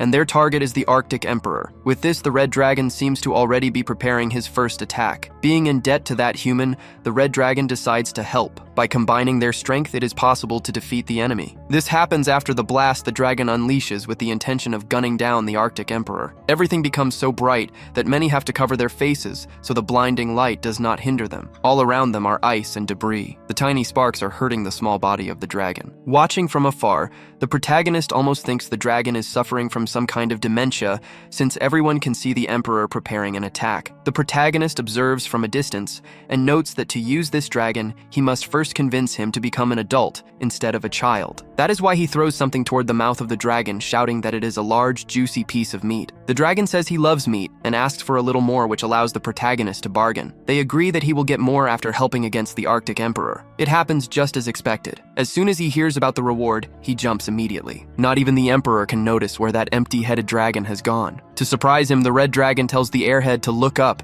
as that is where he can be found. Now that bird can prepare itself. It is time for sweet revenge, and the protagonist is an expert in this area. To help push their advantage, he equips some of his traits. Among them is the Dragon Knight. That skill gives him the chance to use the red dragon as his mount and communicate his will to all the other dragons. He issues the order to attack. Starting with the red dragon, everyone must strike with synchronized blows. Being a vastly powerful creature, the Arctic Emperor constantly attempts to dodge until the inevitable happens and he takes a brutal hit. Even so, everyone is left stunned by the immense strength of the Emperor. Meanwhile, the fight in the skies continues. The protagonist fights with the red dragon as his loyal support. Just as the red dragon begins to falter, the protagonist whispers that if they trust each other, the beast will earn more meat. This gets the red dragon completely fired up and capable of unleashing massive attacks of pure flame. The strike is ruthless, but the Emperor always manages to retaliate. He uses telekinesis and a massive stalactite magic spell. He tells the dragon not to worry, as he will try to block as much shrapnel as he can. To do this, he uses a major trait known as fortification. Combining this new skill with his shield, he expands the protection field. Now he has several defensive traits equipped to protect not just himself, but everyone around him. As a result, he creates massive spheres shielding his core allies. This defensive trait is even stronger than the Celestial Wall of Arcana. Once again, the order goes out to the Dragon Legion, but the Emperor refuses to stay quiet. He makes it clear that this brutal battle will drag on even longer. He prepares to unleash the White Ice Soul, which is the supreme ability of the Arctic Emperor. In response, the protagonist makes full use of the Earth trait entrusted to him by the goddess. Not only that, but by blending in other traits, he creates the strongest defensive combination imaginable for this situation. All the elves are left fascinated by those static lights, but their focus must remain entirely on the opening the hero is creating for them. Even as the Arctic Emperor launches potent attacks in their direction, everyone stays protected. Against this solid protection, the Arctic Emperor can no longer freeze them. This leaves the protagonist thrilled. This is exactly what he was talking about, but something is still missing. The time has come to strike. He channels the spirit of the Red Emperor through his Dragon Knight trait. He simply closes his eyes to deeply feel the supreme flame surging within. It does not take long to manifest this growing power. It spreads as if he is pouring oil on an intense fire. Together with the dragon, the combined attack launches toward its absolute target. They must strike the Emperor together in perfect unison. Finally, the protagonist sees it reflecting in the brutal storm. This is the very core of the Emperor. Naturally, the protagonist goes all out, unloading every last ounce of ammunition in his arsenal, and this causes massive flames of enormous proportions. The impossible has happened, as together they manage to destroy the Arctic Emperor. This brings great joy to the elves, who emerge as the victors. And best of all, everyone is now free. While everyone rejoices, the warrior Kim sits atop his mount. After everything, they depart for the Grand Glacial Palace. Everyone is incredibly grateful to the Master Swordsman and remains in eternal debt to him. Junsu says he came there with a clear purpose that he will not tell anyone,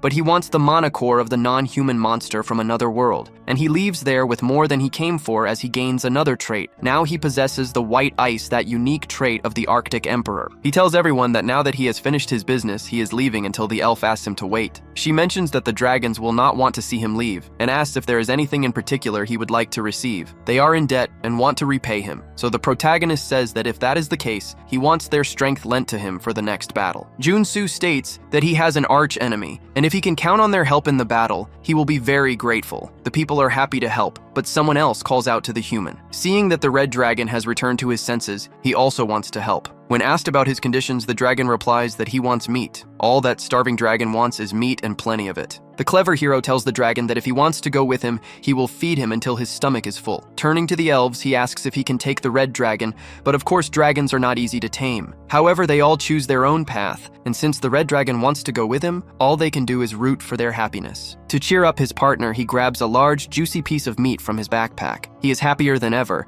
as he truly gets more out of those lands than he sought. It does not take long for the elves to watch from afar in the sky as the two depart together. It is admirable that this human actually manages to tame the red dragon. Even though the dragon is not in his right mind, the Red Emperor certainly must feel the potential in that human. Now the true captain of the Dragon Legion is a human. After all that adventure, the scene shifts to the south of Egypt. An attack seems to be unfolding and everyone is in a panic. From above, the protagonist observes where he can hide his massive body. Suddenly, a mist of mana spreads ahead, marking the magic sensor blocking zone. It is advisable to turn back right there, but the protagonist is satisfied as he has found the place. The river goddess and the insane spirits are right there at Lake Nesser. The alarm warns that a mana mist is spreading ahead. It would be wise to take the advice and turn back. Airborne with his new ally, he harbors serious doubts if his mana will function in that place. He needs to confirm the reach of the mist. Based on satellite imagery, it covers roughly 10,000 square kilometers. Considering a major capital spans only 600 square kilometers, this restriction impacts an area far larger than he anticipated. Fighting in there would be far too reckless, so they must prepare in a location with a functioning administration. He warns his dragon that they are changing course and to expect abnormal climate shifts. Now he suspects all of this spirals out of control because of the river goddess intervening. Finally, he reaches the Egyptian prefecture. The moment he walks in, everyone hails the guardian of the stigma, the knight Paul, and the master swordsman of Asia. The warrior realizes that all those titles and code names refer directly to him.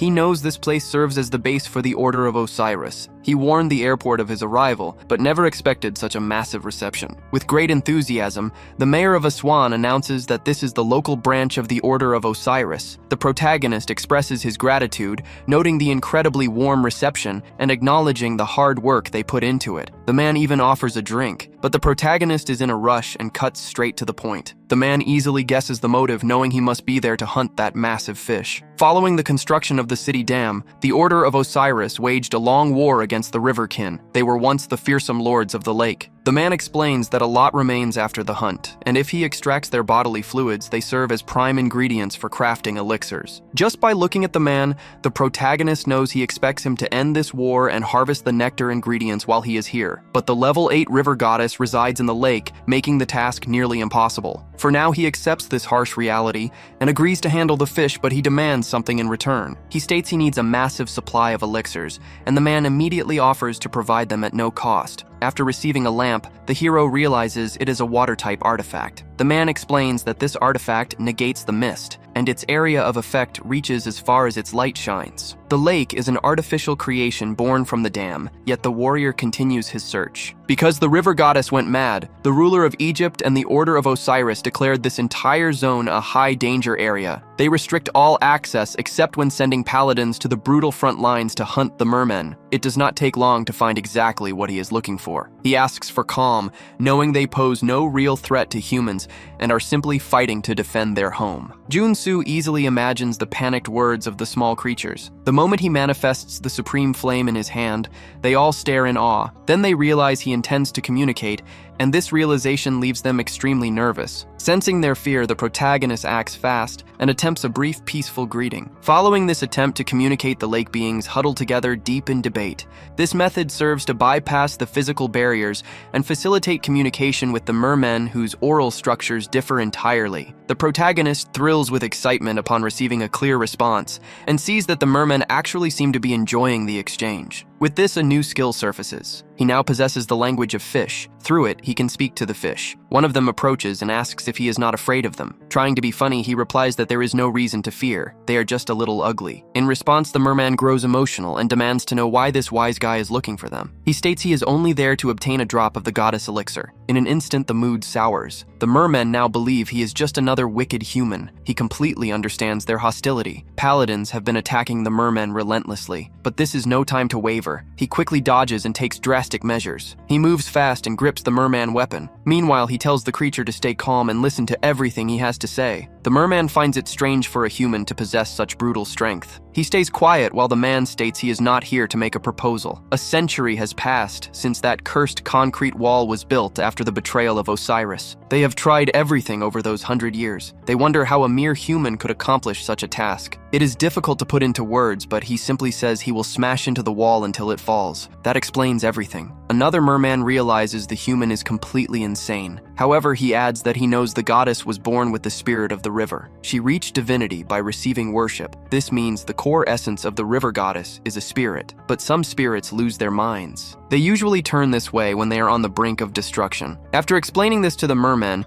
he asks if they understand his point of view. After a heavy silence, the merman declares he will trust him. However, the fish helps in a bizarre way. It spits a sudden jet of water directly into his face. After spitting, it simply leaps back into the lake. He expects this, but the sensation is much worse than he imagined. That spit is actually a sudden affinity with the river and the mermen. River affinity is an authority that allows the user to breathe freely underwater. Because of this, underwater battles will no longer be a problem. He lacks a swimming trait, but he never expected an aerial attack to work underwater. After a long trek through the depths, they finally reach the altar of the goddess. As soon as he arrives, Warrior Kim thanks them for guiding him this far. Another merman steps up with a demand. He says the human must promise to bring the goddess back to normal. Looking at all of them, he promises to do exactly that if everyone cooperates. He claims he has enough elixirs for her full recovery. Staring at the glowing trail of the potion, they think the elixir is made from their own kind. This makes them question if it will actually help the goddess recover rapidly. He replies that this is just the beginning. He must focus entirely to use it the right way. In that instant, the river affinity trait and 5 others are completely activated, and a massive burst of fire begins to burn everything. Multiple water typhoons begin to manifest. All the mermen are terrified as the goddess finally reveals herself. That is the Great Mad Spirit. The water goddess is already in her rage mode and about to unleash a fatal power. Massive whirlpools begin to form around her. She makes sure she will land a strike this time. However, the protagonist has already activated his aerial attack trait. He is not willing to waste time or lose his prey. In a moment of danger, the red dragon flies in like an arrow to grab its friend. The timing is perfect because if it takes any longer, things would go bad for the warrior. That is why he praises his little dragon and calls it the best. He even promises to throw a meat feast when everything is over. With full power, the goddess begins to unleash attacks in the form of marine typhoons. It is a difficult attack to handle since the first phase of water shells has passed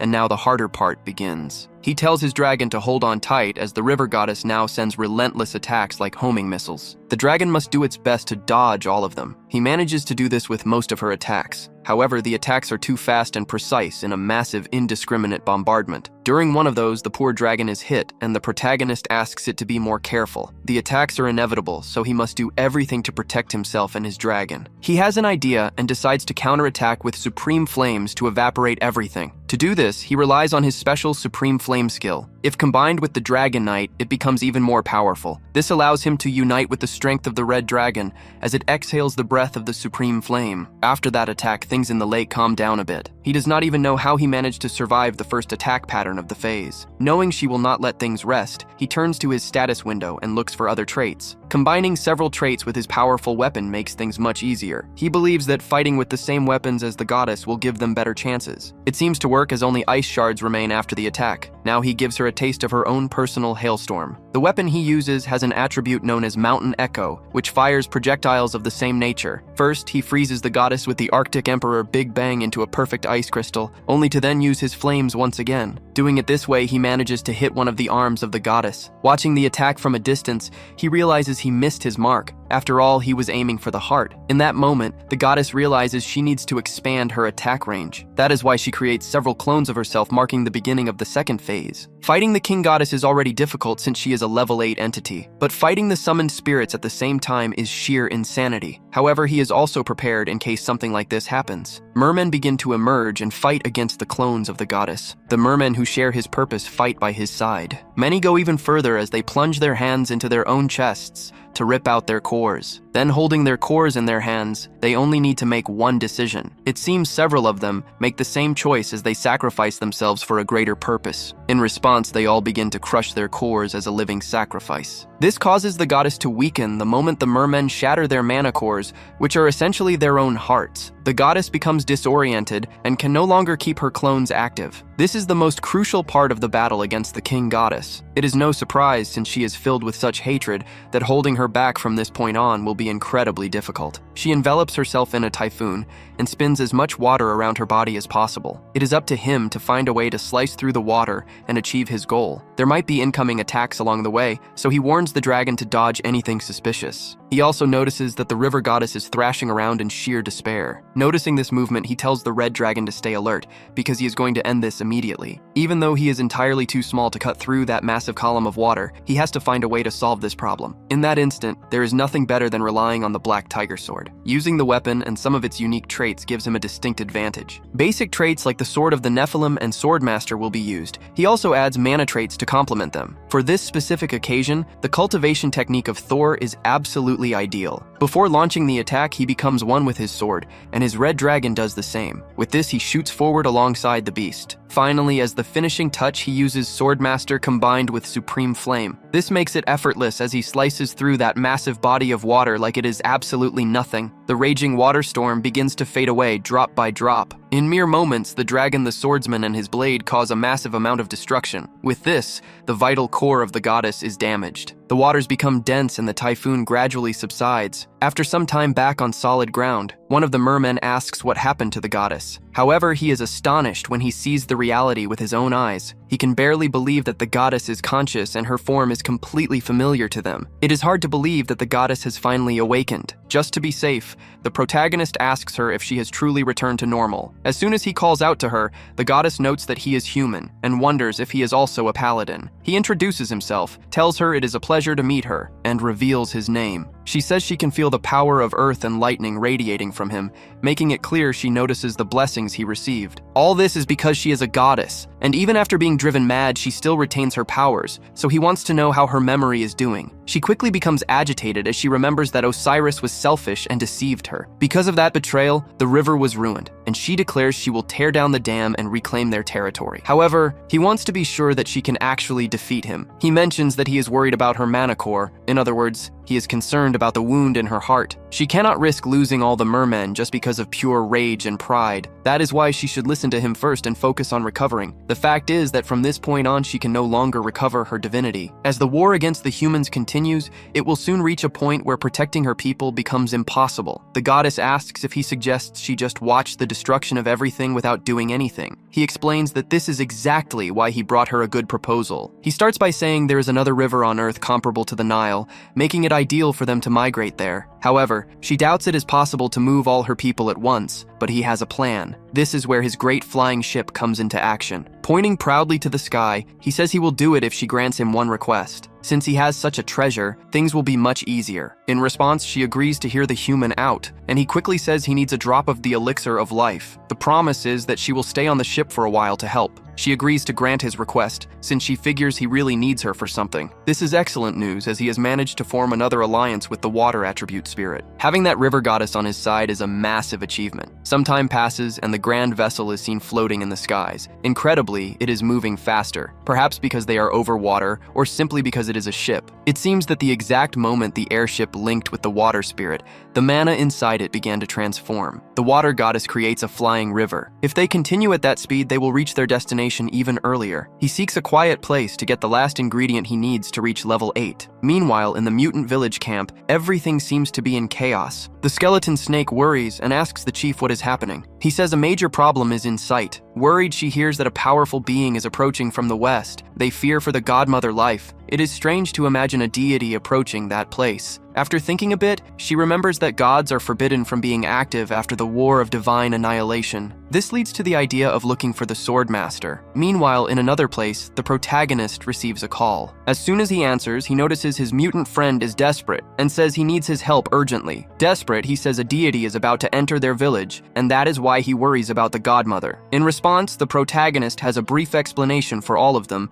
He speaks as fast as he can to say there is a misunderstanding. He says the deity entering there is actually him. With that, he ends the call thinking this is the last place he has to visit to reach level 8. Down there, he notices the skeleton snake and the mutant chief waiting. Meanwhile, the godmother tells a messenger that he has become very strong in just 1 year. The village chief tries to convince the tree that the swordmaster is not an imminent danger, and they can remove the alert. He points to the sky and says he brings a water spirit with him just to help her. But the tree is not that foolish, as she is wise enough to know his play. She knows he seeks his final piece, and this is good because the negotiation will run smoothly. With this, he asks if she wants to become the world tree. That whole conversation makes the animals of the mutant village uncomfortable. The bear shouts that the tree he speaks of only existed once in human history, but not even that tree survived Ragnarok, and moreover, their godmother would need to live another century to become the world tree. Sitting from afar and just watching the skeleton snake asks the boys to give the warrior a vote of confidence. After all, that is the swordmaster everyone there likes and respects. Speaking like that makes everyone think differently, but either way, the final word belongs to the great tree. The protagonist says he first wants to express everything she can gain,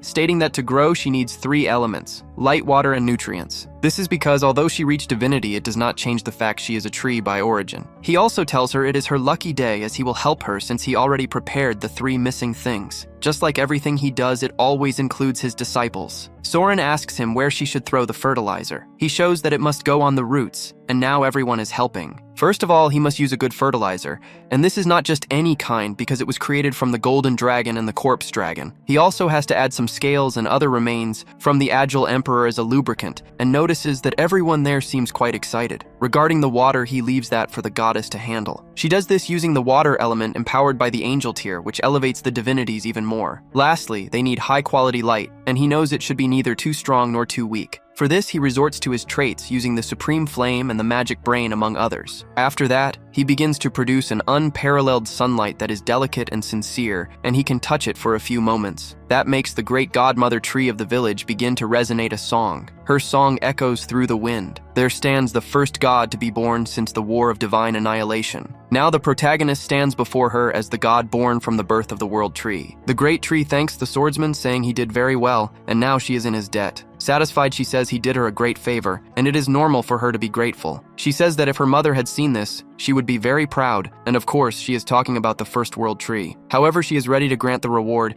even though he pretends not to be so interested. Deep down, everyone knows that nothing in the world is free, and with that, she releases the final piece. With this, he is ready to reach level 8. Everything seems so good that the warrior even begins to glow. Imbued with power, he is about to become level 8. The protagonist begins to shine intensely in an overwhelming sensation of euphoria. A vast sense of liberation unfolds, showing the world granted by the world tree. However, it seems to have failed, even though according to the guide written by the goddess Gaia, it should have worked. The tree says this is because he is still not ready, which seems a bit unfair to him since he made it this far, and it is still not enough. She says that a divine status surpassing the superhuman is something he must define for himself. He wants to know when he will find this, and she replies that his body is ready, and his soul is also omnipotent, with the path to divinity wide open. However, he must ask himself a question, since all those factors transcend humanity and point to a divinity, but why is he still standing still? Hearing her speak that way reminds him of when he was still in his world, lying comfortably in bed playing a game. This clearly exists in the basic game settings where all characters could reach level 9. Level 9, in other words, is a kind of constellation that can also be called a divinity. It could be a god wearing lethal armor because gods always had some kind of pseudonym. It could also just be a soldier, but all that matters is this pseudonym. This leads him to remember Baek Soren, since she has the pseudonym of the star that destroys the sky. A trait is no different from a person's direction and conviction. It varies according to the philosophy they follow. But if it is ambiguous, Warrior Kim can change his traits, which makes it difficult to define him. He thinks that hearing he is lacking is the same as being told he has no divinity. The tree agrees. It says he never stops to seriously think about his identity, because unless the body and soul possess an unwavering self, all things are useless. He worries about how he can improve his own knowledge, but the tree answers that it is through experience. He finds it difficult to figure out how he can identify with the superior being inside him. He never really thinks about these things. Then his chest begins to hurt. It is as if something is changing. The power the commander gives him seems to be reacting. Without a doubt, that is the hero trait. The strange thing is that he experiences memories of the commander's life. After seeing that massive explosion, he does not know for sure where he is. He sees everything that happened in the hero's past. In his memories,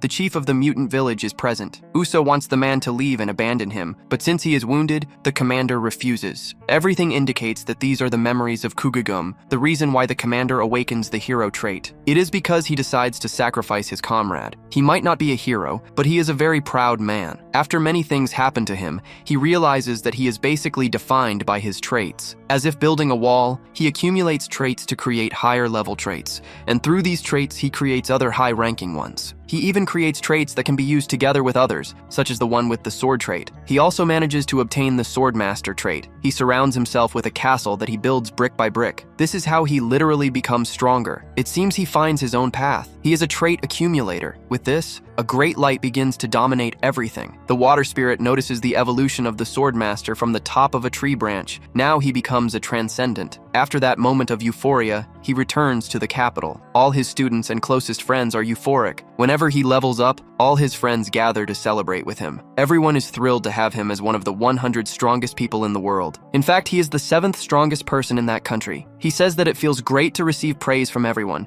but he wants to keep this a secret. He says that as soon as the Order of the Old Father finds out about this, they will start to mobilize. A while ago, he reveals his relationship with the Order of the Old Father through the document he receives from Mama Quilla. He has proof regarding the one responsible for the malicious attacks throughout episodes 1 and 2. It is none other than the Saint of the Old Father Order. They soon realize he reaches level 8, and before anything else, he needs to train everyone to become stronger. After the intense training, Baek Soren reaches level 7, SEO Woojin also reaches level 7, and Janet hits level 6. Kali reaches level 6 along with the priests and the mage Kim. His best friend and personal subordinate Iron Fist Kim reaches level 6 alongside the rest. Now that they fill their 6 trait slots, they need to improve them even further. He forms alliances with many factions, but he cannot afford to make a single mistake. He absolutely needs to win this brutal war against the Saint. 1 month earlier at the Great Temple of the Old Father, While everyone in the city celebrates with fireworks, the saint remains in the temple demanding to know the cause of the noise until someone tells her that a new superhuman has reached the transcendental realm. She says she has waited a long time for his soul across countless cycles of reincarnation. He is summoned through a forced baptism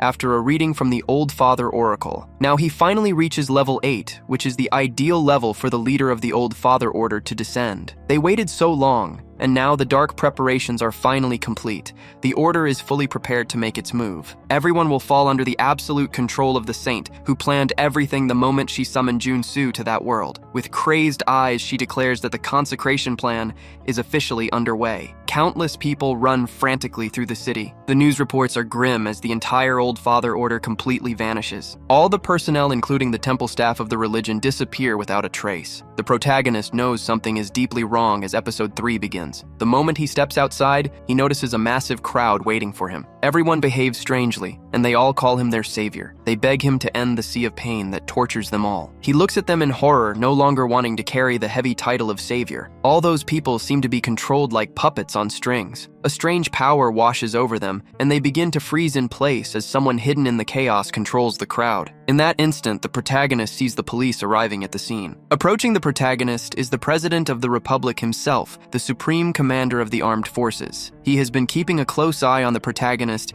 ever since the ruthless attack on that city. Junsu tells the President that he must be very busy, but expresses deep gratitude for coming to protect him. The President calls the protagonist the Heavenly Sword, and notes that the way everyone treats him is highly suspicious. The warrior believes it is part of their plan. This leads him to suspect that the people want to form a cult around him. Things change after the protagonist tells him that the mana retention might be connected to the order going into hiding. The fierce warrior is certain that everything is tied to human sacrifices, all for a handful of mana, but it is not enough. That is why he tells the president that sacrificing the entire city could yield enough mana. Everyone is already gathered in a secret room for a meeting. All communication requests have been denied. The commander of the Eastern Army, who is a level 8 superhuman, states that their intentions are obvious. Meanwhile, the commander of the Western Army, who is also a level 8 superhuman, finds it too terrible for anyone to do. However, the president is almost certain, because she possesses irrefutable evidence. It becomes clear that they plan to sacrifice the citizens of Gwangju. The Eastern Army commander believes this is exactly as expected. It is a plan to revive the Old Father. The warrior then makes a proposal to the president. Now is the time to issue a general mobilization order. The man says that before issuing a general mobilization order, he would like to ask the general for his opinion.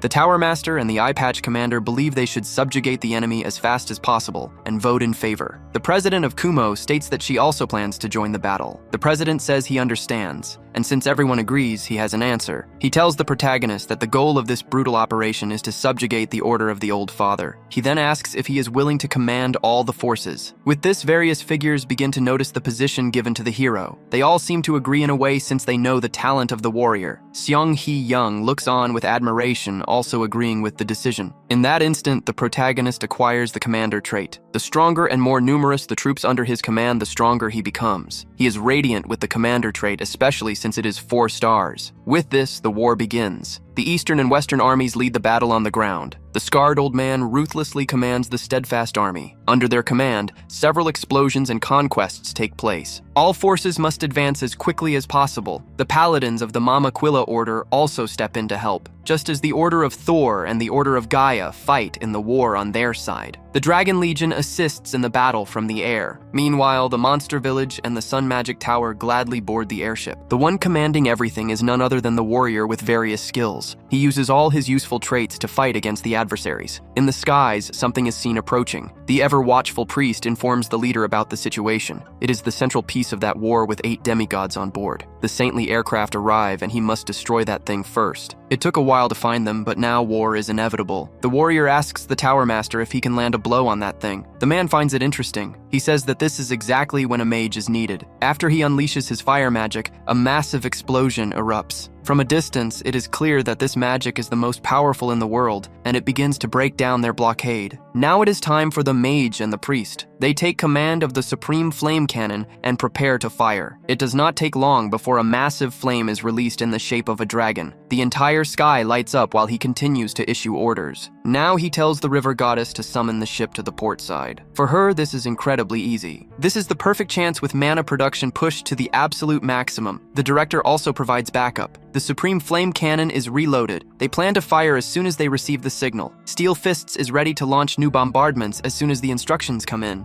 And as soon as the order arrives, he shows no mercy and opens fire. Everything in its path is wiped out by the colossal explosion. The enemies instantly feel the devastating impact. Suddenly, the captain appears on board and tells his allies to fall back. After all, they are on the side of the greatest god of all. He states there is nothing else they need to understand. The priest raises his arms and begins his ritual. He begs the old father for mercy upon all his servants. In the middle of all this, something demands attention as a massive explosion lights up the entire battlefield. Startled, the priest looks over to see what is happening. He realizes the savior has landed right next to him. It is a grand occasion since the savior himself boards the vessel with them. Initially, he thought this would be easy, but suddenly the enemy soldiers seem to multiply. At least he is not alone. He brings his loyal companion, the Red Dragon. As soon as the soldiers lay eyes on that monstrosity, their morale crumbles. All because it is a massive red dragon. But not all is lost. The priest has a plan and orders everyone not to fear the enemy since he is alone. They need to remember that the blessing of the Father protects them, so they should fear nothing. But things do not go as they imagine. The protagonist declares it was never his intention to come alone. His disciples appear alongside the Red Dragon. The protagonist casually mentions that fighting alone is simply not fun. After the disciples arrive, the fight intensifies. Woojin puts on a show with his skills, taking on multiple opponents at once. After that, he asks who will be the next to fall by his hand. But he is not the only one having fun, as Kaylee also dances lightly through the crowd while taking them down one by one. Mid-dance, she tells them that if anyone wants to spare their own life, they just have to surrender. But since many of them are stubborn,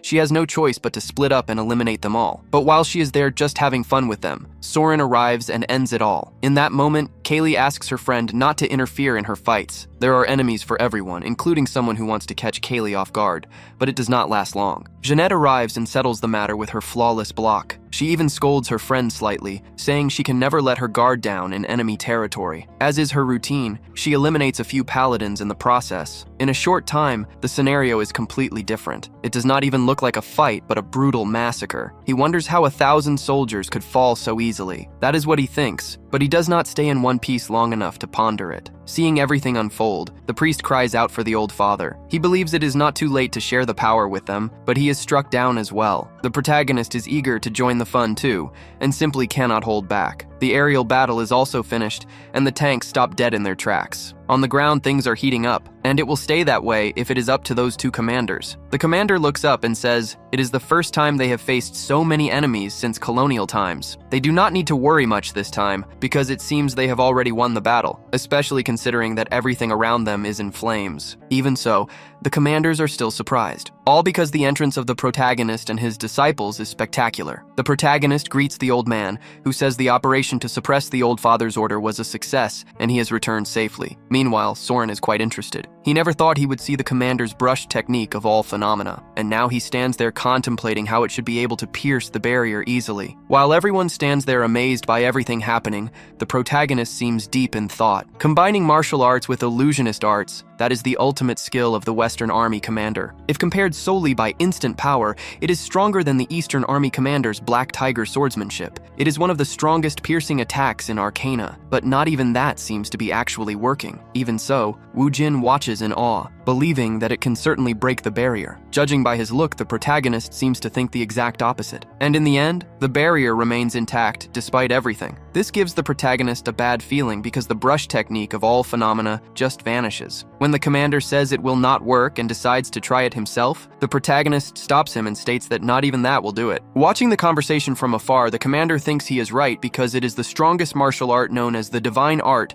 of the Heavenly Demon level 9. The general is quite excited, and now it makes sense why he got that feeling. The divine art of the Heavenly Demon is something that can always be configured, but it seems stronger than before. She believes that if one uses the heart of a Heavenly Demon, it might be possible, but the Tower Master thinks she is speaking nonsense. He asks how someone can use the heart of the Heavenly Demon if he is already eliminated, but the girl twirls and says it is entirely possible. Showing her angelic wings, the young woman says she has just returned from deciphering the Grand Resurrection Ritual plan. It is a message mentioning the second disciple of the Heavenly Demon, the Demon Lord. Seeing that everyone is desperate, Jun-Soo decides to speak up, believing that if the Order of the Old Father helps the Demon Lord, it might be possible. It is the best and most obvious answer and the only one they have, so they have to confirm all of this first. Looking at that massive barrier, he says he will go personally. He is going to confirm the state of the heavenly demon on the celestial mountain.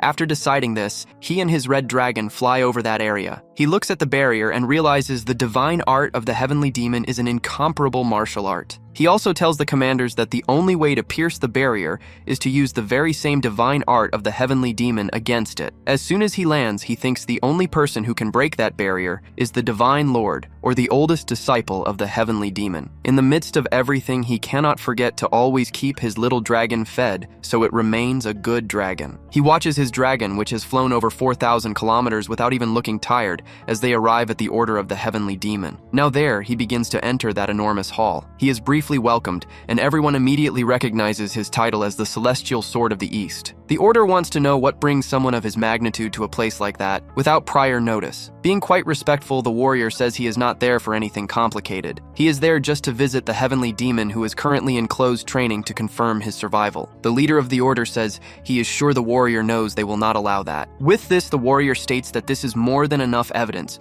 if the survival of the heavenly demon is still uncertain. The heavenly demon is currently in closed training, and no one can enter. However, the protagonist believes this is not true. That person does not like being contradicted at all and says he cannot be claiming that the divine lord or the demon lord could have hurt the heavenly demon. That is a sacred hall to them, and hearing such things is a kind of blasphemy. Everyone draws their swords, warning that he will not leave there alive after saying such a thing. Everyone is ready to strike him when he just rubs his head and warns them that he is in a hurry. The man does not care, as the order has been given, and they must eliminate that guy. With that, everyone leaps forward to obey the order they received. It is as if he is hearing something very funny, and the warrior can barely contain his joy. He leaps back so quickly that they do not even notice when he manages to dodge. It is not for nothing that he is the heavenly sword of the East. The man notices that he is not dodging, but rather heading straight for the Great Elder. They notice this, but it is already too late, as he has already charged at the target and completely dominated the situation. Meanwhile, the man stares at that terrified person. Warrior Kim says he is someone special, and even has the totem of the heavenly demon. He will earn the right to enter on his own. He makes it clear that he wants to face him. After showing the totem, he receives permission to perform the rite of passage. Meanwhile, everyone watches the person who earned the totem of the Blood King. The cult leader stares at that intruder inside the training ground of the demonic cult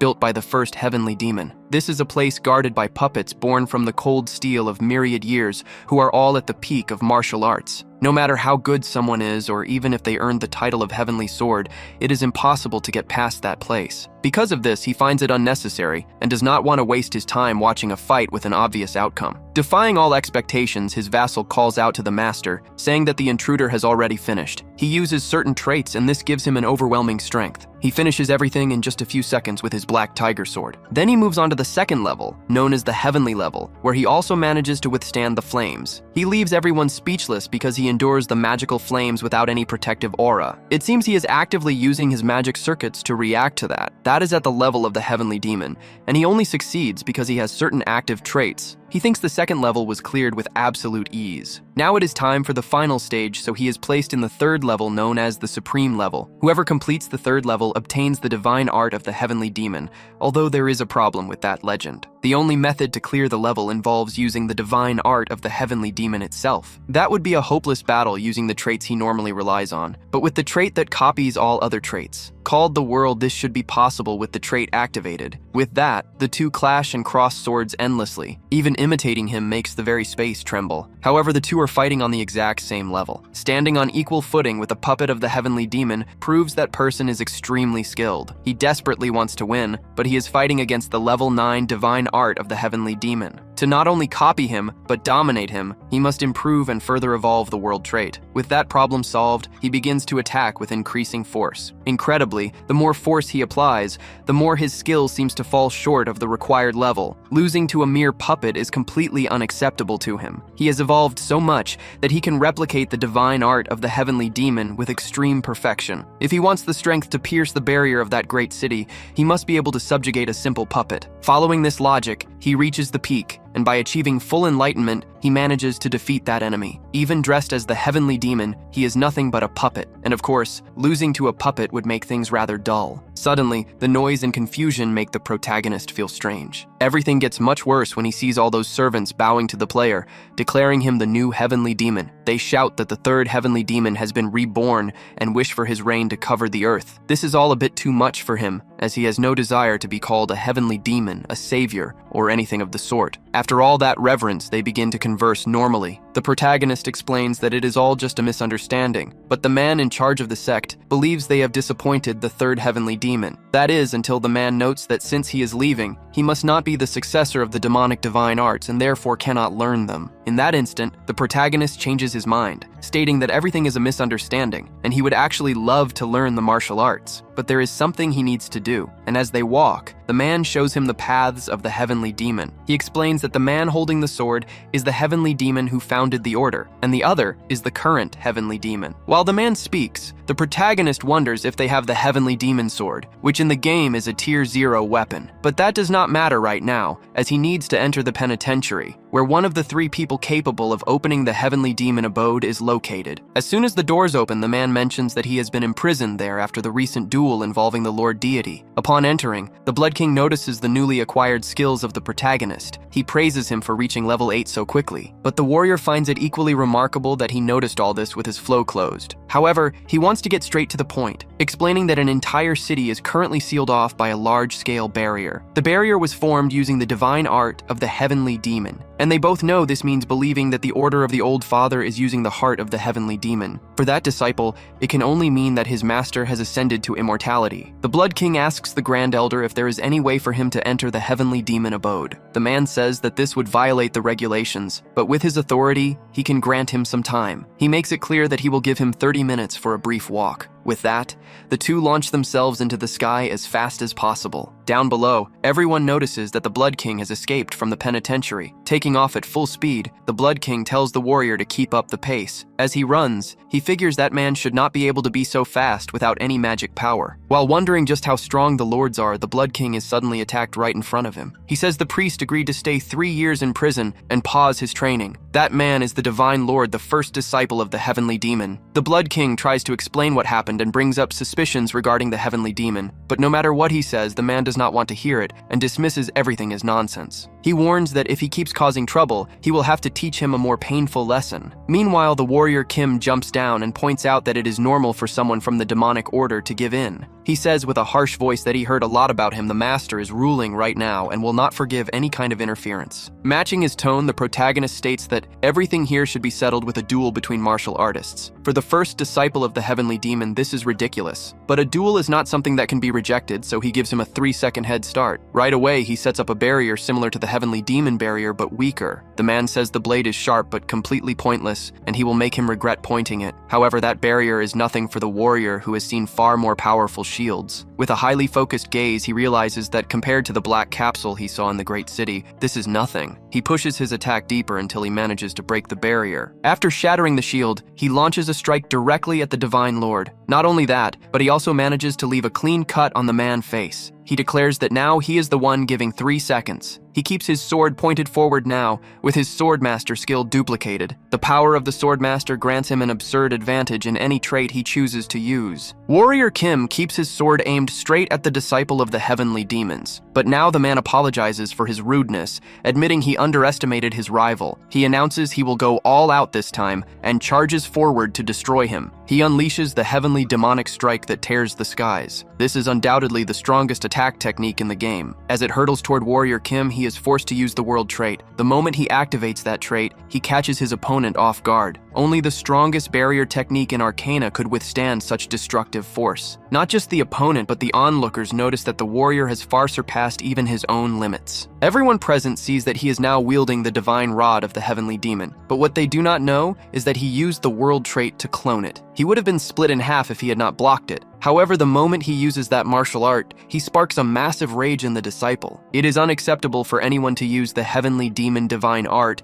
especially in front of the first disciple. With that, that, he charges at the protagonist with everything he has, fully intending to split him in half, and he is not far from achieving exactly that, even more so after landing such a violent blow. The brutal impact of the strike sends the protagonist flying. He knows he cannot win against the heavenly demon divine art maintained by the first disciple. That is why mid-combat he realizes he must use his versatility to overcome sheer experience. With this, he equips new traits, shifting his stance to the dual Mars sword. As soon as his traits shift, his fighting style changes completely, and his adversary takes notice. The Divine Lord notices that his opponent changes movements drastically. This is exactly what the protagonist wants, and he shifts his traits even further by using the dual Knight of Sacred Crowns. The more he changes his traits, the more he manages to catch his opponent by surprise. He blocks the black light of the heavenly demon divine art and unleashes another one of his skills. This time he uses a skill earned when he helped his disciple Kaylee complete her personal mission. This causes the exchange of blows to become even more intense. To match his opponent,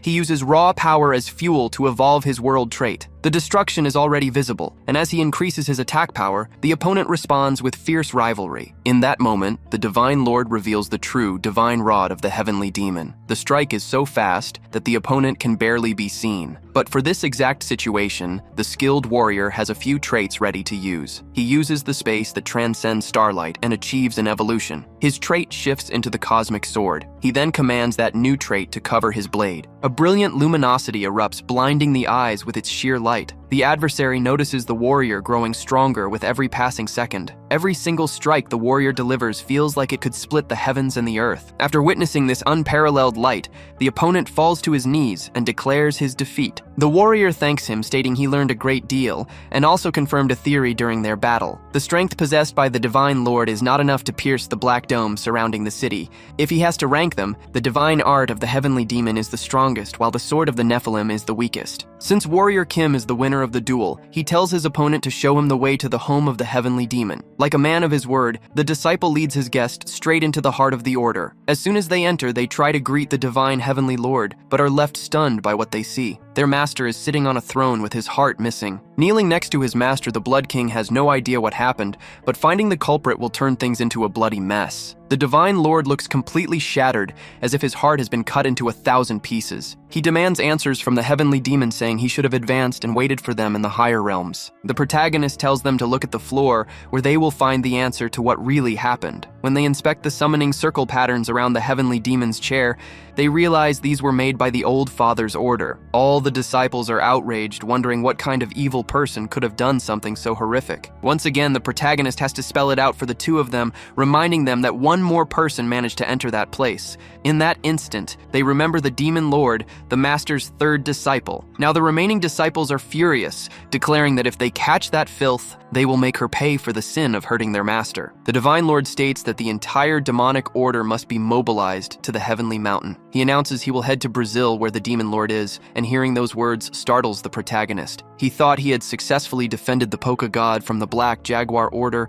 but now it seems another threat is circling the sage. Perhaps they want him as an offering for the birth of the God King. Since things have escalated to this level, he has no choice but to depart with his dragon for Sao Paulo. On the way, he asks Director Choi to acquire some magic weapons. He states he will need about 100 weapons and promises to send the files over. During the journey, he reflects that the world's trait is essentially a trait based on achievements. The more one achieves with that trait, the more they will be able to evolve the others. To restore the trait, he has to acquire all the common traits of Arcana. The problem is he does not have much time and must get it done as quickly as possible. As soon as he arrives at the Grand Temple, he notices the situation is not good at all. The sage is in terrible condition, completely debilitated. Even so, he attempts the evolution, blaming himself for failing once again to awaken the sage god. That is when the protagonist arrives, telling him it looks like he has been poisoned. The priest looking after that deity does not know what he means by that, but the warrior has no time to waste. So he approaches the entity, saying he will take a look. It is very interesting as he can feel it seeping through the cracks. Even so, as expected, the poison from the heavenly demon's art has taken root. Not much time has passed since the poisoning, but the roots run deep. He wonders what kind of divine power mixes darkness and light evil and innocence. It is certainly nothing normal, so he breaks the news to the deity, explaining that the martial art carrying curse elements has rooted itself. He states they need to find the person who cast the curse,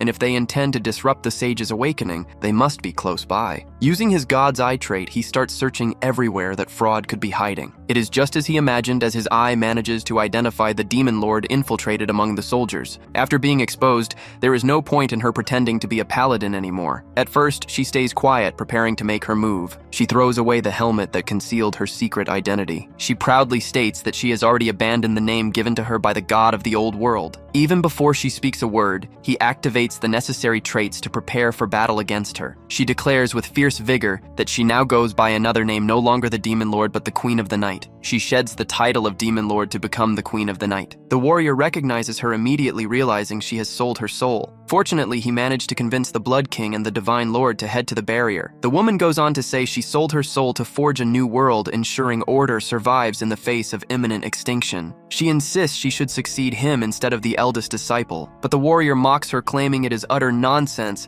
and that she has no chance of defeating the Divine Lord. She grows irritated as he tells her that a fight against the Divine King would only result in her certain defeat. Unleashing an uncommon strength, she promises to offer him as the perfect vessel for the Father. He does not stand idle, though, knowing a fierce battle is inevitable, and makes it clear he has no intention of losing to someone like her. The woman claims that a steel blade refined 10,000 times will always cleave through a carelessly forged iron sword. Fueled by absolute confidence, she guarantees the old father will be immensely grateful for the offering of his body as she charges directly at the protagonist. The fight will not be easy, but he has zero chance of losing. He assumes an offensive stance, ready to endure her strikes and confront her head-on. She wields both the strength of the old father and the footwork of the heavenly demon. This makes her movements incredibly fast, giving her a slight advantage. However, the two continue to fight on equal footing, even as she launches attacks from every direction. Some of the steps approaching from the front are real, while others are mere illusions, leading him to activate his Swordmaster trait. However, as he duplicates the trait, it instantly evolves into the Sword God. This grants him absolute precision in every single movement. Tracking her attacks was initially a difficult task, but now he relies on his heightened senses and controls his raw instincts. As the brutal fight rages on, he evolves immensely, acquiring new skills with every passing second. Knowing he needs to counterattack swiftly, he shifts his rhythm, leaving her confused by his suddenly different fighting style. It feels as if he can predict her every move, and in reality, he absolutely can. This feels like a deep insult to the powerful woman, prompting her to unleash her most devastating strike against him. Meanwhile, he charges forward and realizes she has fully mastered the divine art of the heavenly demon. Perhaps she has tapped into the power granted by the old father, as her attacks become significantly sharper and heavier. She claims this technique is the perfect union of the heavenly demon divine arts and the demonic arts of mystic ice. The demon lady prepares to launch her attack. Unleashing it directly at the warrior, she fully expects to secure her victory. Despite the terrifying power of her strike, it completely fails to give her the upper hand. In that instant, all her overwhelming power is reduced to absolute nothingness. Confident in her victory, she even begins to celebrate, feeling like the absolute winner. But when she realizes her attack missed the enemy, a wicked look takes over her face. The multi-skilled hero uses his lightning charge trait. Having countless traits is useless unless they are put into action. The woman grows even more furious when he tells her she is nothing but weak. He even does her the favor of comparing her to the Divine Lord, stating his power is far superior. After speaking those words, he has to dodge a few more times as the enraged woman strikes back. To her, this is completely absurd, especially since he makes a bad habit of mocking her as weak. This is perfectly natural. While the Divine Lord is a pure warrior, the Demon Lady is a mix of assassin and warrior. In a direct fight, the Divine Lord would win easily. As the brutal fight drags on, the woman faces constant surprises. She even notices that her opponent is using her exact same technique. This means he has also learned the martial arts of the Celestial Demon. At one point, she is absolutely certain she has grabbed him, expecting to end everything in that instant, only to realize a second later that she is holding on to empty air. She has fallen right into a trap. The figure she swore was him is nothing but a mirage. This is the result of another set of traits, and since they are always used in pairs, he achieves incredible effects. In this specific case, he uses the coloratry trait. This makes him look like he is merely taking a stroll while enjoying himself. What is fun for him is absolute madness for her. It is unbelievable how fast he evolves right before her eyes. Once again,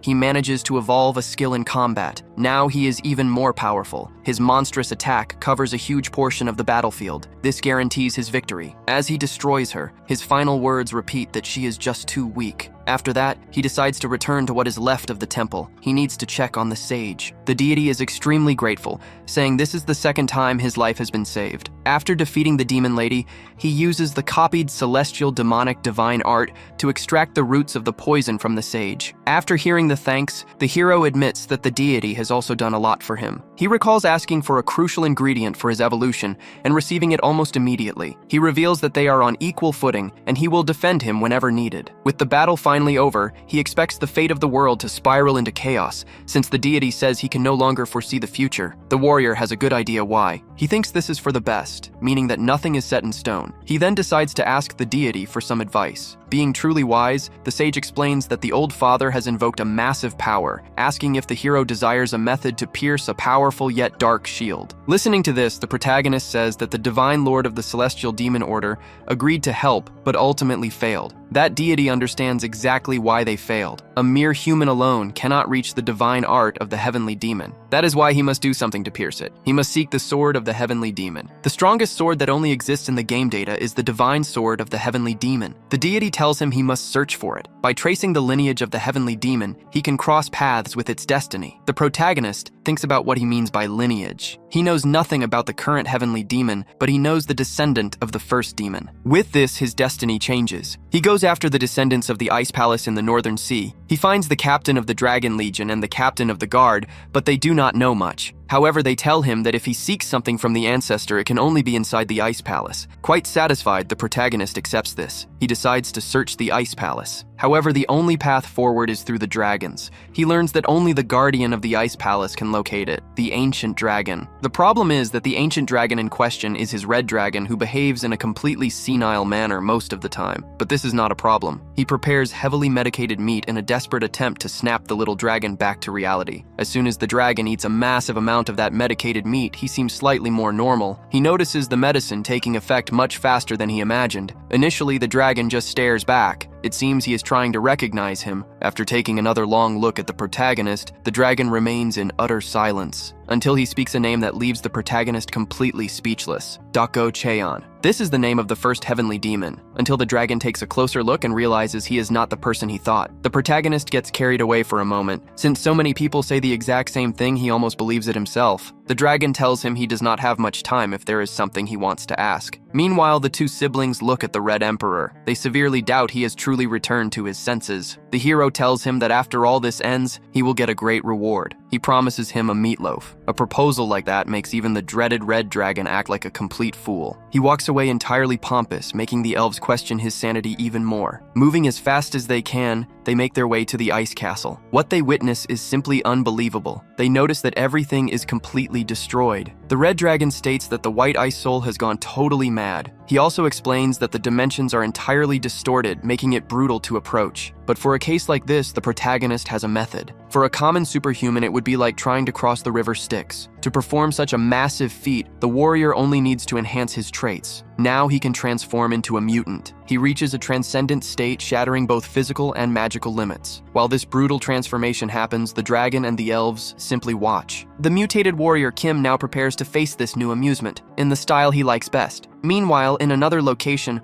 all the protagonist's allies try to break the barrier. It seems like a very difficult task for everyone to accomplish. The divine and blood demon lords themselves try several times but fail. The master's disciples believe that if he takes too long to appear, things could get very complicated. The concern grows immensely since the divine lord is in terrible condition, and it has been days since the hero's disciples could contact him. Even the scarred commander begins to worry, until the disciple sees the solution to all their problems in the sky. From above comes Jun-Soo on his red dragon. The disciples are happy to see their master again. Everyone is there and has exhaustively tried to eliminate that barrier. Many are worried because they have encountered the guardian of the sacred mark. For others, the excitement is unmatched and they believe they should prepare for battle. For the warrior, it is good to see all the bonds he has built unite in that way. However, the most surprising thing is left for the heavenly demon's disciples. They are looking at the heavenly demon's divine sword. With that powerful weapon in hand, it will be easy to see the saint's face as he prepares to destroy that barrier once and for all. And it is just as he thinks, since the right weapon is enough to destroy it. With everyone inside the barrier, the task is simple, as everyone must advance and destroy the enemy army. With this, the forces from both sides clash on the battlefield. As for the protagonist, he goes alone to meet the saint walking through the Shadow Temple, as if he is just taking a stroll. But with every step, he feels the mana becoming denser. He knows that if a normal human enters the temple without being superhuman, it will not even take seconds for their body to mutate. The sight he sees is quite unpleasant, but he has to listen to her say that he arrived faster than she expected. With that old and wrinkled face, she calls him the savior. The saint of the old father's order is even more wrinkled, and the protagonist makes fun of these new wrinkles. He does not think she has transcended into a demigod, and things will not be so easy now. Tearing off her equipment, she says the time has come to return everything to that day. He finds her loyalty moving while she is certain that being devout is the best path she could have chosen. Observing the powerful young man in front of her, the saint says he truly possesses a spirit and flesh worthy of the divine king. And since this is the case, she can no longer waste time and throws herself at him with everything she has. While doing so, she says that it is now time for the offering. In the warrior's recent fights, he has managed to evolve his traits, and this time is no different. A barrier forms around him for protection. As she tries to touch him, she considers it a waste of a transcendental body. Their powers collide and violent explosions erupt from the clash. This only fuels her desire to offer up his body. Once again, his traits begin to evolve. One by one, they show signs of slowly reinforcing his body. At one point, he has to catch his breath to absorb all these new skills. All of his traits now appear transformed for the better. Meanwhile, the saint believes this is exactly how he should present himself before her. She expects nothing less than a fierce fight from the one destined to be the savior of the world. While she spouts her nonsense, he continues to attack and counterattack with everything he has. He just waits for the right moment to strike her in a way she cannot counter, even with the black gold baptismal flame. She can target him as many times as she wants to defeat him, but nothing is that easy since he wields an invisible weapon packing 6 attributes into one. Meanwhile, his traits continue to evolve and he pushes himself to activate them all. The more dominance he displays in battle, the more the saint desires to offer his soul to the old father. She looks at him with utter devotion as she unleashes her attacks. She now triggers the annihilation skill she previously only used in Phase 2. Blocking it is extremely difficult since it is a supreme annihilation skill that not even level 9s can withstand. This is an exhausting skill he has tried to master dozens of times. It is that same annoying skill that repeatedly stalled his progress. This ability known as support always infuriated him when he played the game. Now he has to deal with this support skill if he wants to win. Yet all signs indicate that he manages to destroy even this obstacle. The warrior is truly shattering all of his limits. She wonders just how much of the fight he predicted before showing up here. He switches to the hammer and strikes with absolute resolve. The more he attacks, the more she defends, and the stronger the impacts become. She laughs like a maniac and declares that she wants to end this quickly. He also has no desire to drag this out and activates his practical combat and fistmaster skills. The saint who tormented him all this time now witnesses the birth of his new fistmaster trait. With this new ability, he prepares to teach her a brutal lesson. Channeling all the built-up stress she caused him, he lands a devastating and precise blow. The sheer destruction of the impact can be seen from miles away. Everything is reduced to nothing but smoke and dust. No matter what he does, he cannot avoid it. At least those are the words of the saint. She walks close to the protagonist while he is simply thrown on the ground, pounding hard with his fists. He has to hear from that woman that any further resistance is unnecessary. But for the warrior, this is just an inconvenience, and he stands up ready to continue that battle. When she notices he is confident enough to face her again, she says he cannot defeat her simply by imitating the divine art of the heavenly demon. In response, he figures there is only one way and decides to summon the powers of the red dragon. This is the other secret technique that forms the divine art of the heavenly demon. With this, he becomes one with the beast using his draconic traits and the divine art of the heavenly demon. Luckily, this trait also evolves. He transforms into the heavenly demon dragon king, manifesting the divine art of the heavenly demon. Now the protagonist gains wings and horns, along with an incredible potential to destroy his enemies. With that new power, he emerges ready to claw at the heavens if necessary. This leads him to exceed his potential once again, now using traits like the true words of the heavenly demon and demonic eyes. The display of abilities continues, and he performs increasingly grand feats. With each new trait, he grows stronger and closer to the true powers of the dragon. Indeed, he transforms into something very close to the heavenly demon, shattering the expectations of the saint. Once again, the clash begins, and in that exact moment, all his senses connect. With all this, the heavenly demonic divine art is reborn. Even seeing it with her own eyes, the saint can barely believe it, as he truly is her savior. The strike is devastating, and very little remains of the saint after that attack. Soon the woman falls to the ground, and with this finished, he must move forward. While thrown on the ground, she begins to laugh, proving to be quite unpleasant, even in her final moments. she starts to cackle and insanely speaks of the nourisher of a great and supreme civilization and ruler of the stars. She seems to be revering the old father for the last time. The protagonist simply does what needs to be done, facing the saint as an equal. Her behavior throughout the fight is quite strange, as all her brothers disappear, proving she is much more than a graphic in a game. The problem now is the mana that begins to oscillate, revealing a desert dyed black. It is an empty space with nothing but gray soil, and he knows exactly what this place is. It is the afterlife built by the old father. And indeed, there is an apparition waiting for him on a comfortable throne. The voice speaks to him, saying it has been a long time. That voice belongs to the old father, who speaks without stopping. He is a fusion of an outer god descended from another world, and a native god born on Earth, and that is his receptacle. That man continues his twisted game, wanting the protagonist to come to him willingly. The old father says that he himself will dismantle the respect for the divine throne achieved by the protagonist. With that, he would use the morning star and the abyss, hoping everyone would answer his call. At that moment, Junsu knows that the first attack of Phase 3 is about to begin. Everything is quite extravagant as the opponent summons his third divine throne. That is the instant death technique known as Stellar Roar. The protagonist needs to quickly resort to his lightning dash traits, using them in dual mode. At this point, anything that gives him the slightest advantage is absolutely necessary. The horrific presence of the old father tells the protagonist that petty tricks will not help him at all. He also uses Shadow of the Abyss, and just as he imagined, the patterns are exactly the same as in the game. Therefore, his strategy is also exactly the same. He needs to reduce the health of the old father within the time limit. To do this, he performs what he has dreamed of, a triple fusion that goes beyond the heterogeneous double fusion. With this, his skills begin to dance, joining the sword technique of Mars, the trait of the Nephilim sword, and the Kalaratri. All of this transforms those small evolutionary traits into the absolute invincible sword. After obtaining that immensity of power, he just needs an opportunity to use it. The diabolical being declares that this exhausting battle has come to an end. Instantly charging at the protagonist,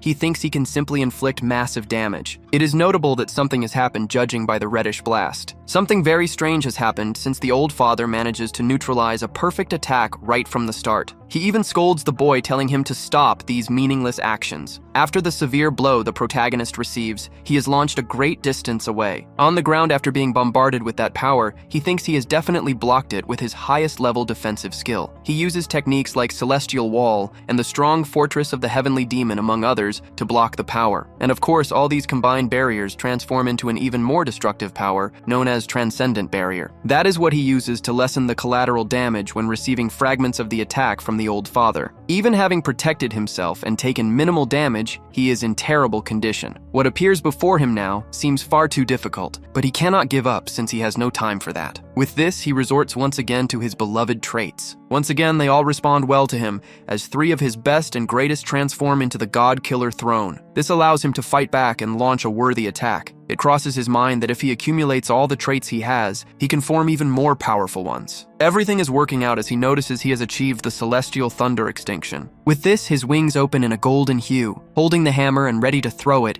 he thinks he might even defeat a monster god like him all at once. After throwing the hammer towards the old father, the creature finds that attitude truly pitiful. The old father keeps insisting on calling the warrior a vessel, saying he has burned everything he built over thousands of years. He asks if she thinks a human number could ever reach that immeasurable karma. No matter what those insignificant beings say, the warrior gathers his newly acquired and even more destructive traits. This fight is far from over, and he plans to show everything he has before even thinking about giving up. Once again, he acts far too selflessly. This time, he is hurled far away, as the old father shows no intention of playing games. The absolute truth is that he still does not know who he is messing with, even if he seems to hold the advantage this time. The warrior Kim still cannot understand how the strongest sword in the game is stopped with a single finger. While lying on the ground, he hears that horrifying voice calling him a vessel and insisting he must offer his heart. If he complies, the old father will personally grant him the mercy of a painless death, but if he repeats his meaningless defiance, his soul will suffer for all eternity. Now the protagonist can barely see the man, wondering at what exact point in his life he managed to fail so completely. Suddenly, he begins to hallucinate. He sees someone mocking him, calling his name and asking if it feels comfortable to be reborn as a god. She tells him that he has lived his current and past lives, evolving his soul to an omnipotent level. Now it seems only fair to claim his reward after all those countless reincarnations. To him, this is complete nonsense,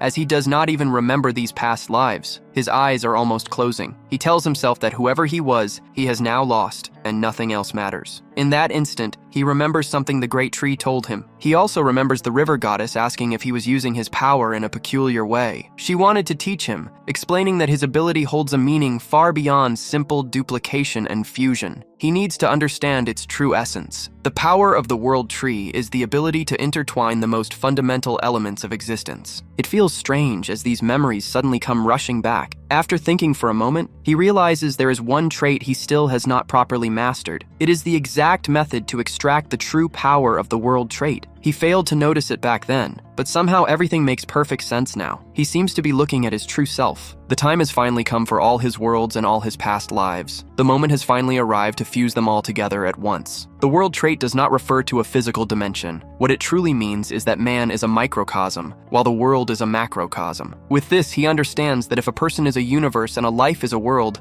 then his own life is the world itself. After falling into that doomed world, his entire life was dedicated to gathering traits. That is why the world trait manifests as an ability strictly bound to other traits. This is the exact world granted to him by the world tree, all because accumulating traits has become his entire existence. He has done this flawlessly for so long, constantly evolving his various techniques. This led to everything becoming his very essence, triggering a maddening explosion of his senses. The timeline blurs entirely, but now he finally knows the absolute truth. He is the power, and the power resides deep within him. To his opponent, this simply looks like sheer arrogance, but with his 5 senses accelerated to their absolute limit, he can observe every incoming attack as if time itself has stopped. The memories of warrior Kim, an orphan who barely survived. They begin to surface during the fight. Those are the memories of Kim Jun-soo, who was wealthy but lost everything. Inside his head, he has memories of multiple existences. It is as if all of them are coming together to form a spectacular being. Every memory and thought experienced in his past lives seems to be merging now, just in time for him to meet his third memory, and everything shines so brightly that it seems he will vanish into the light. He remembers the blood demon telling him that, strangely,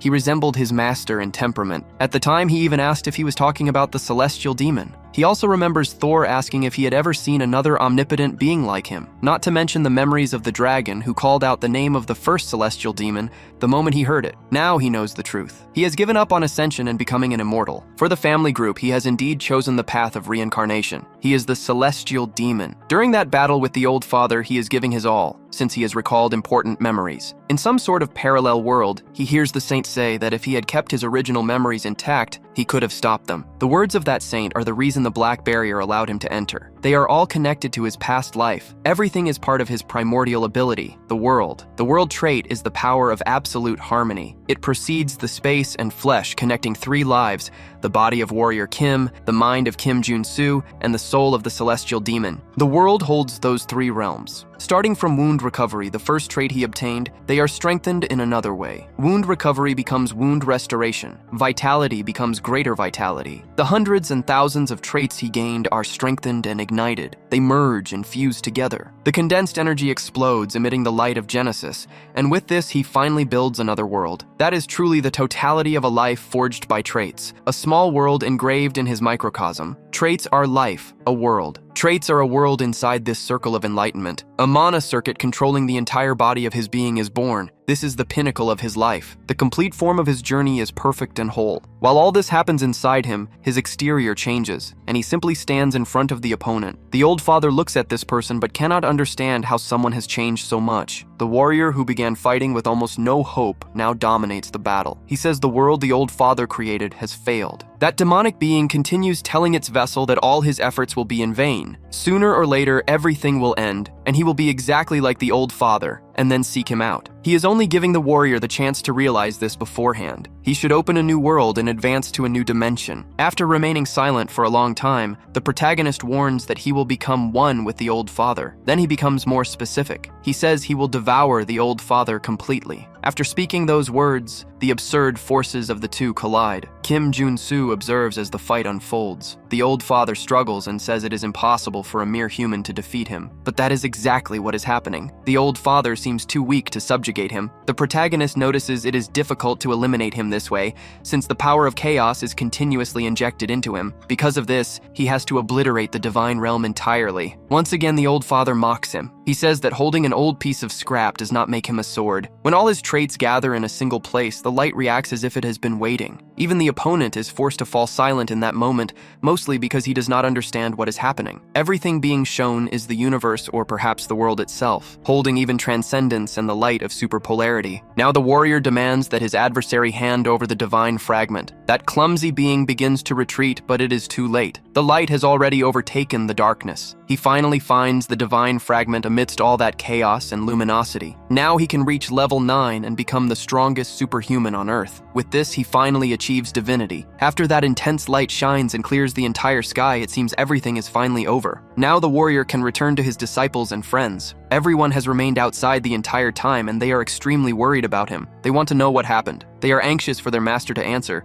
until he announces that the old father is eliminated. Even his disciples are left completely speechless. He still needs to explain a bit better exactly what happened. His closest friends want to know how he managed it, and those who have been with him since the very beginning are extremely proud. Those who joined during the journey are also excited. It is strangely encouraging to see that he destroyed a god. Everyone wants to know if he absorbed the old father divinity after eliminating him. The old man with the scar asks if he reached level 9. If so, he has no regrets anymore. Priest Kim says that his god is also very excited and congratulates him. People keep calling him the third heavenly demon. Despite it being true, this bothers him quite a bit. Everything turns into a massive celebration. Everyone wishes a long life to the level 9 heavenly sword. This marks the end of episodes 1, 2, and 3 in Arcana. The Old Father arc is finally concluded. However, the grand episode of the apocalypse threatening that place still remains. It is still his duty to keep all his friends and allies safe. When the apocalypse arrives, very little will remain of that world. That is why he knows reaching level 9 is not the end. He still has a long way to go and must accumulate more traits. That is the only way to end the threats of that world because he is special. He remains forever the warrior and the ultimate trait accumulator.